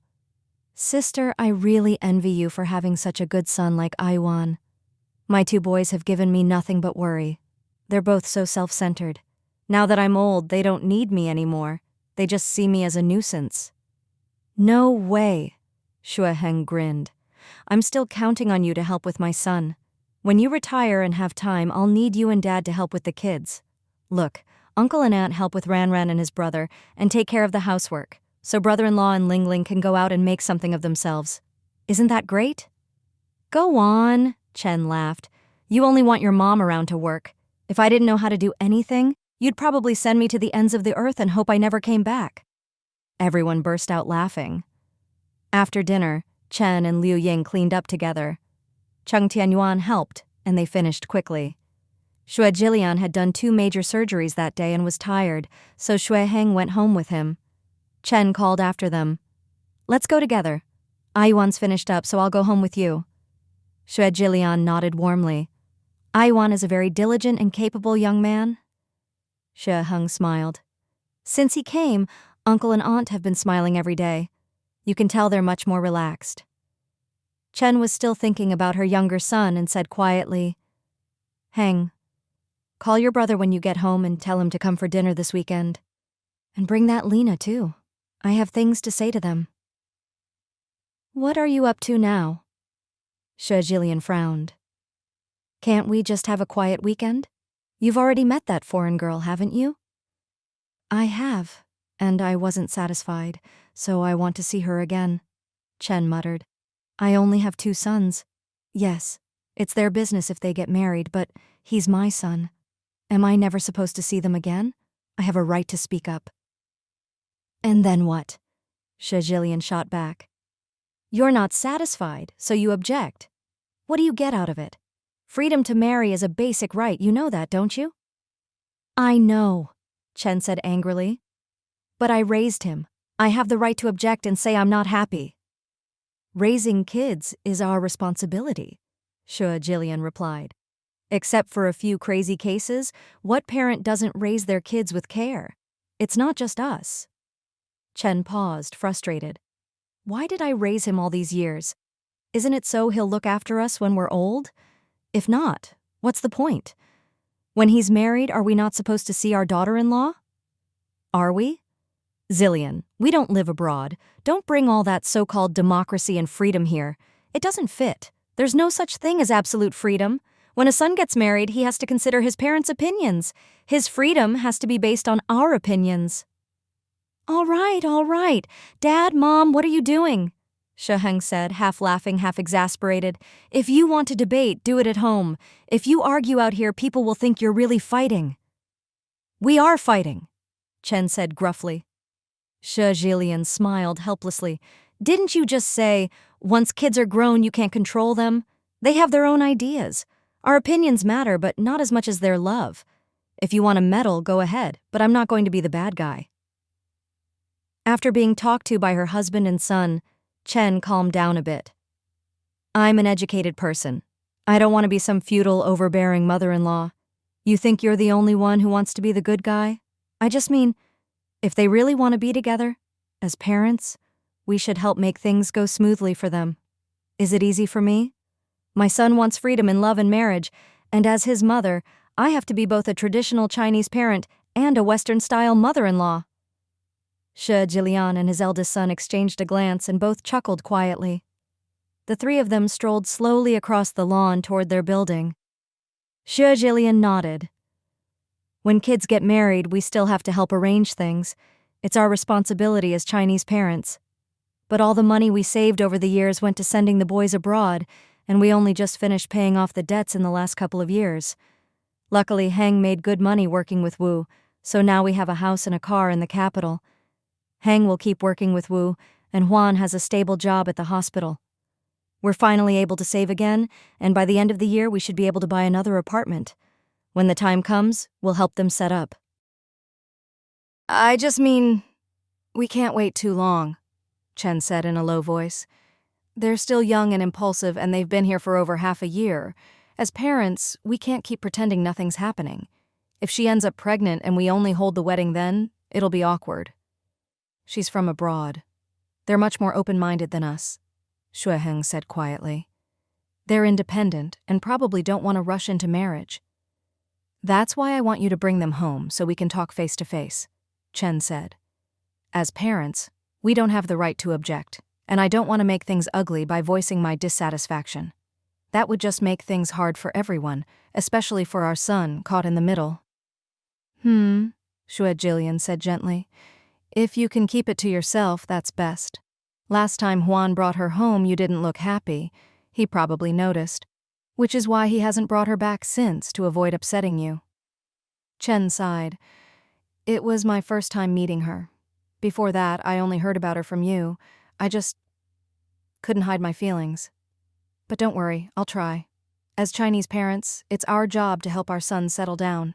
So let's have them come home and talk openly about their plans. Xue Ling nodded. All right. If they want to get married now, we'll hold the wedding. By the end of the year, with our savings and Huan's, maybe borrowing a bit from Wu, we can buy them an apartment nearby. No need, Xue Ling said.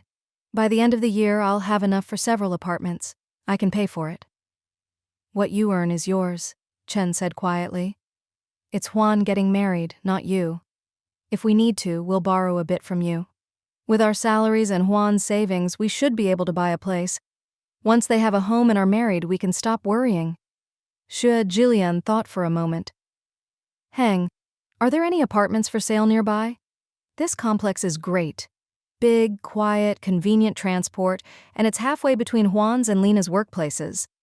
Plus, we all live here, so if they have kids, we can help out. Look at how close we are to Lingling's family. It's so easy to visit. There are, Xue Ling said with a wry smile. But people probably won't sell. When this development opened 2 or 3 years ago, Lingling had Auntie buy several apartments nearby. All the units in Dongfang Garden are in Lingling's name. Auntie rented out 2 or 3, but I'm not sure if there are any left. After so long, the only ones left are probably the less desirable layouts. It might be better to quietly buy one from Lingling. Auntie picked the best ones back then. If there are any unrented, let's buy one and fix it up for Huan and Lina, Chen said excitedly. This complex is new and beautiful. I love living here. If possible, we'll buy one for Huan and Lina. I spend half the year at the factory and the rest with you, Xue Ling said. Then what about your own marriage? Xue Ling teased. Your brother's getting married. How come you haven't found someone yet? You should keep a place for yourself. I made enough last year to buy several apartments, Xue Ling said, lifting his chin. But I haven't found a building I like, so I'm waiting. Lingling's developing a commercial tower downtown. When it's done, there'll be good apartments upstairs. I'll buy there. A commercial tower? Won't it be too noisy? Chen asked. It's all roads and shopping centers down there. Won't it be loud? No, Xue Ling explained. The residences are on top, the mall is below, and there's a big hotel in the middle. There are 5 or 6 floors separating them. No way it'll be noisy. The best part is, it's super convenient for shopping. There's a market across the street. The bus terminal is nearby, and it's surrounded by high-end malls. It'll be a great place to live. And it's close to us, Xue Ling smiled. There are several little streets connecting us, just a short walk or a 3-minute bike ride. Chen was tempted. Then talk to Lingling and see if she can save a couple of units for you. If not, we'll just buy in the same complex so we can all live together. Right. Either the same complex or nearby, Xue Ling said happily. We've worked so hard all these years and you've put in so much effort. Also, our family can be together. When Huan comes tomorrow, I'll talk to him. If they want to get married right away, we'll hold the wedding and buy them a place. If not, we'll wait for Lingling's new development and buy 3 units on the same floor, same elevator. Great, let's do that, Chen said, delighted. That would be perfect. Xue Ling agreed. First, they'd have time to save up. Second, the new apartments would be more valuable. Third, they could all live close together, so when they were old, they could visit either son just by walking a few steps. But little did they know, their perfect plan wouldn't win over their foreign daughter-in-law's heart. On the weekend, Xue Huan brought his girlfriend Lina to Dongfang Garden. These days, Xue Ling had been going to the trade fair with Cheng Tianyuan, eating almost every meal at the Cheng's house. Xue's parents were very supportive of them broadening their horizons and encouraged them to meet more peers and seniors at the fair. In the evening, when Xue Ling heard his brother and girlfriend were coming home, he came back early with Cheng Tianyuan and even snuck a plate of braised pork belly and a plate of steamed rice cakes from the Cheng's house. Chen made a few dishes, and although Xue Ling was supposed to be on duty today, he'd swapped shifts with a colleague for this rare family gathering. He'd spent the whole morning helping clean the house and even helped cook. When Xue Huan and Lina arrived, Chen even came out to greet them and asked Xue Huan to make some kung fu tea. Lina just gave a cool auntie in Chinese, then sat in the living room flipping through a newspaper. Xue Huan went in to greet his parents, and the 3 chatted happily about life and work. Seeing his parents busy washing vegetables and cooking while his girlfriend didn't lift a finger, Xue Huan felt uneasy. He quietly went out and whispered to his girlfriend, "We're eating at home tonight. Go in and help out, do what you can." Lena's face darkened. "I don't like cooking. Why can't we just eat out? Cooking is tiring and then you have to wash a pile of dishes." She usually ate at the school cafeteria or out at restaurants. At school, the students treated this beautiful foreign teacher like a goddess, always flattering her and trying to please her. She enjoyed being the center of attention and being catered to, and after more than half a year, she'd gotten used to it. She even felt it was only natural for people to serve her because of her different looks and noble white heritage. She said matter-of-factly, "They're already cooking, so let them. I don't know how, and I don't want to, and I'm not washing dishes after either. If your parents want to do housework, let them. Once we're done eating, let's just leave. I don't want to chat with them for long." Xue Huan was annoyed, thinking she was acting like nobility again. "This is my home. You should follow our traditions. Here, daughters-in-law help with cooking and serving the elders. No one expects the older generation to serve the younger. My parents are open-minded and think everyone should pitch in, but if you want to marry me and be part of my family, you need to follow our ways." "I'm marrying you, not your family," Lena muttered. "I'm not like you, and your parents know that. Why should I have to adapt to your family?" "Do you even want to marry me?" Xue Huan said angrily. "If you do, you need to respect my parents and our way of life. Respecting elders is the least you can do." "This is who I am," Lena said, chin raised. "I just want to live with you. As long as we respect each other, that's enough. Why do I have to deal with your parents? You're an adult. Why do you always have to be with them? You should be independent, just visit them once in a while." Xue Huan knew this was a cultural difference and felt both angry and helpless. "I thought after half a year in the capital, you'd have adapted more. Didn't I tell you before? When in Rome, do as the Romans do?" "I'm doing fine at the foreign language college," Lena said. "Everyone respects me and I've adapted just fine." Xue Huan sighed, too tired to argue. "Forget it, it's only been half a year. Maybe after another year or two she'll change. At least she's working and happy here, that's progress." He was busy with work and research and only saw her on weekends. Since the family was finally together, he didn't want to argue and upset his parents. Lena huffed, blaming him for not spending enough time with her and leaving her lonely. Xue Huan thought for a moment. "We both work during the day. I live at the hospital. You live at the school. It's hard to be together. Once we've saved enough, we'll buy a small apartment at the end of the year. Then after work, we can go home together, take walks after dinner, and spend the evenings together?" Lena asked. "What do you mean the end of the year? It's only February now." "We'll try for 6 months from now," Xue Huan said. Just then, Xue Heng came back with his spoils from the Chengs and showed off to his brother. "Smell that? I've been eating at brother-in-law's house every day. Life is good. I think I've reached the peak of culinary pleasure." Xue Huan's eyes lit up. He grabbed some chopsticks and started eating, quickly unable to stop.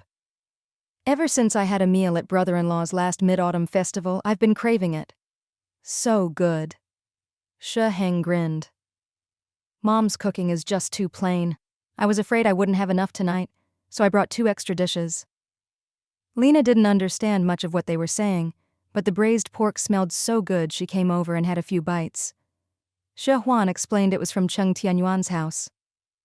"My cousin, the tall, beautiful woman who was holding a baby, remember?" Lena suddenly recalled and asked, "I heard she married into the countryside and must have a bunch of kids by now, right? Poor thing, just a baby-making machine." Xue Heng frowned. "She has kids, but no one dares call her a baby machine. Don't look down on her. She's made over 10 million yuan in the past few years and is planning to invest in the best land downtown to build a big shopping mall." Xue Huan was stunned. "That much? She earned it herself? What business is she in?" Lena's face darkened, but she kept eating. Xue Heng replied, "She co-owns a sweater factory and invested in a real estate project. She made a fortune last year, but she's very low-key and never talks about it. I only guessed from her investment and profits." Wow. Xue Huan, who lived on a few hundred yuan a month, was amazed. cousin really is a woman who can rival any man." Xue Ling gave a thumbs up and praised, "What man could possibly compare to her? I've seen her in a new light since this morning. Now I'm just full of admiration and envy." "Amazing, really amazing." Xue Huan couldn't help but laugh. Uncle and Auntie must be so proud to have such an outstanding daughter. "Absolutely." Xue Ling couldn't stop complimenting her. The key thing is, her relationship with brother-in-law Cheng is also really good, and she gets along well with her in-laws. Look, she wanted to come to the capital to develop her career, so her husband gave up his original business to help out at Uncle's factory. Her in-laws even moved here with them, just so the whole family could stay together, live harmoniously, and look after each other. "Oh, that's really nice." Xue Huan nodded and smiled. Xue Ling had a purpose in saying all this. "You two, if you have time on weekends, come home more often to see Mom and Dad, spend more time with them." Lena quickly made an excuse. "I'm usually really busy and sometimes I have to attend extracurricular activities for student organizations on weekends. I barely even have time to go on dates with your brother." Xue Huan looked a bit embarrassed, quickly tugged at her and nodded with a smile. "I'll try to come back every week or two. Lately I've been busy with research on top of work, so I haven't had time to come home." Lena was annoyed, quietly pulled her hand back, and her face looked unpleasant. After a few years in business, Xue Ling had become a master at reading people. He immediately noticed that Lena really didn't like spending time with his parents. He shot his brother a look, then went off to help in the kitchen. A little while later, Xue Ling and Xue Huan helped set the table.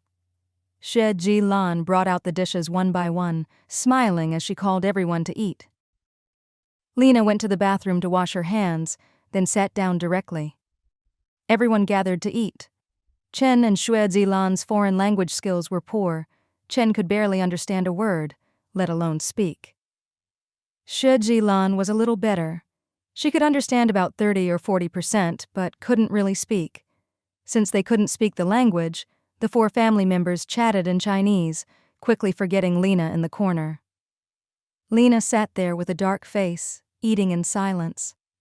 Xue Huan picked up food for her, and she ate quietly. Chen, worried she'd feel too lonely, found a pair of serving chopsticks and gave her a chicken drumstick. Lena forced a smile and kept her head down, eating. Seeing the atmosphere was good, Chen soon brought up the topic of tonight's dinner.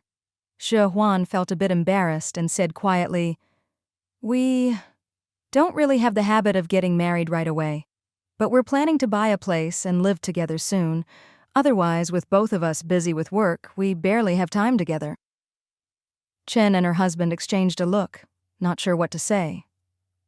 Xue Ling cleared his throat and said, "That's fine, but since you've already decided to get married, why not just register first? Then living together would be proper and above board. People here are still pretty traditional. If you live together before marriage, there will always be gossip. Since you're already planning to get married, why not just get the certificate?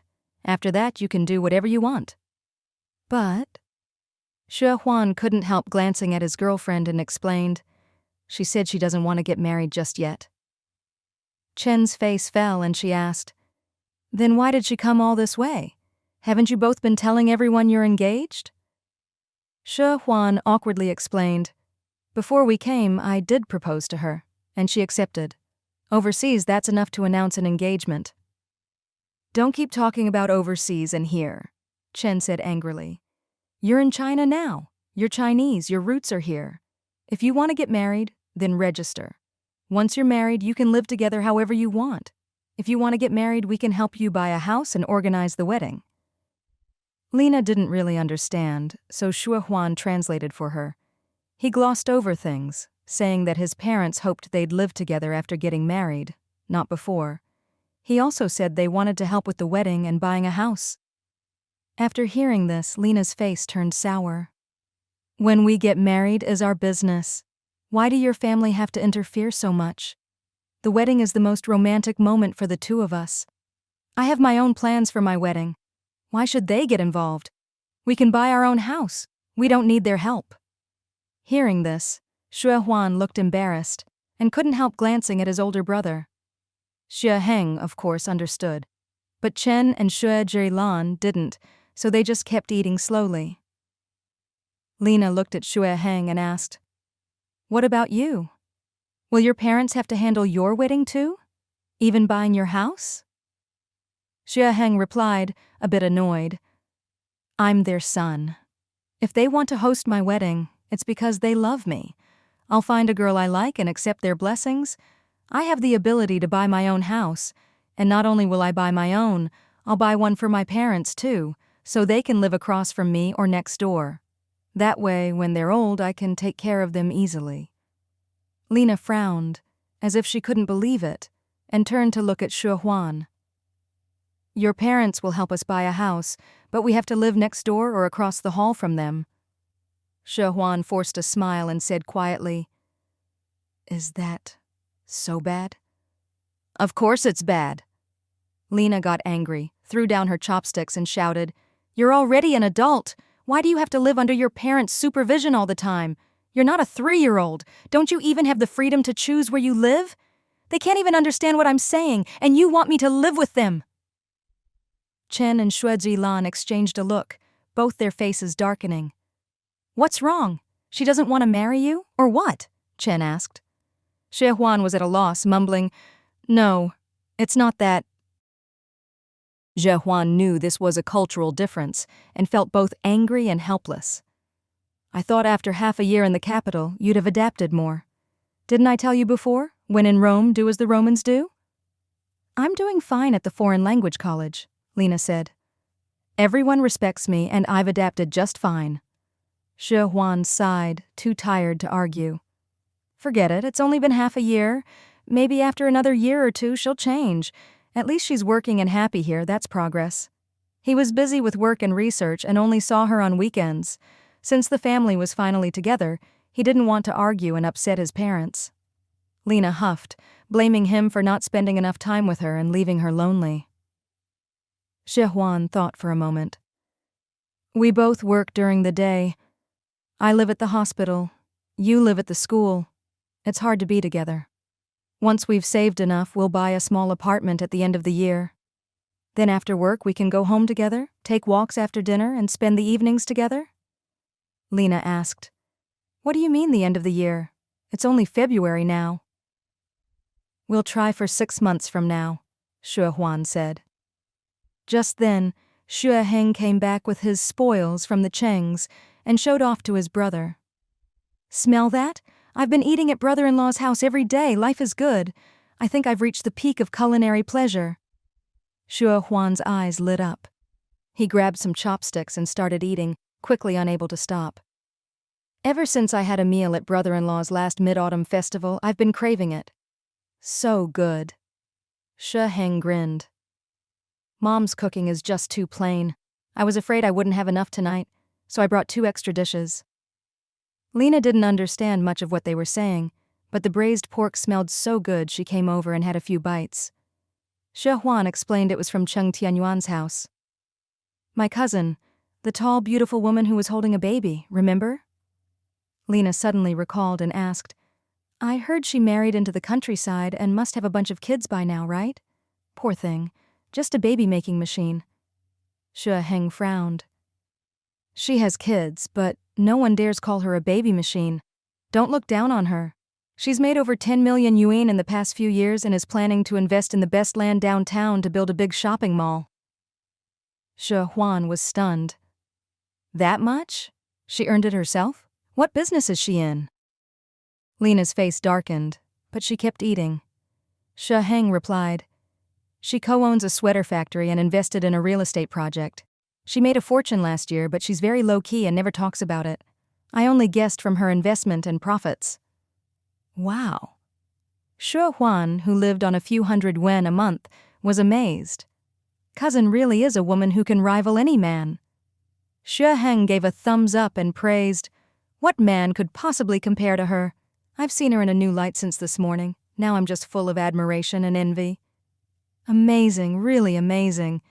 Xue Huan couldn't help but laugh. Uncle and Auntie must be so proud to have such an outstanding daughter. "Absolutely." Xue Heng couldn't stop complimenting her. The key thing is, her relationship with brother-in-law Cheng is also really good, and she gets along well with her in-laws. Look, she wanted to come to the capital to develop her career, so her husband gave up his original business to help out at Uncle's factory. Her in-laws even moved here with them, just so the whole family could stay together, live harmoniously, and look after each other. Oh, that's really nice. Xue Huan nodded and smiled. Xue Heng had a purpose in saying all this. You two, if you have time on weekends, come home more often to see Mom and Dad, spend more time with them. Lena quickly made an excuse.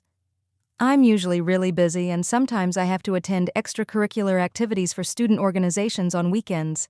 I barely even have time to go on dates with your brother. Xue Huan looked a bit embarrassed, quickly tugged at her and nodded with a smile. I'll try to come back every week or two.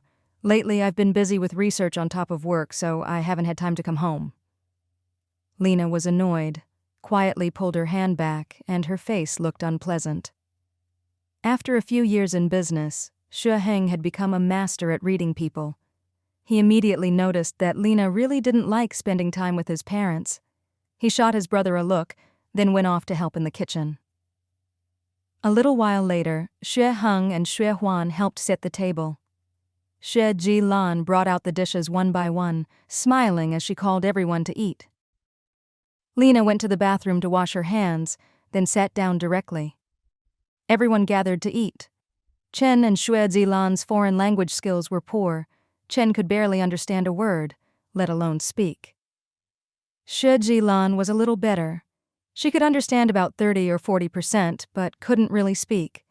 Since they couldn't speak the language, the four family members chatted in Chinese, quickly forgetting Lena in the corner. Lena sat there with a dark face, eating in silence. Xue Huan picked up food for her, and she ate quietly. Chen, worried she'd feel too lonely, found a pair of serving chopsticks and gave her a chicken drumstick. Lena forced a smile and kept her head down, eating.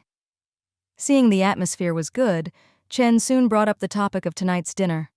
Xue Huan felt a bit embarrassed and said quietly, "We don't really have the habit of getting married right away, but we're planning to buy a place and live together soon. Otherwise, with both of us busy with work, we barely have time together." Chen and her husband exchanged a look, not sure what to say. Xue Heng cleared his throat and said, "That's fine, but since you've already decided to get married, why not just register first? Then living together would be proper and above board. People here are still pretty traditional. If you live together before marriage, there will always be gossip. Since you're already planning to get married, why not just get the certificate? After that, you can do whatever you want." But Xue Huan couldn't help glancing at his girlfriend and explained, "She said she doesn't want to get married just yet." Chen's face fell and she asked, "Then why did she come all this way? Haven't you both been telling everyone you're engaged?" Xue Huan awkwardly explained, "Before we came, I did propose to her, and she accepted. Overseas, that's enough to announce an engagement." "Don't keep talking about overseas and here," Chen said angrily. "You're in China now. You're Chinese, your roots are here.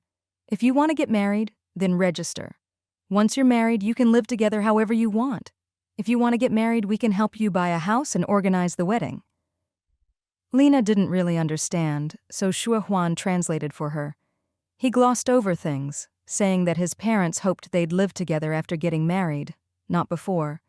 He also said they wanted to help with the wedding and buying a house. After hearing this, Lena's face turned sour. "When we get married is our business. Why do your family have to interfere so much? The wedding is the most romantic moment for the two of us. I have my own plans for my wedding. Why should they get involved? We can buy our own house. We don't need their help." Hearing this, Xue Huan looked embarrassed and couldn't help glancing at his older brother. Xue Heng, of course, understood, but Chen and Xue Jilan didn't, so they just kept eating slowly. Lena looked at Xue Heng and asked, "What about you? Will your parents have to handle your wedding too? Even buying your house?" Xue Heng replied, a bit annoyed, "I'm their son. If they want to host my wedding, it's because they love me. I'll find a girl I like and accept their blessings. I have the ability to buy my own house, and not only will I buy my own, I'll buy one for my parents too, so they can live across from me or next door. That way, when they're old, I can take care of them easily." Lena frowned, as if she couldn't believe it, and turned to look at Xue Huan. "Your parents will help us buy a house, but we have to live next door or across the hall from them." Xue Huan forced a smile and said quietly, "Is that so bad?" "Of course it's bad." Lena got angry, threw down her chopsticks and shouted, "You're already an adult. Why do you have to live under your parents' supervision all the time? You're not a 3-year-old. Don't you even have the freedom to choose where you live? They can't even understand what I'm saying, and you want me to live with them." Chen and Xue Ling exchanged a look, both their faces darkening. "What's wrong? She doesn't want to marry you, or what?" Chen asked. Xue Huan was at a loss, mumbling, "No, it's not that. She doesn't want you to buy a house and doesn't want to live too close to you." Xue Heng, ever the troublemaker, translated. "Not even next door or across the hall because she feels it interferes with their freedom." Chen immediately lost her appetite.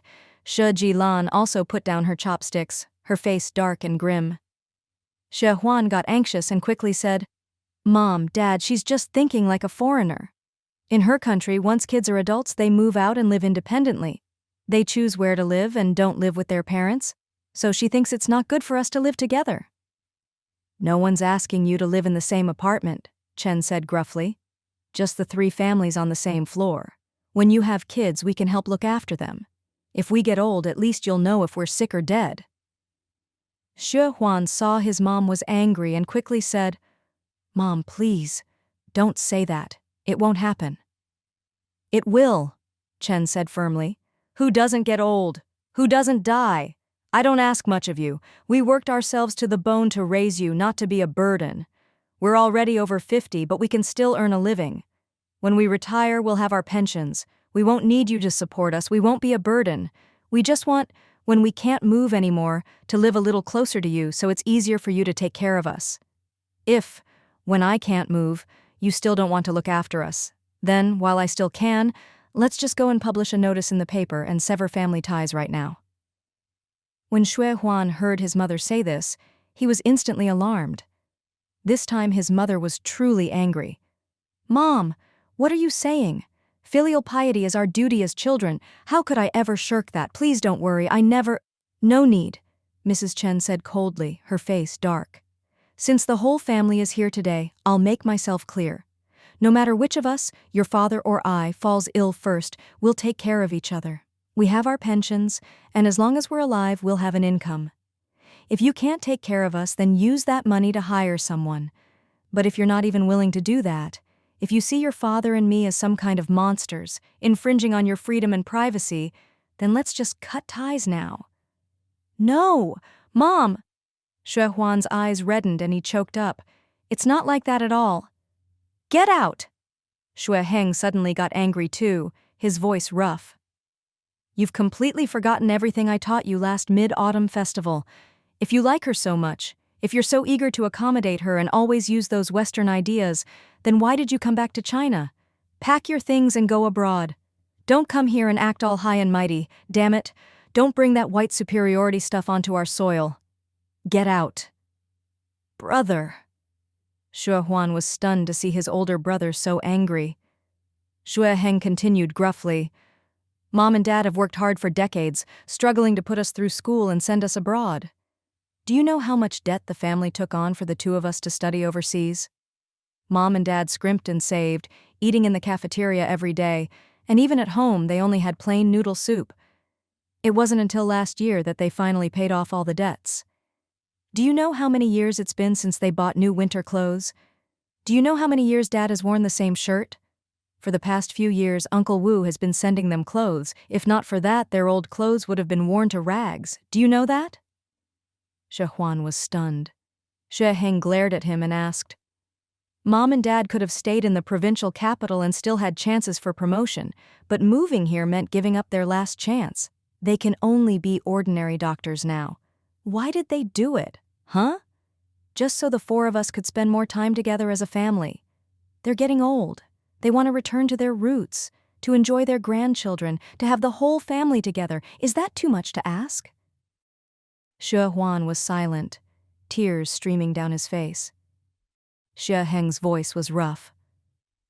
Mom and Dad never wanted to live with us. They have their own dorms. They just want to be able to chat and have tea with us in the evenings when they're not on night duty. Is that so much to ask? When they're old, living next door so we can look after them easily. Is that too much? If you don't want to live with Mom and Dad, then get out. Anyway, I've already discussed it with them. In the future, we'll either buy a big place to live together or live next door or across the hall.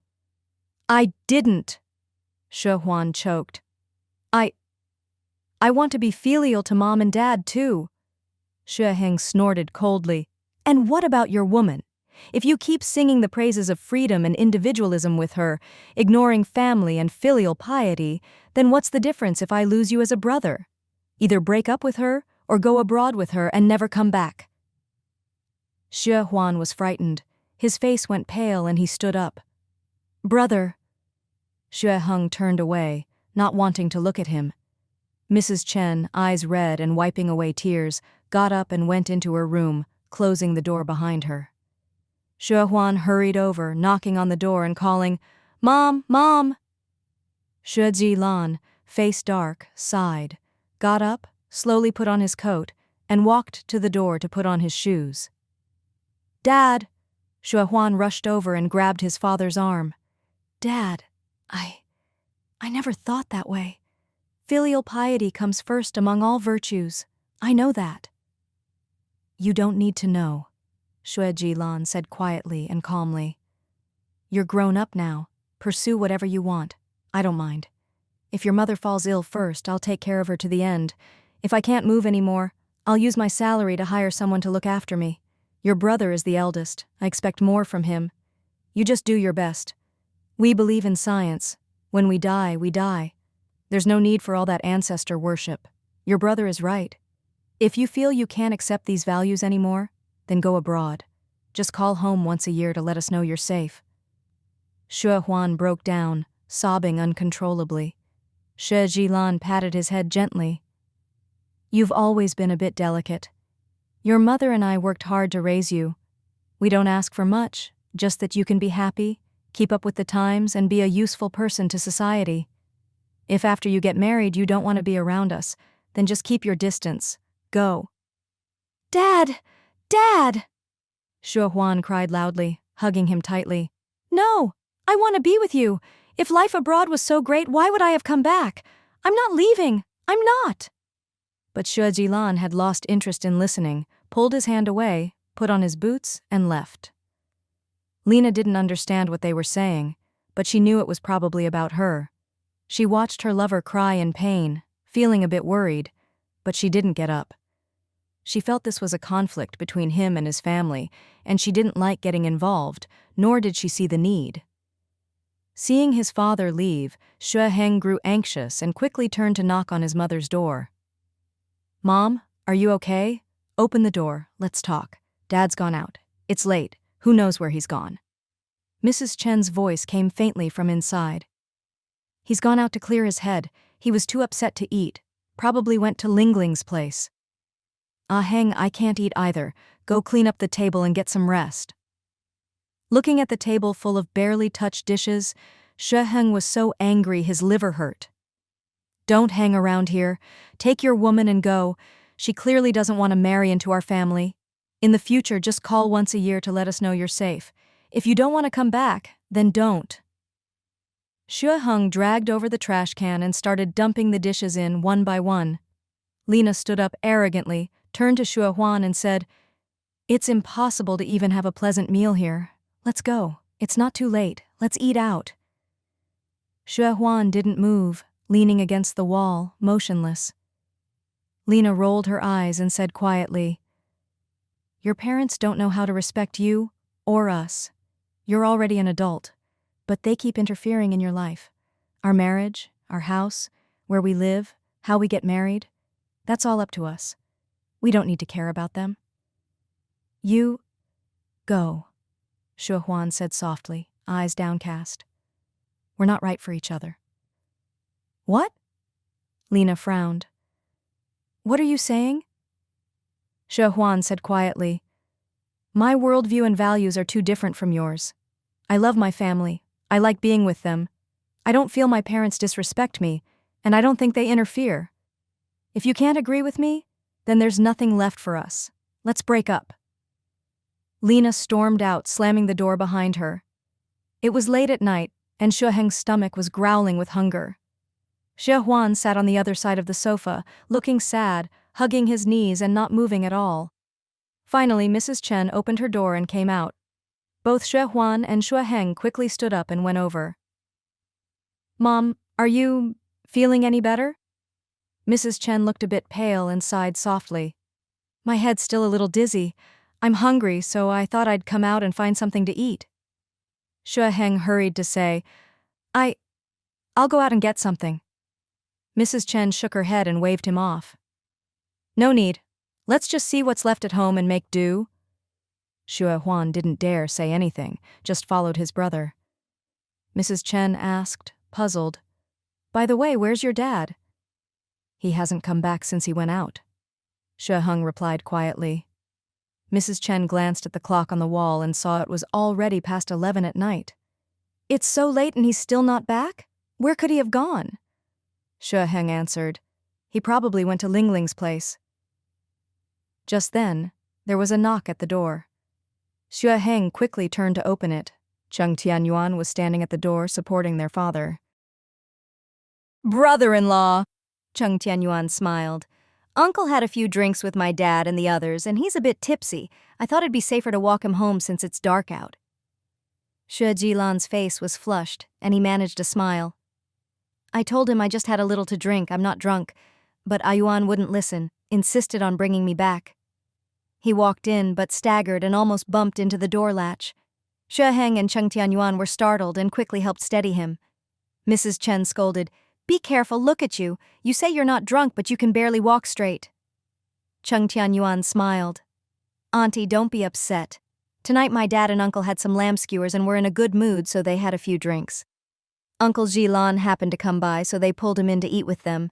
The three of them had a good time and ended up drinking a bit too much. Mrs. Chen gave an embarrassed smile and said softly, Ayuan, thank you. I'm not angry, just worried about him. It's lucky he went to your place tonight.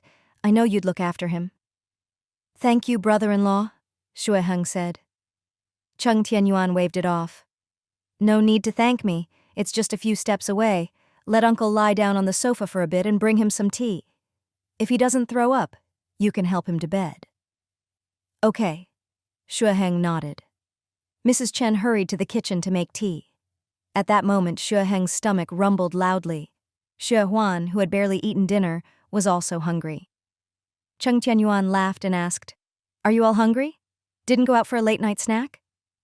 We're just about to make something, Xue Heng said sheepishly. We didn't eat much at dinner. Now it's so late, we're really hungry. Cheng Tianyuan seemed to remember something and asked, Do you want some porridge? We have a pot at home that hasn't been touched. My dad and the others just drank and ate meat tonight, and Ling Ling didn't eat at home. She came back and put the kids to bed. There's still a pot of porridge warming on the stove. That would be great, Xue Heng said quietly. There's not much left in our kitchen. Mom and Dad cooked a lot this afternoon, but it's all gone now. Cheng Tianyuan said, Wait here, I'll go get it for you. No, we can't trouble you again, Xue Heng said. I'll go with you. I can't let you make another trip. Cheng Tianyuan smiled. All right, let's go. Xue Huan waved and managed a smile. Thanks, brother-in-law. Take care. Cheng Tianyuan nodded and left with Xue Heng. The lights in the neighborhood were still fairly bright, and the two of them walked along, chatting quietly. Cheng Tianyuan couldn't help but ask, Uncle Jilan didn't seem in a good mood tonight. Did something happen at home? I had a fight with my brother, Xue Heng said gloomily. Cheng Tianyuan smiled a little. It's normal for family to have arguments now and then. Don't worry, after a good night's sleep, things will be fine. Have Ah Huan call his dad a few more times. Be a little more considerate to the elders. Xue Heng nodded, not saying much more. The Cheng family was already asleep, with only a small light left on in the living room. Xue Ling followed him into the kitchen and saw a big clay pot of porridge warming on the stove. The thick, steaming rice porridge smelled so good it made his mouth water. Cheng Tianyuan said, "Wait, I'll get you some pickles. We just made these a few days ago. They're really crisp and tasty." "Great," Xue Ling nodded quickly. Cheng Tianyuan also brought out some leftover braised meat and a bowl of pickles, wrapped them in clean oil paper and put them in a net bag. "There. This way nothing will spill." Xue Ling grabbed 2 towels to hold the clay pot, took the net bag and hurried downstairs. Cheng Tianyuan pressed the elevator button for him. "Be careful." Xue Ling smiled and nodded. "Brother-in-law, I'm off. See you tomorrow." When he got home, Xue Ling found that Xue Ling was much more sober, sitting on the sofa drinking tea. The 3 of them sat down together. Someone ladled out porridge, someone sliced meat, someone set out bowls and pickles. Soon they were gathered around, eating. Under the light, Xue Ling looked at his wife and sons eating happily, and a smile crept onto his face. Suddenly I remembered something. That year, Heng was only 7 and your brother was 4. Your mom and I had to take turns on night shifts so we could look after you. We'd come home in the evenings. Back then, neither our house nor the hospital had a phone, so your mom and I would arrange our schedules in advance. That evening, the old lady who watched you saw it, was time, and hurried home. You and your brother only had a small bowl of soup each, then sat at the door waiting for me to come home and cook. That night, your mom was on night duty, and I was supposed to get off early after my afternoon surgery. But then the ER brought in a car accident patient who needed emergency surgery, and the attending doctor only had 1 assistant, so I had to help. I forced myself to finish the operation, and by the time I was done, it was past midnight. As Xue Ling spoke, his eyes filled with tears. I suddenly remembered you 2 were still waiting for me to come home and cook, so I jumped on my bike and rushed home. But it was snowing that night, and the road was slippery. I fell and hurt my leg. My ankle was killing me.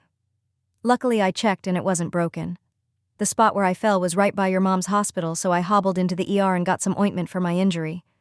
One of your mom's colleagues recognized me and hurried to find her, but she was busy stitching up a patient and couldn't leave. By the time she finished, I was already gone. I limped home, pushing my bike. When I got back, the lights were still on, and you 2 were curled up together, asleep on the sofa. I felt so guilty and sad. I quickly shut the door, got you a blanket, and went into the kitchen to make rice porridge. When your mom heard I'd gotten hurt in the middle of the night, she couldn't focus on work anymore. She had a colleague cover for her and rushed home. Tears shimmered in Xue Ling's eyes as he continued reminiscing. Your mom has always been so energetic. She burst through the door calling for me and startled you 2 brothers awake. When she saw how swollen my foot was, yet I was still squatting in the kitchen cooking, she immediately started crying, pulled me up, and insisted I let her help in the kitchen. Back then, we didn't even have coal briquettes. We had to cook with firewood. She squatted in front of the stove, feeding the fire, crying and wiping her tears at the same time. Watching her back, I couldn't help but cry too. I comforted her, saying the kids would grow up and life would get better, day by day. Around 2 a.m, the 4 of us sat under a dim light, slurping plain rice porridge with only a small plate of pickles on the table. But we all ate so fast because we were starving. This scene, it feels so similar to now. As Mrs. Chen listened, her eyes filled with tears. Both Xue Ling and his brother secretly wiped their eyes as well. Xue Ling smiled and said, "It's true. The kids have grown up and our lives have gotten better. Look, the house is bigger, brighter, and more beautiful. We even have a car now, so we're not afraid of slipping in the snow. There are so many restaurants and shops outside. If you have money, you can eat your fill any time. Even if the kids don't know how to cook, they can always eat out." "Aren't you tired?" Mrs. Chen said gently.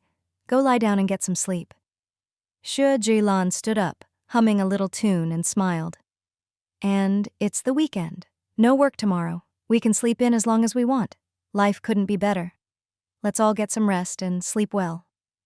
That night, Xue Huan didn't go back to his dorm, but squeezed in with his brother. The next morning, the whole family slept in until the sun was high. After waking, Xue Ling and Mrs. Chen made breakfast and cleaned the house. Xue Heng woke up and hurried off to find Cheng Tianyuan, while Xue Huan stayed home to help his parents with chores.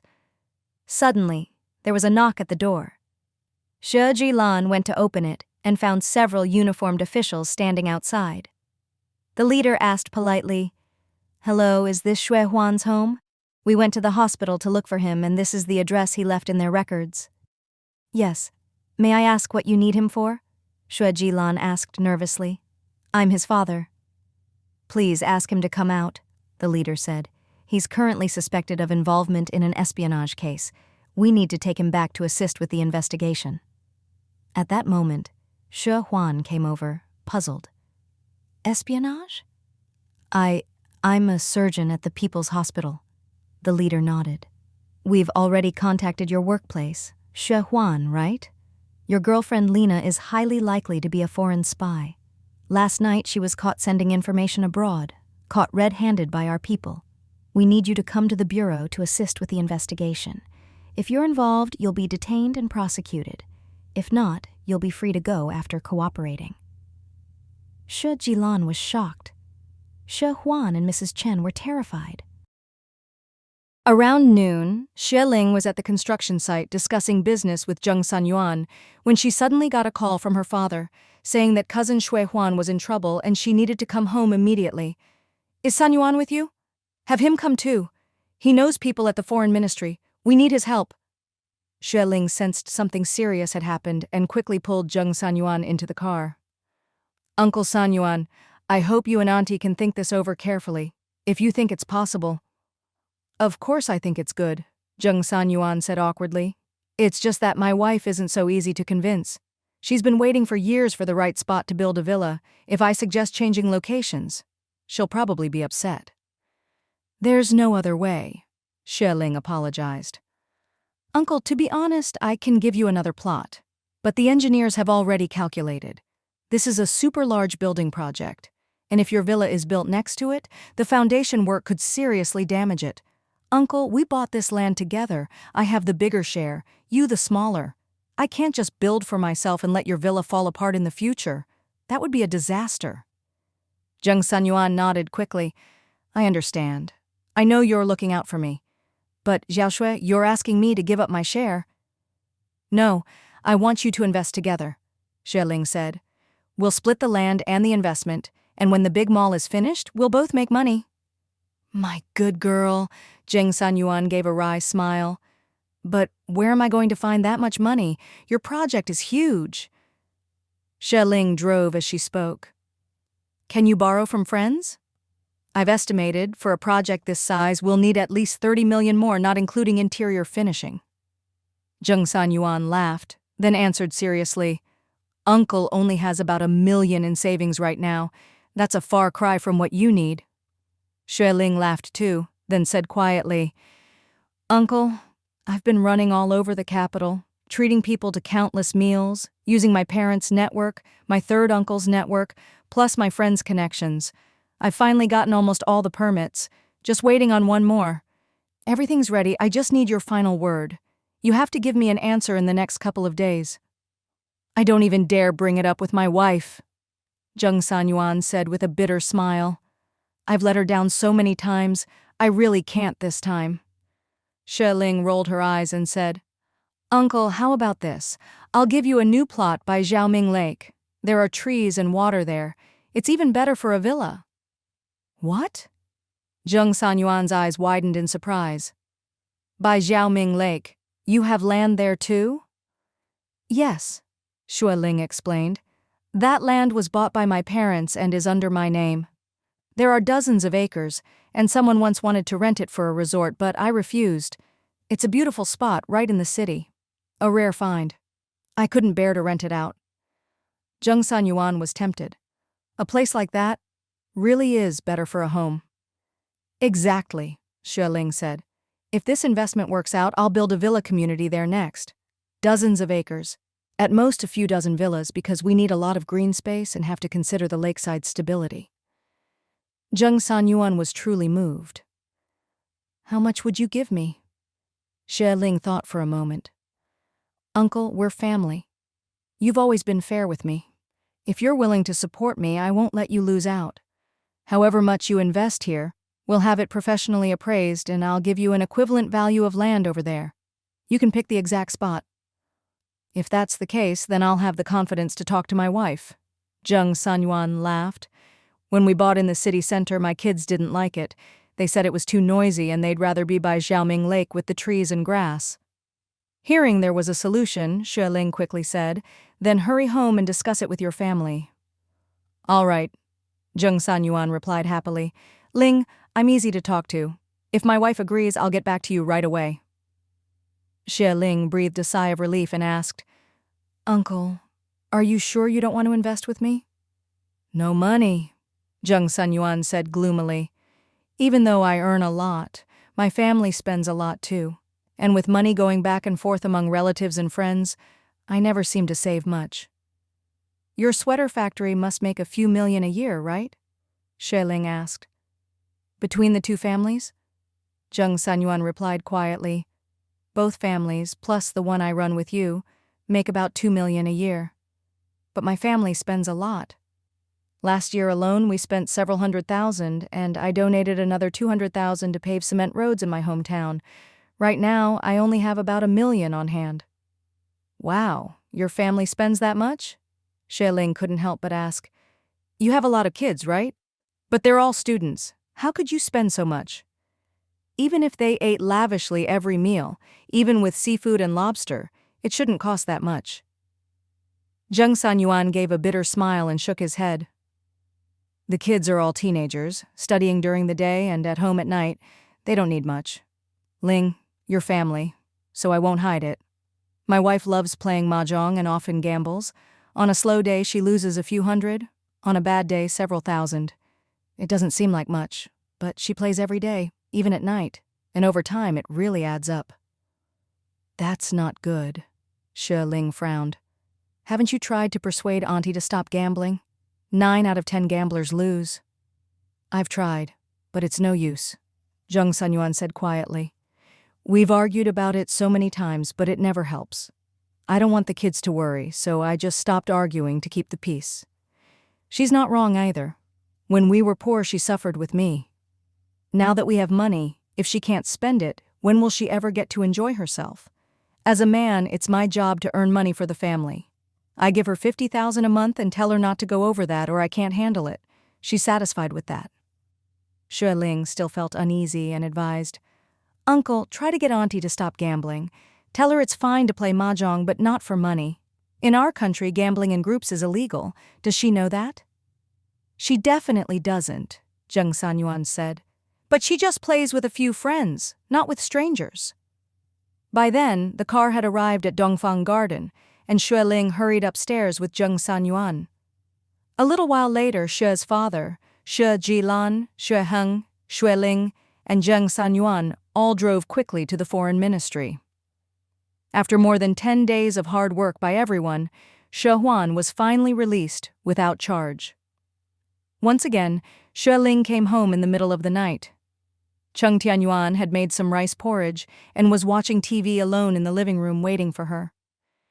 You must be exhausted. Sit down and rest a bit. I'll get you some porridge. Thank you, Xue Ling replied, drained. Cheng Tianyuan couldn't help but ask, You went to pick up Ah Huan, right? Is he all right? Xue Ling shook her head. He's fine now. They investigated thoroughly. Ah Huan wasn't involved in any espionage. Lena herself admitted that he knew nothing about what she did. The hospital leaders vouched for him repeatedly, saying he's upright and principled and would never do anything against the country's interests. Cheng Tianyuan's eyes flickered. And that Lena, what happened to her? Xue Ling gave a wry smile. I don't know. Honey, this is a state secret. How could ordinary people like us know? All we know is that she explained she hadn't wanted to come with Ah Huan and was planning to break up, but someone secretly approached her and offered a huge sum to come here and gather information. Luckily, Ah Huan worked at a big hospital, and the leaders were friends with third uncle and willing to vouch for him. Plus, the research project third uncle brought Ah Huan into was very important, so the leaders gave third uncle face and agreed to guarantee him. I noticed Dad spent a lot of money, Cheng Tianyuan said quietly. He went to the bank with me a few days ago and told me it was another way to help Ah Huan. No matter what, he said, we had to try everything to keep an innocent person out of jail. If there was any chance, we had to take it. Xue Ling shook her head and lowered her voice. Dad put a lot into that project. He'd already invested 100,000. And this time, to get support from higher-ups, third uncle suggested Dad put in another 500,000. The project leader was grateful to Dad and didn't want to lose a talent like Ah Huan, so he was willing to vouch for him. I see, Cheng Tianyuan murmured. That kind of money is enough for some people to live on for generations. Xue Ling sighed. There was no other way. This was a huge mess, and we had to throw money at it. Luckily, Ah Huan really hadn't done anything wrong, or he'd never have gotten out of it. But he'll still have to be careful from now on. There might be people secretly watching him, just to make sure he doesn't step out of line. Cheng Tianyuan raised his eyebrows in surprise. What kind of surveillance? That. I'm just guessing. Xue Ling giggled. It must be secret. If we knew, it wouldn't be secret anymore. Cheng Tianyuan had been a little tense, but her words made him laugh too. After running around for more than 10 days, Xue Ling was exhausted. She ate a bowl of porridge and hurried off to shower. Just then, there was a knock at the door. Cheng Tianyuan checked the time. It was already past midnight, and asked cautiously, "Who is it?" "Brother-in-law, it's me, Xue Heng." Cheng Tianyuan opened the door and saw Xue Heng, eyes bloodshot and face pale with exhaustion. He quickly welcomed him in. Xue Heng gave a wry smile. "I just got home and realized I forgot my keys. My parents aren't home and no one answered when I knocked. I thought I'd come crash here for the night. I'm too tired to go find a hotel. Brother-in-law, can you put me up for the night?" Cheng Tianyuan poured him a glass of water. "Of course. There are plenty of empty rooms here. My parents didn't come tonight, so their room is free. If you don't like that, you can sleep in the guest room." Xue Heng took the water, gulped it down, closed his eyes and murmured, "I'm exhausted. I feel like I haven't slept in days. I can't even remember. I'm afraid to close my eyes." Cheng Tianyuan sighed and said gently, "There's still some porridge on the stove. Ling only had one bowl and it's still hot. Want some?" "Yes." Xue Heng wolfed down a bowl, then collapsed on the sofa and fell fast asleep. Cheng Tianyuan went to his sister's room, found a pillow and a light blanket, and covered him up before going to bed himself. The next morning, Xue Heng didn't wake up until after 8. Xue Ling was also exhausted and didn't get up to wash until 9. It was the height of spring, with flowers blooming everywhere. Early in the morning, Cheng Muhai and Liu Ying had already taken little Ran Ran and little Yang Yang out to see the flowers. Cheng Tianyuan had left early for work at the main factory. Xue Ling poured herself some water, lazily glanced at Xue Heng in the kitchen gnawing on a meat bun and drinking soy milk, and wandered over. "You're really something. Just freeloading food and drink at my place now?" Xue Heng grinned smugly. "I even freeloaded a bed last night." "Ha ha," Xue Ling asked. "So you were stranded and had to crash here in the middle of the night?" "Pretty much." Xue Heng sighed and shook his head. "Luckily, brother-in-law let me stay last night. Otherwise, I might have just collapsed and slept right outside your door." "That bad?" Xue Ling asked. "Where were you yesterday afternoon?" "After picking up Ah Huan, I took him back to his dorm," Xue Heng explained. "The factory's accounts hadn't been settled for 3 days, so I rushed over to work overtime. By the time I finished and got home, it was already midnight, and my parents weren't there. I figured they stayed with Ah Huan, so I was too exhausted and came here instead. Good thing brother-in-law was still up and let me in." "I wasn't much better off," Xue Ling sighed. "I went with Uncle Cheng Tianyuan to thank people, and after dropping him off, it was already past 11. Xue Heng apologized. "Thanks. These past 2 weeks, everyone's worked so hard. I can't thank you enough. We'll always remember it." Xue Ling waved it off, scooped a bowl of soy milk, grabbed a big bun from the steamer and started eating. We're all Xue family, all from the same clan, of course we help each other. We're fine, young people running around for a few days is nothing. Third uncle had it the hardest. I saw him yesterday afternoon. He's lost weight and looks so worn out. Xue Heng's eyes glistened with tears. I'll go see him at noon. He's been running around for half a month, barely eating or sleeping. How could he not look exhausted? It's over now, at least, Xue Ling said, head down, eating. I've got things to do after I eat, so you go get busy too. Wash your face and change your clothes before you go out. You're starting to smell. Xue Heng grumbled. Then don't sniff. Who told you to? At least brother-in-law didn't mind. That's because he was too polite to say it, Xue Ling shot back. You stink. Xue Heng ducked his head in embarrassment, muttering, Well, I have to eat my fill before I go. Xue Ling snorted. Eat up and get lost. You're polluting the air in here. After the storm, everyone returned to their routines. Those with jobs went to work. Those in business got back to business. In the blink of an eye, it was March. The weather was getting warmer, and the young people who liked to keep cool were already wearing short sleeves. Early one morning, Cheng Tianyuan got a call from Liu Xiaoyu saying he'd arrived at the train station in the capital and asked Tianyuan to pick him up and take him straight to the construction site. I have to go to work soon. My wife said she'll pick you up at the station. Just wait at the exit. She'll be there in about 20 minutes. Oh, I can't trouble her. She's so busy and she's coming herself? No need to be polite. You're here to help her. She's thrilled. All right, I'll wait. After hanging up, Cheng Tianyuan saw Xue Ling already dressed and told her the news. Xue Ling hurried out the door. Cheng Tianyuan turned off most of the burners in the kitchen, opened the windows to air out the place, and was about to leave when the phone rang again. He went back and picked up. Hello? Tianyuan? It's Sister Chen. What have you all been busy with lately? Cheng Tianyuan laughed. Busy as always. I'm still helping out at the factory with my in-laws. Ling Ling's mall is finally breaking ground next week, so she's been swamped too. How are you? Feeling better these days? Great. Eating well, sleeping well, and going for walks every morning and evening. Little Yu is so good now. Gets up early every day and holds my hand for a walk. Cheng Tianyuan was genuinely happy for her. That's good. Sister Chen, do you need me to send you more medicine? I remember I sent some about half a month ago. Are you out already? No, that was a month's supply. I'll finish it by mid-next month, and then Shan Yue and I will come to the capital again. We do a checkup every 2 months and pick up medicine once a month. It's all on a schedule.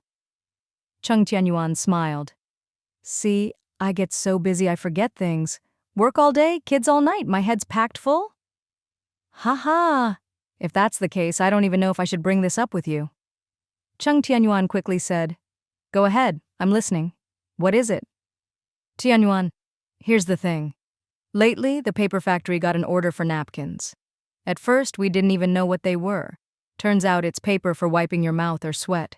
Restaurants can give them to customers so people don't have to use handkerchiefs. You use it and toss it, very hygienic. They can also be packaged for home use. Cheng Tianyuan thought for a moment. I've seen them. I went to a fancy restaurant recently, and they had white napkins. Soft, good for wiping hands and mouth. Yes, exactly. After Shan Yue saw the samples, he and the factory workers worked day and night, wasted a lot of paper, but finally succeeded at the end of last month. The quality is top-notch. The workers have improved it even more, whiter and softer than before. Shan Yue is thrilled, says this level is rare in the whole country. Cheng Tianyuan smiled. Congratulations, that's real innovation and progress. Thank you. It's the happiest thing this year. Shan Yue and I thought about it and decided this good paper should go to higher-end markets. First, only wealthier places can afford it. Second, people in big cities are better educated and more health-conscious. Cheng Tianyuan raised his eyebrows. So, Sister Chen, you want to sell the paper in the capital? Exactly. You're smart. We want you to be our agent, find customers, we'll ship the goods, and you earn the margin. The prospects are great, and there's no risk for you. Just connect with customers, deliver the goods, and the money's yours. Your family, we trust you, so we're asking you. If this takes off, the volume will be huge and the profits will be very good. Cheng Tianyuan's eyes lit up. He could see this was a great business opportunity. Sister Chen, people are still used to handkerchiefs, so napkins are more of a luxury for now. I suggest keeping the price low at first, get people used to it, and then go from there. Don't worry. We developed the technology ourselves, so our factory price is the lowest. There are boats to the capital every day, we know the routes, and can get the cheapest shipping. Cheng Tianyuan smiled and readily agreed. By the end of April, the heat was already setting in. Early in the morning, Xue Ling took little Ranran downstairs for a walk. The little guy loved playing with both his parents, but since they were both busy, they could only squeeze in time to take him out for walks and shopping in the mornings and evenings. A while later, Cheng Tianyuan came downstairs carrying their younger son. Little Ranran, playing on the grass, laughed and ran over to hug his dad's leg. "Daddy, I want to ride the horse." Cheng Tianyuan laughed, bent down, and picked him up, holding a son on each side. Little Yang glared, feeling his brother was competing for attention, and pouted, "No, no, no." At 9 months old, the little one could already say Daddy, Mommy, no, and good. Big brother Ranran huffed, "I want Daddy to hold me. You can be held and so can I." Xue Ling got up and walked over, smiling. Yang, let Mommy hold you." Little Yang waved his arms excitedly and dove into his mother's arms. Cheng Tianyuan couldn't help but laugh dotingly. Yang so big, but he can only sit, not crawl yet. When his brother was 9 months, he was already crawling everywhere. "Ha!" Xue Ling pinched her younger son's chubby arms and legs. "I doubt he'll be walking any time soon." The family of 4 sat on the grass, chatting and enjoying the breeze. Cheng Tianyuan said, "Dad and Mom are coming over for dinner tonight. Dad said he has something to discuss with you." "Oh." Xue Ling nodded, lazily leaning against his arm. Cheng Tianyuan smiled and lowered his voice. "He heard you've been busy looking for investors. He probably wants to introduce you to someone suitable." "Maybe," Xue Ling yawned. "It's not that easy, though. No worries, I'll take it slow. Someone introduced 2 people to me before, but they didn't have enough capital and didn't seem trustworthy, so I politely turned them down."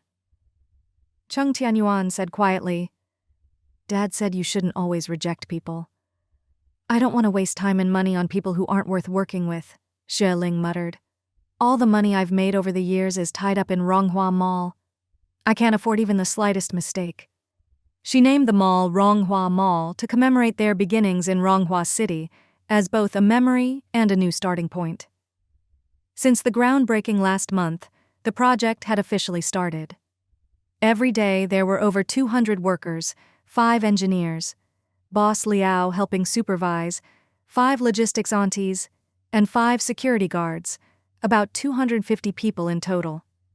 She was constantly busy, sometimes going with Boss Liao to buy materials, sometimes handling this or that.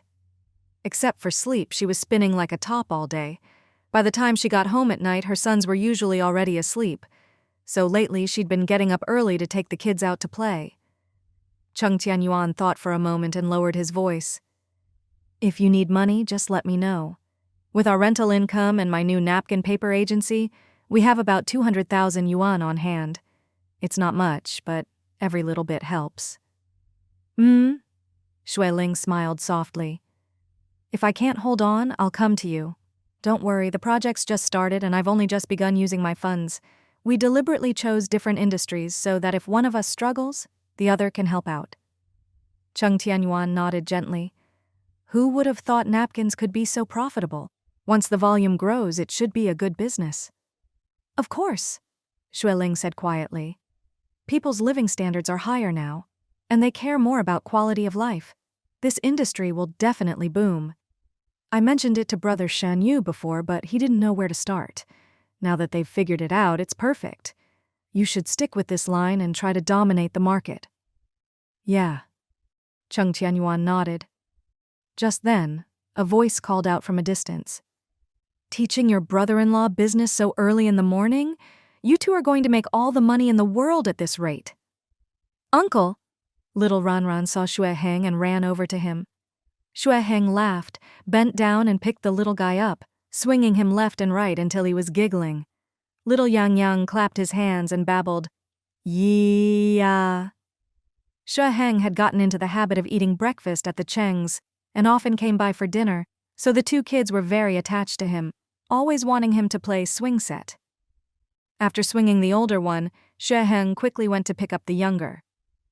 With someone to help with the kids, Cheng Tianyuan and Xue Ling immediately became hands-off parents, strolling off hand in hand. So the dapper, suit-clad Xue Heng was forced to play nanny, carrying one child and holding the other, looking a bit frazzled but happy as he trailed behind. At breakfast, the three of them sat around the table.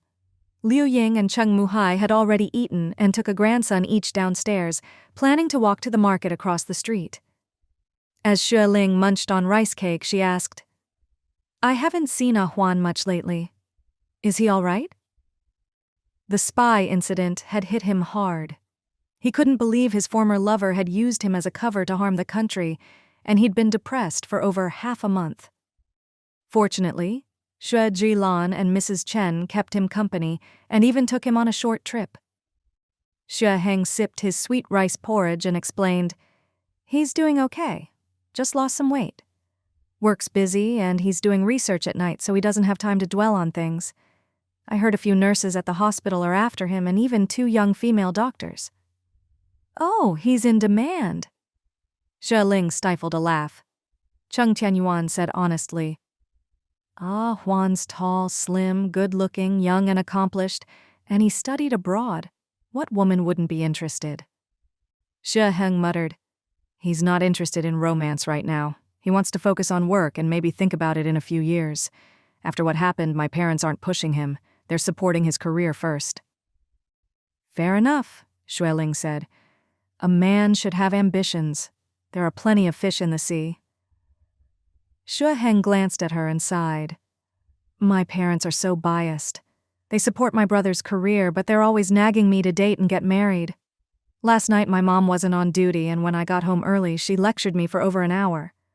Cheng Tianyuan and Xue Ling both laughed, a little schadenfreude in their voices. Xue Heng grumbled, "It's not that I don't want to, I just haven't met the right person. It's not like I'm desperate, I'm not going to settle." "That's true," Cheng Tianyuan said. "Take your time. Didn't your mother-in-law try to set you up with a technician the other day?"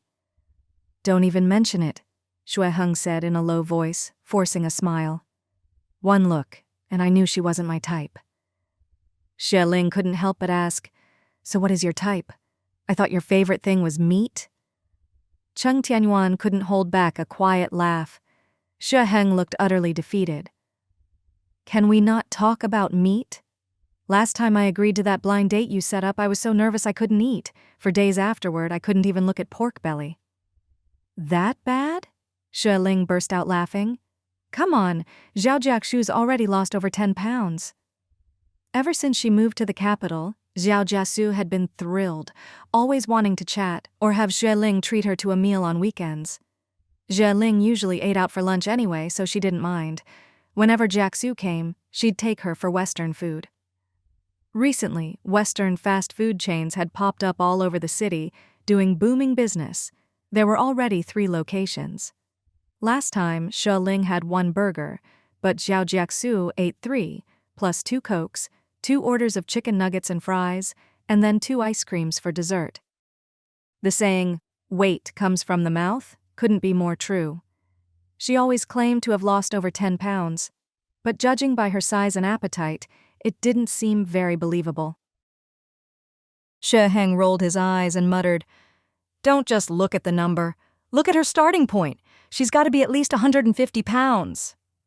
"More like 160, Xue Ling snickered. "I told you, you're not planning to get married yet. You want to focus on your career for a year or 2.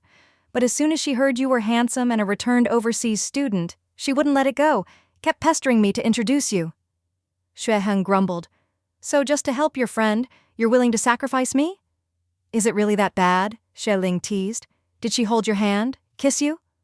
"No," Xue Heng muttered, "but just her looks and the way she stared at me was enough to kill my appetite for days. I couldn't eat any meat at all." Oh, so you lost weight? Xue Ling laughed. At most, you just had to treat her to a meal. No big deal. Xue glared at her, half laughing. What, you want me to lose my virtue too? You're ruthless. All I did was introduce you and have you share a meal. Xue Ling grinned. She's only desperate for food, not for you. Xue sighed and waved his hand. Anyway, don't set me up anymore. I believe in fate and love at first sight. When I meet the right person, I'll go after her. Once things are stable, then I'll get married. Good luck, Cheng Tianyuan laughed. That evening, Xue's parents came over with a bunch of stuff and stayed for dinner. Xue's mom brought 2 sets of summer clothes for Liu Ying, smiling. Ying, come on. Let's try these on. I bought 3. 1 for me, 2 for you. Different colors, same style. Oh, they're beautiful. Liu Ying took her hand and whispered, Let's go try them on in the bedroom. I love everything you pick. Last time you got me a spring outfit, and when I wore it to the market, everyone said the color looked so classy. Little Yang Yang was asleep while Ron Ron pulled Grandpa over to watch cartoons. Cheng Tianyuan was in the kitchen washing dishes and clearing the table while Xue Ling made kung fu tea with her dad.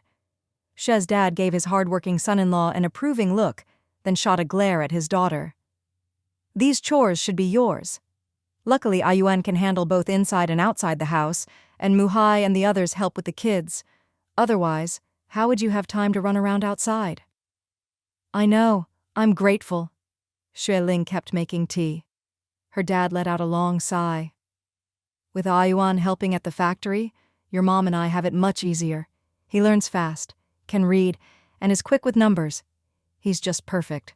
Since you can't take over the factory, I have to rely on my son-in-law. That's great. Someone to take over is all that matters. Xue Ling smiled. I'm too busy for now. Don't count on me. Her dad shot her a look. I heard Tianyuan brought you a bunch of investors, but you turned them all down. That project of yours is going to need a lot of money. If you turn everyone down, do you really think you can handle it all yourself? She'd given up part of her land by Xiaoming Lake to compensate Cheng Tianyuan so they could develop together. That was a smart move. While city center land is valuable, it's not always suitable for villas. If you build a big mall next to a small villa, the foundation work could damage the villa. By trading a little for a lot, she could expand her land and build a unified mall. A great decision. But her hesitation about investment worried her father. He was afraid she'd bite off more than she could chew, and if the project stalled, it would be a huge loss. You spent months running around, pulling strings, finally got all the permits. Now that you've started, you can't stop. You have to see it through.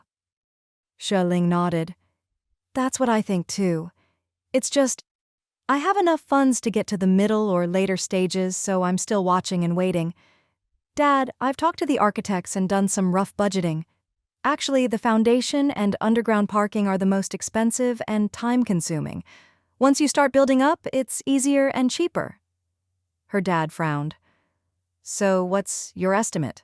How much do you have now? Xue Ling said. If you count interior finishing, the total budget is about 30 million. I have about 18 million now, and with some later additions, maybe 20 million. Her dad stared at her for a second, secretly amazed. He'd guessed she might have around 10 million, since he handled her wholesale goods and had a rough idea of her earnings. He hadn't expected that last year's Wangjiangyuan project had netted her several million, and with another million plus from the sweater factory, she'd built up so much. He realized he'd underestimated his daughter. Her dad smiled quietly, sipping his tea. So you're only short about 10 million. Not too bad. Xue Ling said, Liu Xiaoyu and Boss Liao both told me that if I keep a close eye on things, I can save some money. If you watch the materials and workers, there's less waste and laziness, so you save both time and money. How much, I can't say for sure, but Boss Liao is a pro, and with his help, I'm pretty confident.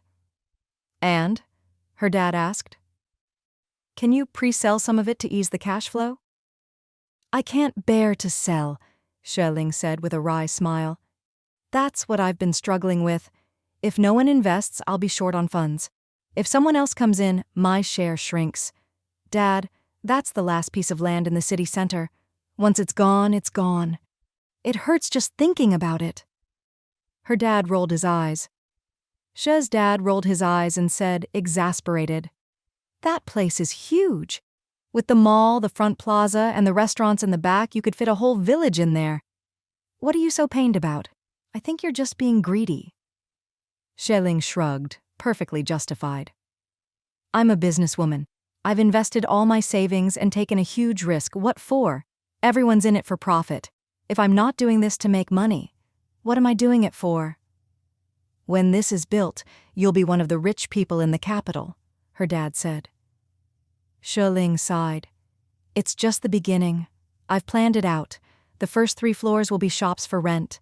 Floors 4 to 10 will be a high-end hotel, and the rest will be condos or small apartments for sale." "Sounds good?" Her dad nodded in agreement. Xue Ling narrowed her eyes and said quietly, "Honestly, I really don't want to let anyone else have a share of this big pie." "Then just ask your dad," he snorted. "Didn't I tell you before? I set aside 10 million for you. Use it for business or just to live comfortably, it's up to you." "If it's already mine, why do I have to ask?" Xue Ling grumbled. "Why not just say you want to invest? I'll give you a share of the profits, okay?" "No need," her dad chuckled. "I'm afraid you'll be so pained you'll ache all over. I'm not short on money now. Both factories are making money, one is rented out, and I have over a dozen apartments for rent, plus all that land. Even if your mom and I stop working, our savings are enough for us to live in luxury for the rest of our lives." "Wow, Dad, you're loaded," Xue Ling laughed. "Tens of millions in assets, several factories, so much land and property. I'm so jealous." Her dad was amused and scolded. "Stop messing with me. If you need it, just ask. Is it that hard? I'm your dad, you're my only daughter. Who else would I support? With Ayuan helping now, I'm much more relaxed. If you don't want to take over my business, I have a son-in-law. I'm not blaming you. Anyway, that 10 million is yours. Take it whenever you need it." "Thank you, Dad," Xue Ling laughed, hugging his arm. "Don't worry, once I make money on this project, I'll develop the rest of the family's land and all the income will go to you." Her dad smiled, unconcerned. "No amount of money can buy back youth and health. Your mom and I are old now, you can't take it with you. As long as we have enough to eat and sleep well, that's enough. Whether we have a lot or a little, it's just numbers." "Wow," Xue Ling sighed. "That's too deep for me. I'm not at your level yet. Let me keep being shallow and watching my bank balance grow." Her dad laughed. "Enough. I'm not using that 10 million. Take it whenever you want. Go call Muhai over for tea and take the kids with you." "Yes, sir," Xue Ling said cheerfully and walked off. With her dad willingly backing her up, Xue Ling felt at ease. She politely turned down all the eager would-be investors, saying her funds were sufficient for now and focused on supervising the project. Since retiring and moving to the capital, Boss Liao spent his days with his family, cooking and relaxing. When Xue Ling asked for his help, he hesitated, saying he'd need to discuss it with his wife. But his wife immediately agreed, saying Xue Ling had once saved her life.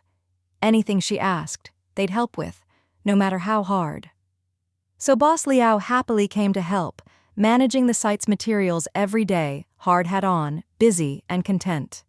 Xue Ling paid him a 500 yuan monthly supervisor's fee and gave Liu Xiaoyu 500 as foreman. Both were experienced and worked well together. With the fine early summer weather, after 2 months of hard work, the foundation and underground parking were finally finished. Boss Liao and Liu Xiaoyu suggested a half-month break, then another half-month to prep the first floor, and ideally a month to let the foundation settle. Xue Ling agreed. It happened to be the rainy season with heavy showers, so everyone found shelter and Xue Ling went home. "Mama!" Little Ranran ran over happily. Xue Ling picked him up, smiling. "Did you play with your brother?" "Yes," Ranran said. "But he's clumsy. He fell down and cried." Xue Ling's heart ached a little and she glanced at her younger son, who was playing with a rattle on the floor. "Did it hurt? It's okay. Everyone falls when they're learning to walk." Little Yang didn't care. He was chubby and tough, and after a fall, he just crawled over to his mom, hugged her leg, and stood up. Xue Ling quickly put down her older son and picked up the little one. Cheng Muhai came over smiling and took Ranran's hand. Ling Ling, why are you home so early? Can't work in the rain? Work's paused for now, Xue Ling said. It's pouring out, so we're taking a break. Just then, Liu Ying poked her head out of the kitchen. Ling Ling, Fang called earlier. She's been on break for half a month, helping at the wholesale shop. She said she'll be back next week. She's worked hard, Xue Ling smiled. When Hu asked for summer clothes, he said she's always helping out. He hired 2 temps, but neither is as good as her. I told Hu to pay her temp wages for weekends, give her a little bonus. No need, Liu Ying said. She's family, no need for wages. Xue Ling shook her head. She hasn't graduated yet and is always saving money. A little bonus will motivate her. She said she's flying back. Her wages just cover the ticket. Cheng Muhai said quietly, she's still not very practical. If she doesn't have enough money, she should take the train. We're not at that spending level, no need to splurge. When she's back next week, I'll talk to her. Okay, but don't be too harsh, Xue Ling smiled. She's only 19. Let her learn and grow. She's not that young, Cheng Muhai said gently. She'll be 20 soon. In the countryside, girls her age are already mothers. She said after this year, she'll finish school and start her internship. She won't have to stay at school anymore. That means she'll be able to work soon. Oh, Xue Ling thought for a moment. Then we need to get her household registration moved over. Next semester, she'll probably have to arrange her internship, and once that's set, she'll need to find a job. We should get on that soon. After hearing this, Cheng Muhai couldn't help but shake his head. Ling Ling, I've heard it's really hard. We'll try our best, but if it's too difficult, let's just let it go. It shouldn't be that hard. I'll go ask about it tomorrow, Xue Ling replied. Cheng Muhai gave a wry smile. I heard that if you're born here, like little Yang Yang who was born in the capital, then he's automatically a local. You just take the birth certificate and get it done. But Fang is already grown. Her household registration is still in Rongcheng, and it was transferred from Chengjia village. It's one thing after another. How could it not be hard? Liu Ying hesitated, not sure what to say. Xue Ling smiled and asked, Mom, what do you want to say? It's fine, we're all family here, just say what's on your mind. Liu Ying started softly, glancing at her husband, but finally spoke up. Ling Ling, let me just say what I really feel. If the kids are going to school here, we'll probably be living here for a long time.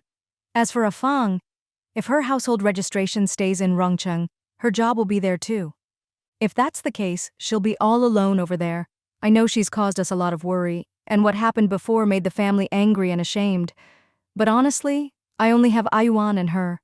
Of course I look after my son, but she's not married yet. I can't just ignore her. Xue Ling nodded. You're right, Mom. We're all going to be working in the capital from now on. Ayuan's business is doing well, and he can still help out at the factory. In another year, Ran will be in kindergarten. We won't be able to go back to Rongcheng or Chengjia village for a while. If that's the case, we can't look after Fang unless she's here. We should try to get her transferred over so she can work here and we can all be together. Liu Ying's eyes glistened with tears. Ling Ling, you've always been good to her, and you never held her past mistakes against her. Your dad and I are useless. We don't even understand how household registration works. We'll have to rely on you for this. Ayuan loves Fang, but he's a man. He's not as attentive as you. Don't worry, Xue Ling smiled. I'll take care of it. My household registration is still at the local office here. As long as I bring Ran and Yang Yang's birth certificates, I can register them under my account. I'm their mother, so their registration can follow mine. Later, they can go to any elementary or middle school in the capital. There's no restriction on which district yet, so there's nothing to worry about. Besides, the schools in our area are all pretty good, so you don't need to be concerned. That's great! Liu Ying smiled. The kids' registration is important. Get that done first. And please keep an eye on Fang's too. Of course, Xue Ling promised. The next morning, Xue Ling took her and Cheng Tianyuan's IDs, plus the kids' birth certificates, to the local police station to register the children. Since her household registration was there, the kids were registered under her. One with the surname Cheng, one with the surname Xue.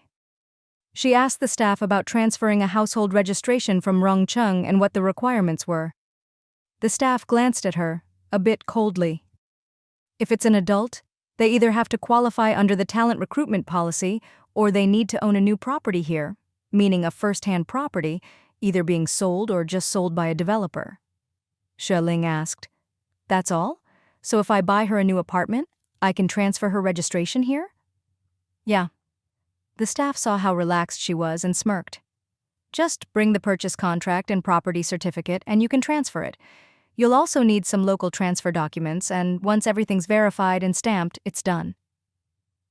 "How long does the process take?" Xue Ling asked. "If you're lucky, a few months.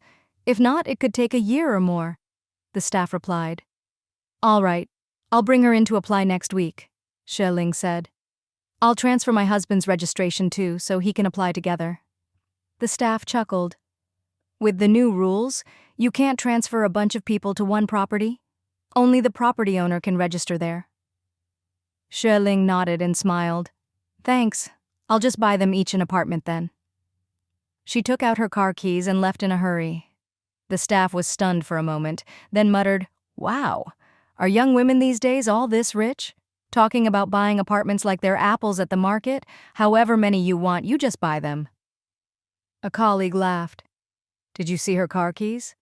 That's a foreign car worth over 100,000.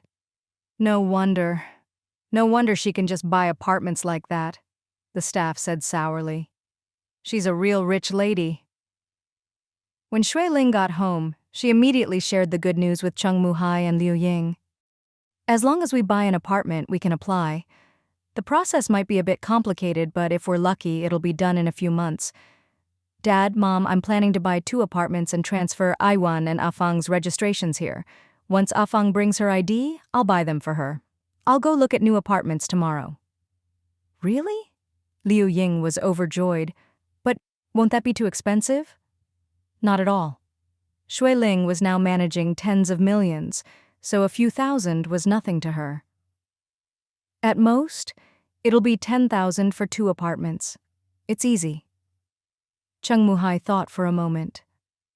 "Ling, isn't the sales office in our complex still open? More than half the apartments here are still empty at night. Why not just buy one here?" "Sure." Xue Ling nodded. "This complex was just built 2 years ago and the price is high, so sales have been slow.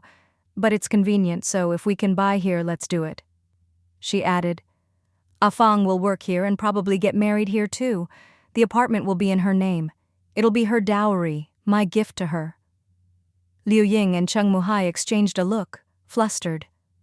"You're already giving her one. Why another? She should pay you back when she earns money." "We're family, no need to be so formal," Xue Ling smiled. "It's settled. I'll check out the sales office this afternoon. It's close by." At lunch, Cheng Tianyuan came home, saying he was nearby for business and stopped in for a meal. "The factory's orders have shot up lately, especially export orders. They've doubled and we're thrilled. But it's going to be really busy. Ah Heng has been living in the branch office for over a week." Xue Ling put down her bowl and asked, "You're working overtime at night now?" "Yeah," Cheng Tianyuan explained. "The main factory's been working overtime for over 2 weeks. Mom and Dad want me to come home at night to help with the kids. They take turns watching them, and I handle things during the day." Xue Ling shrank her neck and asked, "So you're still sneaking out during the day?" Cheng Tianyuan gave a wry smile. "A merchant just ordered 1,000 packs of napkins plus another 3,000 in orders. I couldn't turn them down, so I slipped out at noon to handle it." "I'll help out this afternoon," Xue Ling said. "The foundation needs to settle for a month or 2, so construction is paused. I've got some free time lately." Liu Ying reminded her, "Don't forget, you're buying the apartment this afternoon." "Oh, right," Xue Ling said. "Let's go check out the sales office after lunch." Cheng Tianyuan was a bit surprised. After eating, Xue Ling and Cheng Tianyuan headed downstairs to the main entrance's sales office. There were only 2 young women on duty, chatting and snacking on sunflower seeds to pass the time. Xue Ling walked in and asked directly, "How many units are left unsold in Dongfang Garden?" Seeing how familiar she seemed, the young woman didn't dare slack off and quickly answered, "Not many, just over 30% left." Xue Ling shook her head. "That means there aren't many good layouts left." No. Are you looking for a large unit?" the woman asked. "The big ones are pricier, but the environment is great, and they're all on high floors with amazing views."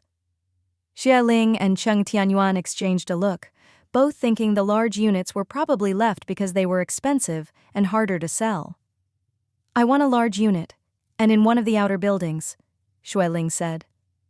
Sure enough, the large units were over 200 square meters, spacious and pricey. Cheng Tianyuan glanced at the floor plan. "This building is where Xue Heng lives. The unit diagonally across from him on the same floor is still available." The saleswoman explained, "That one's 200 square meters. Several clients liked it but couldn't afford it, so they had to give up." Xue Ling said decisively, "Show us that one." An hour later, Xue Ling decided to buy that unit and the one directly below it. "Both floors will be ours. If we ever need more space, we can put in a staircase and turn them into a duplex." Cheng Tianyuan frowned. "Honey, why not just transfer my sister's registration? She needs it for work, but I don't. No need to spend extra." "No," Xue Ling explained. "The process is the same for 1 or 2 people. If I didn't need to keep cash on hand, I'd buy 4 and move Mom and Dad's registrations too." "All right," Cheng Tianyuan said gently. "I'll pay for mine. I've made a bit from the napkin business lately." "Oh, made a little profit?" Xue Ling teased, then shook her head. "No, you pay for your own. I'll buy a Fang's as a dowry for her." Seeing she was firm, Cheng Tianyuan nodded. They signed the contracts and paid the deposits. "Tianfang isn't in the capital yet. She'll be back next week. We'll finish the paperwork when she brings her ID." The saleswoman said, "If you know her ID number, you can sign and get the property certificate quickly." Cheng Tianyuan said, "I have a copy of her ID. When she transferred her registration last time, I made 2 copies. It's a bit old, but should work." "Perfect. We can process it right away." A week later, Cheng Tianfang arrived in the capital, and the kids were all excited to see their aunt. "Mom, I'm going to check out the bakery class tomorrow," she said. Liu Ying frowned. "Didn't I tell you? They're not running the class this year. No enrollment." Tianfang stuck out her tongue. "I'll go ask anyway. The teacher was really nice. Maybe she's still there. I'll say hi." "All right. Be careful on the way," Liu Ying said. That evening, Tianfang came back. "Turns out the teacher opened her own bakery and is too busy to teach classes now," Cheng Muhai asked. "A bakery? Where?" "I already visited," Tianfang said. "The teacher was there and gave me 4 pork floss cakes. When I told her I wanted to keep learning, she said I could come help out at the bakery this month and learn as I go." Liu Ying asked, "Do you have to pay tuition?" "No," Tianfang said. "She said my skills are already better than her apprentices. As long as I help out sometimes, that's my tuition.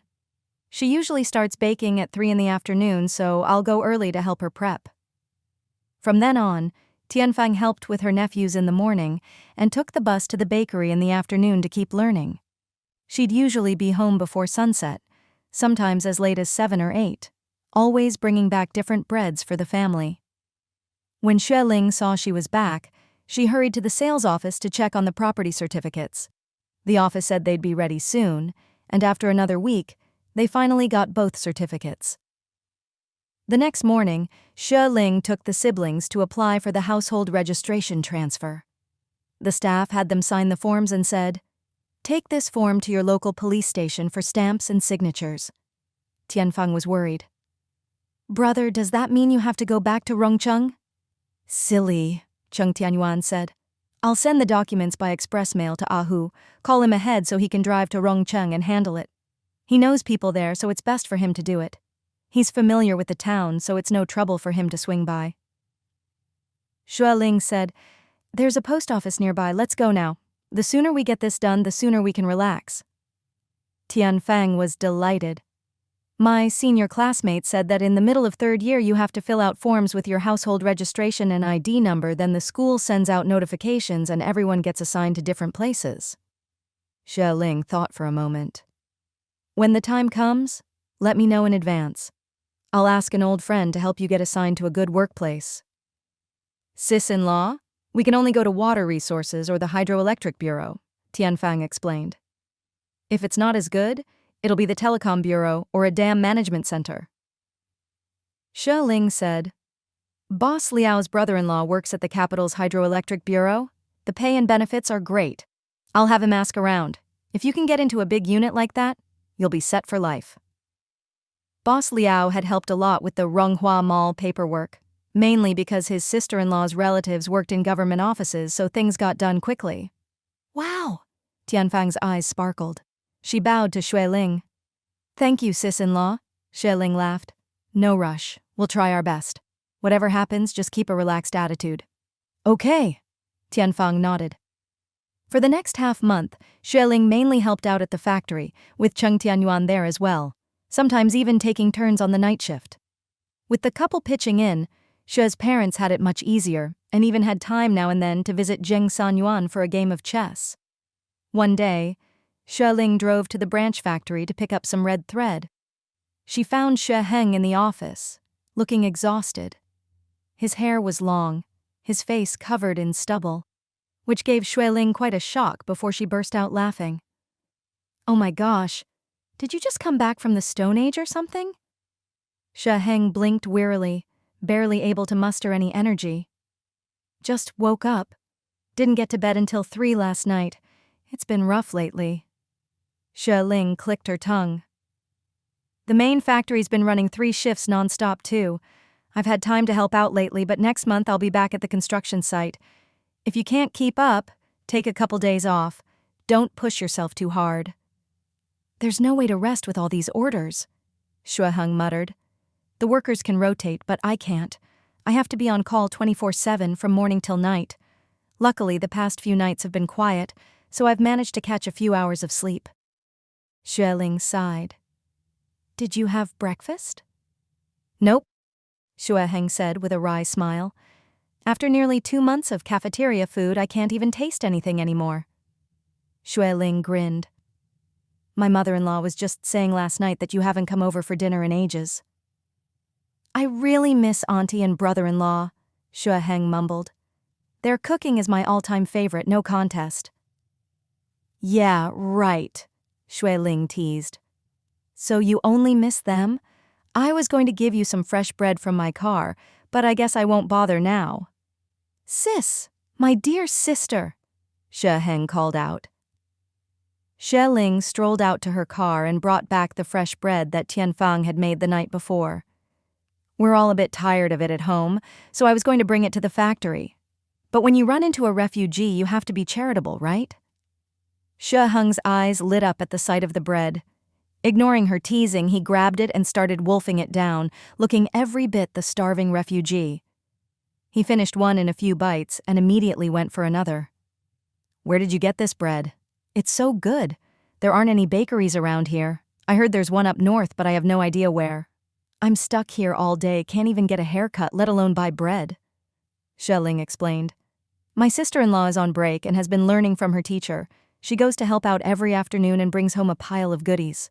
We've eaten so much we're sick of it. Give it all to me. I'll help you out, Xue Heng mumbled through a mouthful. She's really talented. She could open her own shop. Xue Ling shook her head. She's got another year before graduation. After the new year, she'll be interning in the capital. She needs to work first, then think about side businesses. I've never met your sister-in-law, Xue Heng said. Heard about her a million times, eaten her bread plenty, but never seen her in person. You'll meet her eventually, Xue Ling said. Once she's interning here, you'll see her all the time if you come over for dinner. What does she look like? Xue Heng was curious. Does she look like your husband? If so, probably not that pretty, huh? Wrong, Xue Ling said. They do look alike, but her features are much softer. Her skin is fair and she's got a great figure. She's definitely a beauty. Yeah, right, Xue Heng said, still munching. You'll see for yourself, Xue Ling said. She's even a bit taller than me and really good-looking. She used to be chubby and dark, not much to look at, but you know how girls change as they grow. She shot up, her skin got fairer, she slimmed down, and after a few years of school, she's more confident and stylish. She's totally transformed into a swan. Xue Ling was secretly intrigued, determined to see what his brother-in-law's sister actually looked like. "So, what should I call your sister-in-law?" he asked. Xue Ling shrugged. "You should call her sister-in-law, or just use her name if she's okay with it. You're at least 12 years older than her. By the way, Uncle Jilan and Auntie are coming for dinner tonight. Are you coming?" "No time," Xue Ling said. "Don't tempt me. If you really want me there, cover a night shift for me." "I'm not that sincere," Xue Ling laughed. "Unless you cover 2 night shifts with my boys." That night, after checking the workshop, Xue Ling returned to his office to find the phone ringing. He hurried over to answer. Heng, I've called 2 or 3 times and you didn't pick up." Xue Ling quickly replied, "I was just in the workshop, Mom. You're not on duty tonight? How come you're calling?" His parents were usually busy with work, and when they had time, they'd visit his brother, not wanting to bother him at the factory. Mrs. Chen chuckled, her tone full of barely hidden excitement. "I have something to tell you." Xue Ling immediately guessed it was about a blind date and couldn't help but smile wryly. "Mom, didn't I already say? I don't like blind dates, and I'm so busy I barely have time to sleep, let alone date." Mrs. Chen lowered her voice. "We're having dinner at Ling Ling's tonight, and I met her sister-in-law. Oh my, I didn't expect it, but I was smitten at first sight. That girl's about 20, beautiful, lively, sweet, and can cook. Her bread nearly made your dad and me burst." Xue Ling gave a non-committal "oh" and said, "She's family, Mom, don't overthink it. First, there's a big age gap. Second, she hasn't even graduated yet. Her parents wouldn't agree to a match before she's finished school." Hearing this, Mrs. Chen awkwardly changed the subject. The two chatted for over 10 minutes until someone came looking for Xue Ling, and he had to hang up. Mrs. Chen put down the phone and sighed. Xie Zhilan, reading the newspaper nearby, raised an eyebrow at her. "What are you sighing about?" Mrs. Chen grinned and whispered, "I just think Afang is so beautiful and capable. I'm really taken with her. It's a shame she's still young and hasn't graduated yet." Xie Zhilan smirked, half amused, half serious. "She's young now, but she'll be 20 next year. She'll be interning after the new year and graduating soon. What's the rush?" "True, true," Mrs. Chen brightened. "It's not that far off. She really is a lovely girl." Xie Zhilan smiled and reminded her, "But your son has to like her, and she has to like him." "I have a feeling they'll definitely hit it off," Mrs. Chen declared confidently. Xue Zhilan chuckled. Truth be told, he liked the Cheng family a lot. If their families could be joined, it would be wonderful. In the blink of an eye, summer vacation was over, and Cheng Tianyuan took the train south. Before boarding, she contacted Hu, telling him her approximate arrival time. "Really, you don't have to go out of your way. I can just take the bus to the market and find you. There are too many people and it's too chaotic at the train station. I don't feel comfortable letting you go alone," Hu said seriously. "If you were at school, you could take the bus however you wanted, but you're coming from the capital with all that luggage. I'll pick you up. It's no trouble at all. I have a car and it's only a short drive." Tianfang hesitated. "But the shop is busy and you have to leave. Won't that be a problem?" "Heh," Hu laughed. "One of the helpers had a family emergency, so my wife is helping me keep track of the accounts. With her there, I can leave for an hour or two, even half a day, no problem." "Wow," Tianfang said happily. "All right, tell your wife I bought her a dress and a bottle of face cream." Hu laughed. "Great, I'll pick you up at the station. If you don't see me, just wait at the exit and don't wander off." Xue Ling happened to be free that day and drove Tianfang to the station, helping her carry her luggage inside. "You and your brother's household registrations should be approved in another couple of months. I already asked a friend to check. It's just waiting for the final sign-off from the higher-ups. It could be as soon as 2 weeks, or as long as 2 months, but it should be in time for your job assignment." "Thank you, sis-in-law," Tianfang said gratefully. You even had to buy an apartment just to transfer my registration. When I start earning money, I'll definitely pay you back." "We're family. No need to be so formal," Xue Ling smiled. "In another half semester, you'll be interning and earning soon enough. On weekends, spend more time with Hu and the others. You can all look out for each other." "Okay," Tianfang waved, dragging her suitcase and ticket to the gate. Xue Ling watched her head to the platform before turning to leave. Early autumn had arrived, the air crisp and clear, the weather especially pleasant. The construction site had been back in action for over half a month. After a month's break, everyone was full of energy and the building was going up fast. If all went well, Ronghua Mall would be basically finished by the second half of next year. In the busy days that followed, another 2 months flew by. One day, Xue Ling got a call from Hu, who wanted to order 200,000 light sweaters and 100,000 heavy sweaters. Xue Ling thought for a moment. "All right, I'll ask Uncle Sanyuan to bump us up the queue. As soon as they're ready, we'll send them over." Hu had rented an old house near the wholesale market to store goods and hired a man in his 50s to watch over things 24/7.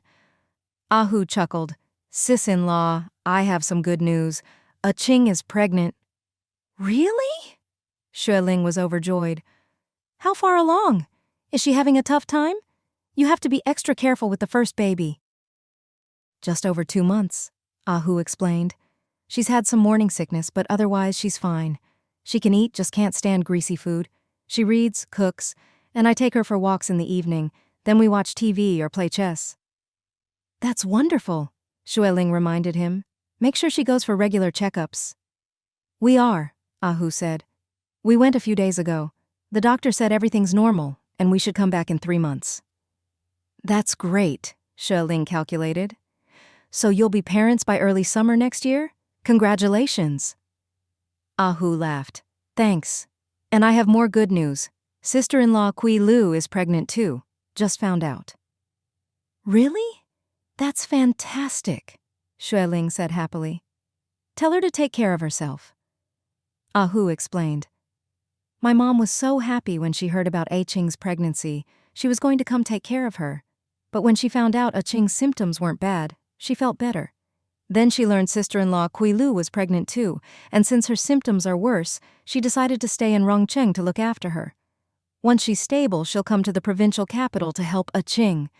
Ching agreed. She's managing fine, and I'm here to help, so my mom doesn't need to worry." "Your mom is wonderful," Xue Ling said softly. "Having elders at home is such a blessing. My 2 boys are mostly looked after by my in-laws.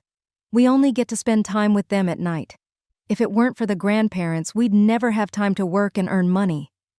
"Exactly." Hu laughed. "How are your godparents doing lately?" "They're great," Xue Ling said. "They take the kids out to play in the morning, go to the market later, and in the evening take the grandkids to the park. There are lots of other seniors there, and they've made plenty of friends." "Ha ha ha, that's great," Hu asked. "Sis-in-law, I heard from Tianfang that her and Aiwan's household registrations have been transferred. Is that true?" "Yes," Xue Ling said. "After you sent the paperwork, we submitted the application. It was approved over a month ago. Now they're both independent household heads, officially registered in the capital, each with their own household book." "That's great. Aiwan and Tianfang are now real city folks," Hu said enviously. "Big city people," Xue Ling laughed. "It's really not that hard. If you want, you can apply anytime." "Not for now," Hu said. "Business at the wholesale market is booming. I can't bear to leave. Sis-in-law, I sent you the accounts for the first half of the year. The profits are in the usual account." Xue Ling said, "I haven't had time to check yet. If you need to spend, just withdraw in round thousands. We made more than I expected this year.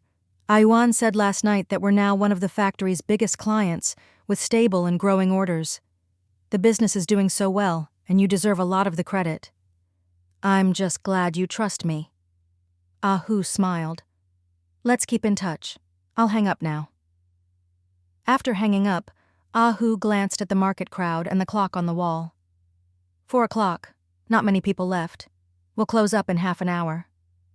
One helper was folding clothes, another organizing boxes. "Brother Hu, this shop you run with your sister-in-law is the most profitable in the whole market. Everyone says you're selling the best clothes from the capital. Your reputation is set." Ahu laughed and started tidying up. "It's a small business, but if you do it well, you'll make it one day." The helper asked curiously, "Brother Hu, why do you partner with someone else? You're so good at business, why not go solo? You'd make even more." Ahu paused, then smiled. "I'm not cut out to go it alone, and honestly, I'm more than satisfied with my life and work now. A few years ago, I never would have believed I could be this lucky." The helper didn't buy it at all and asked, "What do you mean you're not capable of going solo? Your partner never even shows up. You weren't this well off a few years ago. If you'd gone out on your own, you'd be even richer by now." Ahu chuckled and shook his head. "My partner doesn't need to show up. She's in the capital, helping me source goods. She's got a great eye for products and can get me the lowest factory prices. Otherwise, how could I sell cheaper than everyone else and still have better quality? That's how I make a profit." "But couldn't you go pick out goods yourself?" The helper laughed. "You could learn if you don't know how." Ahu shook his head again. "I don't have her eye for quality, that's just the truth. And no one in the capital can get a lower factory price than her. She's the daughter of the factory owner, so she gets everything at cost. No markup at all. That's why our best-selling sweaters are so cheap." "The sweater factory and the garment factory are the same place?" the helper asked. "No," Ahu explained. "The sweater factory is a joint venture she started with someone else, so our sweater orders are also at the lowest possible price." The helper looked a bit embarrassed and muttered, "Well, that really is a big advantage. Anyone in wholesale knows that great quality at a low price is the ultimate way to attract customers." Another helper asked, "You've worked with her for years, right? She always trusts you? You work yourself to the bone, she just sends some orders and you split the profits. Aren't you resentful?" "Why would I be resentful?" Ahu's face darkened. "If it weren't for my sister-in-law, my mom might not even be alive. When I was in the hospital, scammed out of money and marriage, it was my sister-in-law who paid for the hospital and started the shop with me. If she hadn't helped me, I'd either be stuck in an office for $100 a month or driving a truck, single for life." Ahu sighed, lost in memory. "When I met her family, I was at my lowest. All our money had gone to my mom's medical bills. I didn't have a cent left, just a bicycle. I sold it to them, and not only did my sister-in-law pay right away, she gave me an extra 10 yuan to buy meat for my mom. I was so moved. I'd borrowed from every friend I had, but no one could help. Yet a stranger was so kind to me. She's got a good heart." Later, my mom needed surgery in the provincial capital, which cost hundreds, a fortune back then. I thought about selling our house, but then where would we live? So I decided to sell our last plot of land. The government was rumored to be buying land, but everyone in the village knew I was desperate and tried to lowball me. That was my mom's life-saving money, but I had no choice. Then my sister-in-law gave me several hundred yuan to buy half the land so I could take my mom for treatment. My mom got better, we went back to Rongcheng, and I still had half the land. The government did buy it, and I made a few hundred more, so happy. My sister-in-law then put up more money so I could open a shop with Aiwan and my cousin, and that's how I got my start. Just when things were looking up, I got scammed again, lost money, and got dumped. It was her family who took us to the hospital and cared for us until we recovered. I was broke again, with nothing but my life. My sister-in-law paid the medical bills and put up the money to open this shop in the provincial capital. I was so grateful. Because of her trust and support, I made it through. Later, we became family. I call her Dad my godfather, and she's my real sister-in-law now." He smiled and asked, "So tell me, if I'd gone out on my own, could I have made this much? Not likely. And if I just took the money and left, after all they've done for me and my mom, what kind of person would I be? Could I really just forget all that kindness? Could you?" The helpers gave awkward laughs and didn't bring it up again. Ahu lost interest in the conversation and waved them off. "If you want to keep working here, don't talk like that. Let's close up. I'm going to the market to buy some fresh meat for my wife. By the way, my wife is my sister-in-law's best friend. She even saved my wife once. In the blink of an eye, winter was approaching. Worried her two grandsons wouldn't handle the capital's harsh cold, Xue's mom called her friend overseas and asked her to buy 3 space heaters and a pile of diapers. Xue Ling, with some free time, went to the mall to buy warm leggings and sweaters for the kids and the elders. Little Yang could walk now, but winter pants were so thick that he'd often wet himself when using the toilet, so he still wore diapers at night. Liu Ying didn't know how expensive diapers were, but was delighted with how useful they were. Xue Ling didn't dare mention the price and just smiled. Put one on at night and you don't have to worry about wetting his pants or the bedding. Yang nodded. Okay. Mama. Xue Ling glanced around and said, Mom, it's really dry in winter. Remember to put some cream on the kids morning and night. If it's sunny at noon, let's take them for a walk in the complex after lunch, then come back for a nap. All right, Liu Ying smiled. I'll make noodles. Let's have beef noodles for lunch. Hearing about food reminded Xue Ling of Xue Heng's request. Mom, the branch factory doesn't need to rush orders anymore, so Xue Heng is moving back to the complex. He asked me to tell you that starting the day after tomorrow, he'll be eating breakfast and dinner at our place. Haha, no problem. Liu Ying was delighted. Xiao Heng loves braised pork. I'll make it for him. Last time he visited, he just dropped off some tea and apples and left. He's gotten so thin from being so busy. How could he not? Xue Ling sighed.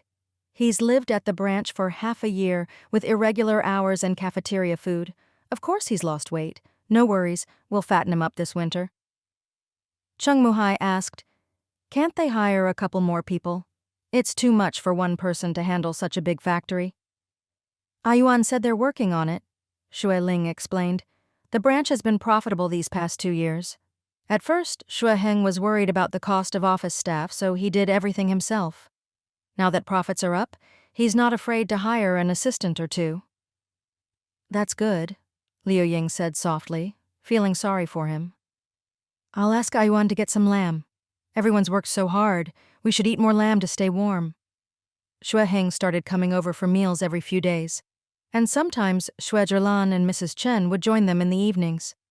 The main factory's orders had slowed, and after finishing the last batch, they stopped production. Xue's parents soon moved over to help look after the grandkids, leaving only Cheng Tianyuan to handle odds and ends at the factory during the day. Cheng Tianyuan's napkin agency business was booming, with big orders every 2 or 3 days and small ones coming in constantly. Shan Yu sent him shipments daily, and since the factory warehouse wasn't needed, he stored everything there. Merchants would call in their orders, and Tianyuan would have the factory driver deliver them. Super convenient. By year's end, both factories had shut down for the season, and everyone finally had some free time. Outside, snow was falling thick and fast, piling up over 1 meter in some places. Driving was tough, so everyone tried to stay home as much as possible. Xue Ling, bundled up in a hat, scarf, gloves, and boots, made her way home step by step. Where did you go? Xue Heng, wrapped in a leather coat, hurried over through the snow. The roads were slippery and wet, so the siblings supported each other as they walked into the complex, quickly making it to the elevator and finally warming up. Xue Heng raised an eyebrow. The house is nice and warm. Why go out and freeze? Isn't the construction site already shut down? The snow's been heavy for days. Xue Ling caught her breath. It's been closed for days. The New Year's in half a month, so the accountant finished the payroll. I went over to help hand out wages so everyone could go home early for the holiday. Oh. Xue Heng shook the big net bag in his hand. Brother-in-law said there's nothing but meat at home, so I braved the market for some veggies. But it's so cold there's only cabbage, radishes, and a few bitter gourds from the south. Anything's fine, Xue Ling said, rubbing her hands. I just had dinner with old Liao. Did you all eat already? Not yet, Xue Heng replied. It's so cold everyone's getting up late. When I came for breakfast, it was already past 9 and everyone was just getting up. Bunch of lazy pigs, Xue Ling laughed. I was out the door by 7. Xue Heng clicked his tongue and teased. Big Boss Xue has to make money after all.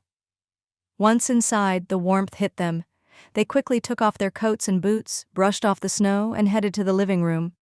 The two kids were playing tag, the elders were chatting, watching TV, and playing chess, and only Cheng Tianyuan was busy in the kitchen. Xue Ling brought the veggies in. "Brother-in-law, veggies are here. What's for lunch? When do we eat? It's already 1 o'clock. Cheng Tianyuan was fiddling with the kerosene stove. "Almost ready. Wash the veggies and we'll have hot pot. Cook as we eat, keeps everyone warm. I also made some hand-pulled noodles." Xue Ling poured herself a glass of water and grinned. "Afeng's internship is set. She'll be at the Capital Power Bureau. If she does well, the boss might keep her on." "Really? That's great. That's a good unit. I hear the pay's high too." "She said she's booked a flight for tomorrow. Should arrive in the evening. The snow's so heavy a lot of trains aren't running, so Ahu just got her a plane ticket for safety." "Safety first. Planes are safer in this weather. It's better for a young woman to fly." "Wow, little auntie's coming home tomorrow. It'll be even livelier then." The next afternoon, after lunch, Xue Ling went to the construction site to check some accounts. Cheng Tianyuan put the kids down for a nap, then went out to play chess with Xue Ling. Xue's mom and Liu Ying napped with the kids. Xue's dad and Cheng Muhai were glued to a nature documentary. Around 3, Liu Ying went to the kitchen to start prepping braised pork for dinner. "Ayuan, Afeng said her flight's at noon, so she'll land around 4. You should get ready to pick her up. Don't be late." Cheng Tianyuan wanted to finish his chess game, but just then, the phone rang. It was an old client. "I tried calling the factory, but no one answered. Luckily, you left your home number." "Xiao Cheng, I'm out of napkins again. Can you send over 20 boxes? Cheng Tianyuan thought for a moment. "Can I deliver them tomorrow morning?" "No, I've got customers coming tonight. If I run out, they'll go elsewhere next time." Cheng Tianyuan had no choice. "The factory driver's off today and won't be back until the day after tomorrow. I'll go to the warehouse, load the goods, and drive the truck over myself." "Thanks. I'll be waiting." Cheng Tianyuan hung up and told Xue Ling, "You've got a car. Can you pick up my sister from the airport? She'll have a lot of luggage and the weather's not great." "I'll go." Xue Ling grinned. "I've got nothing else to do anyway." Xue's dad said warmly, "That's settled. Let Ah Heng go." Cheng Muhai smiled. "Sorry to trouble you, Ah Heng." Cheng Tianyuan hurried out. Xue Ling wrapped his scarf, put on his coat, then suddenly remembered. Uncle, I've never met Afeng." Xue's mom quickly said, "We have some photos of her from summer making cakes. I'll get them for you." A moment later, she brought the photos. Xue Ling looked at the smiling girl beside a beautiful cake and squinted. She really was very pretty. He headed downstairs and drove to the airport. An hour later, he parked outside the terminal. People picking up arrivals could only wait outside the exit. He checked his watch. It was already after 4, so it should be about time. But he waited, and as the sky darkened, the beautiful girl from the photo still hadn't appeared. The crowd around him grew. "I heard the snow's so heavy a lot of flights are delayed." "Yeah, my relative's flight is an hour late." Hearing the chatter, Xue Ling figured the delay was due to the weather. He was about to step back when a group of travelers with luggage finally emerged. He stood on tiptoe and quickly spotted Cheng Tianyuan in the crowd. She was tall and slender, with fair skin. She really stood out. He stared, momentarily forgetting to call out. Only when she walked past did he snap out of it.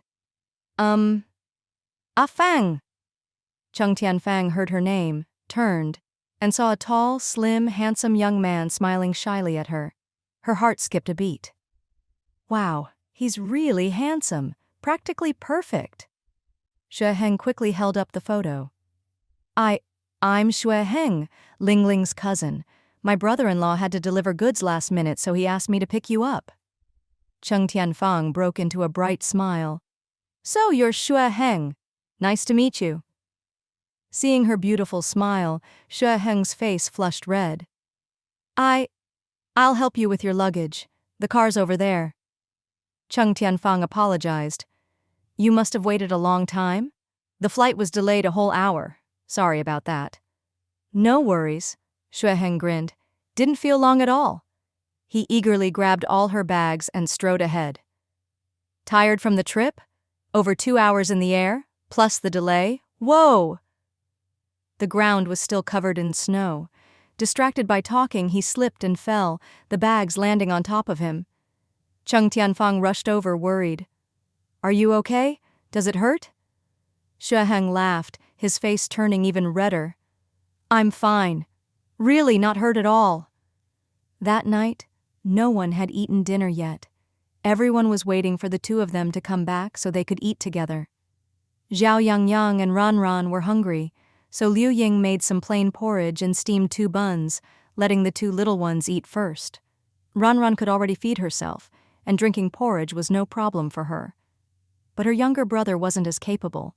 He was still inattentive during meals, squirming and unable to sit still.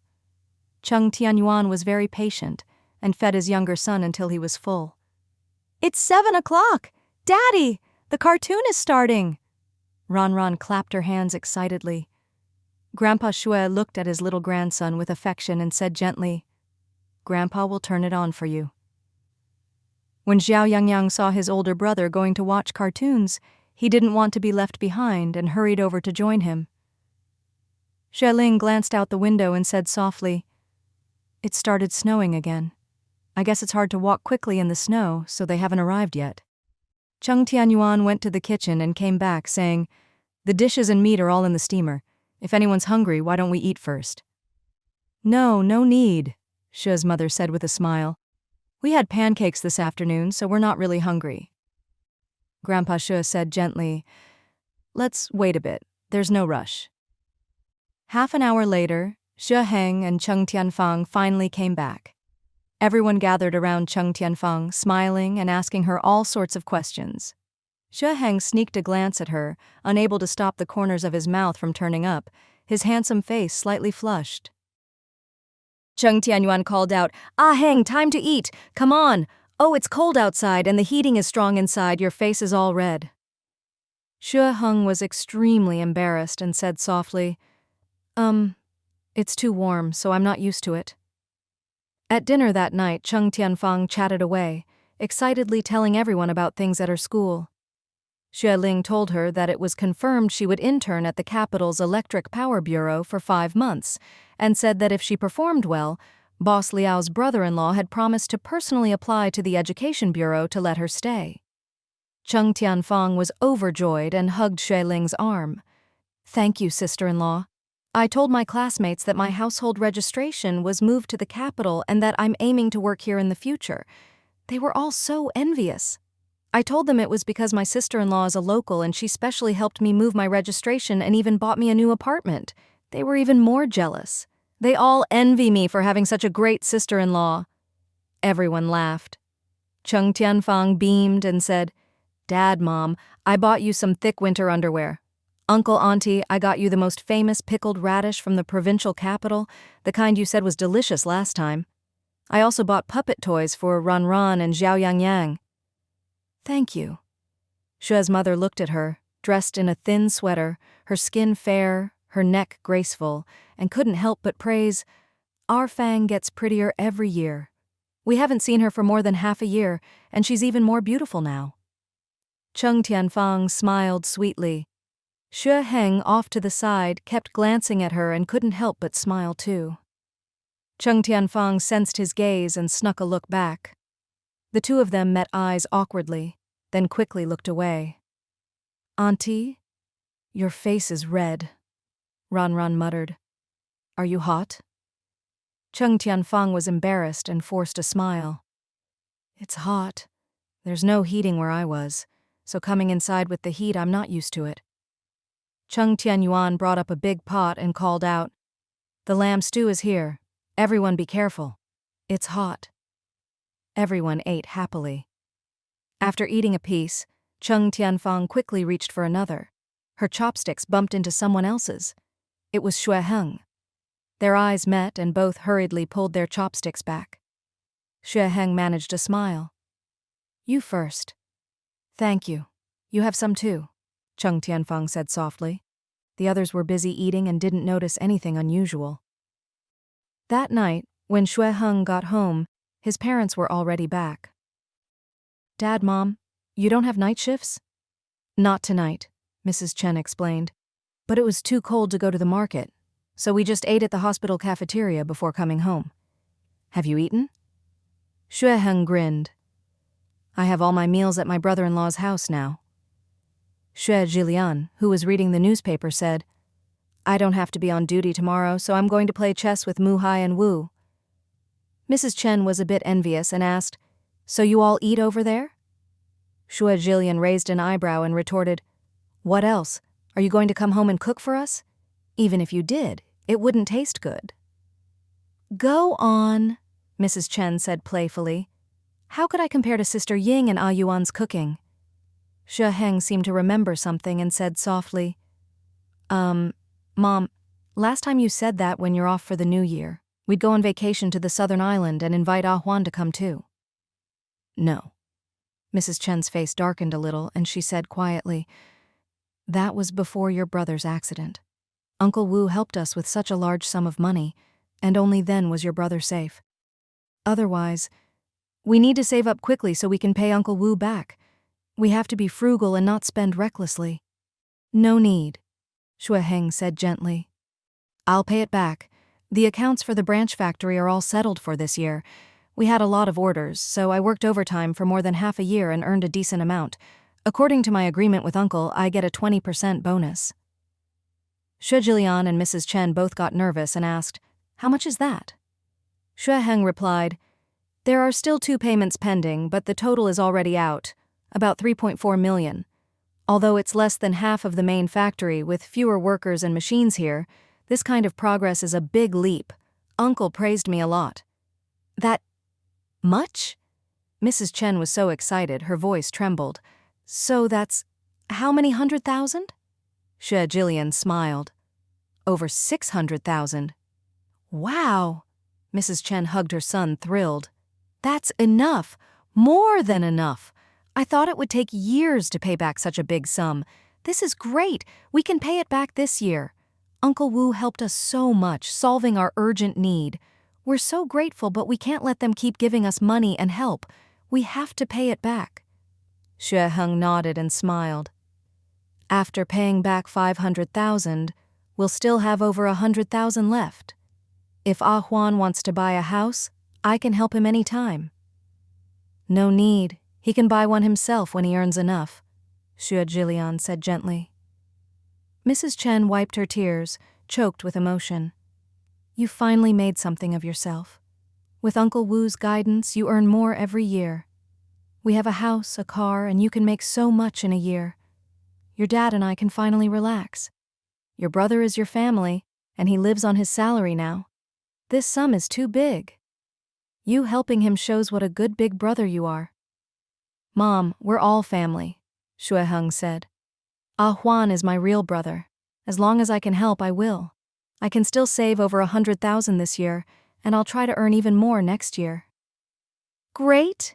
Keep it up, Mrs. Chen said. In another couple of years, you'll be a millionaire. The 3 of them all laughed. Son, you should also hurry up with your marriage, Mrs. Chen said with a smile. They say you should establish a career and a family. You've got your career, now it's time for a family. Xue Ling was stunned for a moment and couldn't help but think of Cheng Tianyuan's bright, beautiful smile, his handsome face flushed red. Mrs. Chen glanced at her son and asked curiously, What's wrong? Have you finally fallen for someone? Xue Ling grinned. Mrs. Chen and Xue Ling were both extremely curious and quickly pressed him for details. Xue Ling stammered, then said softly, Dad, Mom, do you think, if I pursue Fang, would she say yes? Chen was momentarily confused and blurted out, Who's Fang? Xue Ling looked a bit embarrassed, his handsome face turning even redder. You were the one who told me to get to know her last time, remember? How could you forget? Off to the side, Xue Ling smiled and asked, Yuan's younger sister, Fang, right? Yes, Xue Ling replied softly. She's come to the capital, and after the new year she'll be interning at the Electric Power Bureau. If all goes well, she'll work there. The office is right inside. Earlier, when my brother-in-law was busy, I went to the airport to pick her up. That's wonderful, Chen said excitedly. We've always liked that girl. She's cheerful and beautiful, has a great figure, and she's talented enough to work at the Electric Power Bureau. Just perfect. Xue Ling said gently. Yuan's whole family is honest and down to earth. Fang is a bit more lively, but she's a good girl. Their whole family is hardworking and kind, and so is she. If you were dating some other girl, I might not be so sure, but if it's someone from the Cheng family, that's the best. So you both approve? Xue Ling laughed quietly, a little shy. But I just don't know if she'd be interested in me. You have to give it a try, Chen said. She's just 20, the right age to start dating. Our families are close and we know each other well. As long as she agrees, everything will be perfect. Hearing this, Xue Ling smiled happily. After that day, Xue Ling started following Cheng Tianyuan around, sometimes using the excuse of looking after the kids to be near her, and even often volunteered to take her to the bakery. After a while, Cheng Tianyuan and Xue Ling noticed what was going on, but they pretended not to know and didn't mention it to the elders. Young people's business should be left for them to talk about themselves. If it works out, it'll be a great match. But Cheng Tianyuan was a bit hesitant and said quietly, Fang. She's made mistakes in the past, trusted the wrong person and met a scumbag. If they really decide to be together and start a family, this is something that needs to be mentioned to Heng. I don't think that's a good idea, Xue Ling said softly, hesitating. That's Fang's private matter. She should be the one to tell Heng. If two people are going to spend their lives together, they have to face things together. Even if it happened far away, you never know when the truth might come out. So, if they decide to be together, we should remind Fang to tell Xue Ling herself. It's better to be honest than to keep it hidden and let it become a burden. Nothing's set in stone yet, so let's just leave it for now and see what happens. Soon the spring festival arrived. Snow was everywhere and no one wanted to go out, so everyone stayed home every day, except for Cheng Tianyuan and Xue Ling. Xue Ling and Chen were on holiday too, and would come over every few days to eat and hang out. The two young people often went out together. Everyone knew what was going on, but no one said anything and just pretended not to notice. Until the Lantern Festival, when Xue Ling came home holding Cheng Tianyuan's hand, carrying a big peach blossom branch. The two of them shyly announced to everyone that they were together. Everyone smiled and nodded, telling them to have a good relationship. That night, Liu Ying couldn't sleep, tossing and turning. Beside her, Cheng Muhai was also awake and couldn't help saying, If you can't sleep, go get some water instead of tossing around. Liu Ying laughed and kicked his foot. Do you think our Fang isn't good enough for Heng? Cheng Muhai smiled. Our Fang isn't bad at all. Beauty is in the eye of the beholder. If Heng didn't like her, they wouldn't be together. After spending so much time with them, they'd grown fond of Xue Ling. They'd thought of him as a relative, but never expected he'd become their son-in-law. In another room, Xue Ling and Cheng Tianyuan were also talking about it. Spring is here, the peach blossoms are blooming, and so is their romance. Cheng Tianyuan laughed. Are you about to recite poetry? Xue Ling snuggled into his arms and said, I never thought Fang and Heng would end up together. It's such a surprise. Cheng Tianyuan was more composed and analyzed. If Fang were still the same girl from Chengjia village, she'd never have had a chance with Xue Ling. But she's changed. She knows the importance of studying, of self-improvement, of dressing well, of keeping fit. Now she's beautiful, educated, and about to work at a good job in the capital with a supportive family behind her. She's worthy of Xue Ling now. That's true. Xue Ling couldn't help but recall the first time she saw Cheng Tianyuan and said softly, It's just like they say. Girls change so much as they grow up. The Fang we see now is someone even she couldn't have imagined a few years ago.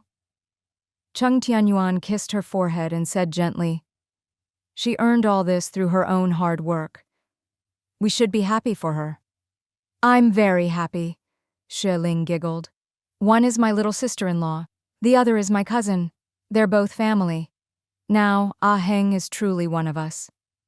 Spring soon arrived. The snow melted, and everyone got busy again. Cheng Tianyuan went to work at the Electric Power Bureau every day. There was a bus stop at the entrance to her neighborhood, so her commute was very convenient. She was sweet and pretty, and soon won the praise of her colleagues.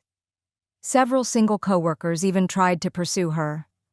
She politely turned them down, saying she already had a boyfriend and would be getting married soon. Her colleagues were disappointed, but since she was already at the stage of marriage, there was nothing they could do. Xue Ling secretly felt relieved, thinking fate was truly amazing. If he'd been a little slower, the beautiful Cheng girl might not have ended up with him. Before summer arrived, Xue Ling proposed to Cheng Tianyuan. After she said yes, the two of them shared the good news with their families. Everyone was overjoyed and congratulated them. One afternoon, Xue Ling drove to the Electric Power Bureau and quietly asked Cheng Tianyuan out for lunch. She gave her some advice, telling her to gently tell Xue Ling about her past. "Ah Fang, I know you must feel conflicted and troubled." "Yes, I'm afraid to bring it up, always worried. Worried he'll care, that he won't want me. Sister-in-law, I really do love Ah Heng." Cheng Tianyuan's eyes were red as she choked up. "I've been struggling with whether to tell him. I haven't slept well these past few nights." Xue Ling said softly, "I think honesty and trust are among the most important rules for a couple. Even though Rongcheng is far from here and not many people know about it, you never know what might happen. Just tell Ah Heng simply that you were young and dated someone before, but he wasn't the right person, and you never got married or registered. Don't go into too much detail, just let him know the basics so that no matter what anyone says in the future, he'll know and won't feel you hid it from him. Only with honesty can there be trust. If he truly loves you, he won't care about your past mistakes." Cheng Tianyuan was no longer the indecisive girl she once was. She took a deep breath and nodded. "Sister-in-law, I'll listen to you." When Xue Ling first heard it, he was indeed very shocked. Cheng Tianyuan choked up as she explained that it had happened several years ago. She said she couldn't keep it from Xue Ling because that wouldn't be fair to him. She'd meant to tell him earlier, but she was afraid of losing him, afraid he'd care too much, so she hadn't dared to speak up. Xue Ling was already in his late 20s and had been working in the business world for several years, so he was much more mature than before. After a moment of quiet thought, he took Cheng Tianyuan's hand. "The past is the past. What matters to me is who you are now, and who you'll be in the future. Everyone makes mistakes when they're young. I'm no exception. Even if your mistake was a bit bigger, it's not your fault. The person you met back then wasn't the right one for you, so he missed out on someone as wonderful as you. Luckily, he didn't recognize your worth, or I wouldn't have had the chance to meet you." Tears streamed down Cheng Tianyuan's face as she sobbed and threw herself into his arms. "You really don't mind, do you?" "I don't," Xue Ling said softly. "You said it yourself. It was years ago. Why should I dwell on the past? The person I love is who you are now. As long as we're devoted to each other and work hard at our marriage, that's enough." Cheng Tianyuan nodded again and again. Xue Ling gently wiped her tears and said softly, "Don't cry. When you cry, my heart gets all tangled up. Let's leave this in the past. You should forget about it too, okay? And listen, it's enough that I know. Don't mention it in front of my family or anyone else. First, there's no need, and second, I don't want them to have any negative feelings toward you.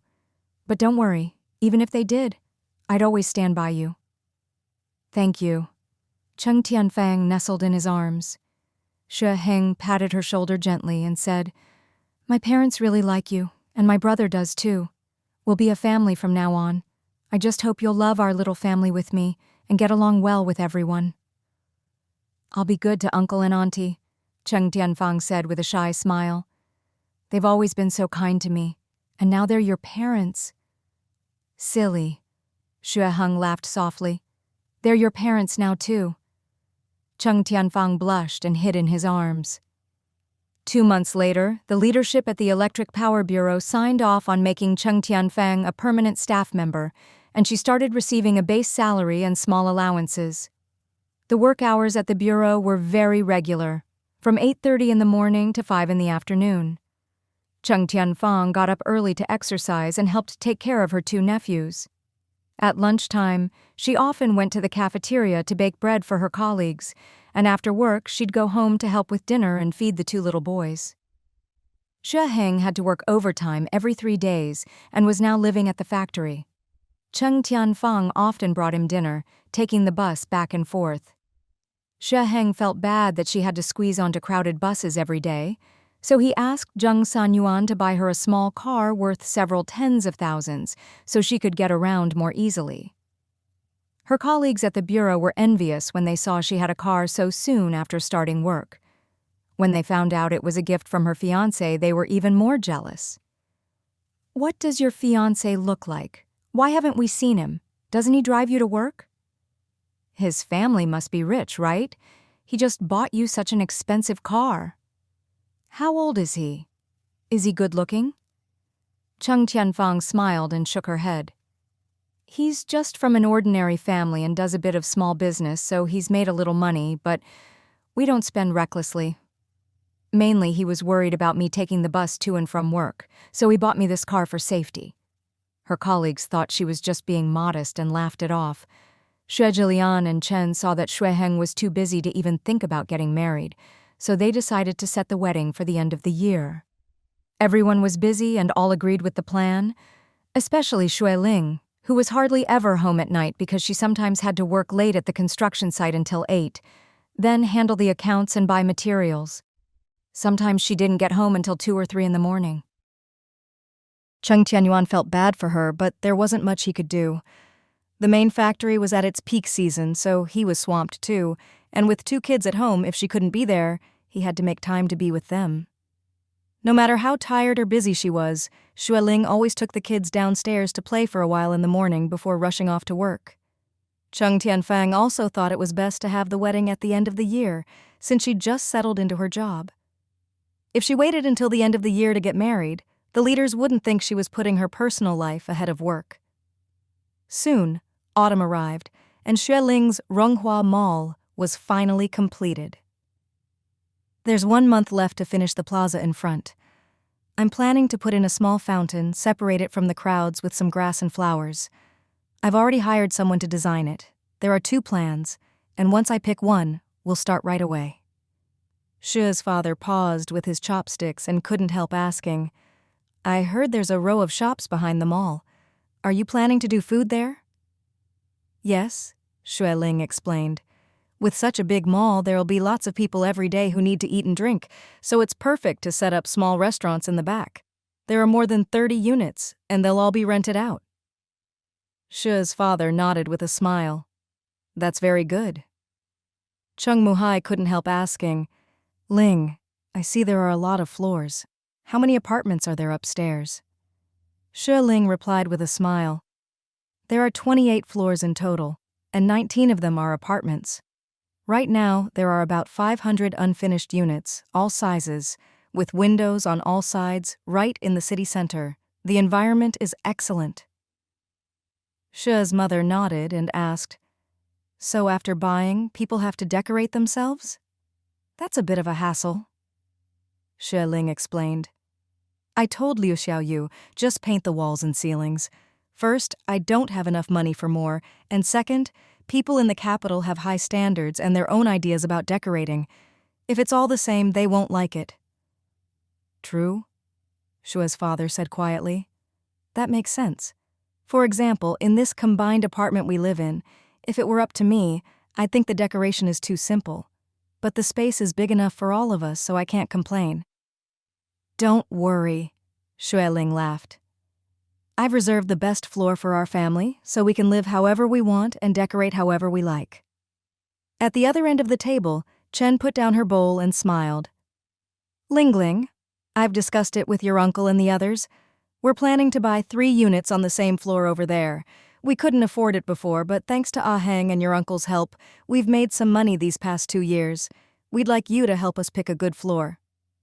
"Ha ha," Xue Ling said. I've reserved the entire 18th floor for our family, and I won't sell any of it. Uncle, auntie, if you like, why not take 2 units? That would be perfect, Xue Jillian and Chen said happily. That way our whole family can look after each other. Chen hesitated, then asked, Ling, could we have 3 units?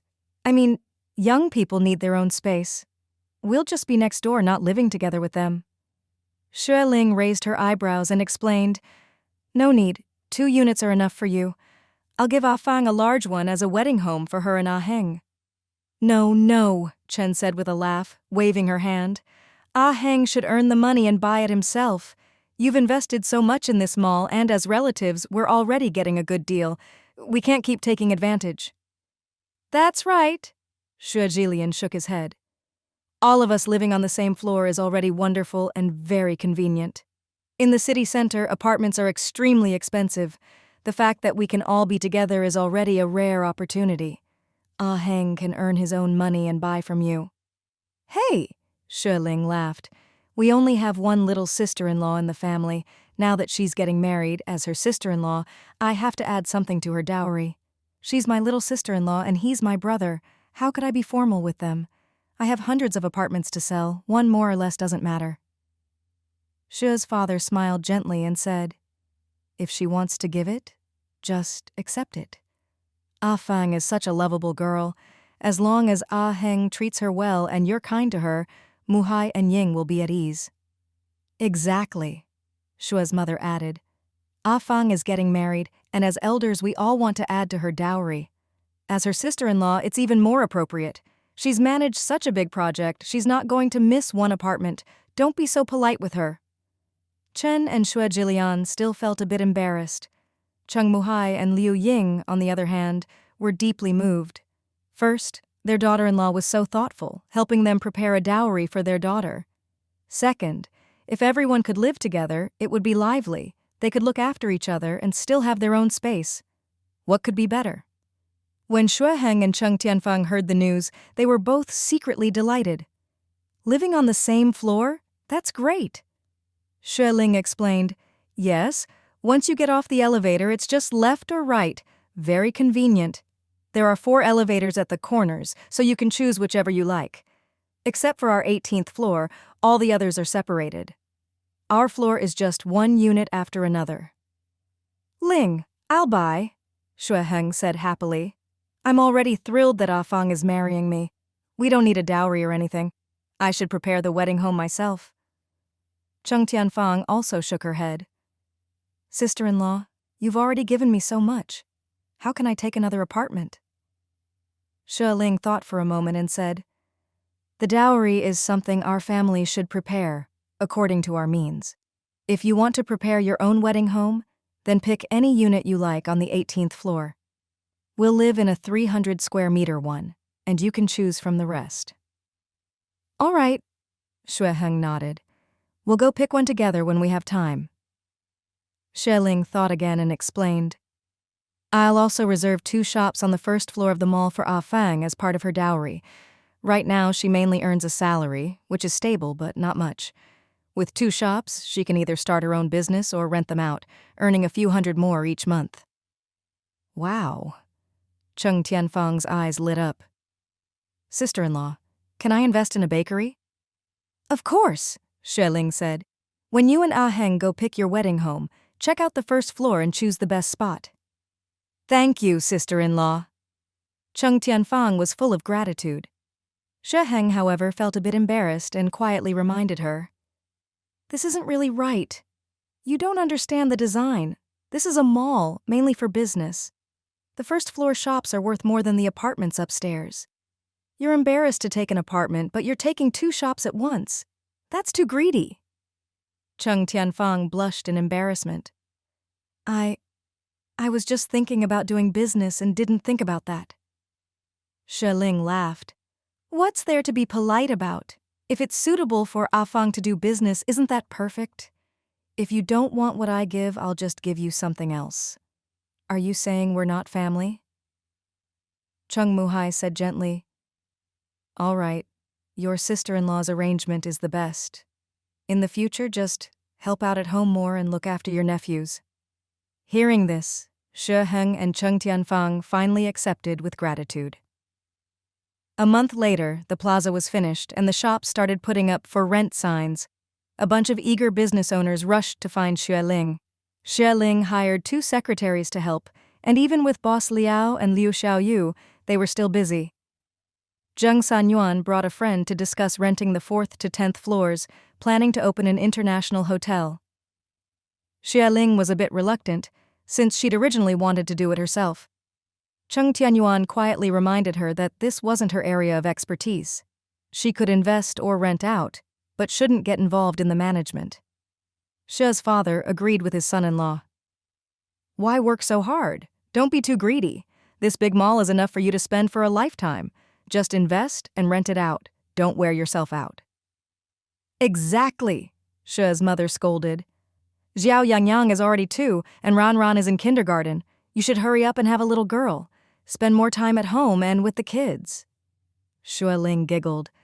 "All right, I'll just invest and rent it out. I'll take a few years off, spend more time with the kids, and then invest in the villa area by Xiaoming Lake." The other party agreed to let Xue Ling invest. In addition to paying fixed rent, they gave her a 10% share. Xue Ling refused, taking out $1 million to join in the renovations. Seeing her so generous, they quickly changed the contract, raising her share from 10% to 30%. Cheng Tianyuan couldn't help asking, "You've already started renting? Where did the $1 million come from?" "The shops on the lower floors are all being rented out. That's part of the deposit." Xue Ling let out a long breath and said softly, "After all these years of hard work and investment, I'm finally seeing some returns." Cheng Tianyuan kissed her forehead and said quietly, "Take a good rest for a few years. Don't push yourself so hard." Xue Ling hugged his waist and murmured, "Should I give you a few more kids, Cheng Tianyuan chuckled lowly. "If possible, I'd love a whole bunch. But pregnancy is tough, so let's just have one more little girl. I'm greedy, but I need to control myself." Xue Ling lay on his chest lazily squinting and smiling. "Whatever you say, a whole bunch." Ring, ring, ring! The phone rang. Cheng Muhai came out, squinting at the clock on the wall. It was just after 5 a.m. "Who is it? So early?" The old man picked up the phone and squinted. "Hello? Godfather? It's Ahu." Cheng Muhai laughed heartily. "Yes, it's me. Ahu, why are you up so early? Yuan and the others aren't even awake yet." "Godfather, I have good news. Last night, Qing gave birth to a big, healthy boy, 7 pounds. Cheng Muhai exclaimed in delight. "Ah, that's wonderful. Congratulations. You're a father now and I'm a grandpa again." Cheng Muhai shared the good news with the family, and everyone was delighted. Ahu also said that his mother went to the provincial capital half a year ago to take care of Qing. Sister-in-law Kui Lu is due in 2 months, so his mother decided to stay and help Wang Qing with her postpartum recovery, and then return to Rongcheng in 2 months. "That's wonderful," Liu Ying couldn't help asking. "So when are we going to the baby's 1-month celebration?" Xue Ling was still busy selling apartments and renting out shops, so she really couldn't get away. Cheng Tianyuan explained that the main factory had entered the off-season, so he had more free time and planned to take his parents south to the provincial capital to congratulate Ahu and attend the baby's 1-month banquet. Ran is in kindergarten, so we just need to drop him off in the morning and pick him up in the evening. We'll take Xiao Yangyang with us. He's already over 2 years old, so it's not hard to bring him along. Cheng Tianfang quickly added, "I can have breakfast with Ran in the morning and take him to kindergarten. After work, I'll pick him up and bring him home. If it's the weekend, Heng and I can take him out to play. You don't need to worry about him." Xue Heng's branch factory also had fewer orders, so he had more free time and was happy to help look after Ran. 20 days later, Cheng Tianyuan took his parents south to the provincial capital, stayed there for 2 days, then went back to Rongcheng to visit Amin and check on the apartment they hadn't lived in for over a year. After that, they also visited Chengjia village. The land Xue Ling had bought was originally thought to be requisitioned, but because the villagers protested too much, the city canceled the project. However, The developer didn't want to miss out on a money-making opportunity, so they negotiated with the village chief to rent the land instead, several hundred yuan per mu per year. Xue Ling was more than happy to rent it out, since that meant the land would always be hers. Now, every year, she had a substantial rental income from Chengjia village. Cheng Tianyuan wore a suit, and his parents were dressed elegantly, stunning the villagers. The village chief explained that the village's economy had improved a lot in recent years, and they were planning to build 2 more roads. Cheng Tianyuan took out 10,000 yuan, saying it was to support the village's development. The village chief quickly brought the elders and officials to thank their family. Old neighbors came to see Cheng Muhai and his wife, asking when they'd move back. Cheng Muhai laughed and explained, "Our daughter-in-law built a big mall in the capital, and we have lots of houses in Rongcheng too, more than we can live in. For now, we're not planning to move back. Maybe when we're older and the grandkids are grown, we'll come back to rebuild the house and return to our roots." Look at Muhai, he's getting younger. So energetic. Dressed so well, he really looks like a city person. His son is capable, his daughter-in-law is capable, and now even his daughter is a government worker. The 2 of them are really blessed. Ever since they married their daughter-in-law, their life has taken off like a rocket. I remember the fortune teller said, as long as they brought in a daughter-in-law, Muhai's illness would get better and everything at home would improve. See? It was spot on. They didn't stay long, soon returning to Rongcheng for another 3 or 4 days, then heading to the provincial capital for the baby's 1-month celebration. Because they were thinking of home, they didn't stay long, leaving all the gifts for Wang Ting and the baby before flying back to the capital.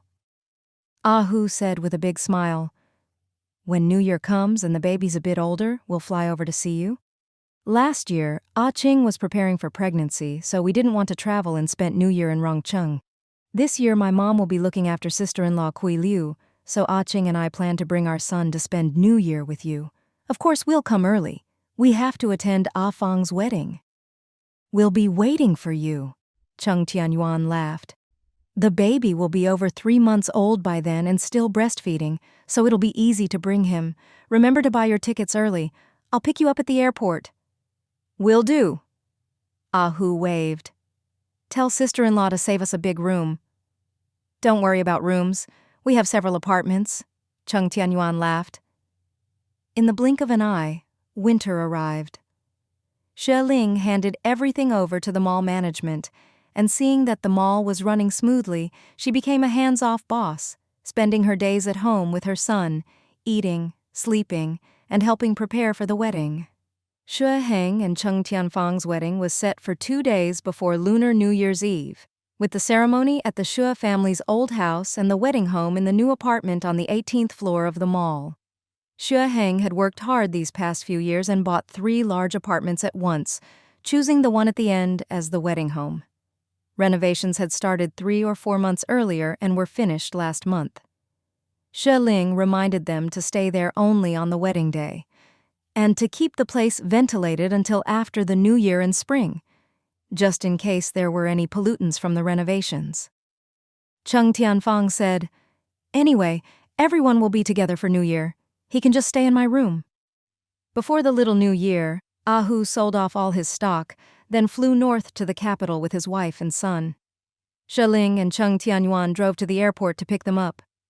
After 2 years, Wang Qing was plump and beautiful, her face glowing with happiness. Ah Hu held his son, grinning so wide his eyes disappeared.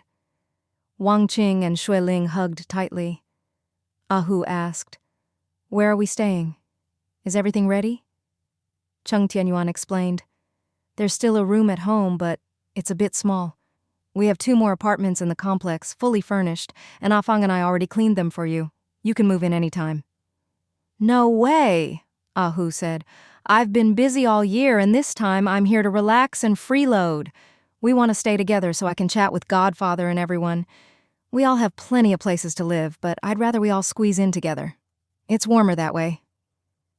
So everyone moved into the big apartment, filling all 7 or 8 rooms. The main factory and the branch both closed early for the holiday, and Xue's parents moved in too. Xue Ling was very considerate, taking Cheng Tianyuan to and from work every day. One day, it snowed heavily. He waited for her at the office entrance with an umbrella, and all of Ah Fang's colleagues saw him, praising how handsome he was. Rich, good-looking, and even studied abroad. Ah Fang, you really kept this a secret.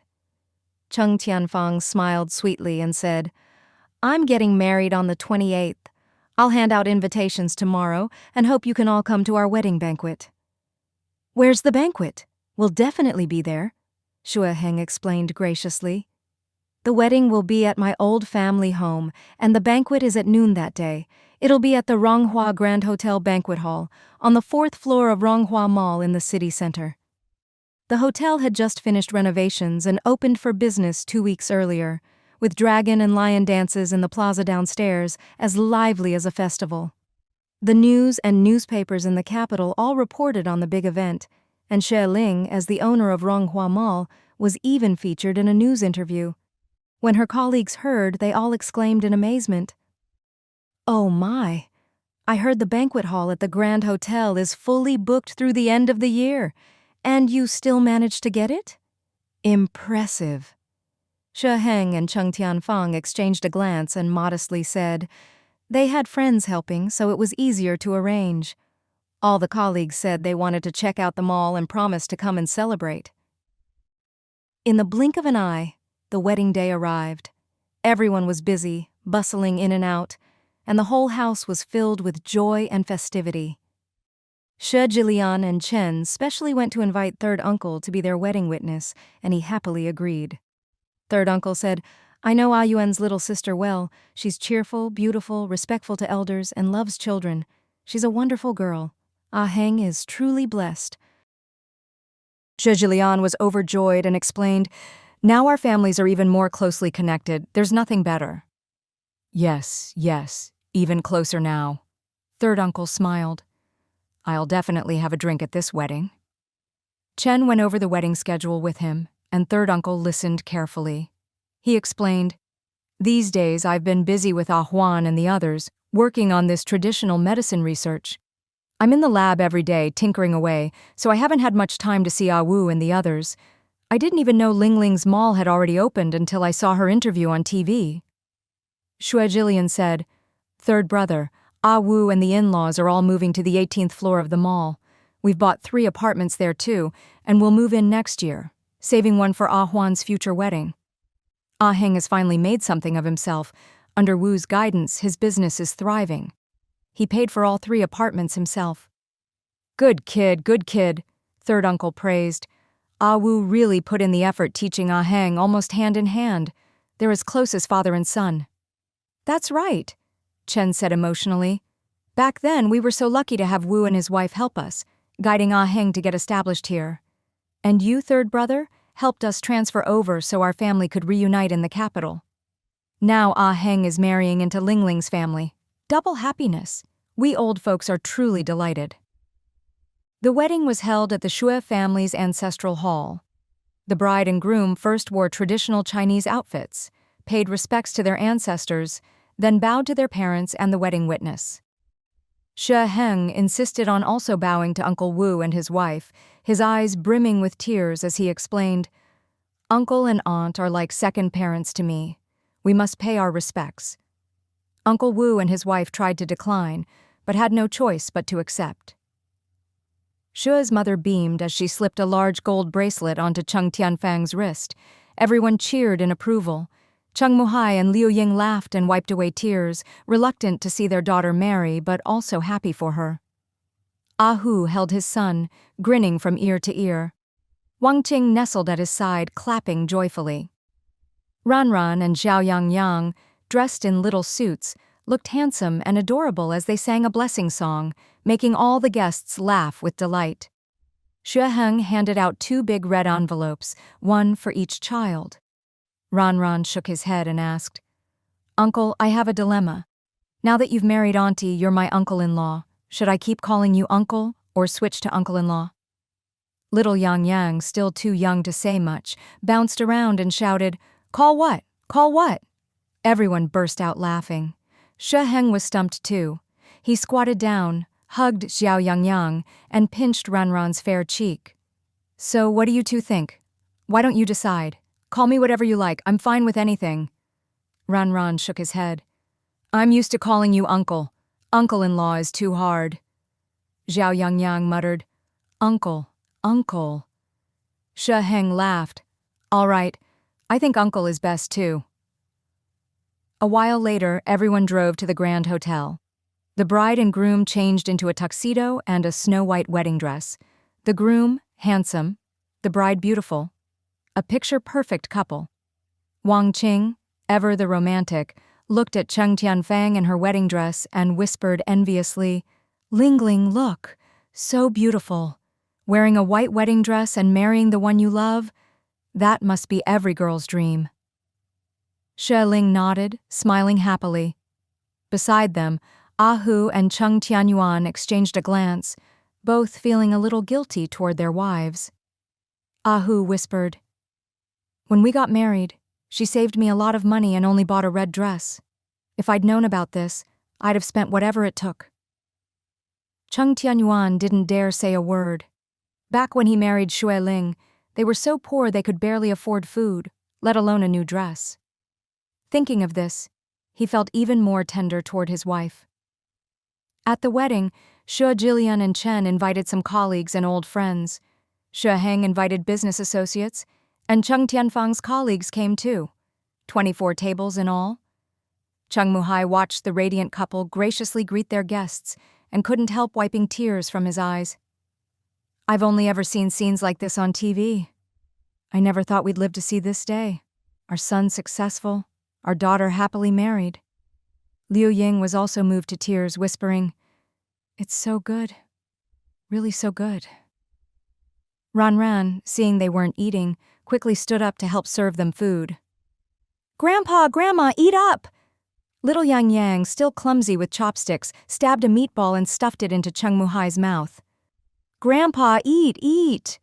Cheng Muhai and Liu Ying laughed with joy, each hugging a grandson as they joined in the feast. Xue's father praised, "The food today is delicious, so refined and luxurious, just right." He, Xue Ling explained. Heng made a lot this year, so he told the hotel manager to pick the best dishes for the banquet. There's lobster, abalone, roast suckling pig. Disc, disc, everyone's in for a treat today. The hotel even arranged a host. The manager himself took the mic, offering a string of witty blessings. Everyone applauded and cheered. The manager looked at Xue Ling and said with a smile, "There are so many weddings at the end of the year, I usually can't take on more. But when the big boss came and told me the groom is her cousin and the bride is her sister-in-law, I knew we had to make this the best, most high-class banquet. Couldn't let her lose face. Boss, I hope today's event and food didn't disappoint you?" Xue Ling stood up and waved her hand. The manager laughed. "Many people may not know, but this beautiful young lady is the owner of Ronghua Mall and my boss." Everyone applauded. Xue Ling smiled, bowed to everyone and said, "Today's stars are the bride and groom. Go host for them." "Yes, boss." The manager bowed and hurried off. Everyone laughed. The groom took the mic and thanked his parents, third uncle, Xue's father and mother, and his parents-in-law. "I also want to thank my brother-in-law, my big brother. From now on, I'll just call you brother, not brother-in-law or big brother-in-law. Brother feels closest." Cheng Tianyuan smiled. Cheng Tianfang thanked her parents, her brother and sister-in-law, especially Xue Ling. "My sister-in-law changed my life. She's our family's greatest benefactor. She's the best, most amazing sister-in-law in the world. Thank you for bringing us so much happiness." Xue Ling nestled against Cheng Tianyuan, her face full of happiness. On New Year's Eve, Xue Ling invited the whole extended family. 3 families gathered together for dinner. The banquet was held in a private room at the Ronghua Grand Hotel, with 3 large tables set up. Third uncle's family also came, taking up 1 table. Xue Ling and Cheng Tianfang ate quickly, then hurried off with their luggage to catch a flight. They were heading to the southern island for their honeymoon, planning to return in half a month. Shan Yu had brought Chen Shuiyu to the capital for a checkup half a year ago. The doctor said her condition had improved a lot and told her to come back for another checkup in a year. They brought back a batch of medicine. Their daughter, Shan Yu, was already a few years old. A sweet, well-behaved child who helped her parents massage their backs and sang them nursery rhymes every day. Maybe she inherited her parents' talent for singing folk songs, because even at her young age, she could sing some very difficult songs. The paper factory business was booming, with shipments to the capital growing larger and more stable. Besides managing the factory, Shan Yu and Chen Shuiyu devoted the rest of their time to raising their daughter. Shan Yu had completely cut ties with his parents and brothers, only sending money home at New Year, refusing to see or contact them otherwise. Their life was peaceful and happy. They planned to bring their daughter to the capital for a while during her summer vacation, hoping to find a professional teacher to give her music lessons. Shan Yu bought a large apartment from Xue Ling on the 20th floor of the mall, signed the contract, and paid in full, saying that whenever they came to the capital, they'd have a place to stay. Hu, on the other hand, didn't plan to buy property there. He laughed. "It's too far for me to invest. Sister-in-law has so many apartments. When we come to visit godfather and godmother, are we ever going to run out of places to stay?" Wang Qing, though, was tempted. She thought city center property had great potential to appreciate, and even if they didn't live there, it would be a huge investment. Xue Ling reminded Hu, "Right now, this is the only available property in the city center. Everything else will have to wait for demolition and redevelopment. If you want to invest, buy a few units to hold on to. They'll definitely go up in value. If it were anyone else, I wouldn't say this, but since I can always rent them out, I'm reluctant to sell anyway." Hearing this, Hu immediately took out a large sum and bought 5 units. "Liu Xiaoyu is still here, so I'll have him find someone to renovate them and then rent them out. If I ever hit a bottleneck or run into trouble, I'll ask you to help me sell them." After the project was finished, Liu Xiaoyu stayed in the capital, running an interior renovation business with some friends. When there was a lull in work, he'd go home for 10 days or half a month to spend time with his wife and child. As Xue Ling sold more apartments, the renovation business got better and better. Liu Xiaoyu planned to work another year or so, then return home in style. His wife, Jinhua, still worked at the pig farm every day. Business was booming, stable, and growing. Every 6 months, Xue Ling received a large sum of money and a neatly kept account book. "Oh, right," Xue Ling said. "Hu, when you go back, help me take a red envelope to Tongzi and Alan." "Sure," Hu replied cheerfully. "They're getting married on the 28th, too." Tongzi and Chen Lan had fallen in love over time. Tongzi liked Chen Lan's diligence and kindness, and his mother liked her too. After the parents met and agreed, the two got engaged half a year ago and were getting married at the end of the year, returning home for New Year and ancestor worship. The photo studio was temporarily left in Liu Xing's care. Chen Lan was overjoyed to marry her idol, happy as a flower every day. Old Liu had retired, training his son and Liu Xing as his successors, and even introduced Liu Xing to a match, a young, virtuous widow who worked at the TV station. Old Liu also said that in early summer, he'd bring his wife to the capital for a visit, meet up with Xue Ling, and have her treat them to a meal. Xue Ling told him there was a 5-star hotel in her mall, and as long as he came, she'd cover all his food and lodging, no matter how long he stayed. Old Liu was delighted, proudly saying that among all the newspaper staff, Xue Ling had worked the shortest time but made the most money. Wang Ting smiled and explained, "I wrote 2 collections of prose poems in the past 2 years. Old Liu helped me get in touch with a publisher, and they were published recently. Old Liu will be going to the provincial capital soon to help me with the publishing." "Wow, that's amazing," Xue Ling praised. Everyone congratulated Wang Qing, and Hu, beaming, kissed his son and said, "Son, your mom is awesome." Third uncle and Xue Huan were all smiles too, because their traditional medicine project had made a big breakthrough at the end of the year and was about to enter the trial phase. Although it would take a long time, they were very confident. Ranran and Yang Yang ran around the private room. Little Yang Yang pouted, "I want uncle! I want auntie! I want to go to the southern island too!" Everyone burst out laughing. Cheng Tianyuan coaxed, "They're going on their honeymoon. You can't go bother them." Ah Hu laughed. When you grow up and get married, you can go on a honeymoon too. Little Yang Yang only knew that getting married was a big, lively event, so he nodded eagerly.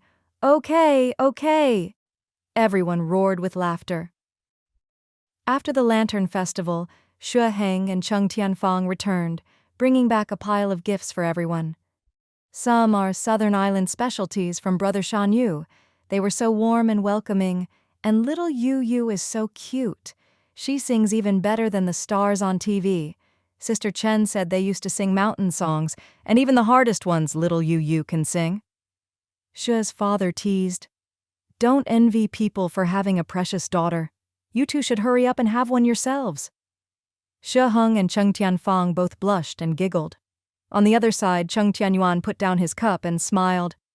"Your sister-in-law is pregnant again. She went to the hospital yesterday, already over a month along. Everything looks great." "Oh, that's wonderful news.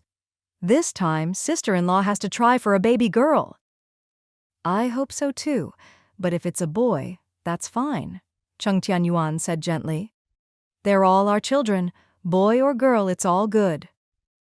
Cheng Muhai and Liu Ying couldn't stop smiling. "If it's another boy, then you'll just have to try again for a girl. No worries, we can help take care of them. Have as many as you want." Everyone laughed. After getting pregnant, Xue Ling was always sleepy, sleeping in late every day and needing a nap for 2 or 3 hours in the afternoon. Every day, aside from sleeping, she played with her sons on the lawn in the neighborhood, or sometimes took them to the small plaza in front of the mall. That area was always crowded now, with people coming and going, so Cheng Tianyuan was never quite at ease, and often went along. Xue Ling loved leaning on his arm, watching the two kids play happily, running around. One day, Cheng Tianyuan's bakery opened. Business was booming, with a long line stretching all the way out to the plaza. Xue Ling was busy helping, taking the two kids to eat bread. Xue Ling, too lazy to move, leaned against a big tree in the plaza, her round belly prominent, daydreaming in the warm spring sunshine. Cheng Tianyuan came out of the shop, holding a small tray, and walked over to her. "Wife, these egg tarts just came out of the oven. Have a couple." Xue Ling was momentarily surprised, then squinted and smiled. Cheng Tianyuan raised his eyebrows and asked, "What are you thinking about? You look lost." Xue Ling lazily hugged his arm and leaned against him. "I was thinking about our past and our future." In her previous life, she lost her family and lost him, wandering alone and ending up in sorrow. In this life, she had taken the initiative to hold his hand, and together they had built such a happy, perfect home. Cheng Tianyuan chuckled indulgently. "Why so sentimental all of a sudden? The past is gone. We just need to look forward to the future together." She just smiled happily, not explaining any further. The spring sunshine was warm and comfortable on the skin. The breeze was gentle, not cold at all, brushing over the earth that had just emerged from winter, making everyone out for a spring stroll reluctant to leave. After basking in the sun for a while, Xue Ling snuggled under her husband's arm. Cheng Tianyuan, tall and sturdy, shielded her from the sunlight. With rare free time, the couple whispered sweet nothings to each other, their affection deep as ever. Even after years of marriage, their trust and love for each other kept their relationship as sweet as ever. "Brother, sister-in-law!" Cheng Tianyuan slipped out the side door of the shop, waving with a grin. "Come have some cake. The grand opening cake is ready." Xue Ling couldn't help but laugh wryly. "If I eat any more, I'll turn into a big fat lady." These days, all she did was sleep and eat. Only 4 months pregnant, she already felt twice her usual size. Cheng Tianyuan said gently, "Don't worry. Once you have the baby and get busy again, you'll lose the weight in no time. You only have a good appetite when you're pregnant. Otherwise, you're like a cat." "Nonsense," Xue Ling pouted. "I'm more like a pig than a cat." Cheng Tianyuan laughed, stood up first, then turned to help her up. "This baby is clearly bigger than his 2 brothers. Not even 4 months, and you're already showing like you're 7 or 8 months along." Xue Ling took his hand and struggled to her feet, shaking out her arms and legs. Cheng Tianyuan, worried her limbs might be numb, quickly knelt down to massage her calves. Just then, a half-hunched man happened to pass by, his shifty eyes sneaking glances at Cheng Tianyuan and Xue Ling. Xue Ling sensed the strange gaze, raised her eyebrows in confusion, and looked over. The man was startled, quickly ducked his head and hurried away, hunched over. Cheng Tianyuan followed her gaze and saw only the back of a half-bent, ragged old man. He couldn't help but ask, "What's wrong?" Xue Ling hesitated and said softly, "I have a feeling I know that person." But he kept his head down, his face and hair covered in dust. She only caught a quick glimpse and couldn't quite place him. Cheng Tianyuan didn't think much of it and looked toward the crowded bakery. "There are too many people. It's not convenient for you with your belly. I'll bring the kids out and get you a piece of cake." "No need," Xue Ling said, rubbing her belly. "I just had 3 egg tarts. I'm still full." Cheng Tianyuan helped her sit on a flower bed nearby, planning to wait a bit before heading over. Unexpectedly, Cheng Tianfang came out, holding a big tray in one hand and leading Zhao Yangyang with the other. The little guy's face and mouth were covered in cream, with smudges in his hair and on his clothes. Cheng Tianyuan looked at his little kitten son and laughed helplessly, taking him to the restroom to wash up. Cheng Tianfang handed the tray to Xue Ling, smiling proudly. "Sister-in-law, this is the biggest cake I've ever made. The cream is special animal cream my teacher bought for me. It smells amazing. Try some and give me feedback so I can improve next time." "Oh?" Xue Ling teased. "If I can't give feedback, does that mean I can't eat?" Cheng Tianyuan laughed, handing her the tray. "There's plenty in the shop. Eat as much as you want." Xue Ling wasn't hungry, but couldn't resist her sister-in-law's enthusiasm and took a bite. The cream is rich and delicious. Really good." Cheng Tianfang giggled. "When you bake at home, you use ingredients generously. No matter if the technique isn't perfect, it'll still taste good. The ingredients make all the difference." Xue Ling enjoyed it so much she ate a big piece in one go. "Ah Fang, don't you need to help in the shop? There's still a long line outside." Cheng Tianfang shook her head. "It's the grand opening, buy one, get one free. Most people are just here for the deals and the excitement. There are plenty of staff and Ah Heng is inside too. My main job is still at the Electric Power Bureau, so I can't stay here long." Her job at the bureau was easy, but the hours were fixed. When to start and finish was strictly set. She opened the bakery mainly to fill her time after work and on weekends, and to develop a hobby. There aren't that many people here who love bread. It'll probably take a long time for the shop to turn a profit. Xue Ling disagreed, lowering her voice. People in the capital have high incomes, especially in the city center. Don't worry about the price. People are always willing to try good food. As long as it tastes good, you'll get repeat customers, and once your reputation grows, you'll make a profit sooner than you think." "I hope so." Cheng Tianfang smiled sweetly. "Ah Heng really supports me. He says even if I don't make money, he'll still back me. He even said if I need money, just take it from him. Everything he earns is mine." Xue Ling looked at her happy face and couldn't help teasing, "Ah Heng really is a good husband." Cheng Tianfang blushed and whispered, He's always been good to me." Xue Ling was about to say more, when she noticed that ragged, hunched man from earlier had returned, now standing behind them, apparently for quite a while. Who was he? Did they know him? His eyes did seem familiar. Cheng Tianfang noticed too and turned to look at him. The man grinned, showing yellow teeth, and nodded at Xue Ling, then looked at Cheng Tianfang with excitement and longing. "Ah Fang, you've changed so much. I saw you from a distance and wasn't sure. If I hadn't heard your voice, I wouldn't have believed it. My God, you've become so beautiful." Cheng Tianfang froze. Xue Ling immediately recognized the voice, and seeing his ingratiating smile, guessed his identity. Oh my God, it was Lin Kong. What was he doing here? Wasn't he arrested and imprisoned for his crimes? Had he already been released? Lin Kong kept grinning obsequiously. "Ah Fang, it's been 4 or 5 years. I really, really missed you. I got out in the middle of last year and rushed to Rongcheng to find you, but your whole family had moved. I've been in the capital for almost a year now, and I can't believe you're here too. Sister-in-law, do you remember me? I'm Lin Kong. I'm Ah Fang's husband. Stop! Xue Ling's face darkened as she snapped. Don't talk nonsense.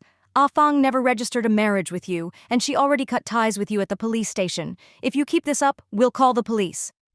Cheng Tianyuan turned pale with fright, instinctively hiding behind Xue Ling. She had sworn never to remember this man again. God, how could he be in the capital right in front of their shop? Lin Kong was startled by Xue Ling's outburst, but being a shameless scoundrel hardened by years in prison, he quickly recovered and kept grinning.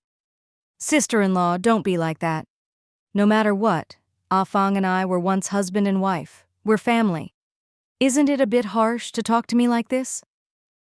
Lin Kong was educated, had mixed in society, and after years in prison had developed a skin as thick as a wall. He grinned ingratiatingly, half hunched as he reached toward Cheng Tianyuan.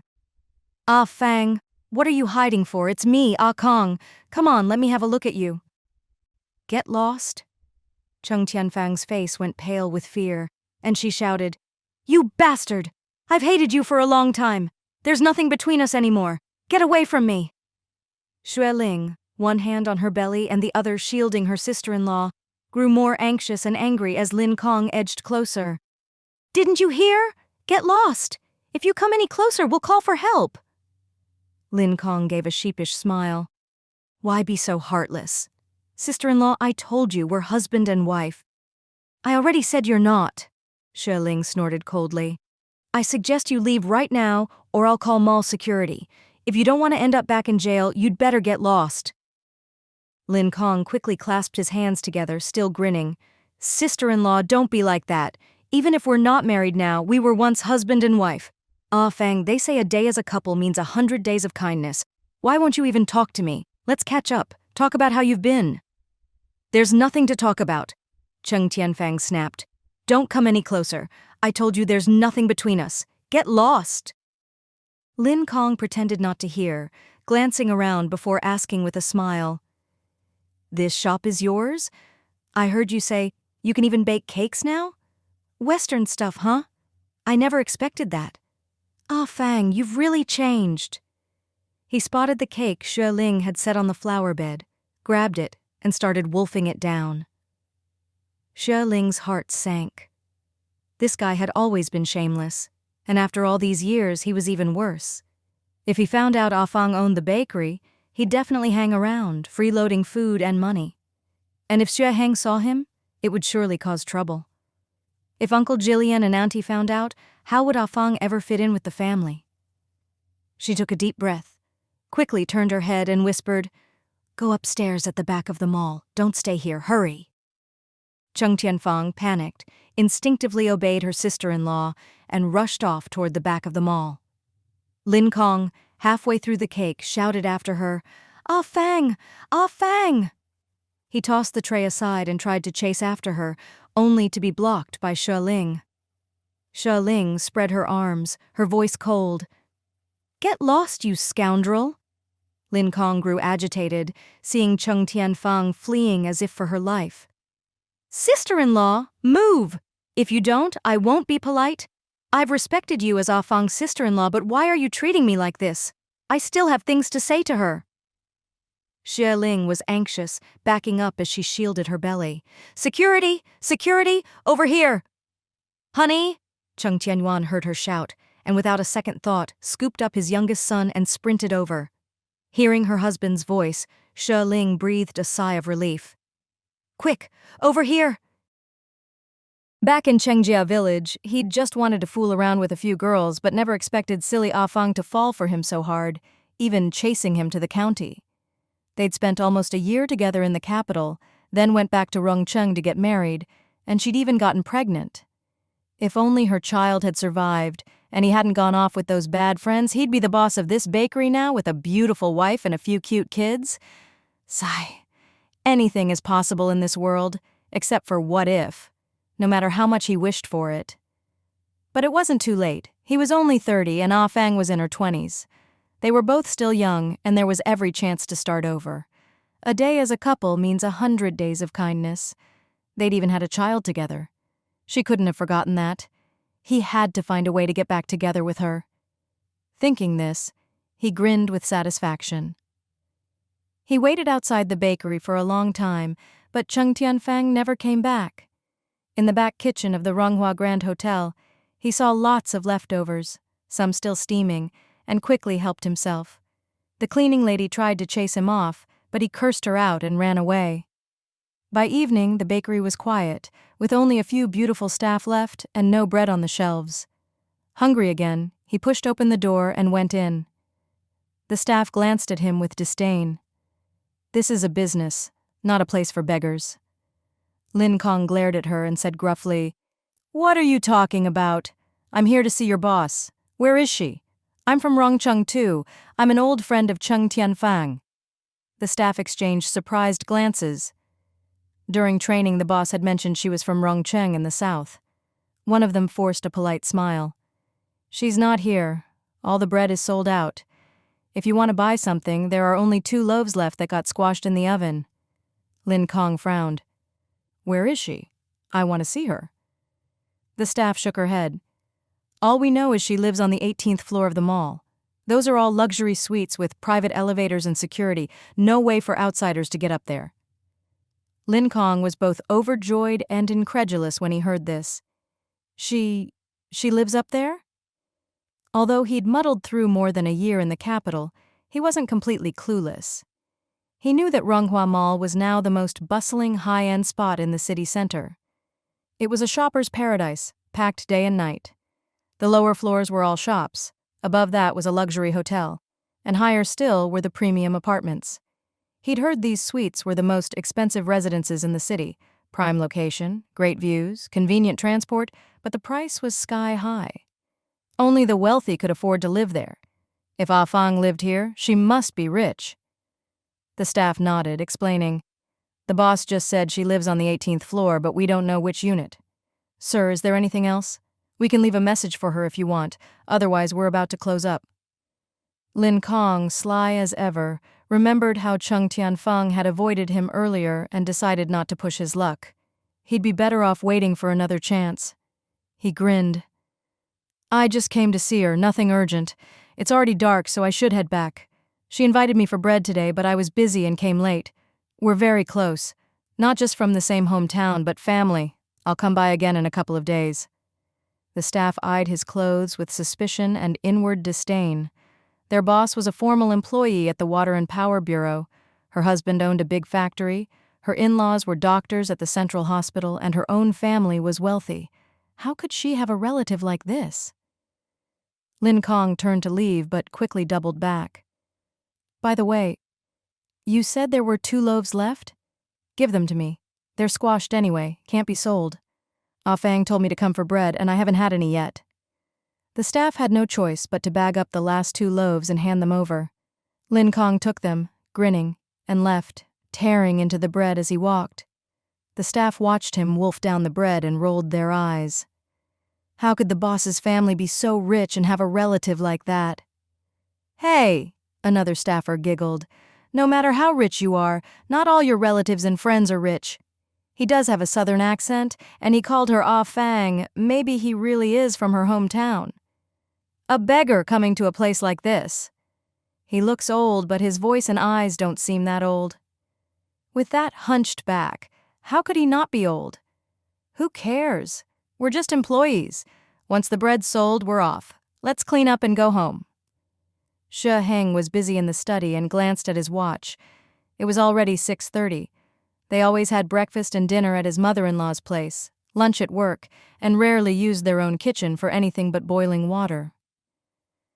Today was his wife's bakery opening, so he'd come home to support her, but by noon, she'd disappeared. His brother and Ling Ling said she wasn't feeling well and had gone upstairs.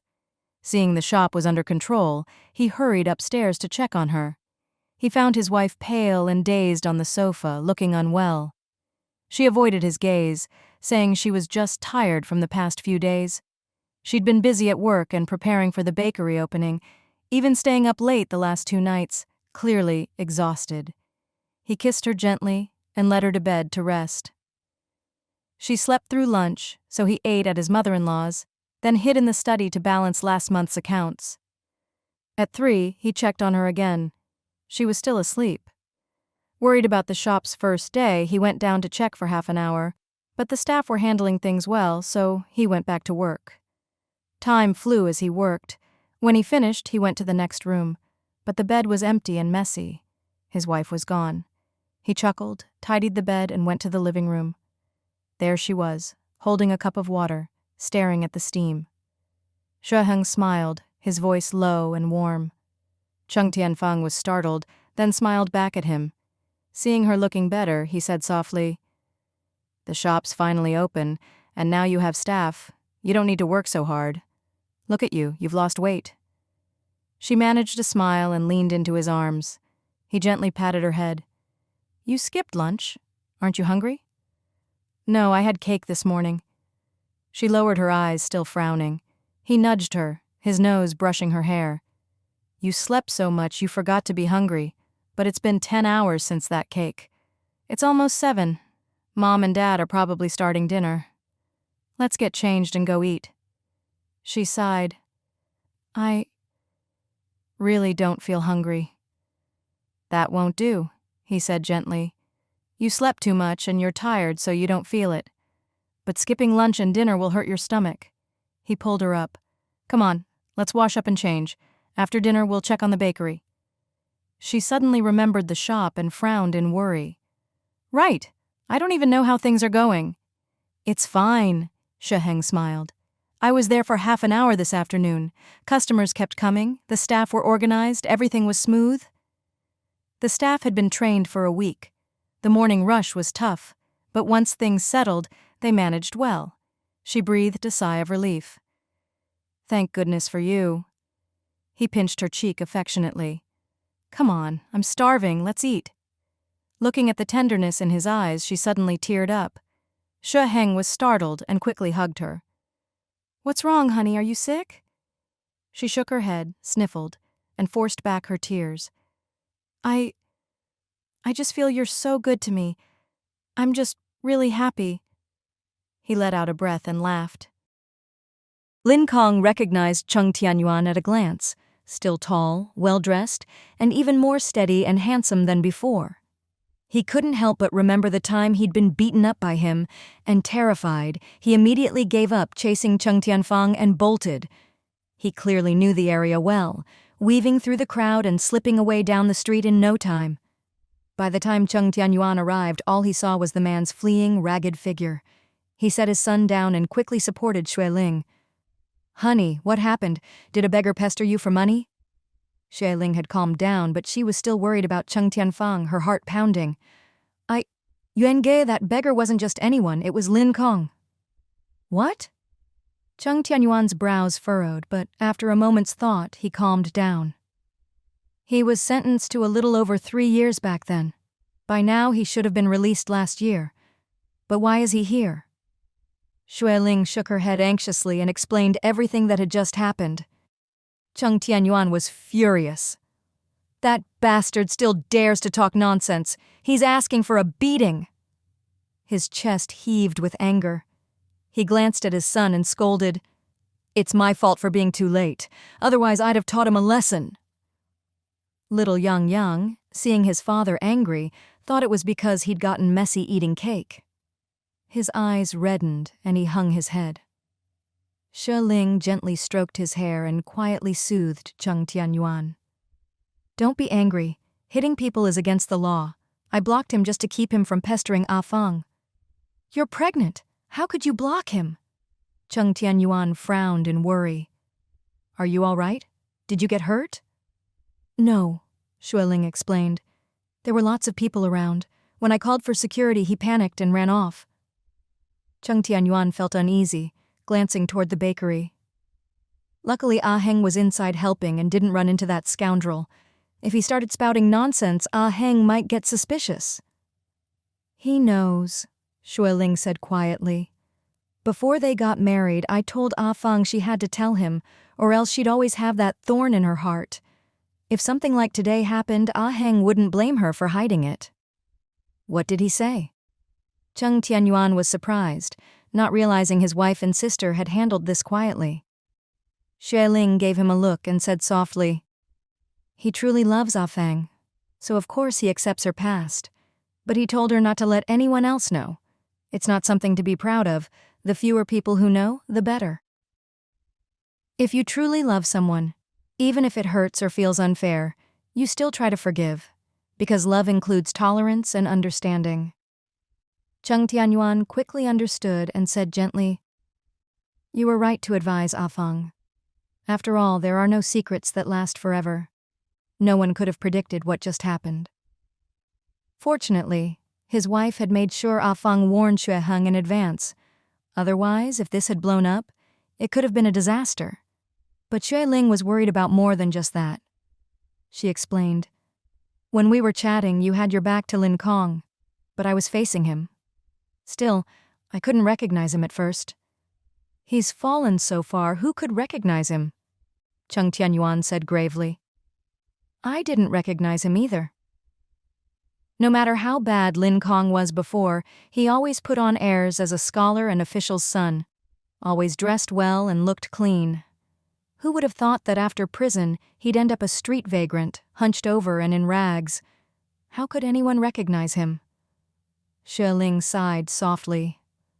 "He seemed to be eavesdropping on my conversation with Ah Feng. He knows she owns the bakery. If he hangs around and asks a few questions, he'll easily find out where she is. That can't happen."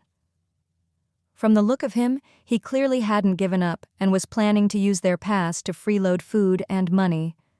Now that Ah Feng had a good job and a rich, handsome husband, in the eyes of a leech like him, she was a gold mine.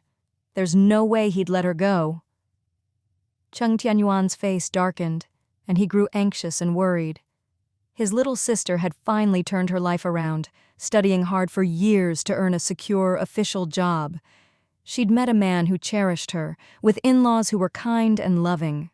Her good days were just beginning. There was no way she could be allowed to fall victim to that scoundrel again. Cheng Tianyuan took a deep breath and said quietly, "Don't worry, honey. I've made a lot of connections in the capital these past 2 years. I'll find a way to track him down and make sure he stays far away from us." "Wait," Xue Ling said, still uneasy, sighing. "People who want money are afraid of those who want nothing, and those who want nothing are afraid of those who don't care about their lives. Someone like him has probably been shamelessly scraping by for a long time. He doesn't care about reputation or even his own life. If you go after him directly, he'll probably just make a scene and try to latch on to our family." "But we can't let him ruin Ah Feng's life now," Cheng Tianyuan gritted his teeth. "She's just gotten married and they don't have kids yet. Their family isn't fully settled." "I know," Xue Ling replied. "I'm not saying we should just sit and wait. I want to find a better, more effective solution, one that will get rid of him for good." Cheng Tianyuan knew his wife was always resourceful, so he asked, "What do you think we should do?" Xue Ling thought for a moment. "We should try to use outside help, and unless it's absolutely necessary, our own family shouldn't get directly involved. Even people who live on the streets have their own world and rules. But the best thing is to let the police handle it, by the book. Someone like him probably doesn't have the guts for big crimes, but petty theft is almost certain." Cheng Tianyuan was clearly calmer after her explanation. 5 or 6 years ago, their family was only just getting by, and Lin Kong and his mother had already been pestering them endlessly, greedy for money and property. Now, with the family's fortune soaring, his wife owned so many apartments and a big mall that even he couldn't keep track of it all. His own tissue wholesale business in the capital had grown steadily, and their income had reached a whole new level. If Lin Kong and his mother found out, they'd definitely get jealous and try to cause trouble for his sister. Worse, if they started spreading rumors about the past, who knew how Xue Heng and Uncle Jillian's family would see Ah Feng? "Daddy, Mommy!" Ran came bouncing out of the shop, clutching a colorful balloon. "Uncle gave this to me! Isn't it pretty?" Little Yang cried out, chasing after his brother for the balloon. Ran didn't want to give it up, laughing. "Go ask Uncle for one. He bought this for me. You get your own. Yang stomped his foot in frustration, looking to his parents for help, eyes red. Xue Ling smiled and coaxed. Uncle's busy helping in the shop. Come on, Daddy and Mommy will buy you one. Cheng Tianyuan was still upset, seething with anger at Lin Kong, but Xue Ling tugged his sleeve. She lowered her voice. Don't waste your energy on someone like that. Let's keep a close watch, talk to Fang, and then find a chance to get rid of him. Cheng Tianyuan nodded, taking his younger son's hand. Let's go buy a balloon in the mall. The family of 4 happily walked into the mall. In a corner, Lin Kong licked his dry lips, glancing around furtively before grinning, showing his yellow teeth. Perfect. Who would have thought Fang's family was doing so well in the capital? Not only could she open such a fancy Western bakery, but her brother and sister-in-law dressed so well, and even the kids looked so well cared for. He used to be part of their family, and now he'd fallen so far. Fang was getting prettier and more fashionable. Just thinking about it made him happy. If he could get back together with her, he'd have a foothold in the capital in no time. His mother had said she had relatives in the capital, a cousin, so he'd gone to the old city to look for them. But after 2 tries, he found the old city was empty, with no trace of them. With no relatives to rely on and unwilling to work endless shifts in a factory, he lived under a bridge in a stone culvert, doing odd jobs and collecting junk to sell for food. Sometimes if he saw something good, he'd take it. No one knew him, and no one could do anything about it. Living like this, with no guarantee of the next meal and a filthy, noisy place to sleep, he was long since fed up. Back in Rongcheng, Fang's sister-in-law was already making a fortune, owning 20 or 30 apartments. He'd heard she was from the capital and loaded, and now she'd brought the whole family here, living in luxury. If he could get back together with Fang, he'd never have to worry about a good life again. Thinking this, he grinned smugly.